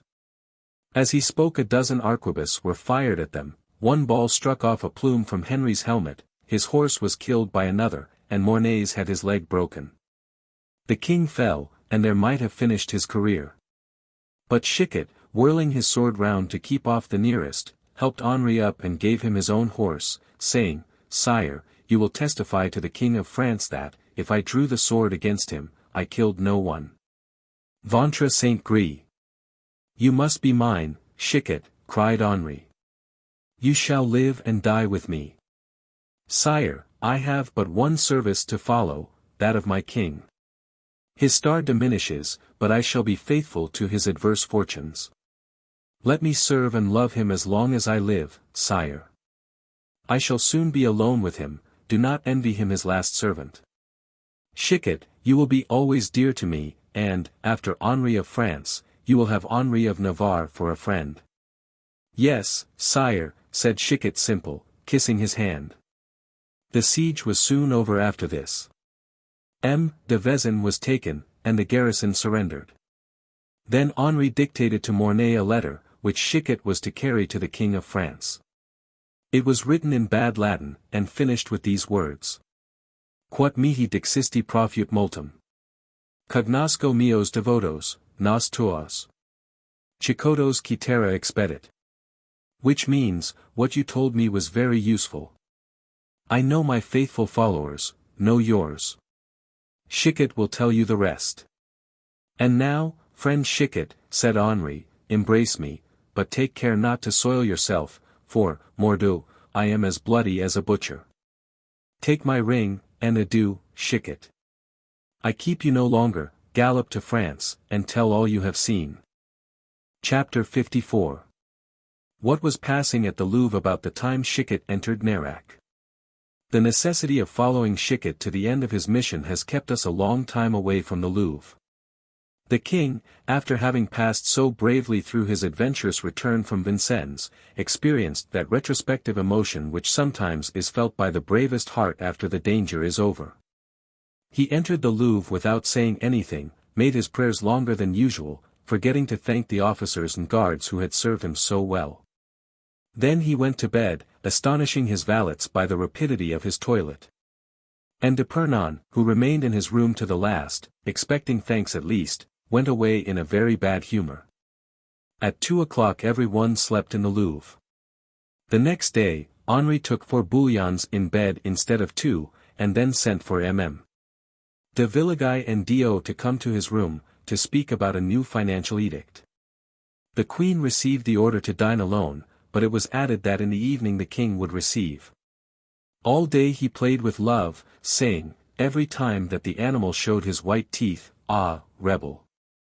You want to bite me also, you attack your king also, but you are conquered, love, conquered, wretched leaguer, conquered." His secretaries of state were somewhat astonished at all this, particularly as he said nothing else, and signed everything without looking at it. At 3 o'clock in the afternoon he asked for d'Épernon. They replied that he was reviewing the light horse, then he inquired for de Loignac, but he also was absent. He asked for lunch, and, while he ate, had an edifying discourse read to him, which he interrupted by saying to the reader, "Was it not Plutarch who wrote the life of Sylla?" "Yes, sire," said the reader, much astonished at being interrupted in his pious reading by this profane question. "Do you remember that passage where the historian recounts how the dictator avoided death?" The reader hesitated. "Not precisely, sire, it is a long time since I read Plutarch." At this moment, the Cardinal de Joyeuse was announced. "Ah!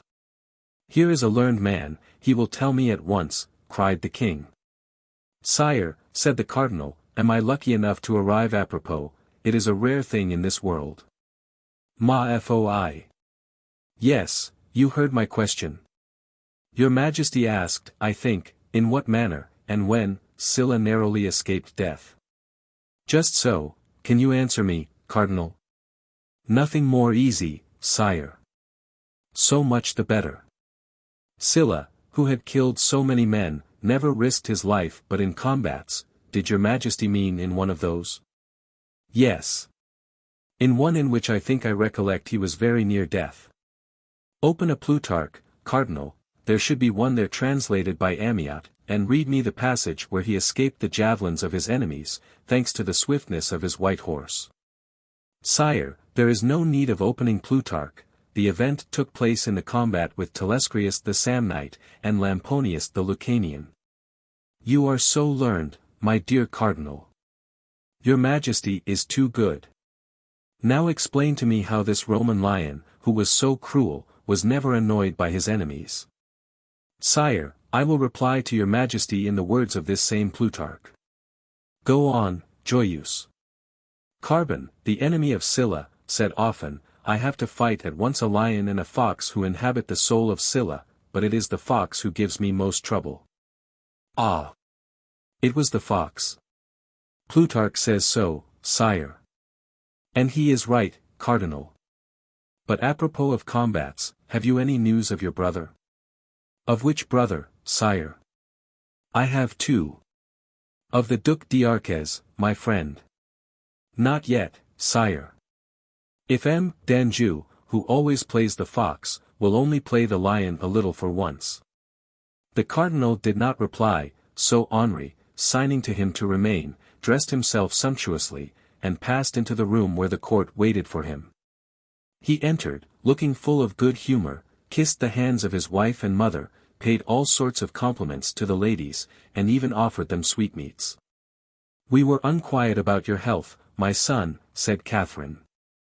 "You were wrong, madam. I have never been better." "And to what happy influence do you owe this amelioration, my son?" "To having laughed much, madam." Every one looked astonished. "Laughed? You can laugh much, my son, then you are very happy." "It is true, madam." "And about what were you so much amused?" "I must tell you, mother, that yesterday I went to Vincennes." "I knew it." "Oh. You knew it, well, my people told me, before my return, of an enemy's army whose muskets shone on the road." "An enemy's army on the road to Vincennes?" "Yes, mother." "And where?" "In front of the Jacobins, near the house of our good cousin." "Near Madame de Montpensier's?" "Precisely so, near Bel-Esbat." "I approached, bravely to give battle, and I perceived—" "What, sire?" cried the queen, in alarm. "Reassure yourself, madam, I perceived an entire priory of good monks, who presented arms to me with acclamations." Every one laughed, and the king continued. "Yes, you are right to laugh, I have in France more than 10,000 monks, of whom I can make, if necessary, 10,000 musketeers. Then I will create a Grand Master of the tonsured musketeers, and give the place to you, Cardinal." "Sire, I accept." The ladies now, according to etiquette, rose, and, bowing to the king, retired. The queen followed with her ladies of honor. The queen mother remained. The king's gaiety was a mystery that she wished to fathom.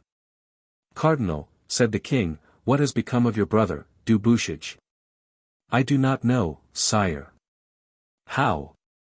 You do not know? No, I never see him, now. A grave, sad voice from the end of the room said, Here I am, sire. Ah! It is he, cried Henri. Approach, Comte, approach. The young man obeyed. Mon Dieu, cried the king, he is no longer a man, but a shade. Sire, he works hard, said the cardinal, stupefied himself at the change in his brother during the last week. He was as pale as wax, and looked thin and wan. Come here, young man, said the king. Thanks, cardinal, for your quotation from Plutarch, in a similar case I shall apply to you again. The cardinal saw that Henri wished to be left alone with his brother, and took his leave. There only remained the queen mother, Épernon, and du Bouchage. The king beckoned to the latter, and said, Why do you hide thus behind the ladies? Do you not know it gives me pleasure to see you? Your kind words do me honor, sire, said the young man, bowing. Then how is it that we never see you here now?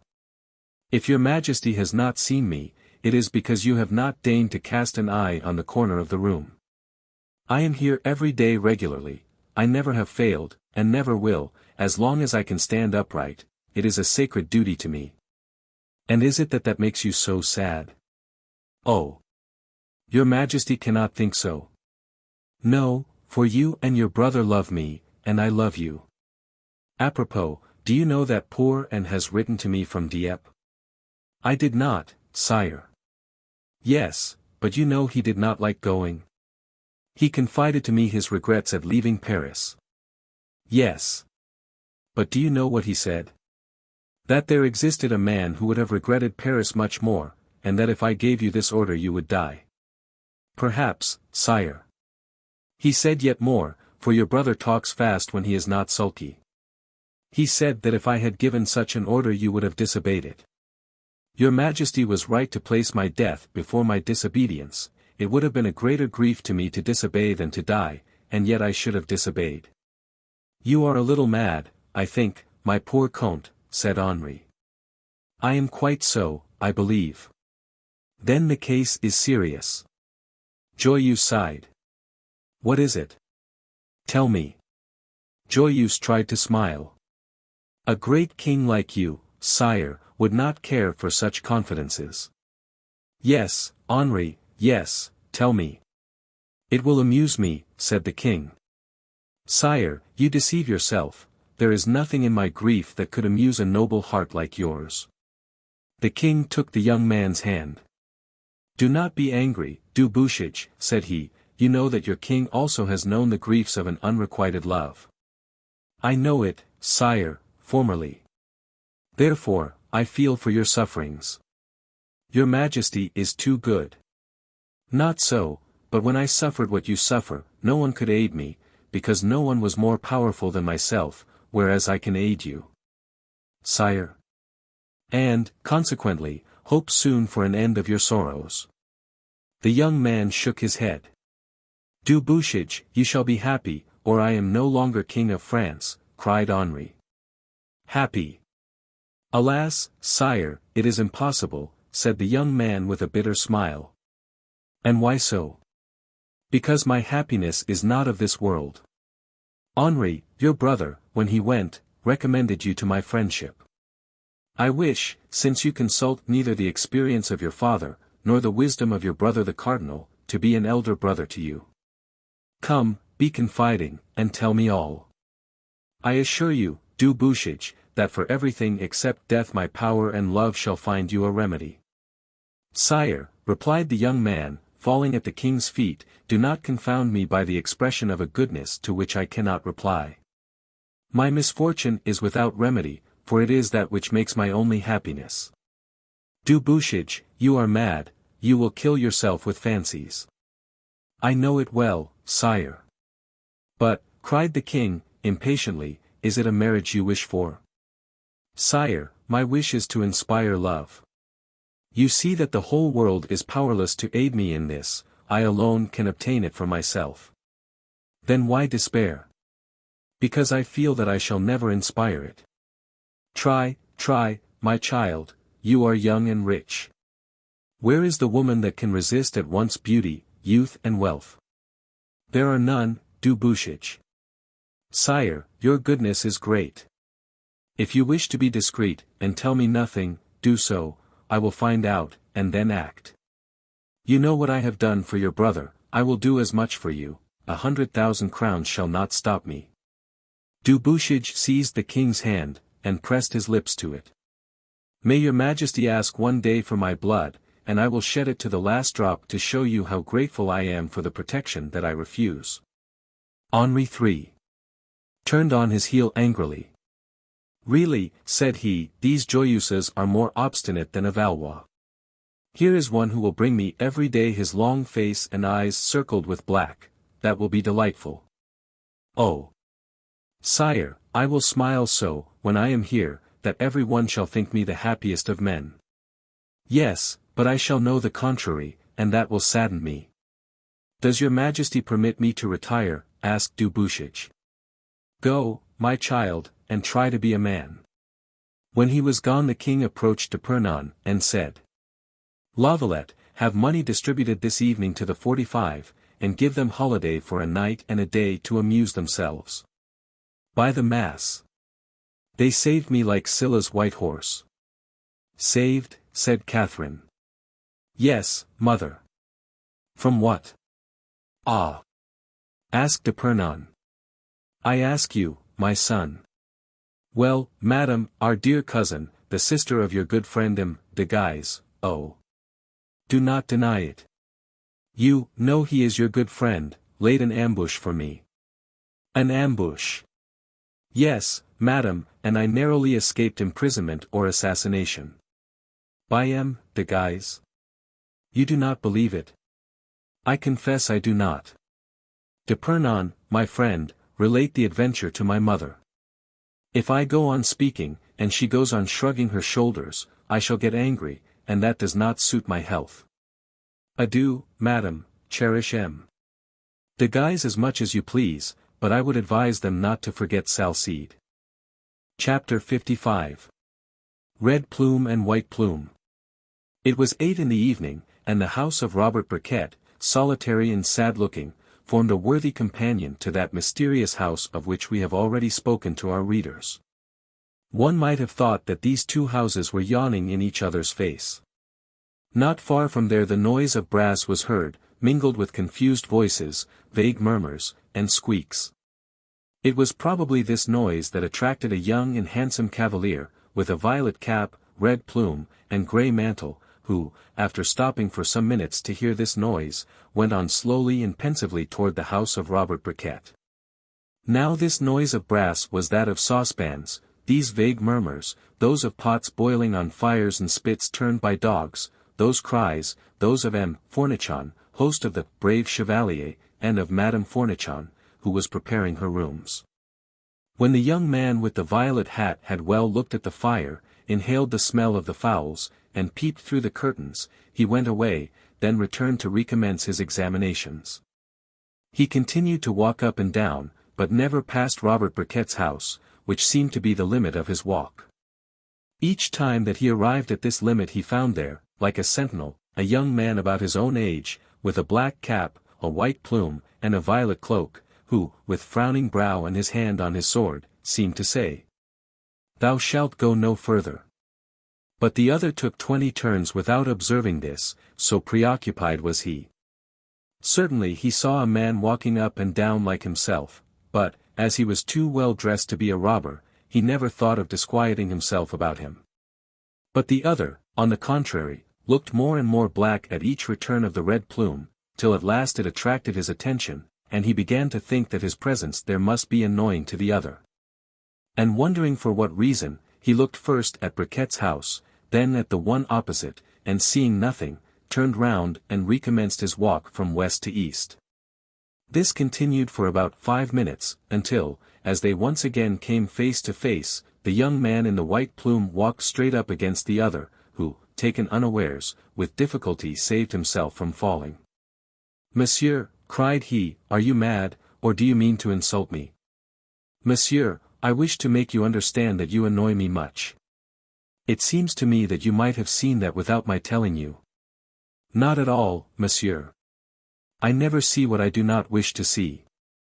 There are, however, certain things which would attract your attention, I hope, if they shone before your eyes, and he drew his sword as he spoke, which glittered in the moonlight. The red plume said quietly, one would think, monsieur, that you had never drawn a sword before, you are in such a hurry to attack one who does not attack you. But who will defend himself, I hope? Why so, replied the other smiling. And what right have you to prevent me from walking in the street? Why do you walk in this street? Parbleu! Because it pleases me. Ah! It pleases you. Doubtless, are you not also walking here? Have you a license from the king to keep to yourself the Rue de Bussy? What is that to you?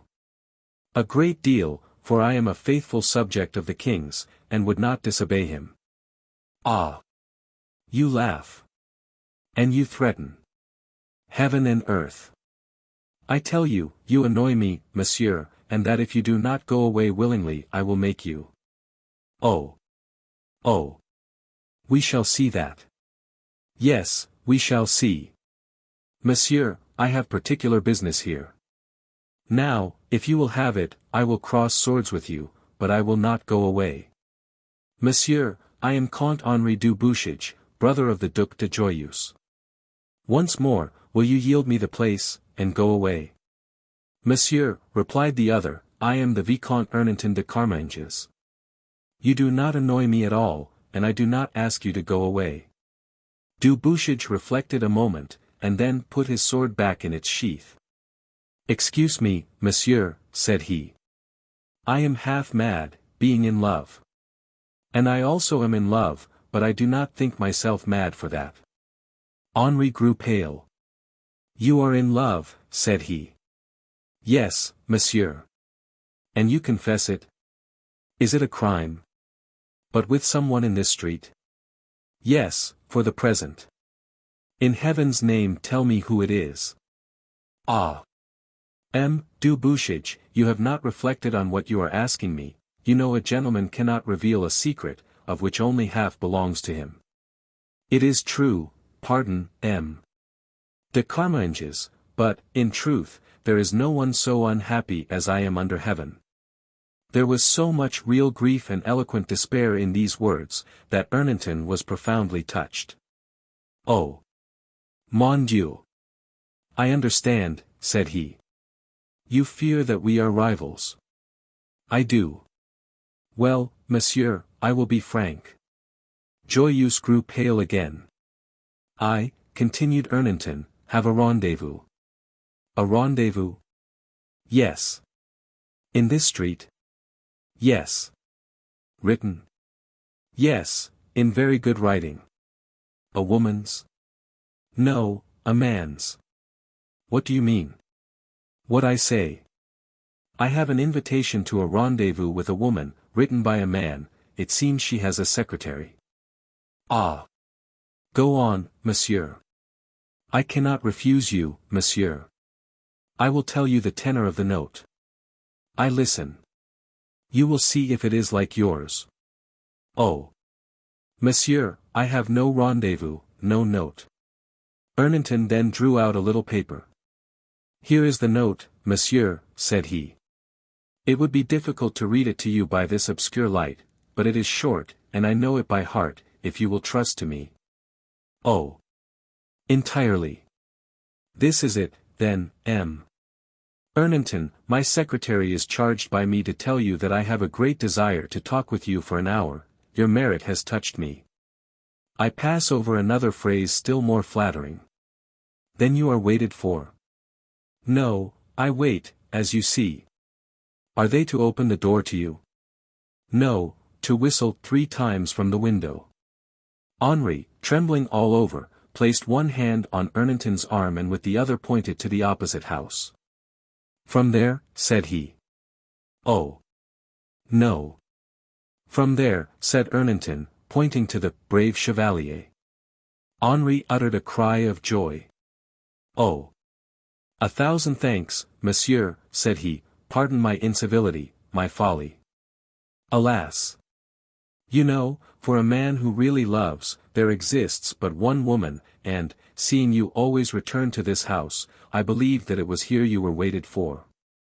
I have nothing to pardon, monsieur.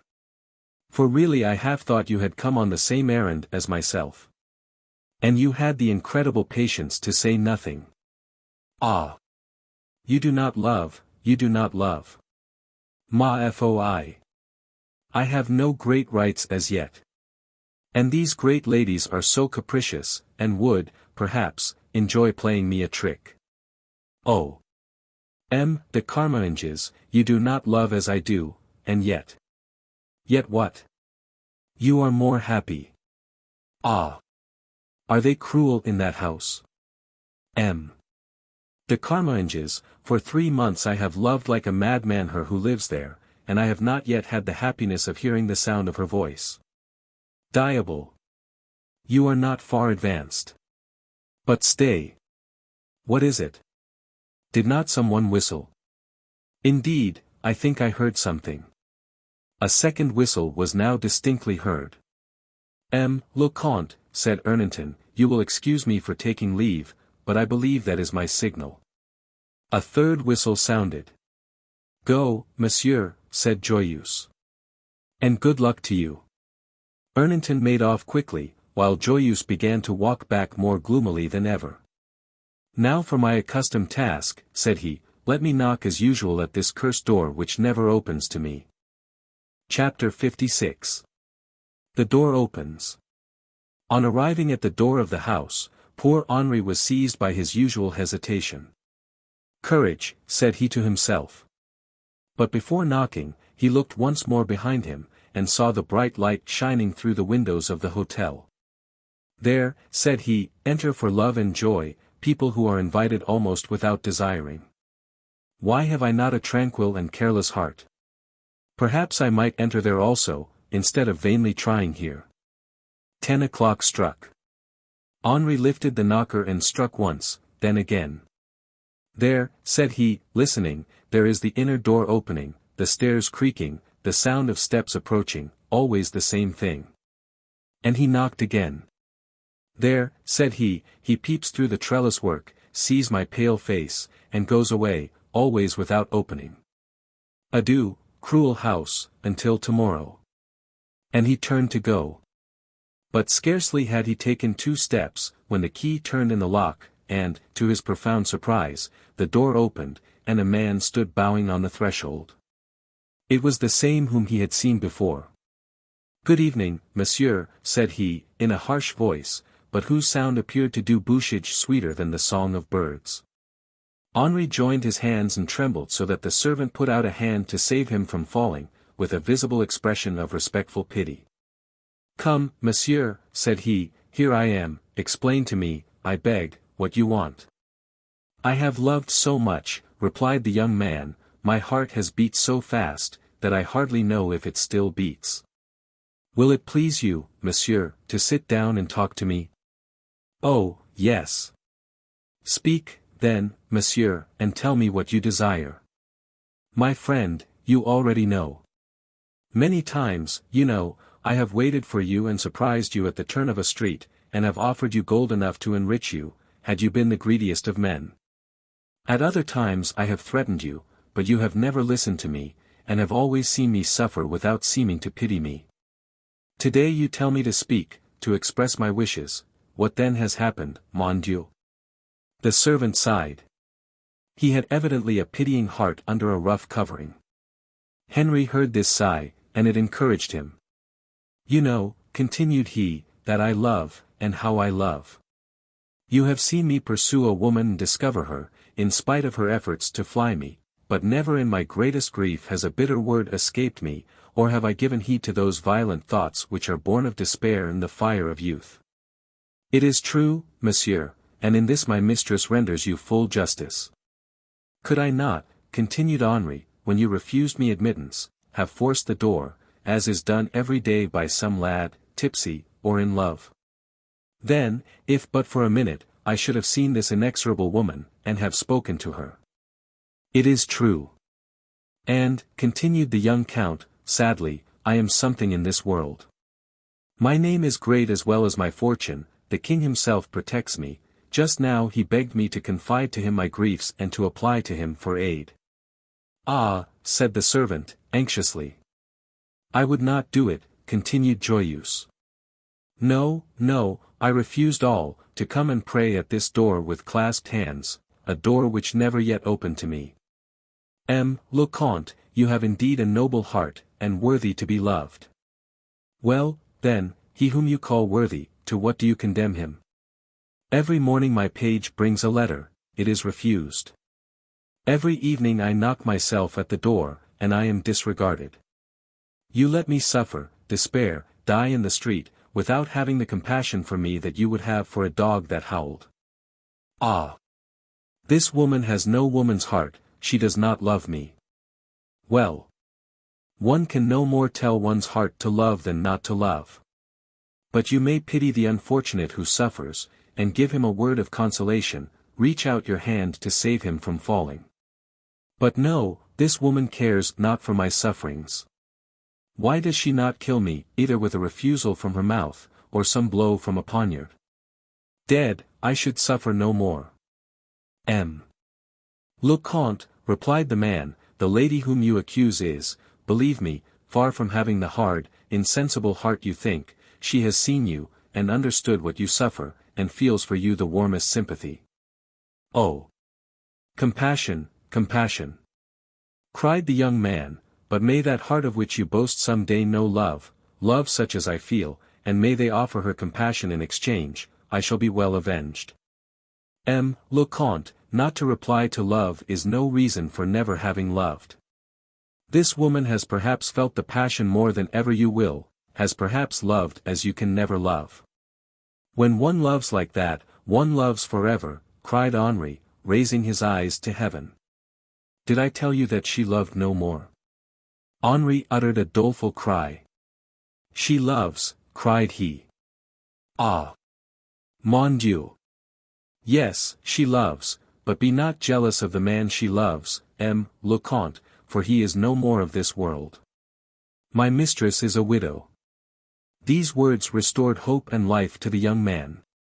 Oh, cried he, she is a widow, and recently, the source of her tears will dry up in time. She is a widow, then she loves no one, or only a shadow, a name. Ah! She will love me. Oh! Mon Dieu, all great griefs are calmed by time. When the widow of Mausole, who had sworn an eternal grief at her husband's tomb, had exhausted her tears, she was cured. Regrets are a malady, from which every one who survives comes out as strong as before. The servant shook his head. This lady, Le Comte, has also sworn eternal fidelity to death. But I know her, and she will keep her word better than the forgetful woman of whom you speak. I will wait 10 years, if necessary, since she lives, I may hope. Oh! Young man, do not reckon thus. She has lived, you say. Yes, so she has, not a month, or a year, but 7 years. You hope that she will console herself, never, Le Comte, never. I swear it to you, I, who was but the servant of him who is dead, and yet I shall never be consoled. This man so much regretted, this husband. It was not her husband, it was her lover, Le Comte, and a woman like her whom you unluckily love has but one lover in her life. My friend, cried Joyeuse, intercede for me. I. Listen, Le Comte. Had I believed you capable of using violence toward my mistress, I would have killed you long ago with my own hand. If, on the contrary, I could have believed that she would love you, I think I should have killed her. Now, Le Comte, I have said what I wished to say, do not seek to make me say more, for, on my honor, and although not a nobleman, my honor is worth something, I have told you all I can. Henri rose. I thank you, said he, for having had compassion on my misfortunes, now I have decided. Then you will be calmer for the future. Le Comte, you will go away, and leave us to ourselves. Yes, be easy, I will go away, and forever. You mean to die? Why not? I cannot live without her. Le Comte, believe me, it is bad to die by your own hand. Therefore I shall not choose that death. But there is, for a young man like me, a death which has always been reckoned the best, that received in defending your king and country. If you suffer beyond your strength, if you owe nothing to those who survive you, if death on the field of battle is offered to you, die, Le Comte, I should have done so long ago, had I not been condemned to live. Adieu, and thank you, replied Joyeuse. Au revoir in another world. And he went away rapidly, throwing a heavy purse of gold at the feet of the servant. Chapter 57. How a great lady loved in the year 1586. The whistles which Ernanton had heard were really his signal. Thus, when the young man reached the door, he found Dame Fournichon on the threshold waiting for her customers with a smile, which made her resemble a mythological goddess painted by a Flemish painter.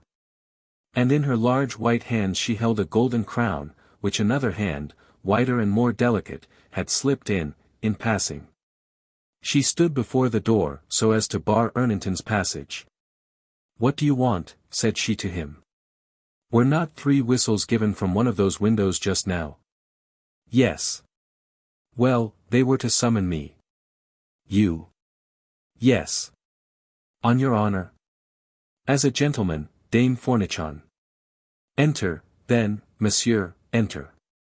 And happy at having a client after her own heart, fit for the rose tree of love, the hostess conducted Ernanton up the stairs herself. A little door, vulgarly painted, gave access to a sort of antechamber, which led to a room, furnished, decorated, and carpeted with rather more luxury than might have been expected in this remote corner of Paris. But this was Madame Fournichon's favorite room and she had exerted all her taste to embellish it.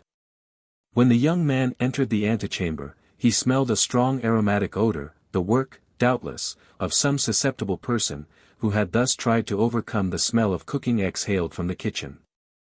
Ernanton, after opening the door, stopped for an instant to contemplate one of those elegant female figures which must always command attention, if not love.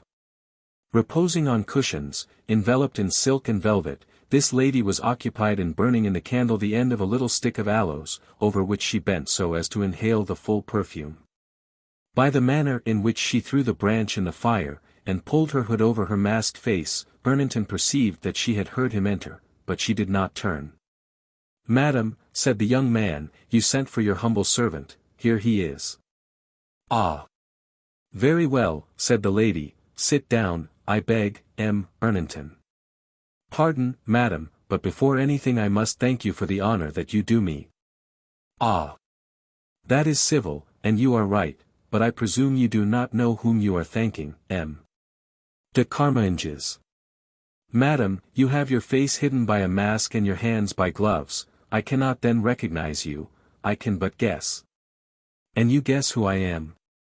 Her whom my heart desires, whom my imagination paints, young, beautiful, powerful, and rich, too rich and too powerful for me to be able to believe that what has happened to me is real, and that I am not dreaming.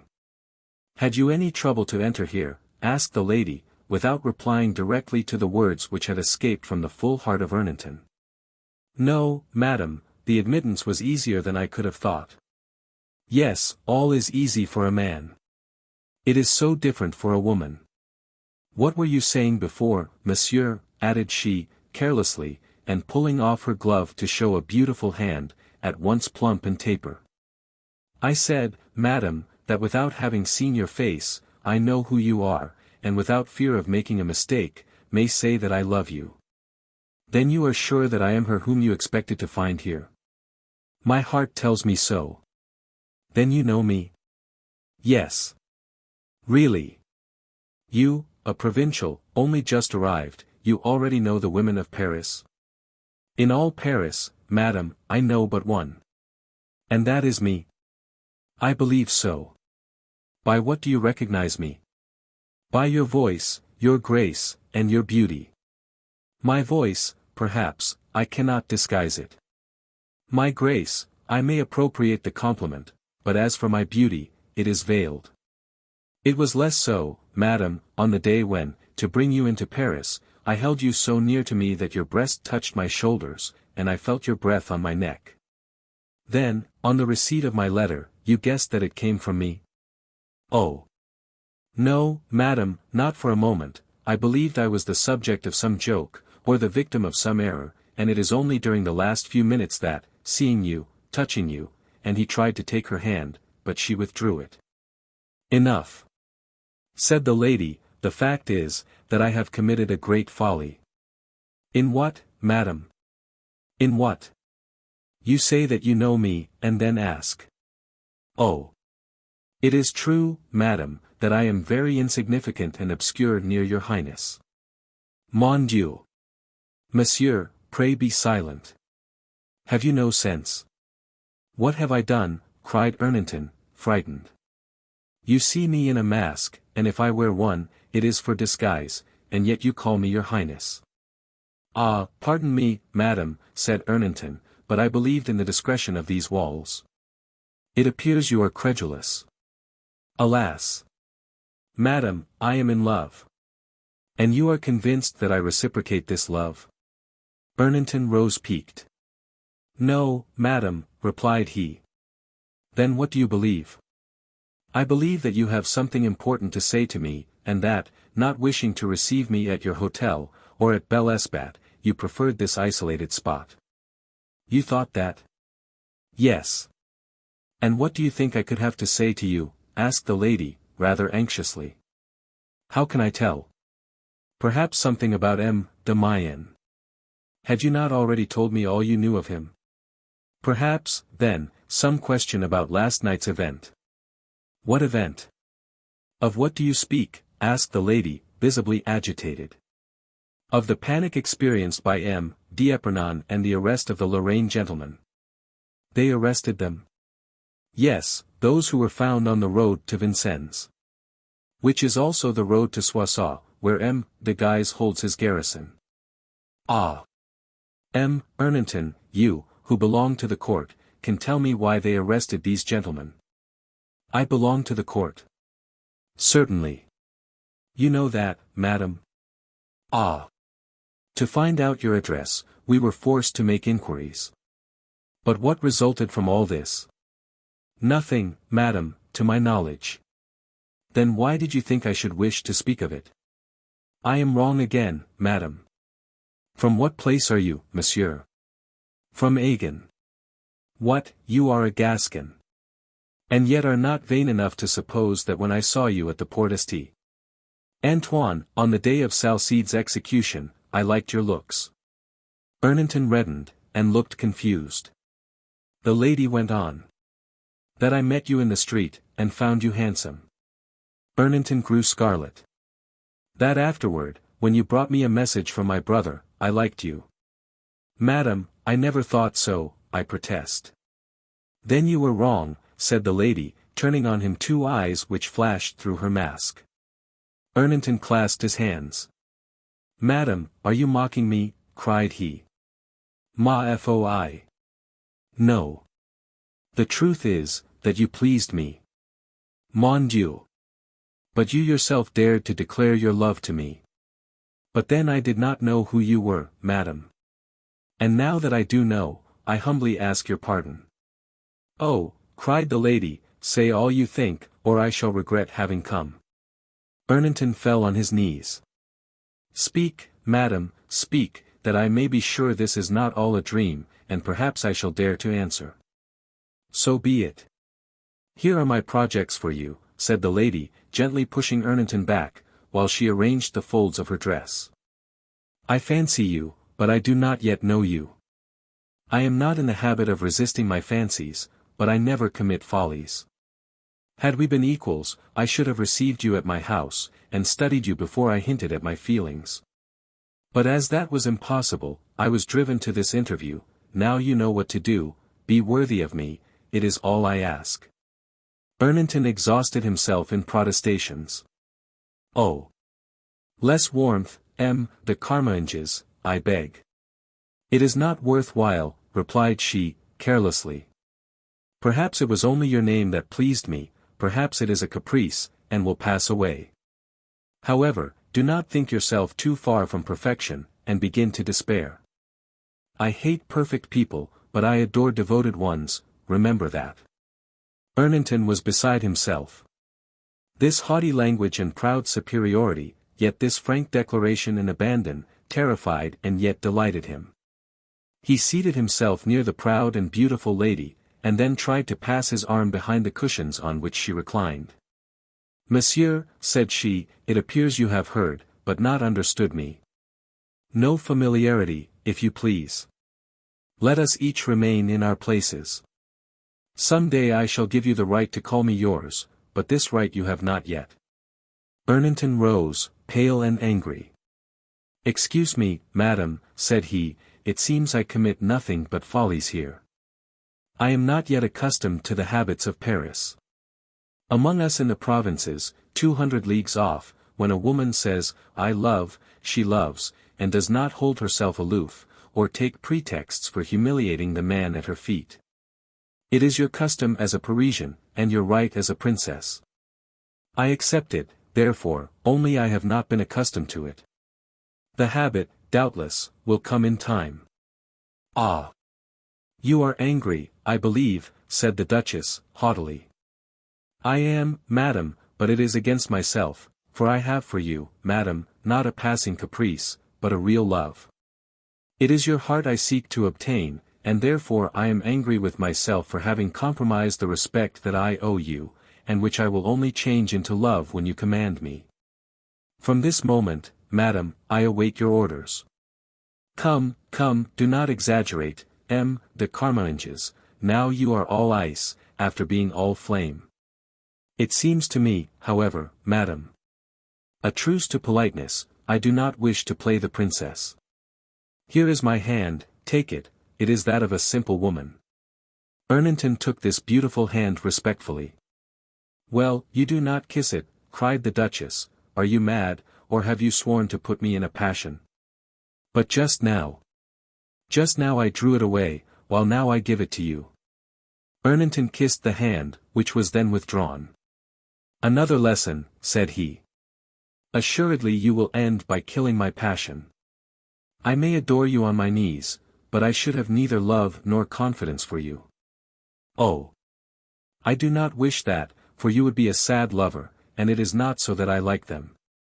No, remain natural, be yourself, M. Ernanton, and nothing else. I have caprices. Oh!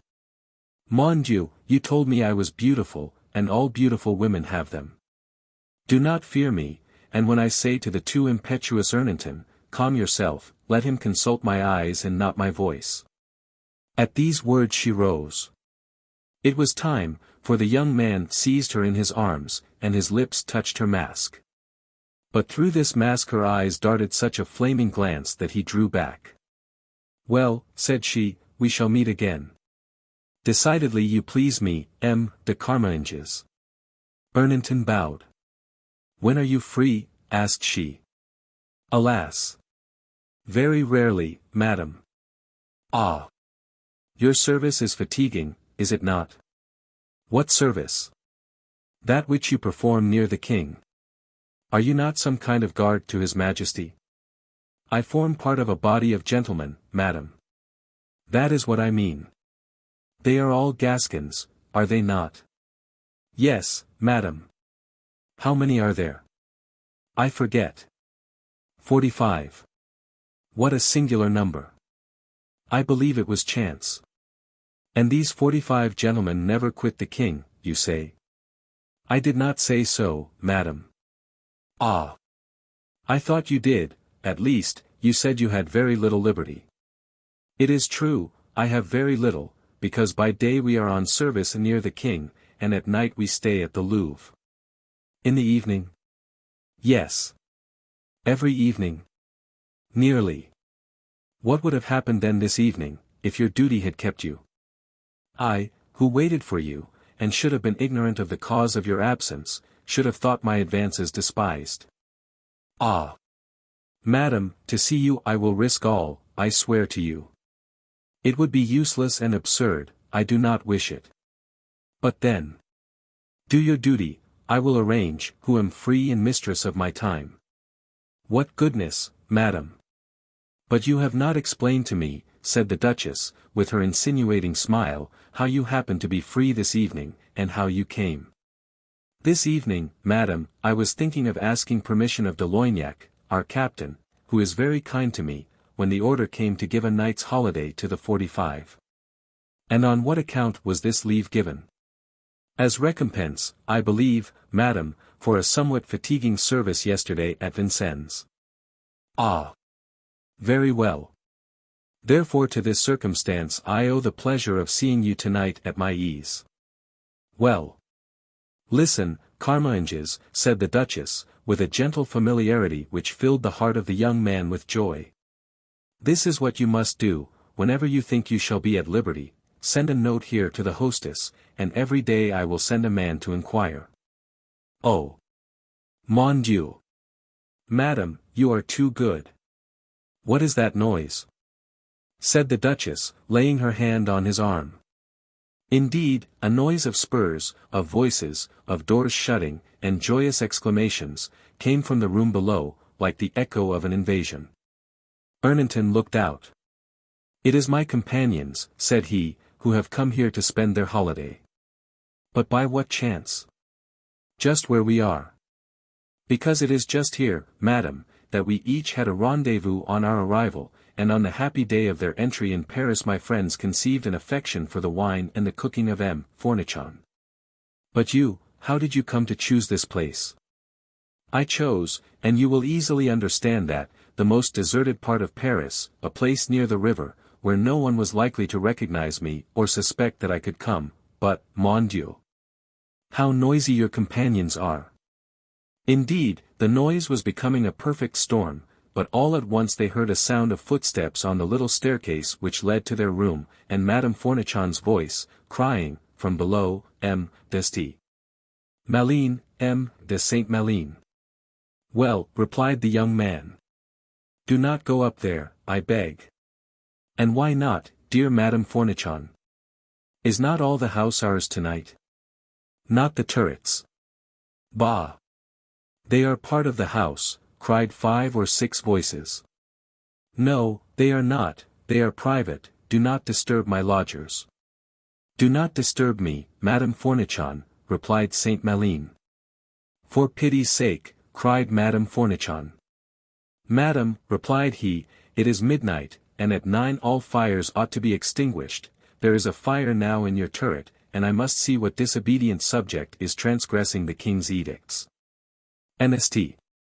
Malines continued to advance, followed by several others. Mon Dieu! M. de Carminges, cried the Duchess, will those people dare to enter here? I am here, madam, have no fear. Oh! They are forcing the doors, cried she.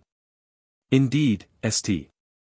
Malines rushed so furiously against the door, that, being very slight, it was at once broken open. Chapter 58. How Saint-Malines entered into the turret, and what followed. Ernanton's first thought when he saw the door of the antechamber fly open was to blow out the light.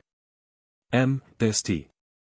Malines, cried the hostess, I warn you that the persons whom you are troubling are your friends.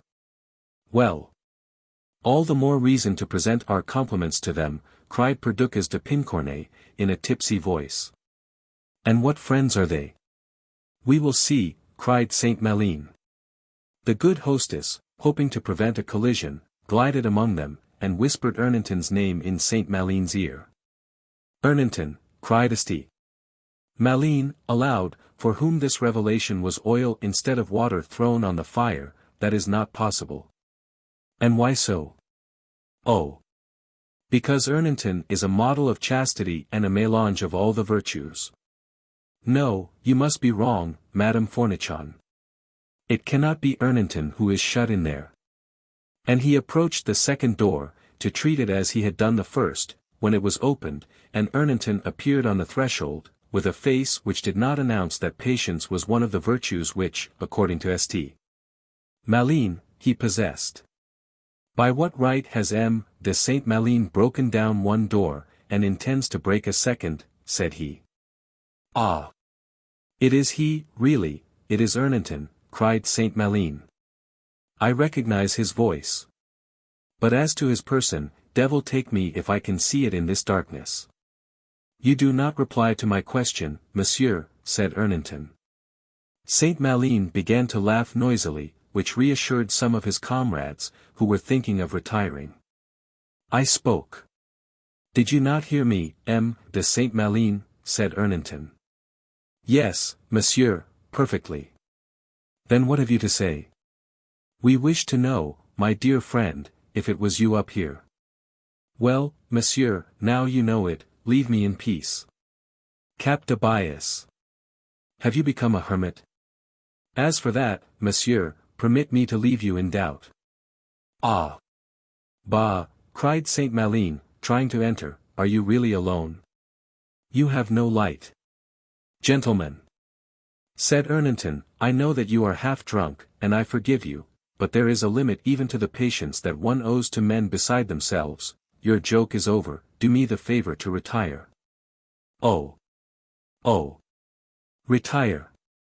How you speak," said Saint Malines. "I speak so as you may not be deceived in my wishes, and I repeat, gentlemen, retire, I beg. Not before we have been admitted to the honor of saluting the person for whom you desert our company. M. de Monsoreau," continued he, "go down and come back with a light." "M. de Monsoreau," cried Ernanton, "if you do that, remember it will be a personal offense to me." Monsoreau hesitated. "Good," replied Saint Malines, "we have our oath, and M. de Carmainges is so strict that he will not infringe discipline. We cannot draw our swords against each other, therefore, a light, Monsoreau, a light." Monsoreau descended, and in 5 minutes returned with a light, which he offered to St. Malines. "No, no," said he, "keep it, I may, perhaps, want both hands."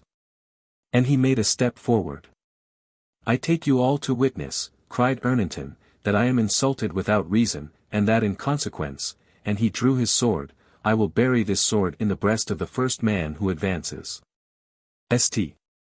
Malines, furious, was about to draw his sword also, but before he had time to do so, the point of Ernanton's was on his breast, and as he advanced a step, without Ernanton's moving his arm, St.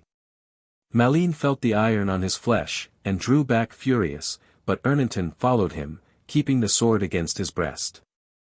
Saint Malines grew pale. If Ernanton had wished it, he could have pinned him to the wall, but he slowly withdrew his sword.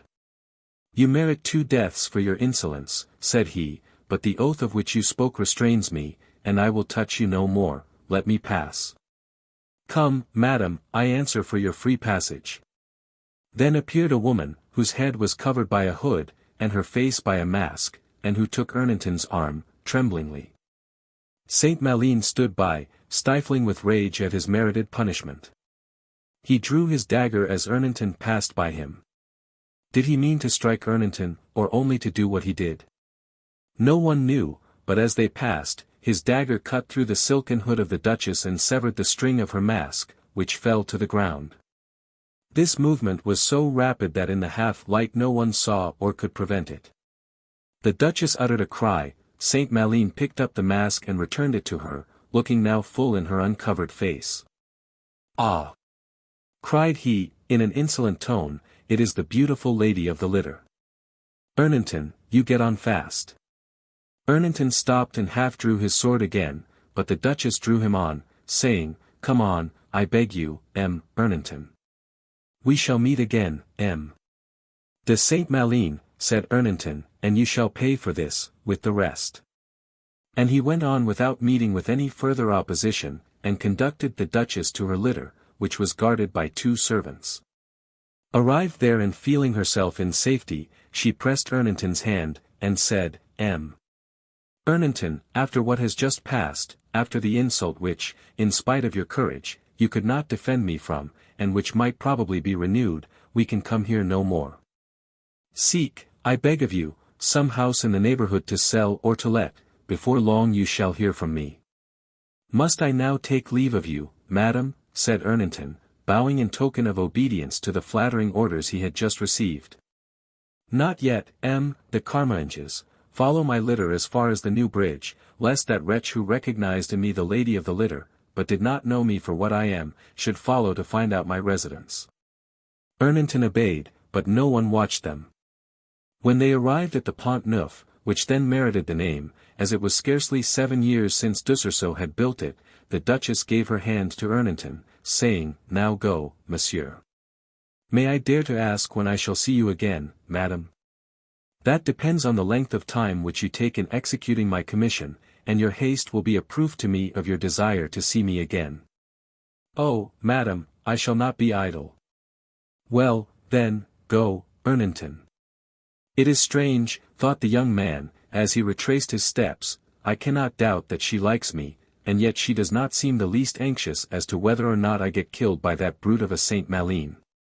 But, poor woman, she was in great trouble, and the fear of being compromised is, particularly with princesses, the strongest of all sentiments." Erneton, however, could not forget the insult he had received, and he returned straight to the hotel.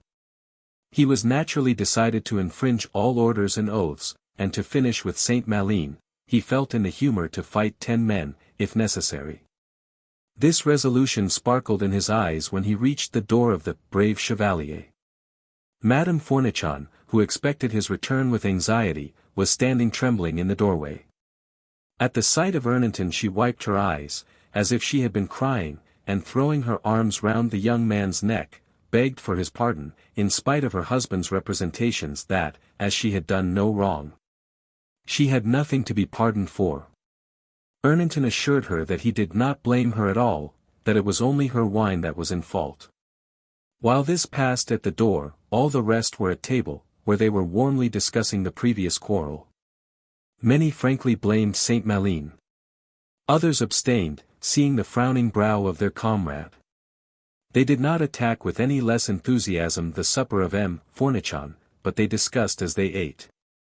"As for me," said Hector de Bizon, "I know that Majesty Malin was wrong, and that had I been Erneton de Carmainges, de Saint Malin would be at this moment stretched on the ground instead of sitting here." Saint Malin looked at him furiously. "Oh, I mean what I say," continued he.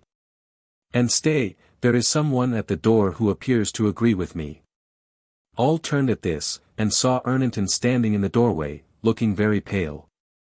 He descended from the step, as the statue of the commander from his pedestal, and walked straight up to Saint Malin, firmly, but quietly. At this sight, several voices cried, "Come here, Erneton, come this side, Carmainges, there is room here." "Thank you," replied the young man, "but it is near de Saint Malin that I wish to sit." Saint Malin rose, and all eyes were fixed on him. But as he rose, his face changed its expression. "I will make room for you, monsieur," said he, gently. "And in doing so address to you my frank and sincere apologies for my stupid aggression just now. I was drunk, forgive me." This declaration did not satisfy Erneton. But the cries of joy that proceeded from all the rest decided him to say no more, although a glance at Saint Malin showed him that he was not to be trusted. Saint Malin's glass was full, and he filled Erneton's. "Peace! Peace!" cried all the voices. Carmainges profited by the noise, and leaning towards Saint Malin, with a smile on his lips, so that no one might suspect the sense of what he was saying, whispered, "Majesty Malin, this is the second time that you have insulted me without giving me satisfaction. Take care, for at the third offense I will kill you like a dog." And the two mortal enemies touched glasses as though they had been the best friends. Chapter 59. What was passing in the mysterious house? While the hotel of the brave Chevalier, the abode, apparently, of the most perfect concord, with closed doors and open cellars, showed through the openings of the shutters the light of its candles and the mirth of its guests, an unaccustomed movement took place in that mysterious house of which our readers have as yet only seen the outside. The servant was going from one room to another, carrying packages which he placed in a trunk. These preparations over, he loaded a pistol, examined his poniard, then suspended it, by the aid of a ring, to the chain which served him for a belt, to which he attached besides a bunch of keys and a book of prayers bound in black leather. While he was thus occupied, a step, light as that of a shadow, came up the staircase, and a woman, pale and phantom-like under the folds of her white veil, appeared at the door, and a voice, sad and sweet as the song of a bird in the wood, said, "Remy, are you ready?" "Yes, madam, I only wait for your box." "Do you think these boxes will go easily on our horses?" "Oh.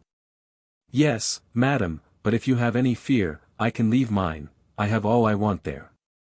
"No, no, Remy, take all that you want for the journey." "Oh. Remy. I long to be with my father, I have sad presentiments, and it seems an age since I saw him." "And yet, madam, it is but 3 months, not a longer interval than usual." "Remy, you are such a good doctor, and you yourself told me, the last time we quitted him, that he had not long to live." "Yes, doubtless, but it was only a dread, not a prediction. Sometimes death seems to forget old men, and they live on as though by the habit of living, and often, besides, an old man is like a child, ill today and well tomorrow." "Alas! Remy, like the child also, he is often well today and dead tomorrow." Remy did not reply, for he had nothing really reassuring to say, and silence succeeded for some minutes. "At what hour have you ordered the horses?" said the lady, at last. "At 2 o'clock. And one has just struck." "Yes, madam." "No one is watching outside?" "No one. Not even that unhappy young man?" "Not even he." And Remy sighed. "You say that in a strange manner, Remy." "Because he also has made a resolution." "What is it?" "To see us no more, at least, not to try to see us any more." "And where is he going?" "Where we are all going, to rest." "God give it him eternally," said the lady, in a cold voice, "and yet—" "Yet what, madam? Had he nothing to do here? He had to love if he had been loved. A man of his name, rank, and age, should think of his future. You, madam, are of an age, rank, and name little inferior to his, and you do not look forward to a future." "Yes, Remy, I do," cried she, with a sudden flashing of the eyes, "but listen. Is that not the trot of a horse that I hear?" "Yes, I think so." "Can it be ours?" "It is possible, but it is an hour too soon." "It stops at the door, Remy." Remy ran down and arrived just as 3 hurried blows were struck on the door. "Who is there?" said he. "I," replied a trembling voice, "I, Grandchamp, the Baron's valet." "Ah! Mon Dieu! Grandchamp, you at Paris? Speak low. Whence do you come?" "From Méridor." "Alas, dear Remy." "Well," cried the lady from the top of the stairs, "are they our horses, Remy?" "No, madam, it is not them." "What is it, Grandchamp?" "You do not guess." "Alas! I do, what will she do, poor lady?" "Remy," cried she again, "you are talking to someone." "Yes, madam." "I thought I knew the voice." "Indeed, madam." She now descended, saying, "Who is there?" "Grandchamp." "Yes, madam, it is I," replied the old man sadly, uncovering his white head. "Grandchamp. You. Oh. Mon Dieu. My presentiments were right, my father is dead." "Indeed, madam, Méridor has no longer a master." Pale, but motionless and firmly, the lady listened. Remy went to her and took her hand softly. "How did he die, tell me, my friend," said she. "Madam, Le Baron, who could no longer leave his armchair, was struck a week ago by an attack of apoplexy. He muttered your name for the last time, then ceased to speak, and soon was no more." Diana went up again without another word. Her room was on the first story, and looked only into a courtyard. The furniture was sombre, but rich, the hangings, in Arras tapestry, represented the death of our Saviour, a prie-dieu and stool in carved oak, a bed with twisted columns, and tapestries like the walls, were the sole ornaments of the room. Not a flower, no gilding, but in a frame of black was contained a portrait of a man, before which the lady now knelt down, with dry eyes, but a sad heart. She fixed on this picture a long look of indescribable love. It represented a young man about 28, lying half naked on a bed, from his wounded breast the blood still flowed, his right hand hung mutilated, and yet it still held a broken sword. His eyes were closed as though he were about to die, paleness and suffering gave to his face that divine character which the faces of mortals assume only at the moment of quitting life for eternity. Under the portrait, in letters red as blood, was written, Aut Caesar aut nihil. The lady extended her arm, and spoke as though it could hear her. I had begged thee to wait, although thy soul must have thirsted for vengeance.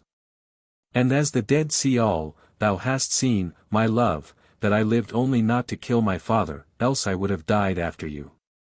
And then, you know, on your bleeding corpse I uttered a vow to give death for death, blood for blood, but I would not do it while the old man called me his innocent child. Thou hast waited, beloved, and now I am free, the last tie which bound me to earth is broken. I am all yours, and now I am free to come to you. She rose on one knee, kissed the hand, and then went on, I can weep no more, my tears have dried up in weeping over your tomb. In a few months I shall rejoin you, and you then will reply to me, dear shade, to whom I have spoken so often without reply. Diana then rose, and seating herself in her chair, muttered, poor father, and then fell into a profound reverie. At last she called Remy. The faithful servant soon appeared. Here I am, madam. My worthy friend, my brother, you, the last person who knows me on this earth, say adieu to me. Why so, madam? Because the time has come for us to separate. Separate, cried the young man. What do you mean, madam? Yes, Remy. My project of vengeance seemed to me noble and pure while there remained an obstacle between me and it, and I only contemplated it from afar off. But now that I approach the execution of it, now that the obstacle has disappeared, I do not draw back, but I do not wish to drag with me into crime a generous and pure soul like yours, therefore you must quit me, my friend. Remy listened to the words of Diana with a sombre look. Madam, replied he, do you think you are speaking to a trembling old man? Madam, I am but 26. And snatched as I was from the tomb, if I still live, it is for the accomplishment of some terrible action, to play an active part in the work of Providence.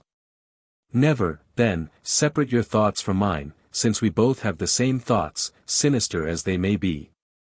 Where you go, I will go, what you do I will aid in, or if, in spite of my prayers, you persist in dismissing me. Oh! Murmured she, dismiss you. What a word, Remy. If you persist in that resolution, continued the young man, I know what I have to do, and all for me will end with 2 blows from a poniard, one in the heart of him whom you know, and the other in your own. Remy! Remy! Cried Diana, do not say that. The life of him you threaten does not belong to you, it is mine, I have paid for it dearly enough. I swear to you, Remy, that on the day on which I knelt beside the dead body of him, and she pointed to the portrait, on that day I approached my lips to that open wound, and the trembling lips seemed to say to me, avenge me, Diana, avenge me. Madam. Therefore, I repeat, vengeance is for me, and not for you, besides, for whom and through whom did he die? By me and through me. I must obey you, madam, for I also was left for dead. Who carried me away from the middle of the corpses with which that room was filled? You. Who cured me of my wounds? You. Who concealed me? You always. Order, then, and I will obey, provided that you do not order me to leave you. So be it, Remy. You are right, nothing ought to separate us more. Remy pointed to the portrait. Now, madam, said he was killed by treason, it is by treason that he must be revenged. Ah! You do not know one thing, the hand of God is with us, for tonight I have found the secret of the aqua tofana, that poison of the Medicis and of René the Florentine. Really? Come and see, madam. But where is Grandchamp? The poor old man has come 60 leagues on horseback, he is tired out, and has fallen asleep on my bed. Come, then, said Diana, and she followed Remy. Chapter 60.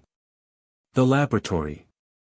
Remy led the lady into a neighboring room, and pushing a spring which was hidden under a board in the floor, and which, opening, disclosed a straight dark staircase, gave his hand to Diana to help her to descend. 20 steps of this staircase, or rather ladder, led into a dark and circular cave, whose only furniture was a stove with an immense hearth, a square table, 2 rush chairs, and a quantity of phials and iron boxes. In the stove a dying fire still gleamed, while a thick black smoke escaped through a pipe fastened into the wall. From a still placed on the hearth a few drops of a liquid, yellow as gold, was dropping into a thick white phial. Diana looked round her without astonishment or terror, the ordinary feelings of life seemed to be unknown to her who lived only in the tomb.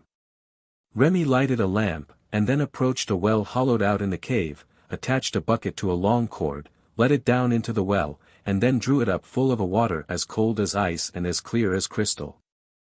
Approach, madam, said he. Diana drew near. In the bucket he let fall a single drop of the liquid contained in the phial, and the entire mass of the water became instantaneously yellow, then the color evaporated, and the water in 10 minutes became as clear as before. Remy looked at her. Well, said she. Well, madam, said he, now dip in that water, which has neither smell nor color, a glove or a handkerchief. Soak it in scented soap, pour some of it into the basin where you are about to wash your hands or face, and you will see, as was seen at the court of Charles IX. The flower kill by its perfume, the glove poison by its contact, the soap kill by its introduction into the pores of the skin. Pour a single drop of this pure oil on the wick of a lamp or candle, and for an hour the candle or lamp will exhale death, and burn at the same time like any other. You are sure of what you say, Remy? All this I have tried. See these birds who can now neither drink nor eat, they have drunk of water like this. See this goat who has browsed on grass watered with this same water, he moves and totters, vainly now should we restore him to life and liberty. His life is forfeited, unless, indeed, nature should reveal to his instinct some of those antidotes to poison which animals know, although men do not. Can I see this phial, Remy? Yes, madam, presently. Remy then separated it from the still with infinite care, then corked it with soft wax, tied the top up in cloth, and then presented it to Diana. She took it, held it up to the light, and, after looking at it, said, "It will do. When the time arrives we will choose gloves, lamp, soap, or flowers, as convenient. Will the liquor keep in metal? It eats it away. But then, perhaps, the bottle will break. I think not, see the thickness of the crystal. Besides, we can shut it up in a covering of gold. Listen, Remy. I hear horses, I think ours have arrived. Probably, madam, it is about the time, but I will go and send them away. Why so? Are they not useless? Instead of going to Méridor, we will go into Flanders. Keep the horses. Ah! I understand, and Remy's eyes gave forth a flash of sinister joy. But Grandchamp, what can we do with him, said he. He has need of repose. He shall remain here, and sell this house, which we require no longer. But restore to liberty that unhappy animal, whom you were forced to torture. As you say, God may care for its recovery. This furnace, and these stills. Leave them here. But these powders, essences, and acids. Throw them in the fire, Remy. Go away, then, or put on this glass mask. Then, taking similar precautions for himself, he blew up the fire again, poured in the powder, which went off in brilliant sparks, some green and some yellow. And the essences, which, instead of being consumed, mounted like serpents of fire into the pipe, with a noise like distant thunder. "Now," said Remy, "if any one now discovers this cave, he will only think that an alchemist has been here, and though they still burn sorcerers, they respect alchemists." "And besides," said the lady, "if they do burn us, provided I have only finished my task, I should not mind that sort of death more than any other." At this moment they heard knocking. "Here are our horses, madam," said Remy. "Go up quickly, and I will close the trapdoor." Diana obeyed, and found Grandchamp, whom the noise had awakened, at the door. The old man was not a little surprised to hear of his mistress's intended departure, who informed him of it without telling him where she was going. "Grandchamp, my friend," said she, "Remy and I are going to accomplish a pilgrimage on which we have long determined. Speak of this journey to none, and do not mention my name to any one." "Oh! I promise you, madam," replied the old servant. "But we shall see you again." "Doubtless, Grandchamp, if not in this world, in the next. But, apropos, Grandchamp, this house is now useless to us." Diana drew from a drawer a bundle of papers. "Here are the title deeds, let or sell this house. But if, in the course of a month, you do not find a purchaser, abandon it and return to Méridor. But if I find someone, how much am I to ask?" "What you please, Grandchamp." "Shall I take the money to Méridor?" "Keep it for yourself, my good Grandchamp." "What, madam, such a sum?" "Yes, I owe it to you for your services, and I have my father's debts to pay as well as my own. Now, adieu." Then Diana went upstairs, cut the picture from the frame, rolled it up, and placed it in her trunk. When Remy had tied the two trunks with leather thongs, and had glanced into the street to see that there were no lookers-on, he aided his mistress to mount. "I believe, madam," said he, "that this is the last house in which we shall live so long." "The last but one, Remy."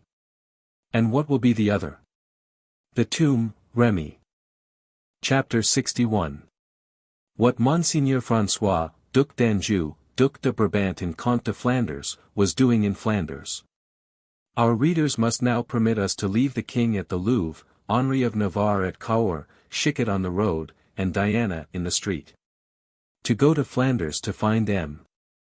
Le Duc d'Anjou, recently named Duc de Brabant, and to whose aid we have sent the great Admiral of France, and Duc de Joyeuse. At 80 leagues from Paris, toward the north, the sound of French voices was heard, and the French banner floated over a French camp on the banks of the Scheldt. It was night. The fires, disposed in an immense circle, bordered the stream, and were reflected in its deep waters. From the top of the ramparts of the town the sentinels saw shining, by the bivouac fires, the muskets of the French army. This army was that of the Duc d'Anjou. What he had come to do there we must tell our readers, and although it may not be very amusing, yet we hope they will pardon it in consideration of the warning, so many people are dull without announcing it. Those of our readers who have read Chicot, already know the Duc d'Anjou, that jealous, egotistical, ambitious prince, and who, born so near to the throne, had never been able to wait with resignation until death offered him a free passage to it. Thus he had desired the throne of Navarre under Charles IX, then that of Charles IX. Himself, then that of his brother Henri III. For a time he had turned his eyes toward England, then governed by a woman, and to possess this throne he was ready to have married this woman, although she was Elizabeth, and was 20 years older than himself. In this plan destiny was beginning to smile on him, and he saw himself in the favor of a great queen, until then inaccessible to all human affections. Besides this, a crown was offered to him in Flanders. He had seen his brother Henri embarrassed in his quarrel with the Guises, but had soon discovered that they had no other aim than that of substituting themselves for the Valois. He had then separated himself from them, although not without danger. Besides, Henri III had at last opened his eyes, and the Duke exiled, or something like it, had retired to Amboise. It was then that the Flemings opened their arms to him. Tired of Spanish rule, decimated by the Duc d'Alva, deceived by the false peace of John of Austria, who had profited by it to retake Namur and Charlemont, the Flemings had called in William of Nassau, Prince of Orange. and had made him Governor-General of Brabant. A few words about this man, who held so great a place in history, but who will only be named here. William of Nassau was then about 50. He was the son of William called the Old, and of Julienne de Stolberg, cousin of that René of Nassau killed at the siege of Dizur. He had from his youth been brought up in principles of reform, and had a full consciousness of the greatness of his mission. This mission, which he believed he had received from heaven, and for which he died like a martyr, was to found the Republic of Holland, in which he was successful. When very young he had been called by Charles V, to his court. Charles was a good judge of men, and often the old emperor, who supported the heaviest burden ever borne by an imperial hand, consulted the child on the most delicate matters connected with the politics of Holland.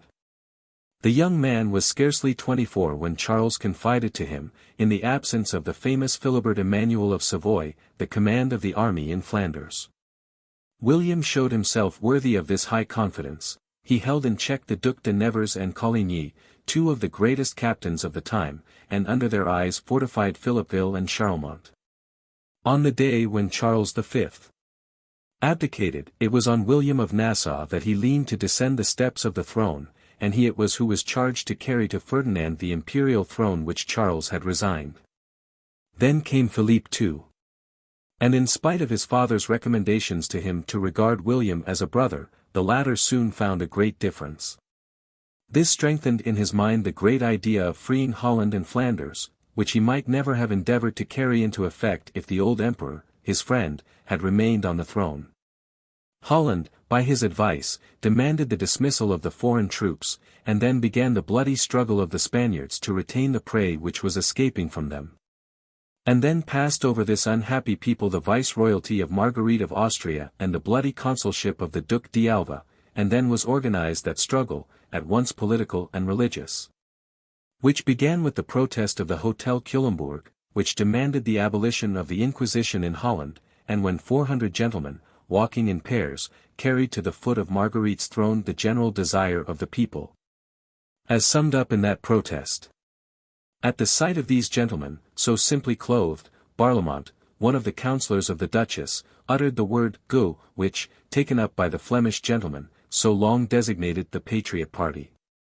From this time William began to play the part which made him one of the greatest political actors of the world. Constantly beaten by the overwhelming power of Philippe II, he constantly rose again, always stronger after his defeats, always organizing a new army to replace the scattered one, and always hailed as a liberator. In the midst of these alternate moral triumphs and physical defeats, William learned at Mons the news of the massacre of St. Bartholomew. It was a terrible wound for Holland, and the Calvinist portion of Flanders lost by it their natural allies, the Huguenots of France. William retreated from Mons to the Rhine, and waited for events. Some of the Go was driven by a contrary wind into the port of Brill, and seeing no escape, and pushed by despair, took the city which was preparing to hang them. This done, they chased away the Spanish garrison, and sent for the Prince of Orange. He came. And as he wished to strike a decisive blow, he published an ordinance forbidding the Catholic religion in Holland, as the Protestant faith was forbidden in France. At this manifesto war recommenced. The Duc d'Alva sent his own son Frederick against the revolters, who took from them Zutphen, Naardam, and Haarlem, but this check, far from discouraging them, seemed to give them new strength. All took up arms, from the Zuiderzee to the Scheldt. Spain began to tremble, recalled the Duc d'Alva, and sent as his successor Louis de Requesens, one of the conquerors at Lepanto. Then began for William a new series of misfortunes. Ludovic and Henri of Nassau, who were bringing him aid, were surprised by one of the officers of Don Louis near Nimes, defeated and killed. The Spaniards penetrated into Holland, besieged Leiden, and pillaged Antwerp. All seemed desperate, when heaven came once more to the aid of the infant republic. Requesens died at Brussels. Then all the provinces, united by a common interest, drew up and signed, on the November 8, 1576, that is to say 4 days after the sack of Antwerp, the treaty known under the name of the Treaty of Ghent, by which they engaged to aid each other in delivering their country from the yoke of the Spaniards and other foreigners. Don John reappeared, and with him the woes of Holland, for in less than 2 months Namur and Charlemont were taken. The Flemings replied, however, to these 2 checks by naming the Prince of Orange Governor-General of Brabant. Don John died in his turn, and Alexander Farnese succeeded him. He was a clever prince, charming in his manners, which were at once gentle and firm, a skillful politician, and a good general. Flanders trembled at hearing that soft Italian voice call her friend, instead of treating her as a rebel. William knew that Farnese would do more for Spain with his promises than the Duc d'Alva with his punishments. On the January 29, 1579, he made the provinces sign the Treaty of Utrecht, which was the fundamental base of the rights of Holland. It was then that, fearing he should never be able to accomplish alone the freedom for which he had been fighting for 15 years, he offered to the Duc d'Anjou the sovereignty of the country, on condition that he should respect their privileges and their liberty of conscience. This was a terrible blow to Philippe II, and he replied to it by putting a price of 25,000 crowns on the head of William. The States General assembled at The Hague, then declared Philippe deposed from the sovereignty of Holland, and ordered that henceforth the oath of fidelity should be taken to them. The Duc d'Anjou now entered Belgium, and was well received. Philippe's promise, however, bore its fruits, for in the midst of a fete, a pistol shot was heard, William fell, and was believed dead, but he recovered. The shot had been fired by Jean Jaureguy. The Flemings then, on William's advice, elected François, Duke of Brabant, sovereign prince of Flanders. Elizabeth of England saw in this a method of reuniting the Calvinists of Flanders and France to those of England. Perhaps she dreamed of a triple crown. William, however, took care to hold the Duc d'Anjou in check, and to counteract the execution of any design which would have given him too much power in Flanders. Philippe II called the Duc de Guise to his aid, on the strength of a treaty which had been entered into by him with Don John of Austria. Henri of Guise consented, and it was then that Lorraine and Spain sent Salcede to the Duc d'Anjou to assassinate him, which would have suited the views of both. But Salcede, as we know, was arrested and executed without having carried his project into execution. François advanced but slowly, however, in Flanders, for the people were more than half afraid of him. He grew impatient and determined to lay siege to Antwerp, which had invited his aid against Farnese, but when he wished to enter had turned its guns against him. This was the position of the Duc d'Anjou at the time when our story rejoins him, on the day after the arrival of Joyeuse and his fleet. Chapter 62. Preparations for Battle. The camp of the new Duke of Brabant was situated on the banks of the Scheldt, and the army, although well disciplined, was agitated by a spirit easy to understand. Indeed, many Calvinists assisted the Duke, not from sympathy for him, but in order to be as disagreeable as possible to Spain and to the Catholics of France and England. They fought rather from self-love than from conviction or devotion, and it was certain that, the campaign once over, they would abandon their leader or impose conditions on him. With regard to these conditions, the Duke always gave them to understand that when the time came he should be ready, and was constantly saying, "Henri of Navarre made himself a Catholic, why should not I become a Huguenot?" On the opposite side, on the contrary, there existed a perfect unity of feeling. Antwerp had intended to give entrance to him, at her own time and on her own conditions. All at once they saw a fleet appear at the mouth of the Scheldt, and they learned that this fleet was brought by the High Admiral of France, to aid the Duc d'Anjou, whom they now began to look upon as their enemy. The Calvinists of the Duke were little better pleased than the Flemings at the sight. They were very brave, but very jealous, and they did not wish others to come and clip their laurels, particularly swords which had slain so many Huguenots on the day of the street Bartholomew. From this proceeded many quarrels, which began on the very evening of their arrival, and continued all the next day. From their ramparts, the Antwerpians had every day the spectacle of a dozen duels between Catholics and Protestants. And they threw into the river as many dead as a combat might have cost the French. If the siege of Antwerp, like that of Troy, had lasted 9 years, the besieged need have done nothing but look at the assailants, who would certainly have destroyed themselves. François acted the part of mediator, but not without great difficulty. He had made promises to the Huguenots, and could not offend them without offending at the same time all Flanders. On the other hand, to offend the Catholics sent by the king to aid him would be most impolitic. The arrival of this reinforcement, on which the Duke himself had not reckoned, filled the Spaniards and the Guises with rage. However, all these different opinions interfered sadly with the discipline of the Duke's army. Joyeuse, who we know had never liked the mission, was annoyed to find among these men such antagonistic opinions, and felt instinctively that the time for success was past, and both as an idle courtier and as a captain, grumbled at having come so far only to meet with defeat. He declared loudly that the Duc d'Anjou had been wrong in laying siege to Antwerp, and argued that to possess a great city with its own consent was a real advantage. But that to take by assault the second capital of his future states was to expose himself to the dislike of the Flemings. And Joyeuse knew the Flemings too well not to feel sure that if the Duke did take Antwerp, sooner or later they would revenge themselves with usury. This opinion Joyeuse did not hesitate to declare in the Duke's tent. While the council was held among his captains, the Duke was lying on a couch and listening, not to the advice of the admiral, but to the whispers of Orly. This man, by his cowardly compliances, his base flatteries, and his continual assiduities, had secured the favor of the prince.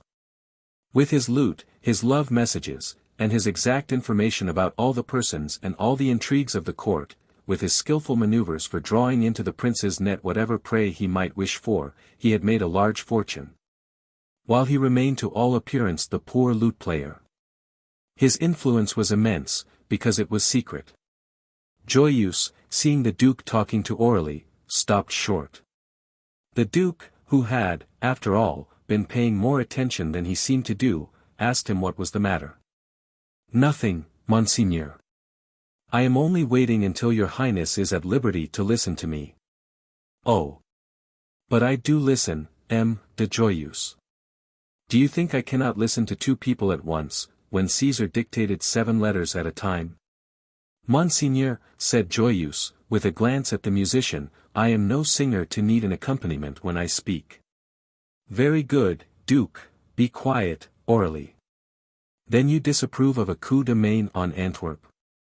"Yes, Monseigneur. I adopted this plan in council, however. Therefore, Monseigneur, I speak with much hesitation, after so many distinguished captains." And Joyeuse, courtier-like, bowed to all. Many voices were instantly raised to agree with the admiral. "Comte de Saint-Aignan," said the prince to one of his bravest colonels, "you are not of the opinion of M. de Joyeuse?" "Yes, Monseigneur, I am." "Oh. I thought as you made a grimace."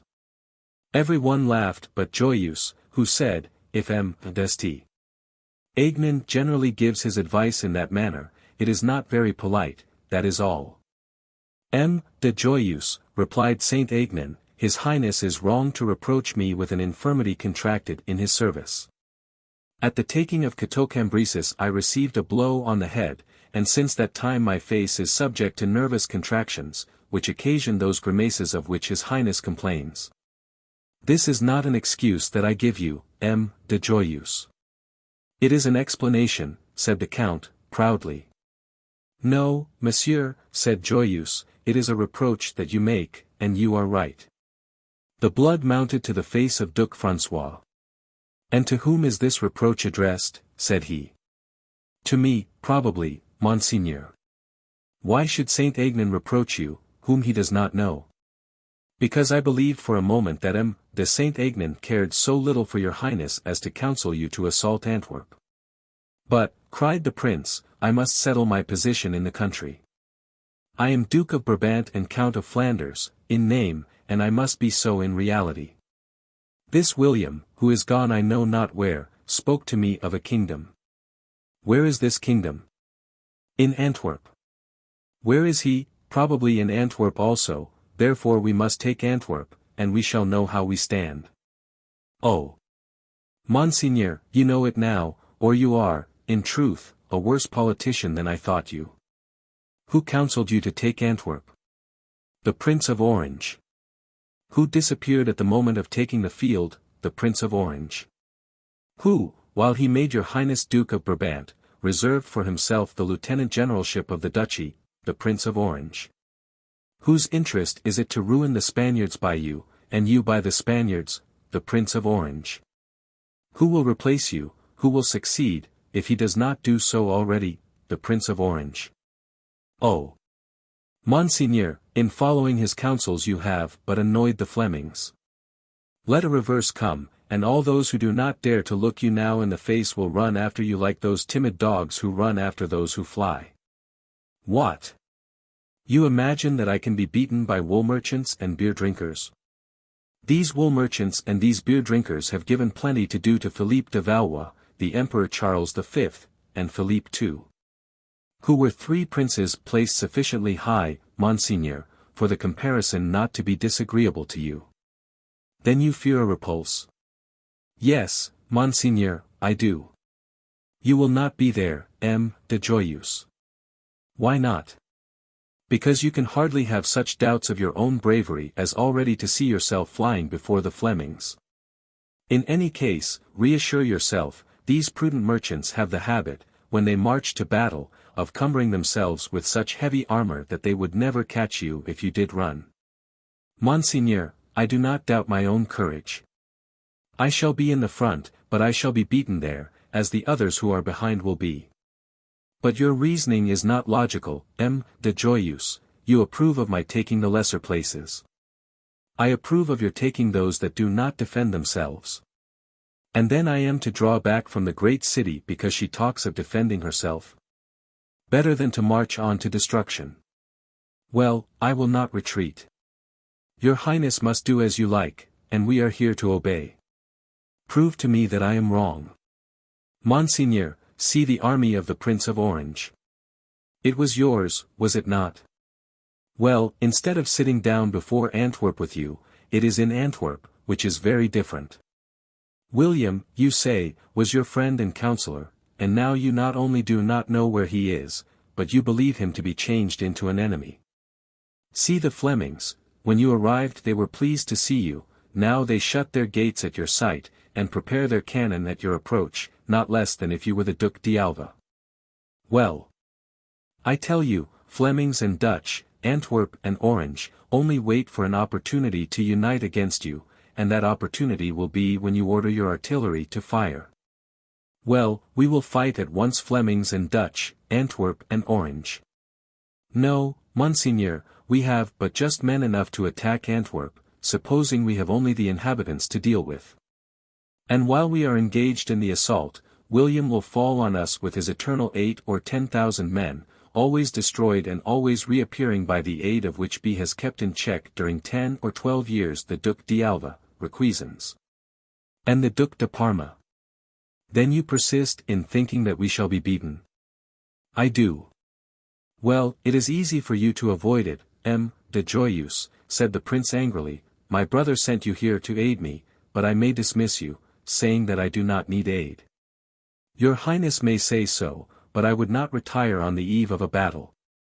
Well, my dear Admiral, said the Duke, trying to conciliate, I may have been too jealous of the honor of my name, and wished too much to prove the superiority of the French army, and I may have been wrong.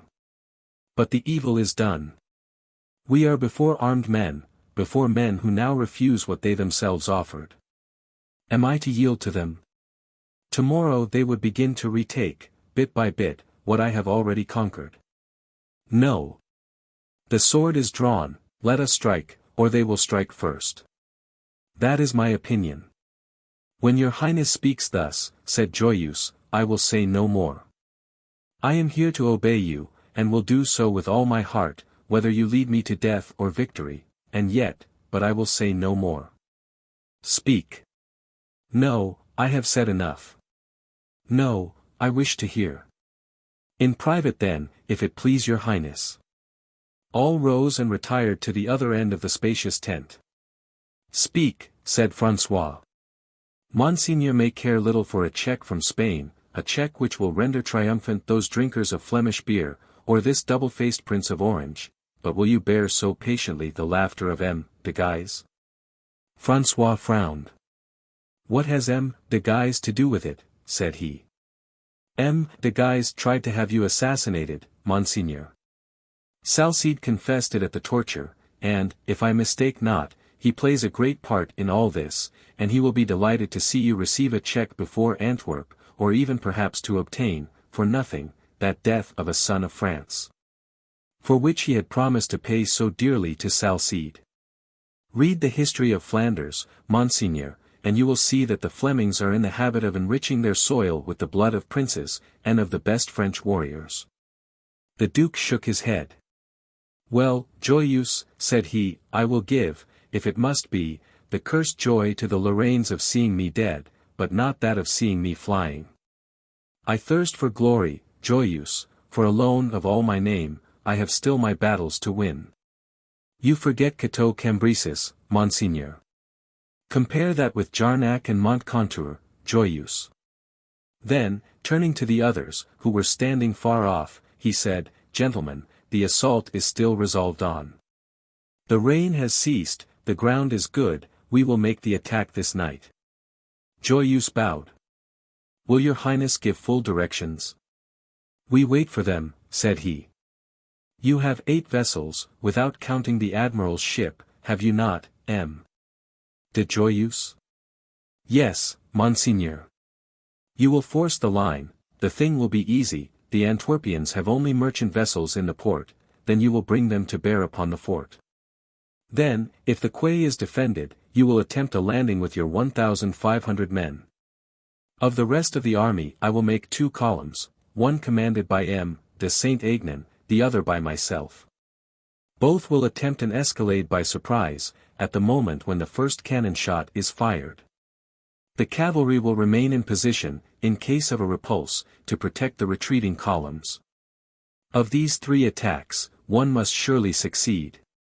The first column which gains the ramparts will fire a rocket to let the others know. But one must think of everything, Monseigneur, said Joyeuse, and supposing all 3 attacks should fail?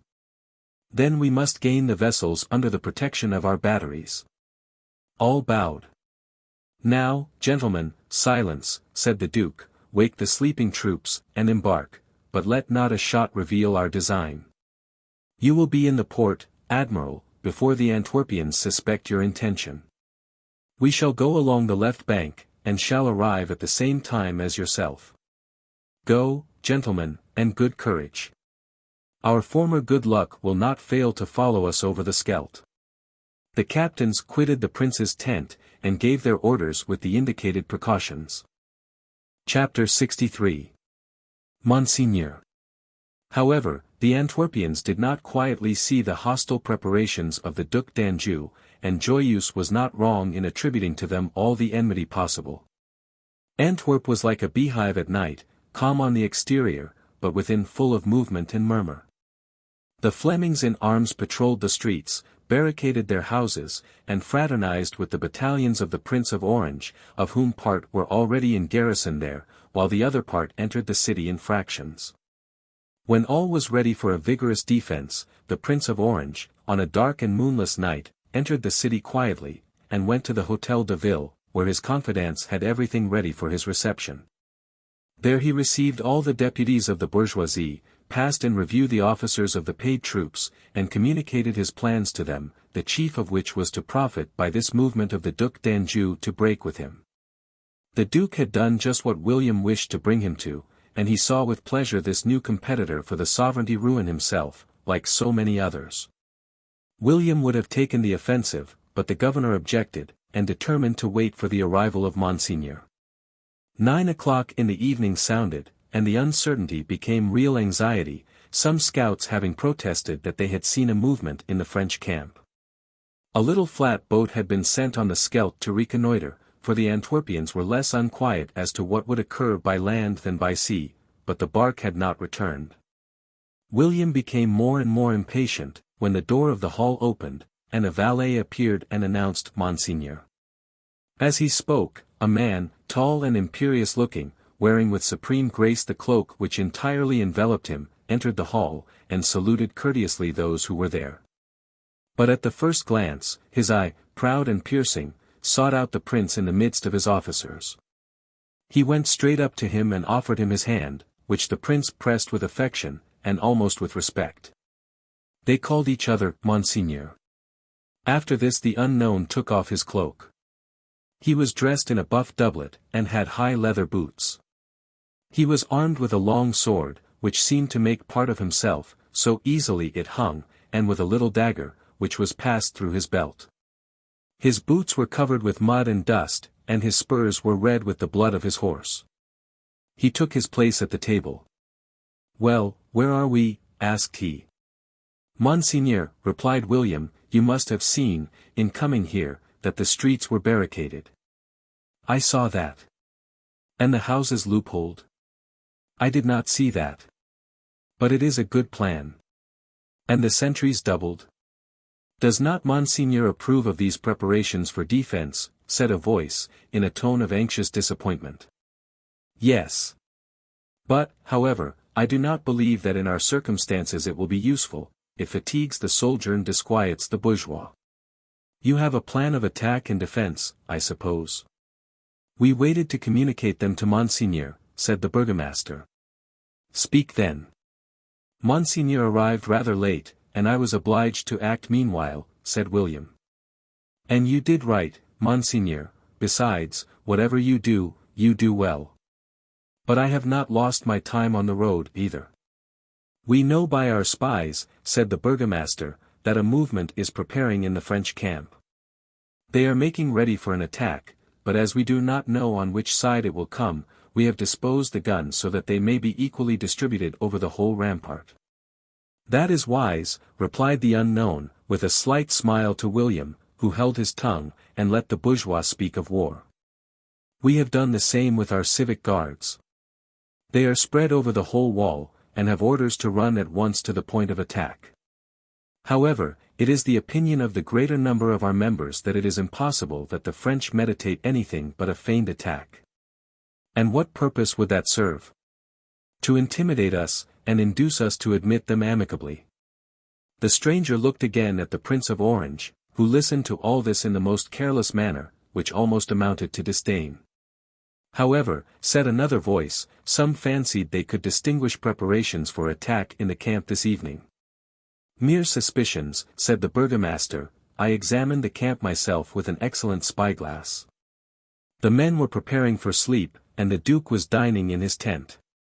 The unknown threw a new glance at the prince, and fancied that this time he gave a slight smile. "Gentlemen," said the unknown, "you are in error. A regular assault is preparing against you, and your plans, however good, are incomplete." "But, Monseigneur." "Incomplete in this, that you expect an attack, and have prepared to meet it." "Certainly." "Well, it is you who will make the attack, not wait for it, if you will trust to me." "Ah," cried William, "that is something like speaking." At this moment, said the stranger, who saw that he might reckon on the prince's support, "the ships of M. de Joyeuse are getting ready." "How do you know that, Monseigneur?" cried many voices together. "I know it," replied he. A murmur of doubt was half uttered, but the stranger caught it. "Do you doubt it?" asked he, in the tone of a man accustomed to control all fears, prejudices, and self-loves. "We do not doubt it if your highness says it. But if you will permit us to observe." "Speak." "That if it were so we should have had tidings of it." "How so?" "By our spies." Chapter 64. Monseigneur. At this moment another man entered the hall, and came forward respectfully. "Ah! It is you, my friend," said the burgomaster. "Myself, monsieur," replied the man. "Monseigneur," said the burgomaster, "it is the man whom we sent to reconnoiter." At the word Monseigneur, addressed not to the Prince of Orange, the newcomer made a movement of surprise and joy, and advanced quickly to see better who was designated by this title. He was one of those Flemish sailors, of whom the type is so recognizable, being marked, a square head, blue eyes, short neck, and broad shoulders. He crushed in his large hands his woolen cap, and as he advanced he left behind him a line of wet, for his clothes were dripping with water. "Oh! Here is a brave man who has swum back," said Monseigneur, looking at the man with his accustomed air of authority. Yes, Monseigneur, yes, and the Scheldt is broad and rapid, said the sailor, eagerly. Speak, Goes, speak, said Monseigneur, knowing how a sailor would prize being thus called by his name. Thus from that minute Goes addressed himself to the unknown exclusively. Although, having been sent by another, it was to him that he should have given an account of his mission. Monseigneur, said he, I set out in my smallest bark and passed, by giving the word, through all our ships, and reached those cursed French. Ah! Pardon, Monseigneur. The stranger smiled and said. Never mind, I am but half French, so should be but half cursed. Then Monseigneur pardons me? He nodded, and Goes went on. While I rowed in the dark with my oars wrapped in cloth, I heard a voice crying, Hola! Bark, what do you want? I thought it was to me that the question was addressed, and was about to reply something or other, when I heard some one cry behind me, Admiral's boat. Monseigneur looked at the council. At the same moment, continued Goose, I felt a shock. My bark was swamped, and I fell into the water, but the waves of the Scheldt knew me for an old acquaintance, and threw me up again. It was the Admiral's boat taking M. de Joyeuse on board, and which had passed over me. God only knows how I was not crushed or drowned. Thanks, brave Goes, thanks, said the Prince of Orange, putting a purse into his hand. However, the sailor seemed to wait for his dismissal from the stranger, who gave him a friendly nod, which he valued more than the prince's present. Well, said Monseigneur to the burgomaster, what do you say of this report? Do you still doubt that the French are preparing, and do you believe that it was to pass the night on board that M. de Joyeuse was leaving the camp for his ship? But you are a diviner, then, Monseigneur, cried the bourgeois. Not more than Monseigneur the Prince of Orange, who is in all things of my opinion, I am sure. But I, like him, was well informed, and know well those on the other side, so that I should have been much astonished had they not attacked tonight. Then be ready, gentlemen, for if you give them time, the attack will be serious. These gentlemen will do me the justice to own, said the prince, that before your arrival I held exactly the same language to them that you now do. But, said the burgomaster, why does Monseigneur believe that the attack is about to commence? Here are the probabilities. The infantry is Catholic, it will fight alone, that is, on one side. The cavalry is Calvinist. They will fight alone on another side. The navy is under M. de Joyeuse, from Paris, who will take his share of the combat and the glory. That is 3 sides. Then let us form 3 corps, said the burgomaster. Make only one, gentlemen, with all your best soldiers, and leave any of whom you may be doubtful in close fight to guard your walls. Then with this body make a vigorous sally when François least expects it. They mean to attack. Let them be forestalled, and attack themselves. If you wait for their assault you are lost, for no one equals the French at an attack, as you, gentlemen, have no equals at defending your towns. The Flemings looked radiant. What did I say, gentlemen, said William. It is a great honor, said the unknown, to have been, without knowing it, of the same opinion as the greatest captain of the age. Both bowed courteously. Then, continued the unknown, it is settled, you will make a furious sortie on the infantry and cavalry. I trust that your officers will so conduct it as to defeat your enemies. But their vessels, cried the burgomaster. The wind is northeast, and they will be in our city in 2 hours. You have yourselves 6 old ships and 30 boats at Sainte Marie, that is a mile off, is it not? That is your maritime barricade across the Scheldt. Yes, Monseigneur, that is so. How do you know all these details? Monseigneur smiled. I know them, as you see, it is there that lies the fate of the battle. Then, said the burgomaster, we must send aid to our brave seamen. On the contrary, you may dispose otherwise of the 400 men who are there, 20 brave, intelligent, and devoted men will suffice.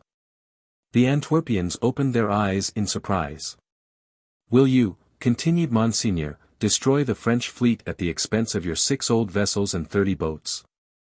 Said the Antwerpians, looking at each other, our ships are not so old. Well, price them, said the stranger, and I will pay you their value. See, said William softly to him, the men against whom I have to contend every day. Were it not for that, I should have conquered long ago. Come, gentlemen, continued the stranger, name your price, but name it quickly.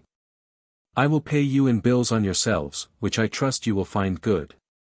Monseigneur, said the burgomaster, after a few minutes' deliberation with the others, we are merchants, and not soldiers, therefore, you must pardon some hesitation, for our souls are not in our bodies, but in our counting-houses. However, there are circumstances in which, for the general good, we know how to make sacrifices. Dispose, then, of our ships as you like.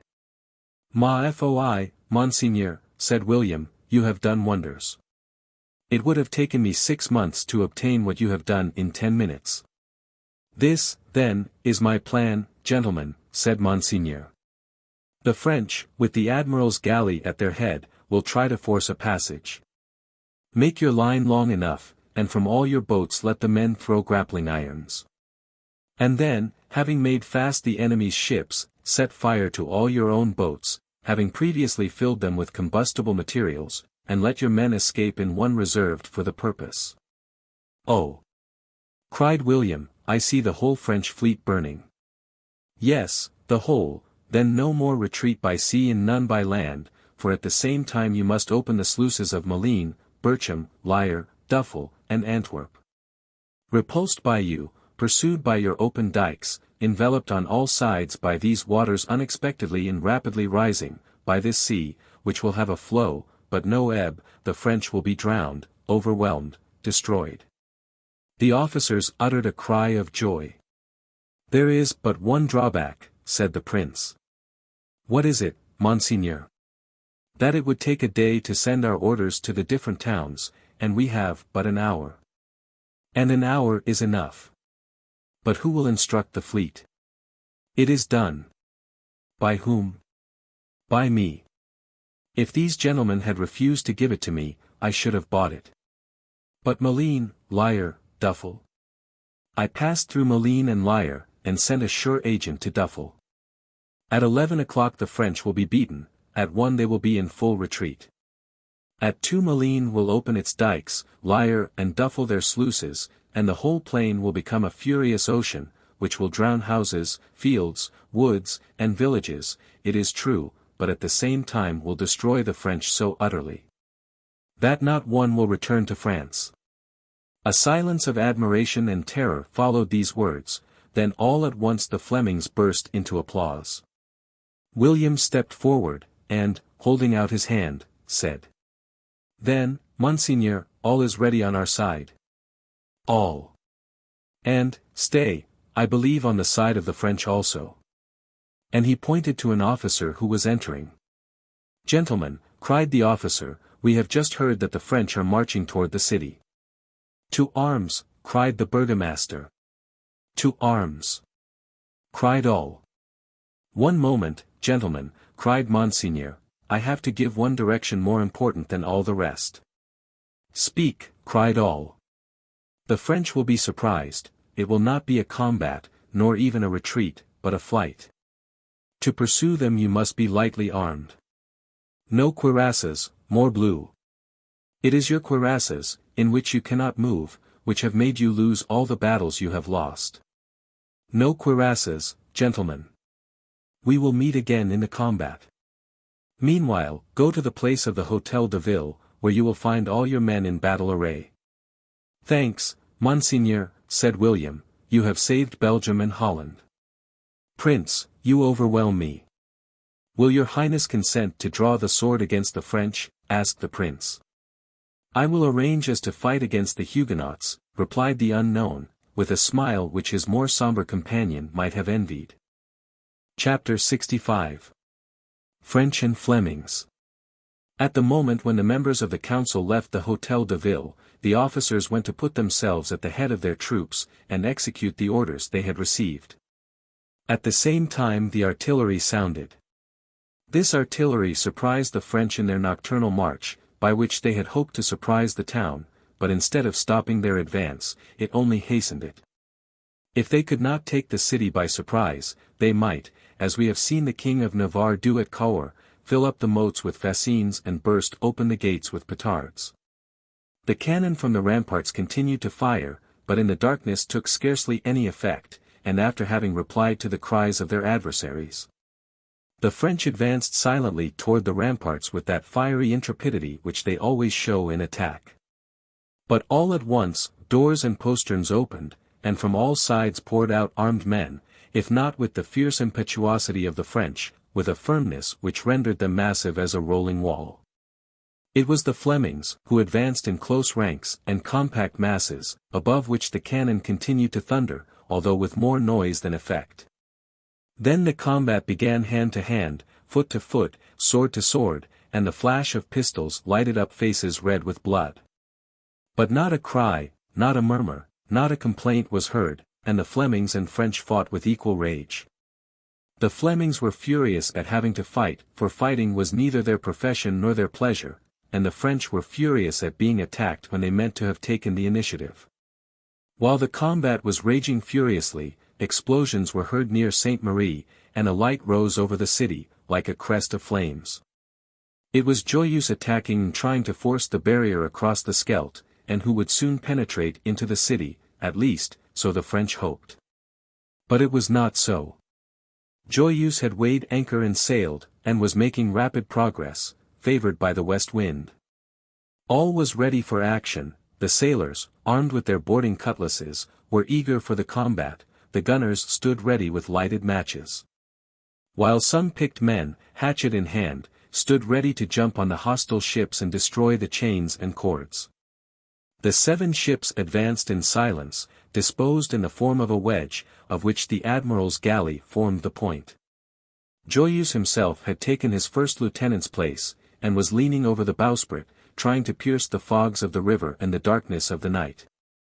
Soon, through this double obscurity, he saw the pier extending itself darkly across the stream. It appeared deserted, but, in that land of ambushes, there seemed something terrifying in this desertion.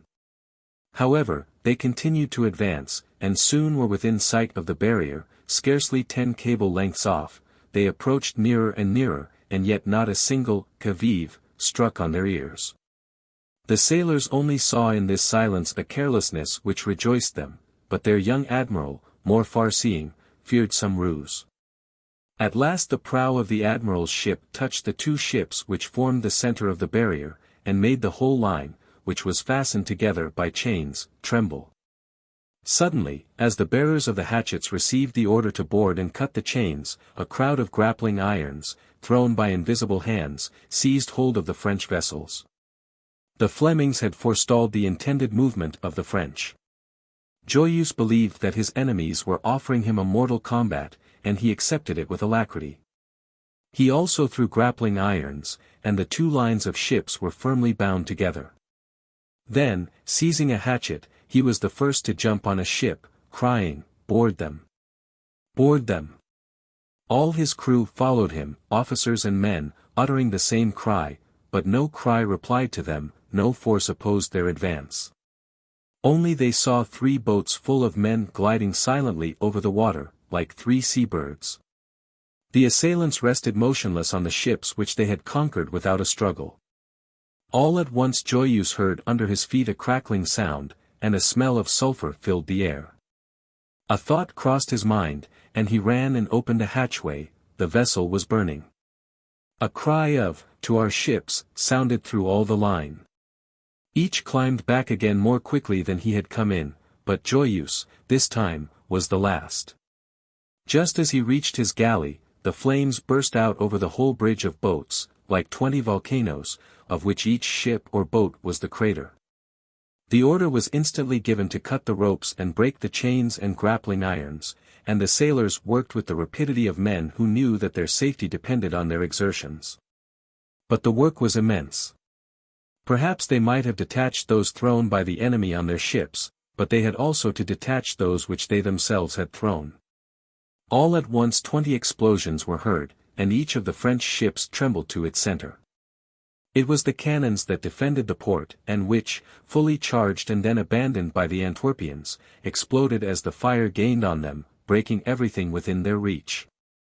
The flames mounted like gigantic serpents along the masts, rolled themselves round the yards, then, with their forked tongues, came to lick the sides of the French vessels. Joyeuse, with his magnificent armor covered with gold, giving calmly, and in an imperious voice, his orders in the midst of the flames, looked like a fabulous salamander covered with scales, and at every movement threw off a shower of sparks. But the explosions became louder than ever, the gun-room had taken fire, and the vessels were flying in pieces. Joyeuse had done his best to free himself, but in vain, the flames had reached the French ships, and showers of fire fell about him. The Flemish barrier was broken, and the French burning ships drifted to the shore.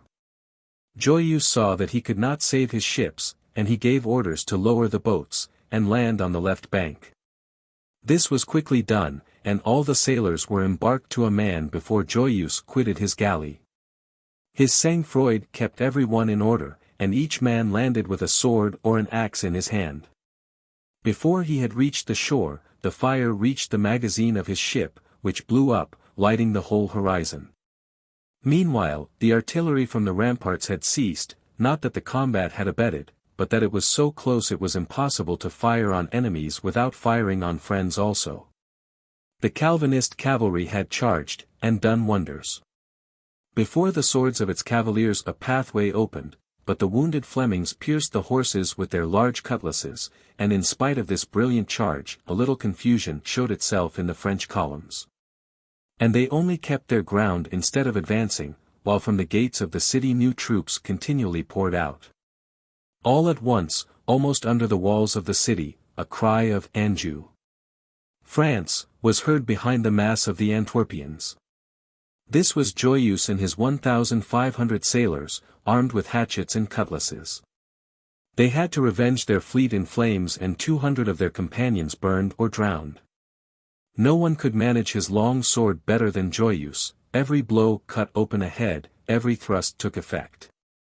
The group of Flemings on which he fell were destroyed like a field of corn by a legion of locusts. Delighted with their first success, they continued to push on, but the Calvinist cavalry, surrounded by troops, began to lose ground. Majesty. Aignan's infantry, however, kept their place. The prince had seen the burning of the fleet, and heard the reports of the cannon and the explosions, without suspecting anything but a fierce combat, which must terminate in victory for Joyeuse. For how could a few Flemish ships fight against the French fleet? He expected, then, every minute a diversion on the part of Joyeuse, when the news was brought to him that the fleet was destroyed, and Joyeuse and his men fighting in the midst of the Flemings. He now began to feel very anxious, the fleet being the means of retreat, and consequently the safety of the army. He sent orders to the Calvinist cavalry to try a fresh charge, and men and horses, almost exhausted, rallied to attack the Antwerpians afresh. The voice of Joyeuse was heard in the midst of the melee crying, "Hold firm, M. de Saint-Aignan! France! France!" and, like a reaper cutting a field of corn, his sword flew round, and cut down its harvest of men. The delicate favourite, the Sybarite, seemed to have put on with his cuirass the strength of a Hercules. And the infantry, hearing his voice above all the noise, and seeing his sword flashing, took fresh courage, and, like the cavalry, made a new effort, and returned to the combat. But now the person that had been called Monseigneur came out of the city on a beautiful black horse. He wore black armor, and was followed by 300 well-mounted cavaliers, whom the Prince of Orange had placed at his disposal. By a parallel gate came out William himself, with a picked body of infantry who had not yet appeared. Monseigneur hastened where he was most wanted, that is to say, where Joyeuse was fighting with his sailors. The Flemings recognized him, and opened their ranks, crying, joyfully, "Monseigneur! Monseigneur!" Joyeuse and his men saw the movement, heard the cries, and all at once found themselves opposed to a new troop. Joyeuse pushed his horse toward the Black Knight, and their swords met. Joyeuse was confident in his armor and his science, but all his thrusts were skillfully parried, and one of those of his adversary touched him, and in spite of his armor, drew some drops of blood from his shoulder. "Ah!" cried the young admiral, "this man is a Frenchman, and what is more, he has studied fencing under the same master as I have." At these words the unknown turned away, and tried to find a new antagonist. "If you are French," cried Joyeuse, "you are a traitor, for you fight against your king, your country, and your flag." The unknown only replied by attacking Joyeuse with fresh fury.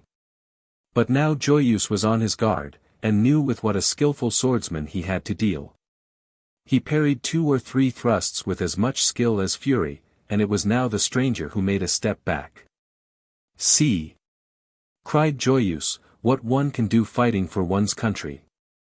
A pure heart and a loyal arm suffice to defend a head without a helmet, a face without a visor."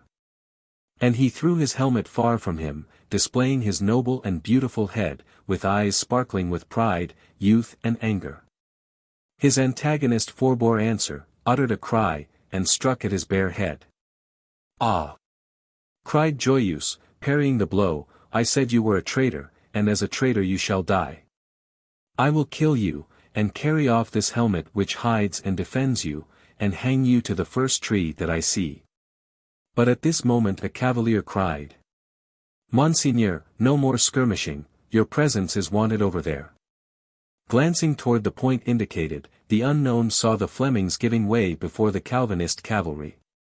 "Yes," cried he, "those are the men I wanted." At this moment so many cavaliers pressed on the sailors, that they made their first step in retreat. The black cavalier profited by this movement to disappear in the melee. A quarter of an hour after the French began to give way. De Saint-Aignan tried to retreat in good order, but a last troop of 2,000 infantry and 500 horse came out fresh from the city, and fell on this harassed and already retreating army. It was the old band of the Prince of Orange, which had fought in turns against the Duc d'Alva, Don John, Requesens, and Alexander Farnese. In spite of the coolness of the chiefs and the bravery of many, a frightful rout commenced. At this moment the unknown fell again on the fugitives, and once more met Joyeuse with his now diminished band. The young admiral was mounted on his 3rd horse, 2 having been killed under him. His sword was broken, and he had taken from a sailor one of their heavy hatchets, which he whirled round his head with the greatest apparent ease. From time to time he turned and faced his enemy, like the wild boar who cannot make up his mind to fly, and turns desperately on his hunter. The Flemings, who by Monseigneur's advice had fought without cuirasses, were active in the pursuit, and gave no rest to the Angevin army. Something like remorse seized the unknown at the sight of this disaster. "Enough, gentlemen," cried he, in French, "tonight they are driven from Antwerp, and in a week will be driven from Flanders, ask no more of the God of battles." "Ah! He is French," cried Joyeuse, "I guessed it, traitor. Ah! Be cursed, and may you die the death of a traitor." This furious imprecation seemed to disconcert the unknown. More than 1,000 swords raised against him, he turned, and conqueror as he was, fled as rapidly as the conquered. But this retreat of a single man changed nothing in the state of affairs. Fear is contagious, it seized the entire army, and the soldiers began to fly like madmen. The horses went fast, in spite of fatigue, for they also felt the influence of fear. The men dispersed to seek a shelter, and in some hours the army, as an army, existed no longer. This was the time when the dikes were to be opened.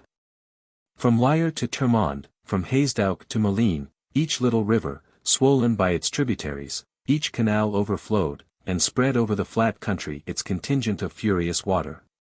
Thus, when the fugitive French began to stop, having tired out the Antwerpians, whom they had seen return to the town, followed by the soldiers of the Prince of Orange, when those who had escaped from the carnage of the night believed themselves saved, and stopped to breathe for an instant, some with a prayer, and others with a curse, then a new enemy, blind and pitiless, was preparing for them. Joyeuse had commanded his sailors, now reduced to 800, to make a halt. They were the only persons who had preserved some order, the Comte de Saint-Aignan having vainly tried to rally his foot soldiers. The Duc d'Anjou, at the head of the fugitives, mounted on an excellent horse, and accompanied by a single servant, pushed forward without appearing to think of anything. "He has no heart," cried some. "His sang-froid is magnificent," said others. Some hours of repose, from 2 to 6 in the morning, restored to the infantry the strength to continue their retreat, but provisions were wanting. As for the horses, they seemed more fatigued than the men, and could scarcely move, for they had eaten nothing since the day before. The fugitives hoped to gain Brussels, where the Duke had many partisans, although they were not free from anxiety as to their reception. At Brussels, which was about 8 leagues off, they would find food for the famishing troops, and a place of security from whence to recommence the campaign at a more favourable time. M. d'Anjou breakfasted in a peasant's hut, between Hebeken and Heckhout. It was empty, but a fire still burned in the grate. The soldiers and officers wished to imitate their chief, and spread themselves about the village, but found with a surprise mingled with terror that every house was deserted and empty. M. d'Este. Aignan, who had aided them in their search, now called to the officers. "March on, gentlemen. But we are tired and dying with hunger, Colonel."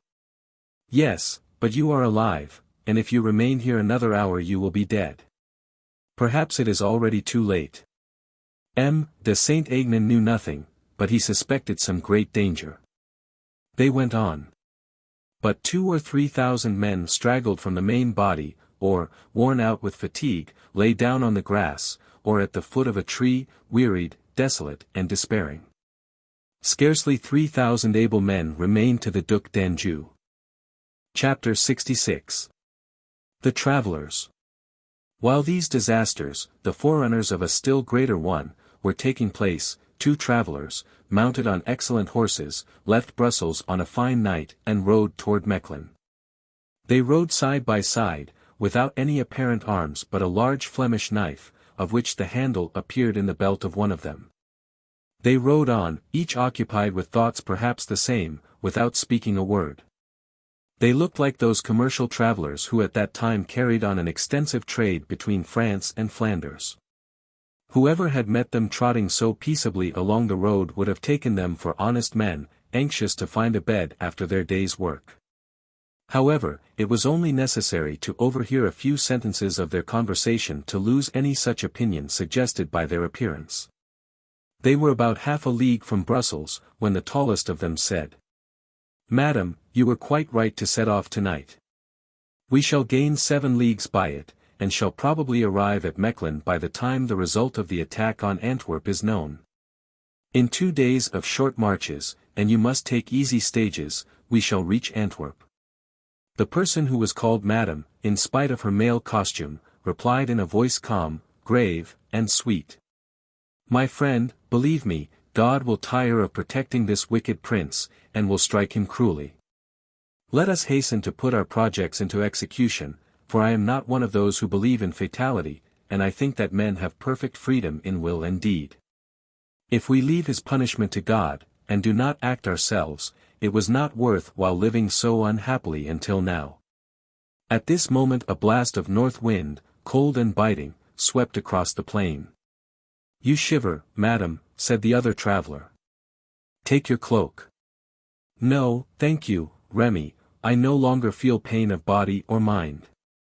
Remy rode on silently, only now and then stopping and looking back. "You see no one behind us?" asked she, after one of these halts. "No one, madam. That cavalier whom we met at Valenciennes, and who inquired about us, after looking at us so curiously. He is not here, madam. But I fancied I saw him again near Mons. And I, madam, am sure I saw him just before we entered Brussels." "Brussels?" "Yes, but he must have stopped there." "Remy," said Diana, drawing near him, as if even on that lonely road she feared to be overheard, "did he not seem to you like, in figure, at least, for I did not see his face, that unhappy young man?" "Oh! No, madam, not at all. And besides, how could he have guessed that we had left Paris, and were travelling along this road? But he found us out when we changed our house in Paris." No, madam, I am sure he did not follow us. And, indeed, I believe he had resolved on a desperate course as regards himself. Alas! Remy, every one has his own share of suffering. I trust God will console this poor youth. Remy replied with a sigh, and they went on with no other sound than that of their horses' feet on the hard road. 2 hours passed thus. Just as they were about to enter Villevoide, Remy turned his head, for he heard the sound of horses' feet behind them. He stopped and listened, but could see nothing. His eyes uselessly tried to pierce through the darkness of the night, and as he no longer heard any sounds, they rode on and entered the town. "Madam," said he, "if you will take my advice, you will stay here.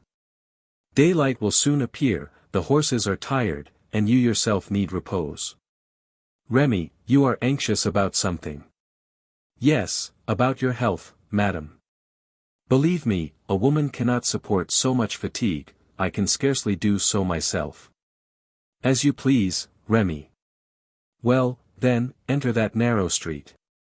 I see a light at the end of it, which must proceed from an inn. Be quick, I beg you. You have heard something." "I thought I heard a horse's feet." "I am not sure, but I will stay behind a minute to find out." The lady, without replying, went on, and Remy got off his horse and let him follow her, while he hid himself behind an immense post and waited. The lady knocked at the door of the inn, behind which, according to the hospitable custom of the country, watched, or rather slept, a maid-servant. The girl woke up and received the traveller with perfect good humour, and then opened the stable door for the 2 horses. "I am waiting for my companion," said Diana, "let me sit by the fire, I shall not go to bed until he comes." The servant threw some straw to the horses, shut the stable door, then returned to the kitchen, put a chair by the fire, snuffed the candle with her fingers, and went to sleep again. Meanwhile Remy was watching for the arrival of the traveller whose horse he had heard. He saw him enter the town and go on slowly, and seeming to listen, then, seeing the inn, he appeared to hesitate whether to go there or to continue his journey. He stopped close to Remy, who laid his hand on his knife. "It is he again," thought Remy, "and he is following us. What can he want?" After a minute the traveller murmured in a low voice, "They must have gone on, and so will I," and he rode forward. "Tomorrow we will change our route," thought Remy. And he rejoined Diana, who was waiting impatiently for him. "Well," said she softly, "are we followed?" "There is no one, I was wrong, you may sleep in perfect safety, madam." "I am not sleepy, Remy." "At least have supper, madam, you have scarcely eaten anything." "Willingly, Remy." They reawakened the poor servant, who got up as good-humouredly as before, and hearing what they wanted, took from the cupboard a piece of salt pork, a cold leveret and some sweets, which she set before them, together with a frothing jug of Louvain beer. Remy sat down with Diana, who drank half a glass of beer, and ate a piece of bread. Remy did the same, and then they both rose. "Are you not going to eat any more?" asked the girl. "No, thank you, we have done." "Will you not eat any meat?" "It is very nice." "I am sure it is excellent, but we are not hungry." The girl clasped her hands in astonishment at this strange abstinence. It was not thus she was used to see travellers eat. Remy threw a piece of money on the table. "Oh," said the girl, "I cannot change all that, 6 farthings would be all your bill." "Keep it all, my girl," said Diana, "it is true my brother and I eat little, but we pay the same as others." The servant became red with joy. "Tell me, my girl," said Remy, "is there any cross-road from here to Mechlin?" "Yes, monsieur, but it is very bad, while the regular road is a very fine one." "Yes, my child, I know that, but we wish to travel by the other." "Oh. I told you, monsieur, because, as your companion is a lady, the road would not do for her." "Why not?" "Because tonight a great number of people will cross the country to go to Brussels." "To Brussels?" "Yes, it is a temporary emigration." "For what reason?" "I do not know, they had orders." From whom, the Prince of Orange? No, from Monseigneur. Who is he? I do not know, monsieur. And who are the emigrants? The inhabitants of the country and of the villages which have no dikes or ramparts. It is strange. We ourselves, said the girl, are to set out at daybreak, as well as all the other people in the town. Yesterday, at 11 o'clock, all the cattle were sent to Brussels by canals and crossroads, therefore on the road of which you speak there must be great numbers of horses, carts, and people. I should have thought the great road better for all that. I do not know, it was the order. But we can go on to Mechlin, I suppose. I should think so, unless you will do like everyone else, and go to Brussels. No, no, we will go on at once to Mechlin, said Diana, rising. Open the stable, if you please, my good girl. Danger every way, thought Remy, however, the young man is before us. And as the horses had not been unsaddled, they mounted again, and the rising sun found them on the banks of the Dyle. Chapter 67. Explanation. The danger that Remy braved was a real one, for the traveller, after having passed the village and gone on for a quarter of a league, and seeing no one before him, made up his mind that those whom he sought had remained behind in the village. He would not retrace his steps, but lay down in a field of clover, having made his horse descend into one of those deep ditches which in Flanders serve as divisions between the properties. He was therefore able to see without being seen. This young man, as Remy knew, and Diana suspected, was Henri du Bouchage, whom a strange fatality threw once more into the presence of the woman he had determined to fly. After his conversation with Remy, on the threshold of the mysterious house, that is to say, after the loss of all his hopes, he had returned to the Hôtel Joyeuse, quite decided to put an end to a life which he felt to be so miserable. And as a gentleman, and one who had his name to keep untarnished, he decided on the glorious suicide of the field of battle. Therefore, as they were fighting in Flanders, and his brother had a command there, Henri, on the following day, left his hotel 20 hours after the departure of Diana and Remy. Letters from Flanders announced the intended coup de main on Antwerp, and Henri hoped to arrive in time for it. He pleased himself with the idea that he should die sword in hand, in his brother's arms, under a French flag, and that his death would be talked about until the sound even reached the solitude in which the mysterious lady lived. Noble follies. Glorious, yet sad dreams. Just as, full of these thoughts, he came in sight of Valenciennes, from whose church tower 8 o'clock was sounding, he perceived that they were about to close the gates. He pushed on, and nearly overturned, on the drawbridge, a man who was fastening the girths of his horse. Henri stopped to make excuses to the man, who turned at the sound of his voice, and then quickly turned away again. Henri started, but immediately thought, I must be mad, Remy here, whom I left 4 days ago in the Rue de Bussy, here now, without his mistress. Really, grief must be turning my brain and making me see everything in the form of my own fancies.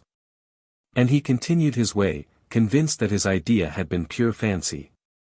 At the first hotel that he came to he stopped, gave his horse to a servant, and sat down on a bench before the door, while they prepared his bed and supper. But as he sat there he saw 2 travelers approaching, and this time he saw more clearly. Now, murmured he, I do not dream, and still I think I see Remy. I cannot remain in this uncertainty, I must clear up my doubts. He got up and ran down the road after them, but they had disappeared. Then he went to all the hotels and questioned the servants, and after much search discovered that 2 cavaliers had been seen going toward a small inn in the Rue de Beffroi. The landlord was just shutting the doors when Henri entered. While the man offered him rooms and refreshment, he looked round, and saw on the top of the staircase Remy going up, lighted by a servant. Of his companion he saw nothing. Du Bouchage had no longer any doubts, and he asked himself, with a dreadful sinking of the heart, why Remy had left his mistress and was travelling without her. For Henri had been so occupied in identifying Remy, that he had scarcely looked at his companion. The next morning when he rose, he was much surprised to learn that the 2 travelers had obtained from the governor permission to go out. And that, contrary to all custom, the gates had been opened for them. Thus, as they had set out at 1 o'clock, they had 6 hours start of him. Henri put his horse to the gallop and passed the travellers at Mons. He saw Remy. But Remy must have been a sorcerer to know him, for he had on a soldier's great coat and rode another horse. Nevertheless, Remy's companion, at a word from him, turned away his head before Henri could see his face. But the young man did not lose courage. He watched them to their hotel, and then questioning, with the aid of an irresistible auxiliary, learned that Remy's companion was a very handsome, but very silent and sad-looking young man. Henri trembled. "Can it be a woman?" asked he. "It is possible," replied the host. "Many women travel thus disguised just now, to go and rejoin their lovers in Flanders, but it is our business to see nothing, and we never do." Henri felt heartbroken at this explanation. Was Remy, indeed, accompanying his mistress dressed as a cavalier, and was she, as the host suggested, going to rejoin her lover in Flanders? Had Remy lied when he spoke of an eternal regret? Was this fable of a past love, which had clothed his mistress forever in mourning, only his invention to get rid of an importunate watcher? "If it be so," cried Henri, "the time will come when I shall have courage to address this woman and reproach her with all the subterfuges which lower her whom I had placed so high above all ordinary mortals. And seeing nearer this brilliant envelope of a common mind, perhaps I shall fall of myself from the height of my illusions and my love." And the young man tore his hair in despair at the thought of losing the love which was killing him. For a dead heart is better than an empty one. So he continued to follow them, and to wonder at the cause which took to Flanders, at the same time as himself, these two beings so indispensable to his existence. At Brussels he gathered information as to the Duke d'Anjou's intended campaign. The Flemings were too hostile to the Duke to receive well a Frenchman of distinction, and were too proud of their position to refrain from humiliating a little this gentleman who came from France and questioned them in a pure Parisian accent, which always seemed ridiculous to the Belgians. Henri began to conceive serious fears with reference to this expedition, in which his brother was to bear so prominent a part, and he resolved in consequence to push on rapidly to Antwerp. It was a constant surprise to him to see Remy and his companion, in spite of their desire not to be seen, continue to follow the same road as himself. Henri, now hidden in the clover field, felt certain of seeing the face of the young man who accompanied Remy, and thus putting an end to all his doubts. As they passed, unsuspicious of his vicinity, Diana was occupied in braiding up her hair, which she had not dared to untie at the inn. Henri recognized her, and nearly fainted. The travellers passed on, and then anger took, in Henri's mind, the place of the goodness and patience he had exercised, while he believed Remy in the lady sincere toward him. But after the protestations of Remy, this journey seemed to him a species of treason. When he had recovered a little from the blow, he rose, shook back his beautiful light hair, and mounted his horse, determined no longer to take those precautions that respect had made him hitherto observe. And he began to follow the travellers openly, and with his face uncovered. No more cloak nor hood, no more stops and hesitation, the road belonged to him as to them, and he rode on, regulating the pace of his horse by that of theirs. He did not mean to speak to them, but only to let them see him. Remy soon perceived him, and, seeing him thus openly advance without any further attempt at concealment, grew troubled. Diana noticed it and turned also. "Is it not that young man following us?" Remy, still trying to reassure her, said, "I do not think so, madam. As well as I can judge by the dress, it is some young Walloon soldier going probably to Amsterdam, and passing by the theatre of war to seek adventures. I feel uneasy about him, Remy." "Reassure yourself, madam, had he been really the Comte du Bouchage, he would have spoken to us, you know how persevering he was. I know also that he was respectful, Remy, or I should never have troubled myself about him, but simply told you to get rid of him." "Well, madam, if he be so respectful, you would have no more to fear from him on this road than in the Rue de Bussy. Nevertheless, Remy, let us change our horses here at Mechlin, in order to get on faster to Antwerp." "On the contrary, madam, I should say, do not let us enter Mechlin at all, our horses are good, let us push on to that little village which is, I think, called Villebrock. In that manner we shall avoid the town, with its questioners and curious gazers. Go on, then, Remy. They turned to the left, taking a road hardly made, but which visibly led to Villebrock. Henri also quitted the road, and turned down the lane, still keeping his distance from them. Remy's disquietude showed itself in his constantly turning to look behind him. At last they arrived at Villebrock. Of 200 houses which this village contained, not one was inhabited. Some forgotten dogs and lost cats ran wildly about the solitude, the former calling for their masters by long howls. Remy knocked at 20 doors, but found no one. Henri on his side, who seemed the shadow of the travelers, knocked at the first house as uselessly as they had done, then, divining that the war was the cause of this desertion, waited to continue his journey until the travelers should have decided what to do. They fed their horses with some corn which they found in an inn, and then Remy said, "Madam, we are no longer in a friendly country, nor in an ordinary situation, we must not expose ourselves uselessly. We shall certainly fall in with some French, Spanish, or Flemish band, for in the present state of Flanders, adventures of all kinds must be rife. If you were a man I should speak differently. But you are a young and beautiful woman, and would run a double risk for life and honor." "My life is nothing," said she. "On the contrary, madam, it is everything. You live for a purpose." "Well, then, what do you propose?" "Think and act for me, Remy." "Then, madam, let us remain here. I see many houses which would afford us a sure shelter. I have arms, and we will defend or hide ourselves, as we shall be strong or weak." "No, Remy, no, I must go on. Nothing must stop me, and if I had fears, they would be for you." "We will go on then." They rode on, therefore, without another word, and Henri du Bouchage followed. Chapter 68. The Water. As the travelers advanced, the country took an equally strange aspect, for it was utterly deserted, as well as the towns and villages. Nowhere were the calves to be seen grazing in the meadows, nor the goat perched on the top of the mountain, or nibbling the green shoots of the briar or young vine, nowhere the shepherd with his flock, nowhere the cart with its driver. No foreign merchant passing from one country to another with his pack on his back, no ploughman singing his harsh song or cracking his long whip. As far as the eye could see over the magnificent plains, the little hills and the woods, not a human figure was to be seen, not a voice to be heard. It seemed like the earth before the creation of animals or men. The only people who animated this dreary solitude were Remy and his companion, and Henri following behind and preserving ever the same distance. The night came on dark and cold, and the northeast wind whistled in the air, and filled the solitude with its menacing sound.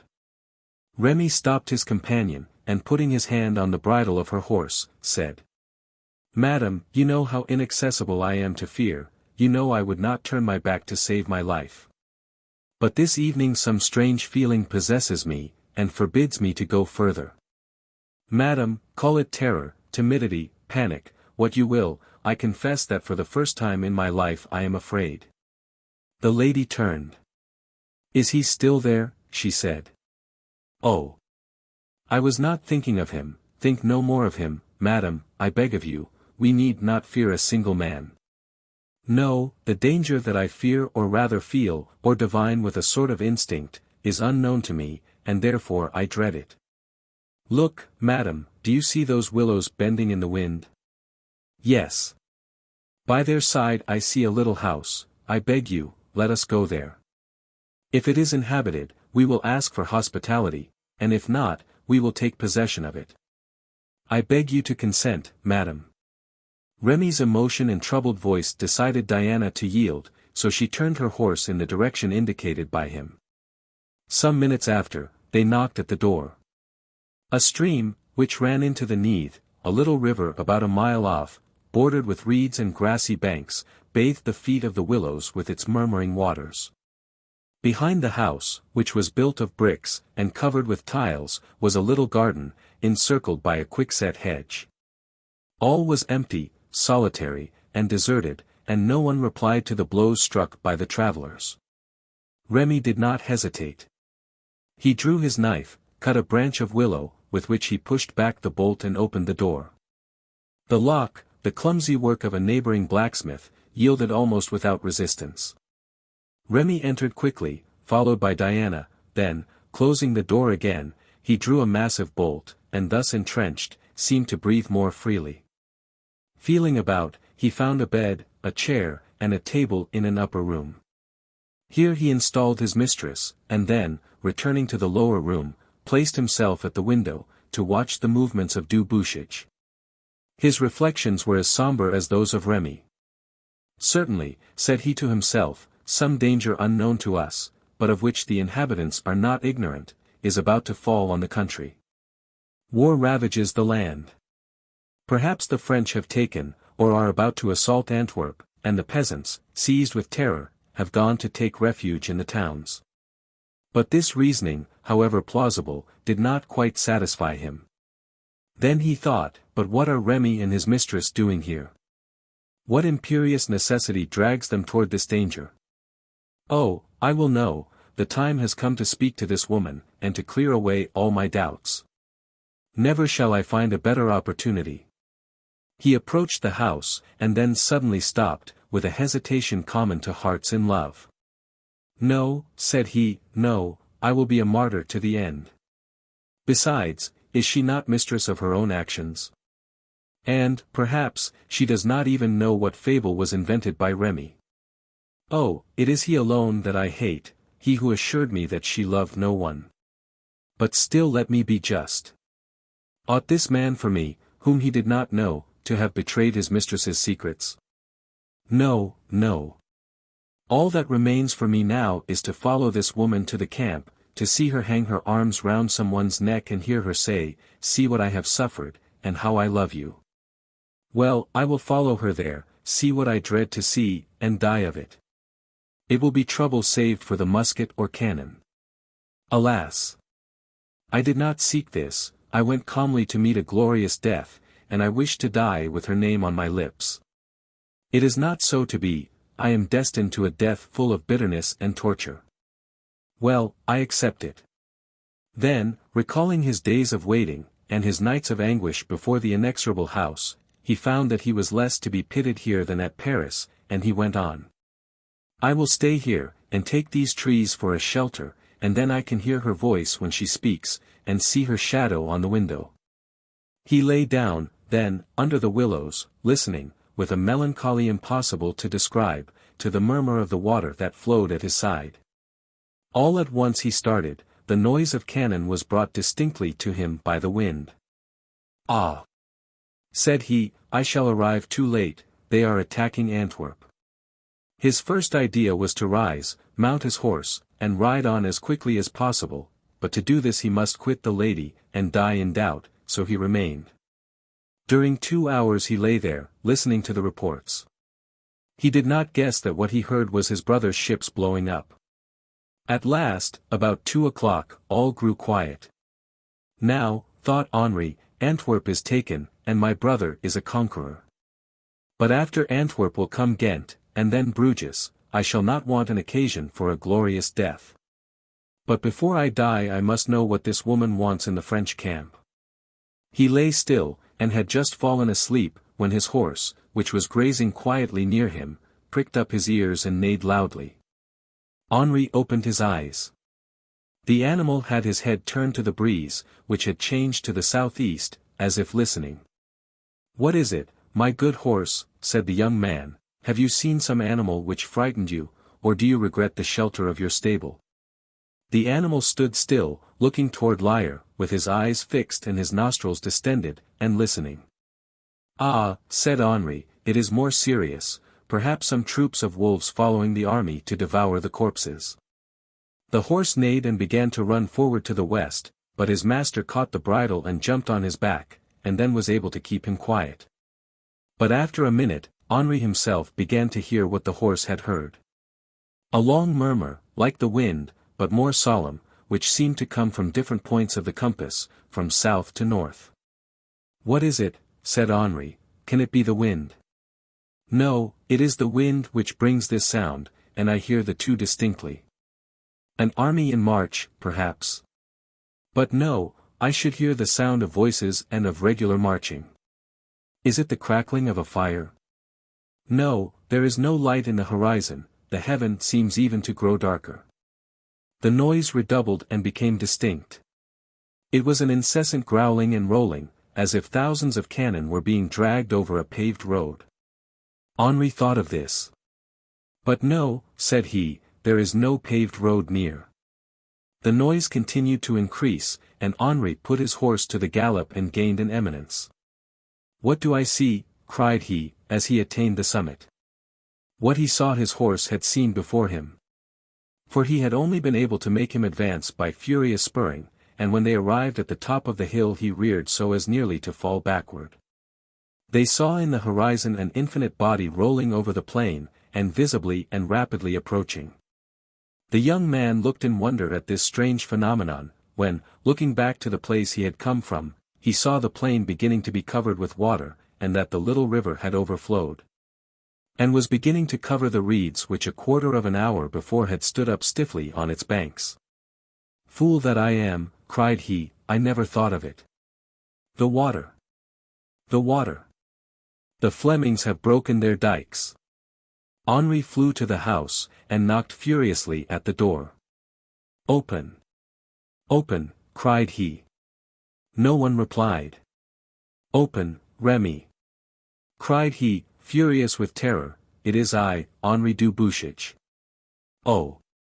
You need not name yourself, le Comte, answered Remy from within, I recognized you long ago. But I warn you, that if you break in the door you will find me behind it, with a pistol in each hand. But you do not understand, cried Henri, the water, it is the water. No fables, no pretexts or dishonorable ruses, le Comte. I tell you that you will only enter over my body. Then I will pass over it, but I will enter. In heaven's name, in the name of your own safety and your mistress's, will you open? No. Henri looked round him, and perceived an immense stone. He raised it and threw it against the door, which flew open. A ball passed over Henri's head, but without touching him, he jumped toward Remy, and seizing his other arm, cried, Do you not see that I have no arms? Do not defend yourself against a man who does not attack. Look. Only look, and he drew him to the window. Well, said he, do you see now? And he pointed to the horizon. The water, cried Remy. Yes, the water. It invades us. See, at our feet, the river overflows, and in 5 minutes we shall be surrounded. Madam. Madam, cried Remy.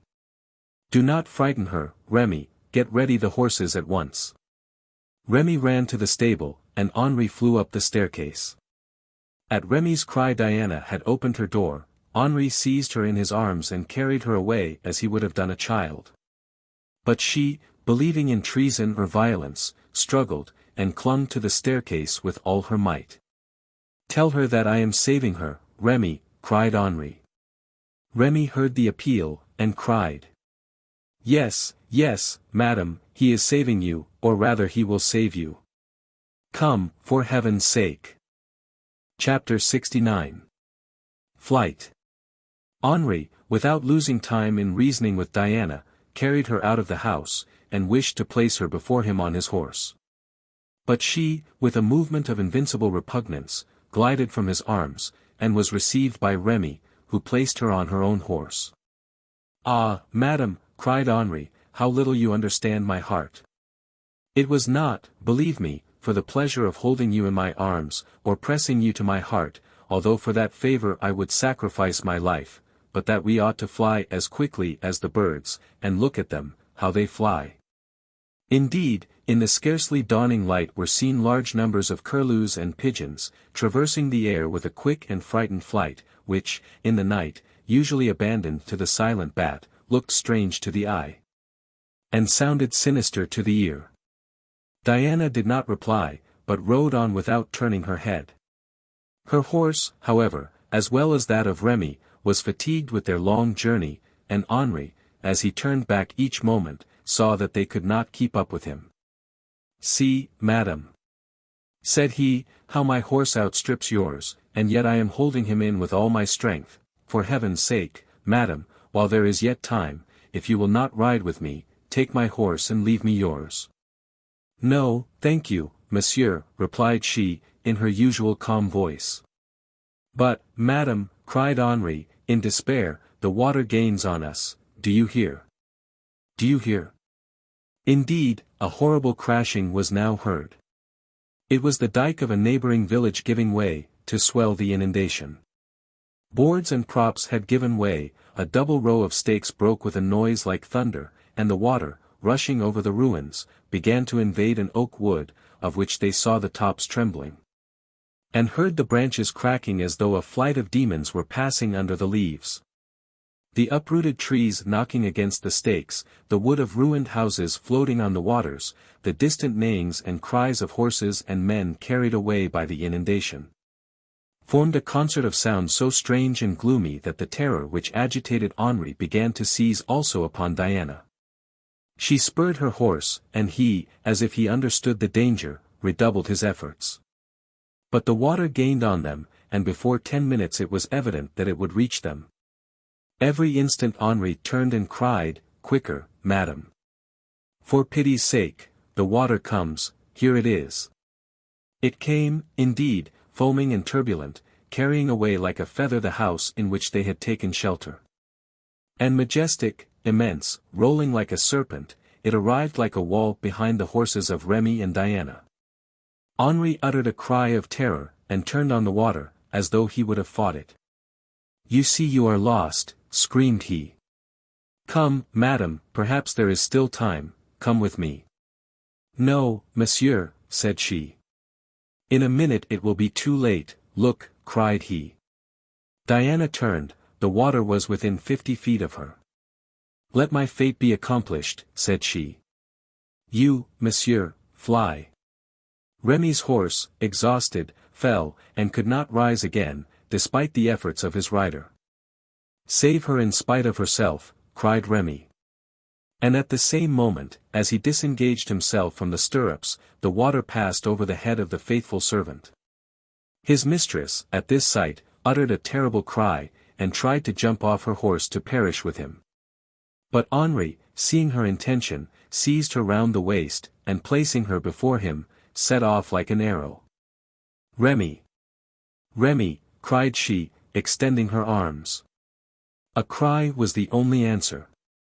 Remy had come up to the surface, and, with the indomitable hope which accompanies the dying man to the last, was swimming, sustained by a beam. By his side came his horse, beating the water desperately with his feet, while the water gained on Diana's horse, and some 20 feet in front Henri and Diana flew on the third horse, which was half mad with terror.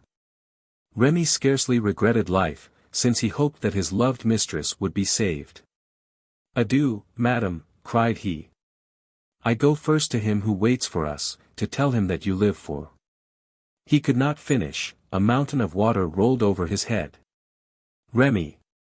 Remy!" cried the lady, "I wish to die with you." "I will. Monsieur, I will go to him, in the name of God, I will." She pronounced these words with so much energy and angry authority, that the young man unfolded his arms and let her slip to the ground, saying, "Well, madam, we will all three die here together, it is a joy I had not hoped for." As he said these words he stopped his horse, and the water reached them almost immediately, but, by a last effort of love, the young man kept hold of Diana's arm as she stood on the ground. The flood rolled over them. It was a sublime spectacle to see the sang-froid of the young man, whose entire bust was raised above the water, while he sustained Diana with one arm, and with the other guided the last efforts of his expiring horse. There was a moment of terrible struggle, during which the lady, upheld by Henri, kept her head above water, while with his left hand he kept off the floating wood and the corpses which would have struck against them. One of the bodies floating passed side out. "Adieu, madam." "Heavens!" cried Henri, "it is Remy." And without calculating the danger of the additional weight, he seized him by his sleeve, drew him up, and enabled him to breathe freely. But the exhausted horse now sank in the water to its neck, then to its eyes, and finally disappeared altogether. "We must die," murmured Henri. "Madame, my life and soul belong to you." As he spoke, he felt Remy slip from him, and he no longer tried to retain him, it was useless. His only care was to sustain Diana above the water, that she at least, might die the last, and that he might be able to say to himself, in his last moments, that he had done his utmost to save her. All at once, a joyful cry sounded at his side. He turned, and saw Remy, who had found a boat, which had belonged to the little house where they had taken shelter, and which the water had carried away. Remy, who had regained his strength, thanks to Henri's assistance, had seized it as it floated past. The oars were tied to it, and an iron hook lay in the bottom. He held out the hook to Henri, who seized it, and drawing Diana with him, raised her over his shoulders, and passed her to Remy, and then climbed in himself. The first rays of the rising sun showed them the plains inundated, and the boat swimming like an atom on that ocean covered with wrecks. Toward the left rose a little hill, completely surrounded by water, looking like an island in the midst of the sea. Henri took the oars and rowed toward it, while Remy, with the boat hook, occupied himself in keeping off the beams and wrecks which might have struck against them. Thanks to Henri's strength and Remy's skill, they reached, or, rather, were thrown against, the hill. Remy jumped out, and, seizing the chain, drew the boat toward him. Diana, rising alone, followed him, and then Henri, who drew up the boat and seated himself a little way from them. They were saved from the most menacing danger, for the inundation, however strong, could never reach to the summit of the hill. Below them they could see that great angry waste of waters, which seemed inferior in power only to God himself, and, by the increasing light, they perceived that it was covered with the corpses of French soldiers. Remy had a wound in his shoulder, where a floating beam had struck against him, but Diana, thanks to Henri's protection, was free from all injury, although she was cold and wet. At last they noticed in the horizon, on the eastern side, something like fires burning on a height which the water could not reach. As well as they could judge, they were about a league off. Remy advanced to the point of the hill, and said that he believed he saw a jetty advancing in a direct line toward the fires. But they could see nothing clearly, and knew not well where they were, for though day was dawning, it came cloudily and full of fog. Had it been clear and under a pure sky, they might have seen the town of Mechlin, from which they were not more than 2 leagues distant. "Well, le Comte," said Remy, "what do you think of those fires?" "Those fires, which seem to you to announce a hospitable shelter, appear to me to be full of danger." "And why so?" "Remy," said Henri, lowering his voice, "look at these corpses, they are all French, there is not one Fleming. They announce to us a great disaster. The dikes have been broken to finish the destruction of the French army, if it has been conquered, to nullify the victory, if they have been victors. Those fires are as likely to have been lighted by enemies as by friends, and may be simply a ruse to draw fugitives to destruction. Nevertheless, we cannot stay here, my mistress will die of cold and hunger." "You are right, Remy. Remain here with Madame, and I will go to the jetty, and return to you with news." "No, monsieur," said Diana, "you shall not expose yourself alone, we have been saved together, we will live or die together. Remy, your arm." "I am ready." Each word which she pronounced had so irresistible an accent of authority that no one thought of disputing it. Henri bowed, and walked first. It was more calm, the jetty formed, with the hill, a kind of bay, where the water slept. All 3 got into the little boat, which was once more launched among the wrecks and floating bodies. A quarter of an hour after, they touched the jetty.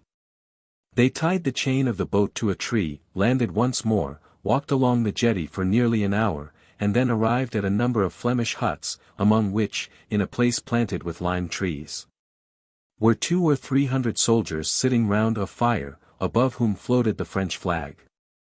Suddenly a sentinel, placed about 100 feet from the bivouac, cried, "Que vive?"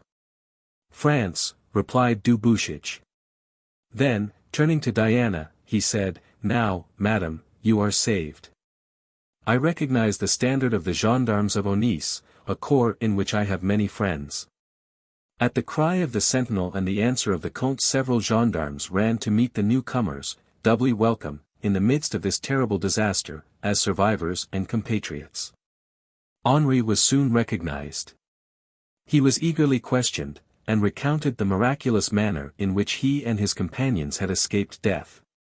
Remy and Diana had sat down silently in a corner. But Henri fetched them and made them come to the fire, for both were still dripping with water. "Madam," said he, "you will be respected here as in your own house. I have taken the liberty of calling you one of my relations." And without waiting for the thanks of those whose lives he had saved, he went away to rejoin the officers. The gendarmes of Onís, of whom our fugitives were claiming hospitality, had retired in good order after the defeat and the sauve-qui-put of the chiefs. Wherever there is similarity of position and sentiment, and the habit of living together, it is common to find unanimity in execution as well as in thought. It had been so that night with the gendarmes of Onís. Foreseeing their chiefs abandon them, they agreed together to draw their ranks closer, instead of breaking them.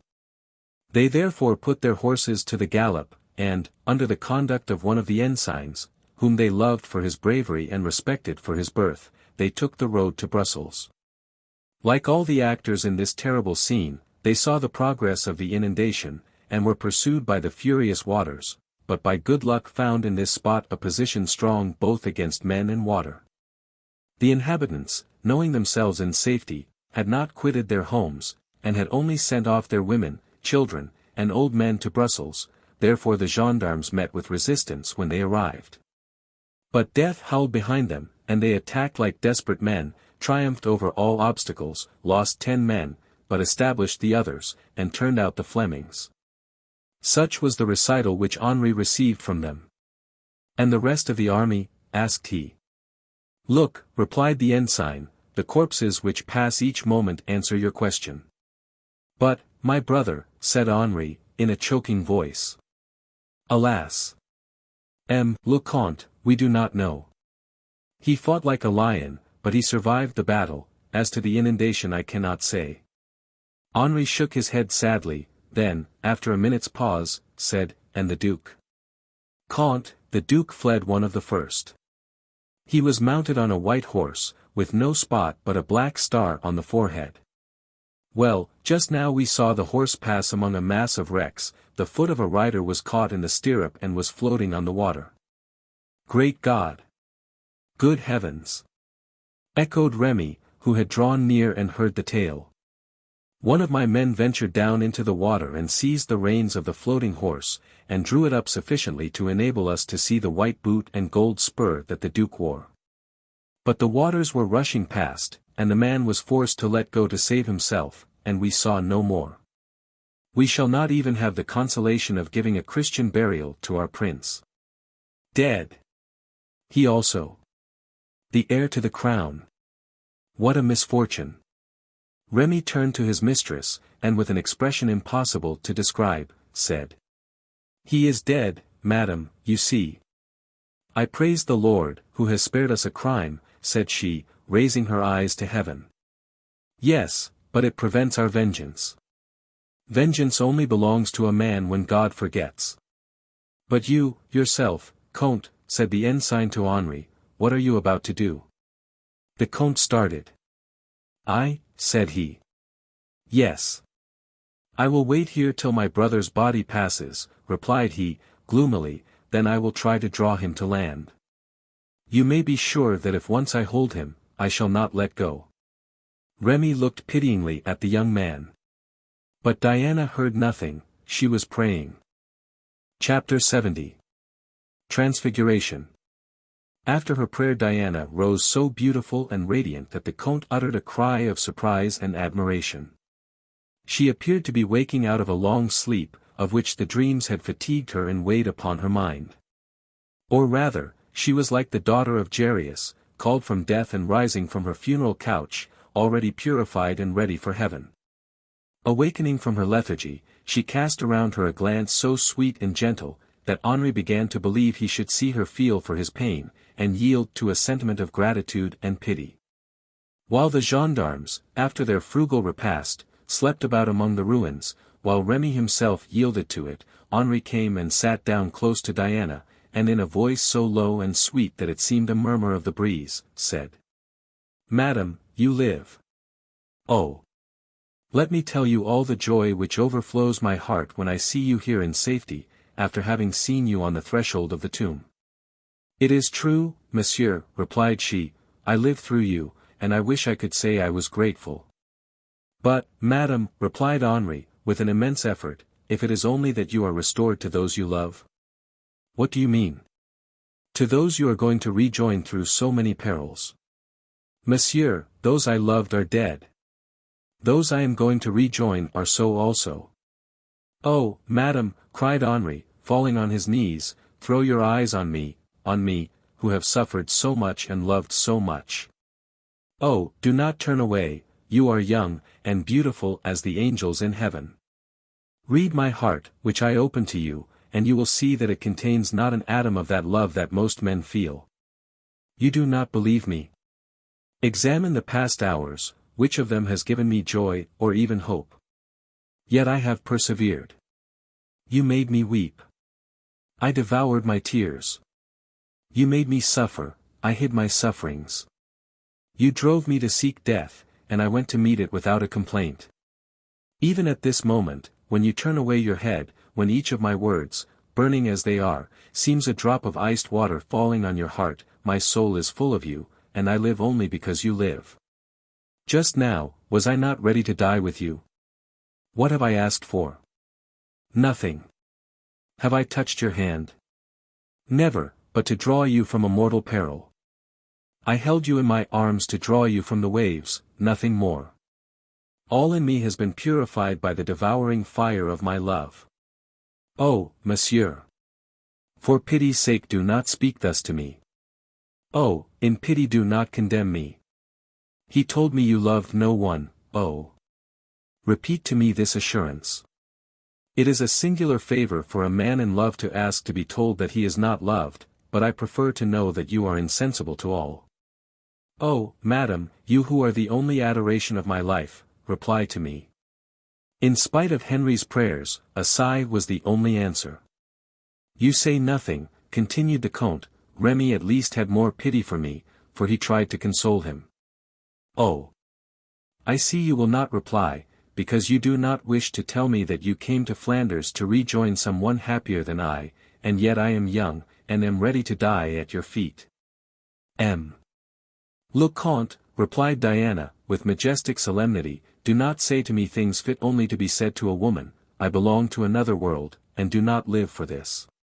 Had I seen you less noble, less good, less generous, had I not for you in the bottom of my heart the tender feeling of a sister for a brother, I should say, rise, Comte, and do not importune with love my ears, which hold it in horror. But I do not say so, Comte, because I suffer in seeing you suffer. I say more, now that I know you, I will take your hand and place it on my heart, and I will say to you willingly, see, my heart beats no more. Live near me, if you like, and assist day by day, if such be your pleasure, at this painful execution of a body which is being killed by the tortures of the soul, but this sacrifice, which you may accept as happiness. Oh, yes! Cried Henri, eagerly. Well, this sacrifice I ought to forbid. This very day a change has taken place in my life. I have no longer the right to lean on any human arm, not even on the arm of that generous friend, that noble creature, who lies there, and for a time finds the happiness of forgetfulness. Alas! Poor Remy, continued she, with the first change of tone that Henri remarked in her voice, your waking will also be sad, you do not know the progress of my thought. You cannot read in my eyes that you will soon be alone, and that alone I must go to God. What do you mean, madam? Do you also wish to die? Remy, awakened by the cry of the young count, began to listen. You saw me pray, did you not? Said Diana. Yes, answered Henri. This prayer was my adieu to earth. The joy that you remarked on my face, the joy that fills me even now, is the same you would see in me if the angel of death were to come and say to me, "Rise, Diana, and follow me." Diana. Diana. Now I know your name, Diana, cherished name. Murmured the young man. Oh, silence, cried she, forget this name which escaped me, no living person has the right to pierce my heart by pronouncing it. Oh. Madam, do not tell me you are going to die. I do not say that, replied she in her grave voice, I say that I am about to quit this world of tears, of hatreds, of bad passions, of vile interests and desires. I say that I have nothing left to do among the creatures whom God created my fellow mortals, I have no more tears, no more blood in my heart, no more thoughts, they are dead.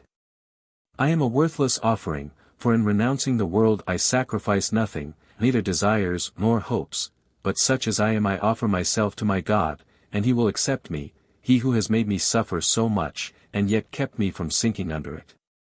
Remy, who had heard this, rose slowly, and said, You abandon me. For God, said Diana, raising her thin white hand to heaven.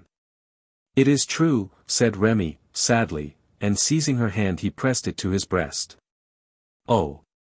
What am I by these two hearts, said Henri. You are, replied Diana, the only human creature, except Remy, on whom I have looked twice for years. Henri knelt. Thanks, madam, said he, I bow to my destiny. You belong to God. I cannot be jealous. As he rose, they heard the sound of trumpets on the plain, from which the water was rapidly disappearing. The gendarmes seized their arms and were on horseback at once. Henri listened. Gentlemen, cried he, those are the admiral's trumpets, I know them. Oh, God! May they announce my brother. You see that you still wish something, and still love something. Why, then, should you choose despair, like those who desire nothing, like those who love no one? A horse, cried Henri, who will lend me a horse?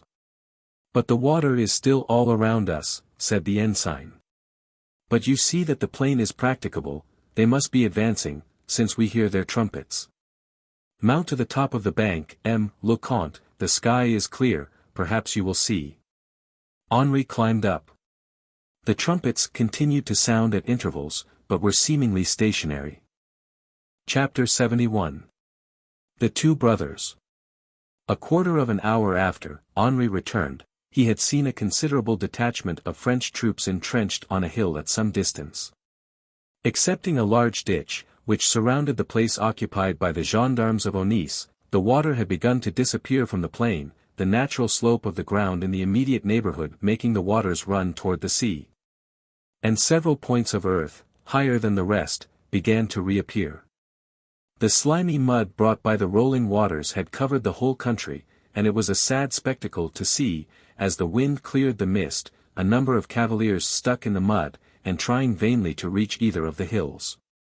From the other hill, on which the flag of France waved, their cries of distress had been heard, and that was why the trumpets had sounded. The gendarmes now sounded their cornets, and were answered by guns in joyful recognition.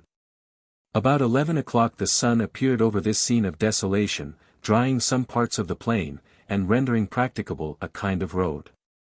Henri, who tried it first, found that it led by a detour from where they were to the opposite hill, and he believed that though his horse might sink to a certain extent, he would not sink altogether. He therefore determined to try it, and recommending Diana and Remy to the care of the ensign, set off on his perilous way. At the same time as he started, they could see a cavalier leave the opposite hill, and, like Henri, try the road. All the soldiers seemed trying to stop him by their supplications. The two men pursued their way courageously, and soon perceived that their task was less difficult than had been feared. A small stream of water, escaped from a broken aqueduct, washed over the path, and little by little was clearing away the mud. The cavaliers were within 200 feet of each other. France! Cried the one who came from the opposite hill, at the same time raising his hat, which had a white plume in it. Oh!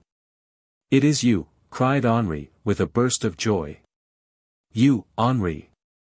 You, my brother, cried the other. And they set off as quickly as their horses could manage to go, and soon, among the frantic acclamations of the spectators on each side, embraced long and tenderly.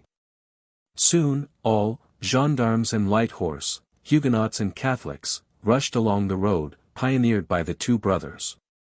Soon the two camps were joined, and there, where they had thought to find death, nearly 3,000 Frenchmen cried, "Thank God!" and "Vive la France!"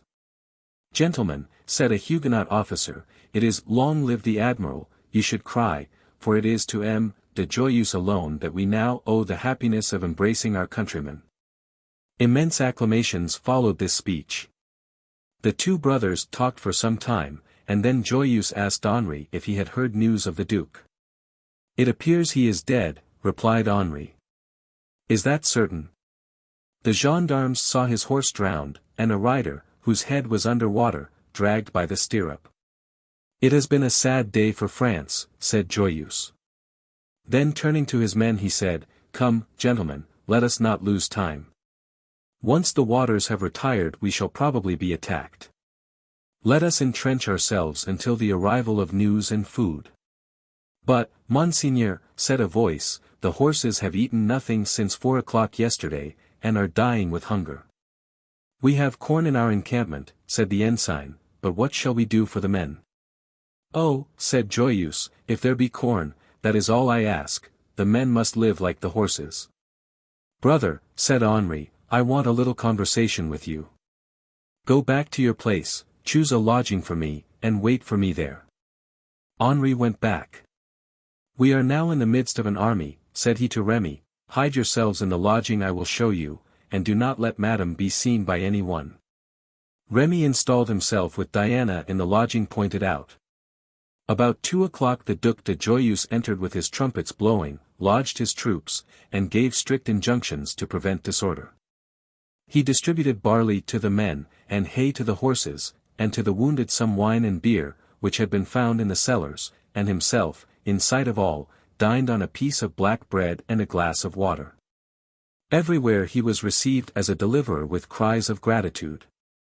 "Now," said he to his brother, when they were alone, "let the Flemings come, and I will beat them, and even, if this goes on, eat them, for in truth I am very hungry, and this is miserable stuff," added he, throwing into a corner the piece of bread, which in public he had eaten so enthusiastically.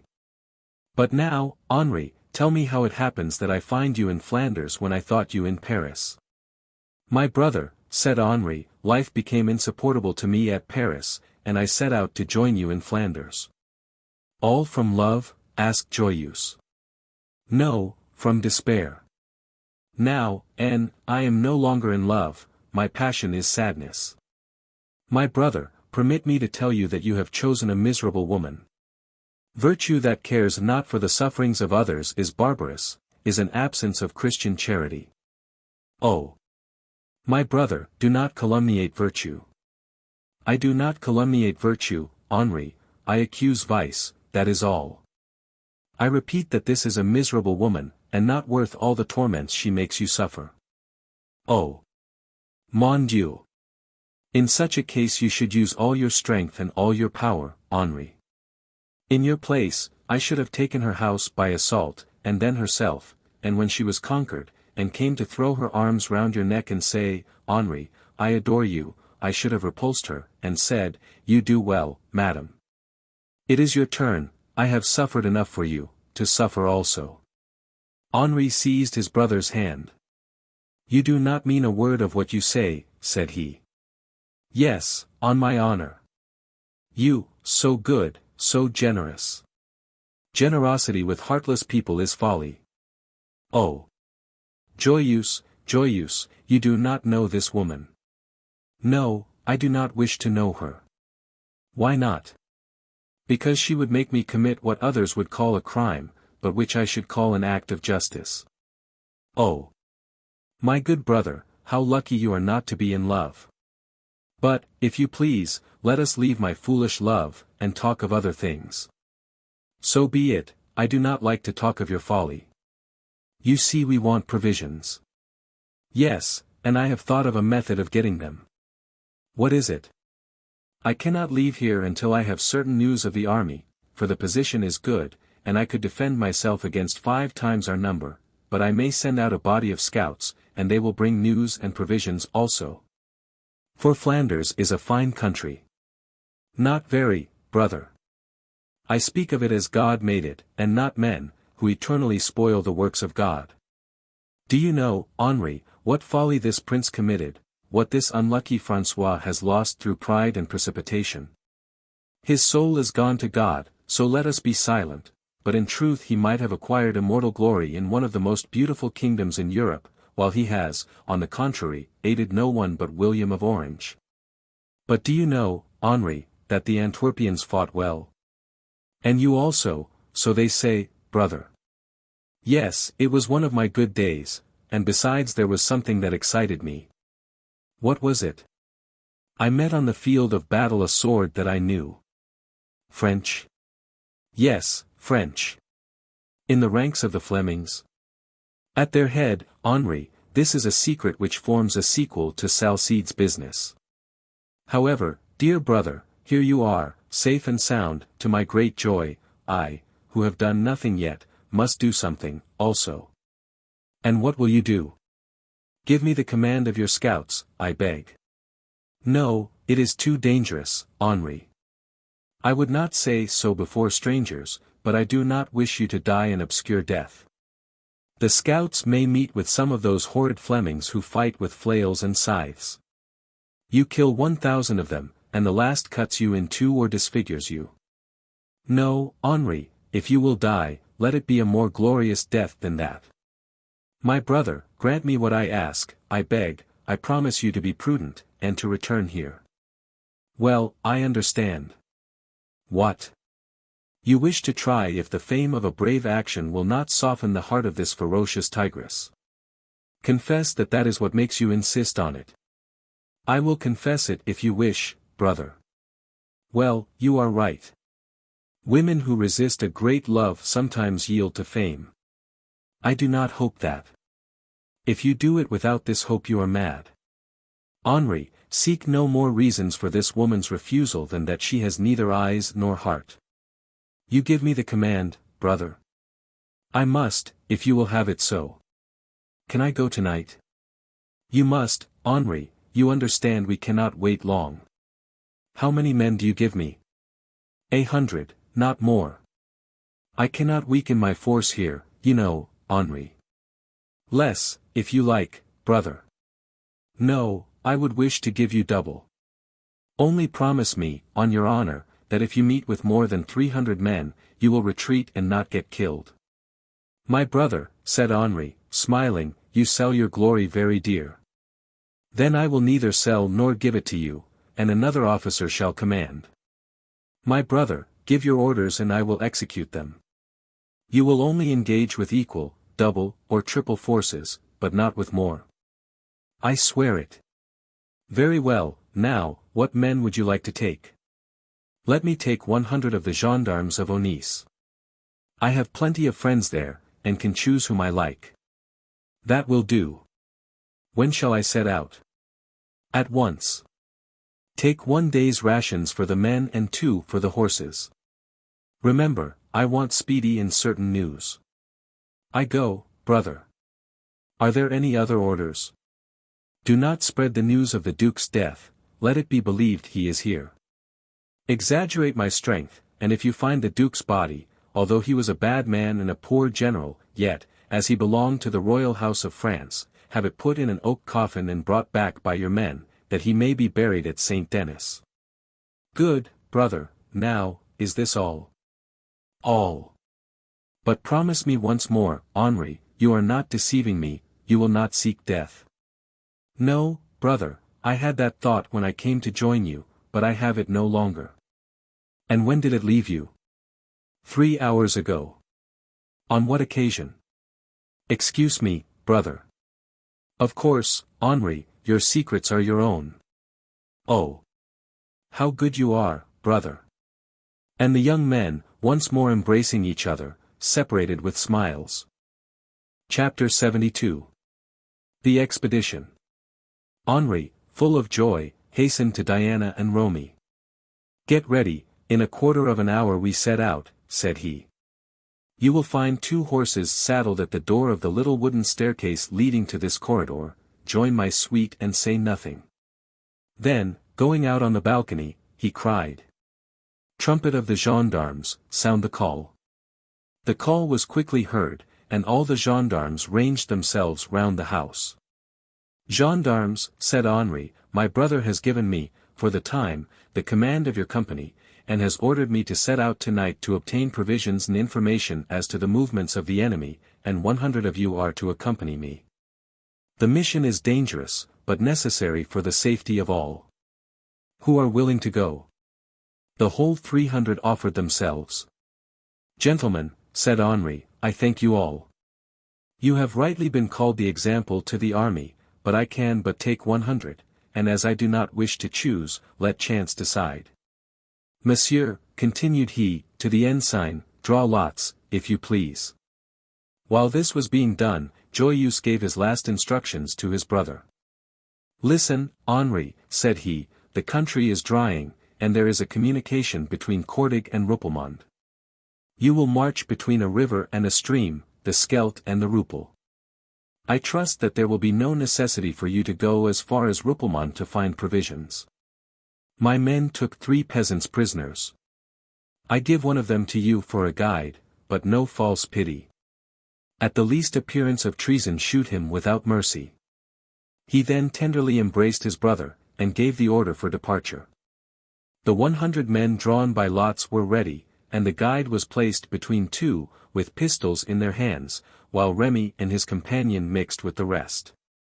Henri gave no directions about them, thinking that curiosity was already quite sufficiently aroused about them, without augmenting it by precautions more dangerous than salutary. He himself did not stay by them, but rode at the head of his company.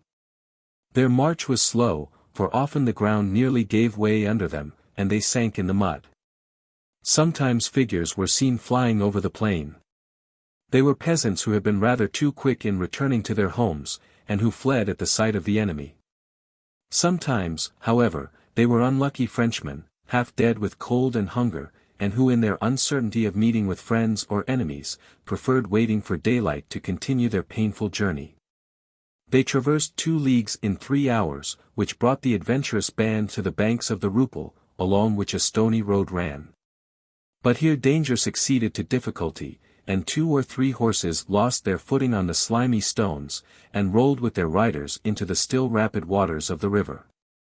More than once also, from some boat on the opposite bank, shots were fired, and 1 man was killed at Diana's side. She manifested regret for the man, but no fear for herself.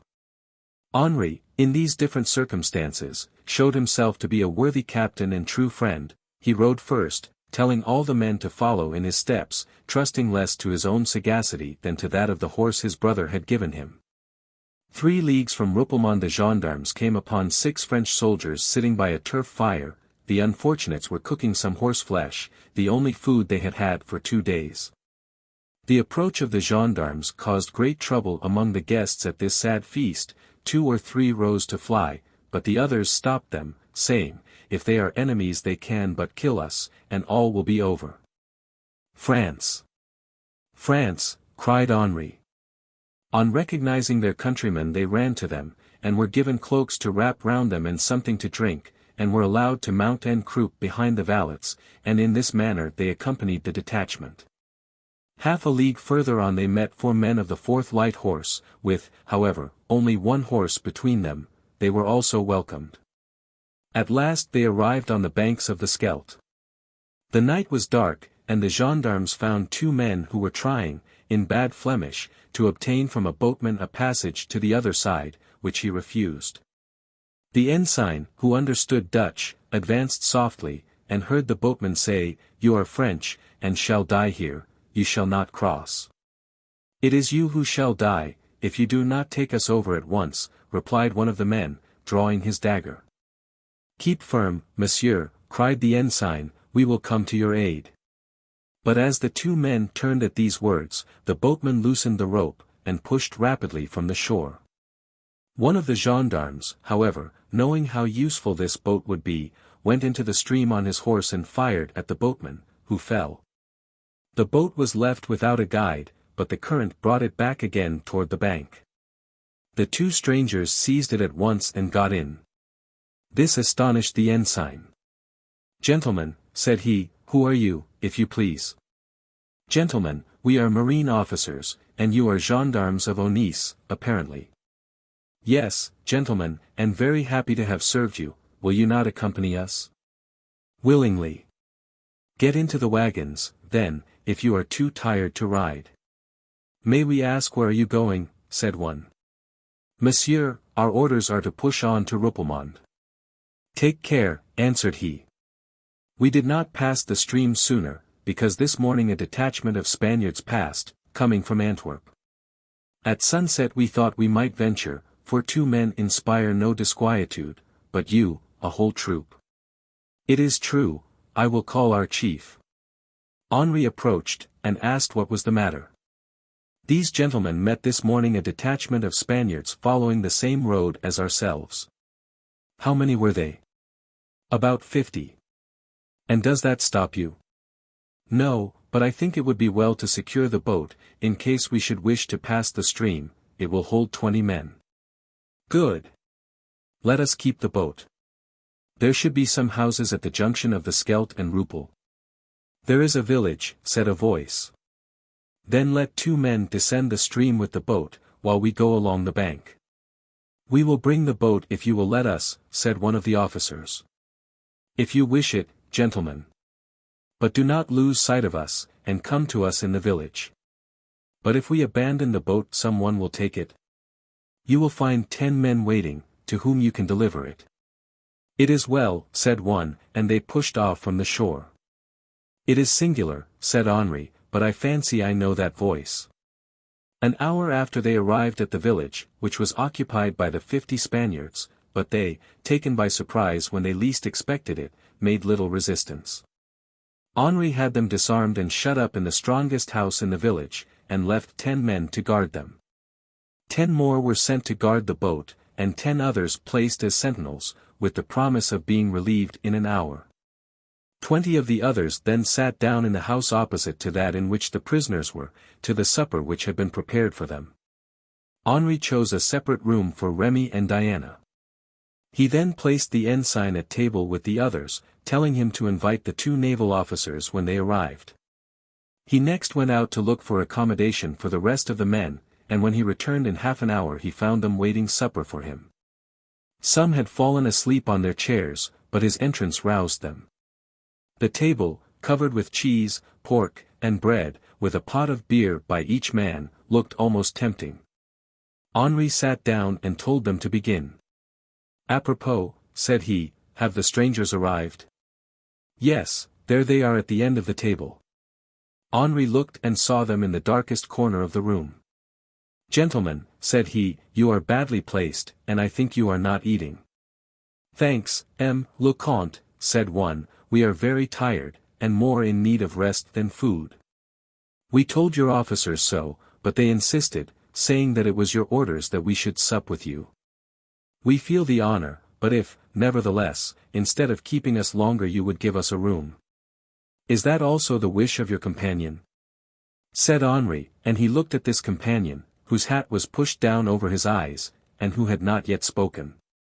"Yes, Comte," replied he, in a scarcely audible voice. Henri rose, walked straight to the end of the table, while every one watched his movements and astonished look. "Monsieur," said he, to the one who had spoken first, "do me a favor."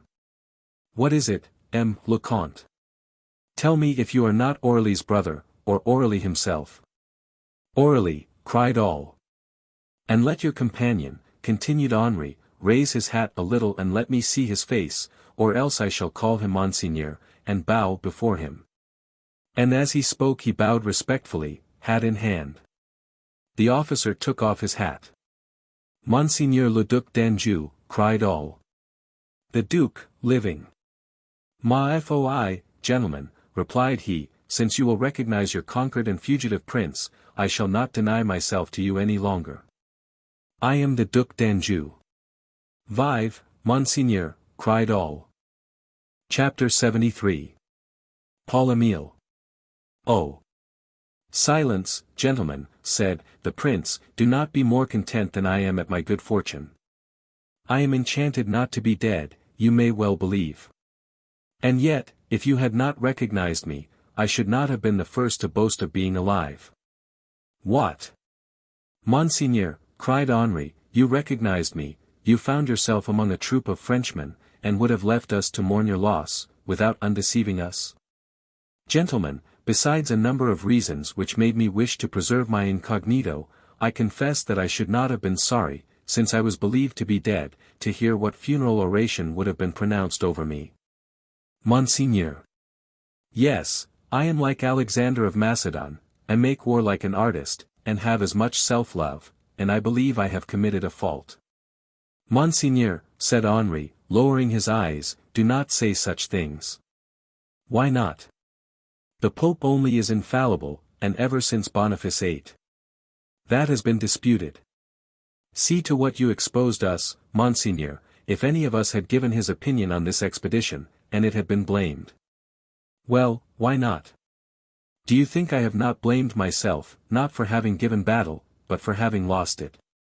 Monseigneur, this goodness frightens me, and will your Highness permit me to say that this gaiety is not natural? I trust your Highness is not suffering. A terrible cloud passed over the prince's face, making it as black as night. No, said he, I was never better, thank God, than now, and I am glad to be among you all. The officers bowed. How many men have you, du Bouchage? Asked he. 100, Monseigneur. Ah! 100 out of 10,000, that is like the defeat at Caen. Gentlemen, they will send a bushel of your rings to Antwerp, but I doubt if the Flemish beauties could wear them, unless they had their fingers pared by their husbands' knives, which, I must say, cut well. Monseigneur, replied Henri, if our battle was like the battle of Caen, at least we are more lucky than the Romans, for we have preserved our Paulus Emilius. On my life, gentlemen, the Paulus Emilius of Antwerp was joyeuse. And doubtless, to preserve the resemblance with his heroic model to the end, your brother is dead, is he not, du Bouchage? Henri felt wounded at this cold question. No, Monseigneur, he lives, replied he. Ah! So much the better, said the Duke, with his icy smile. What? Our brave Joyeuse lives. Where is he, that I may embrace him? He is not here, Monseigneur. Ah! Wounded? No, Monseigneur, he is safe and sound. But a fugitive like me, wandering, famished, and ashamed. Alas! The proverb is right, for glory, the sword, after the sword, blood, after blood, tears. Monseigneur, I am happy to tell your Highness that my brother has been happy enough to save 3,000 men, with whom he occupies a large village about 7 leagues from here, and I am acting as scout for him. The Duke grew pale. 3,000 men. He has saved 3,000 men. He is a perfect Xenophon, and it is very lucky for me that my brother sent him to me. It is not the Valois who can take for their motto, Hilaritor. Oh! Monseigneur, said Henri, sadly, seeing that this gaiety hid a sombre jealousy. It is true, is it not, Aurelie, continued the Duke, I returned to France like François after the battle of Pavia, all is lost but honor. Ah! Ah! A sad silence received these laughs, more terrible than sobs. Monseigneur, said Henri, tell me how the tutelary genius of France saved your Highness. Oh! Dear Comte, the tutelary genius of France was occupied with something else, and I had to save myself. And how, Monseigneur? By my legs. No smile welcomed this joke, which the Duke would certainly have punished with death if made by another. Yes, yes, he continued, how we ran. Did we not, my brave Aurelie? Every one, said Henri, knows the calm bravery and military genius of your Highness, and we beg you not to distress us by attributing to yourself faults which you have not.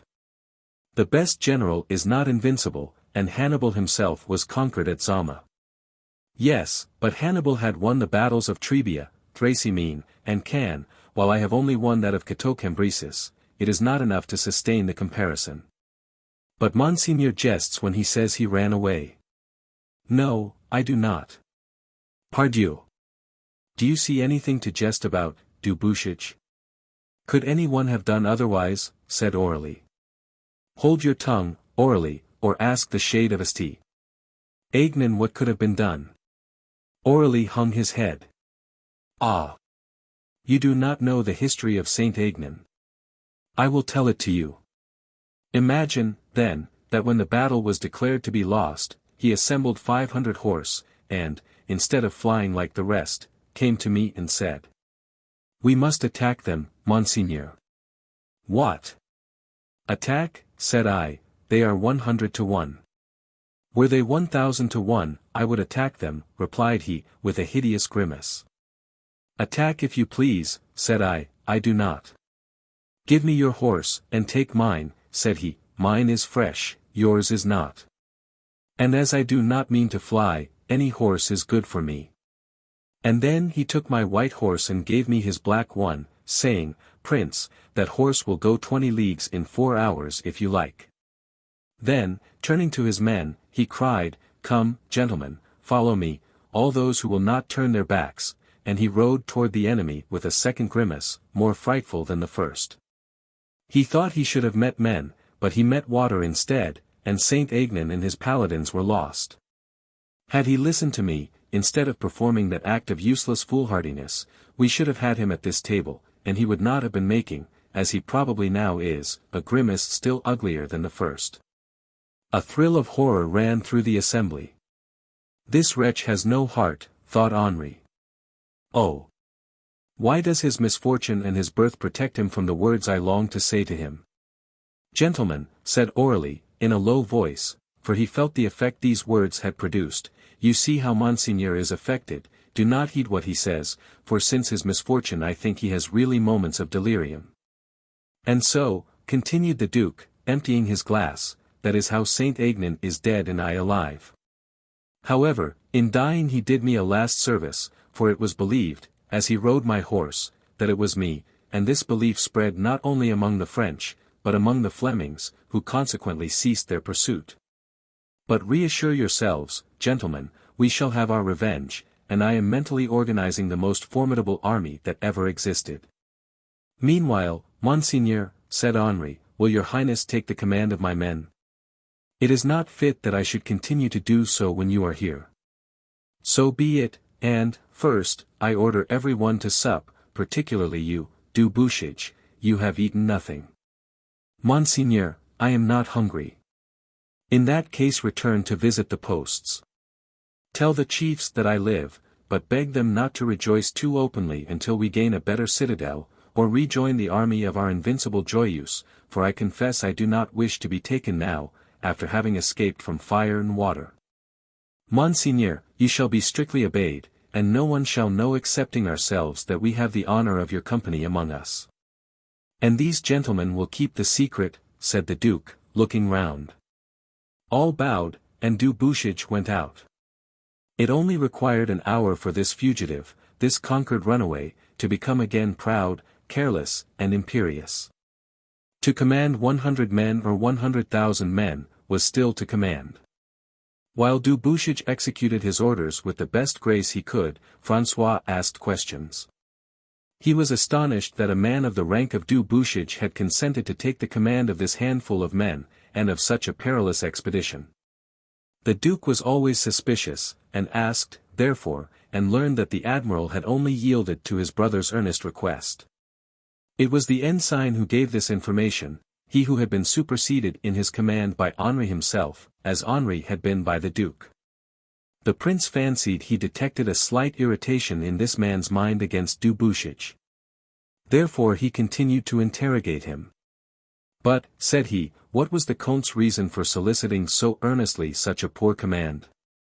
First, zeal for the service, no doubt. First, what else? Ah! Monseigneur, I do not know. You deceive me, you do know. Monseigneur, I can give only, even to your Highness, public reasons. You see, said the Duke, turning to the others, I was quite right to hide myself, gentlemen, since there are in my army secrets from which I am excluded. Ah! Monseigneur, said the ensign, you misunderstand me. There are no secrets but those which concern M. du Bouchage. Might it not be, for example, that, while serving the general interests, he might have wished to render a service to some friend or relation by escorting him? Who here is a friend or relation of the Comte? Tell me, that, I may embrace him. Monseigneur, said Aurelie, mixing in the conversation, I have discovered a part of the secret.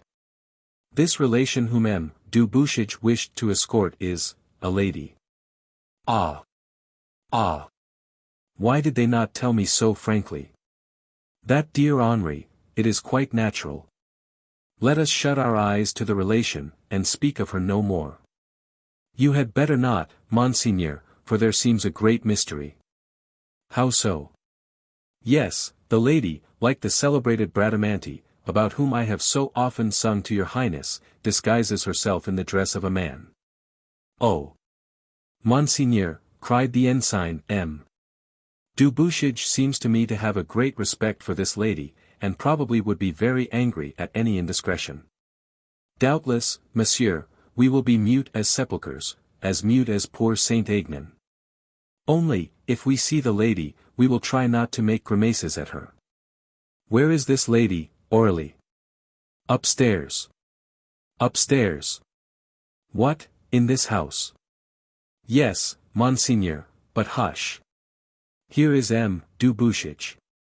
Hush, said the prince, laughing.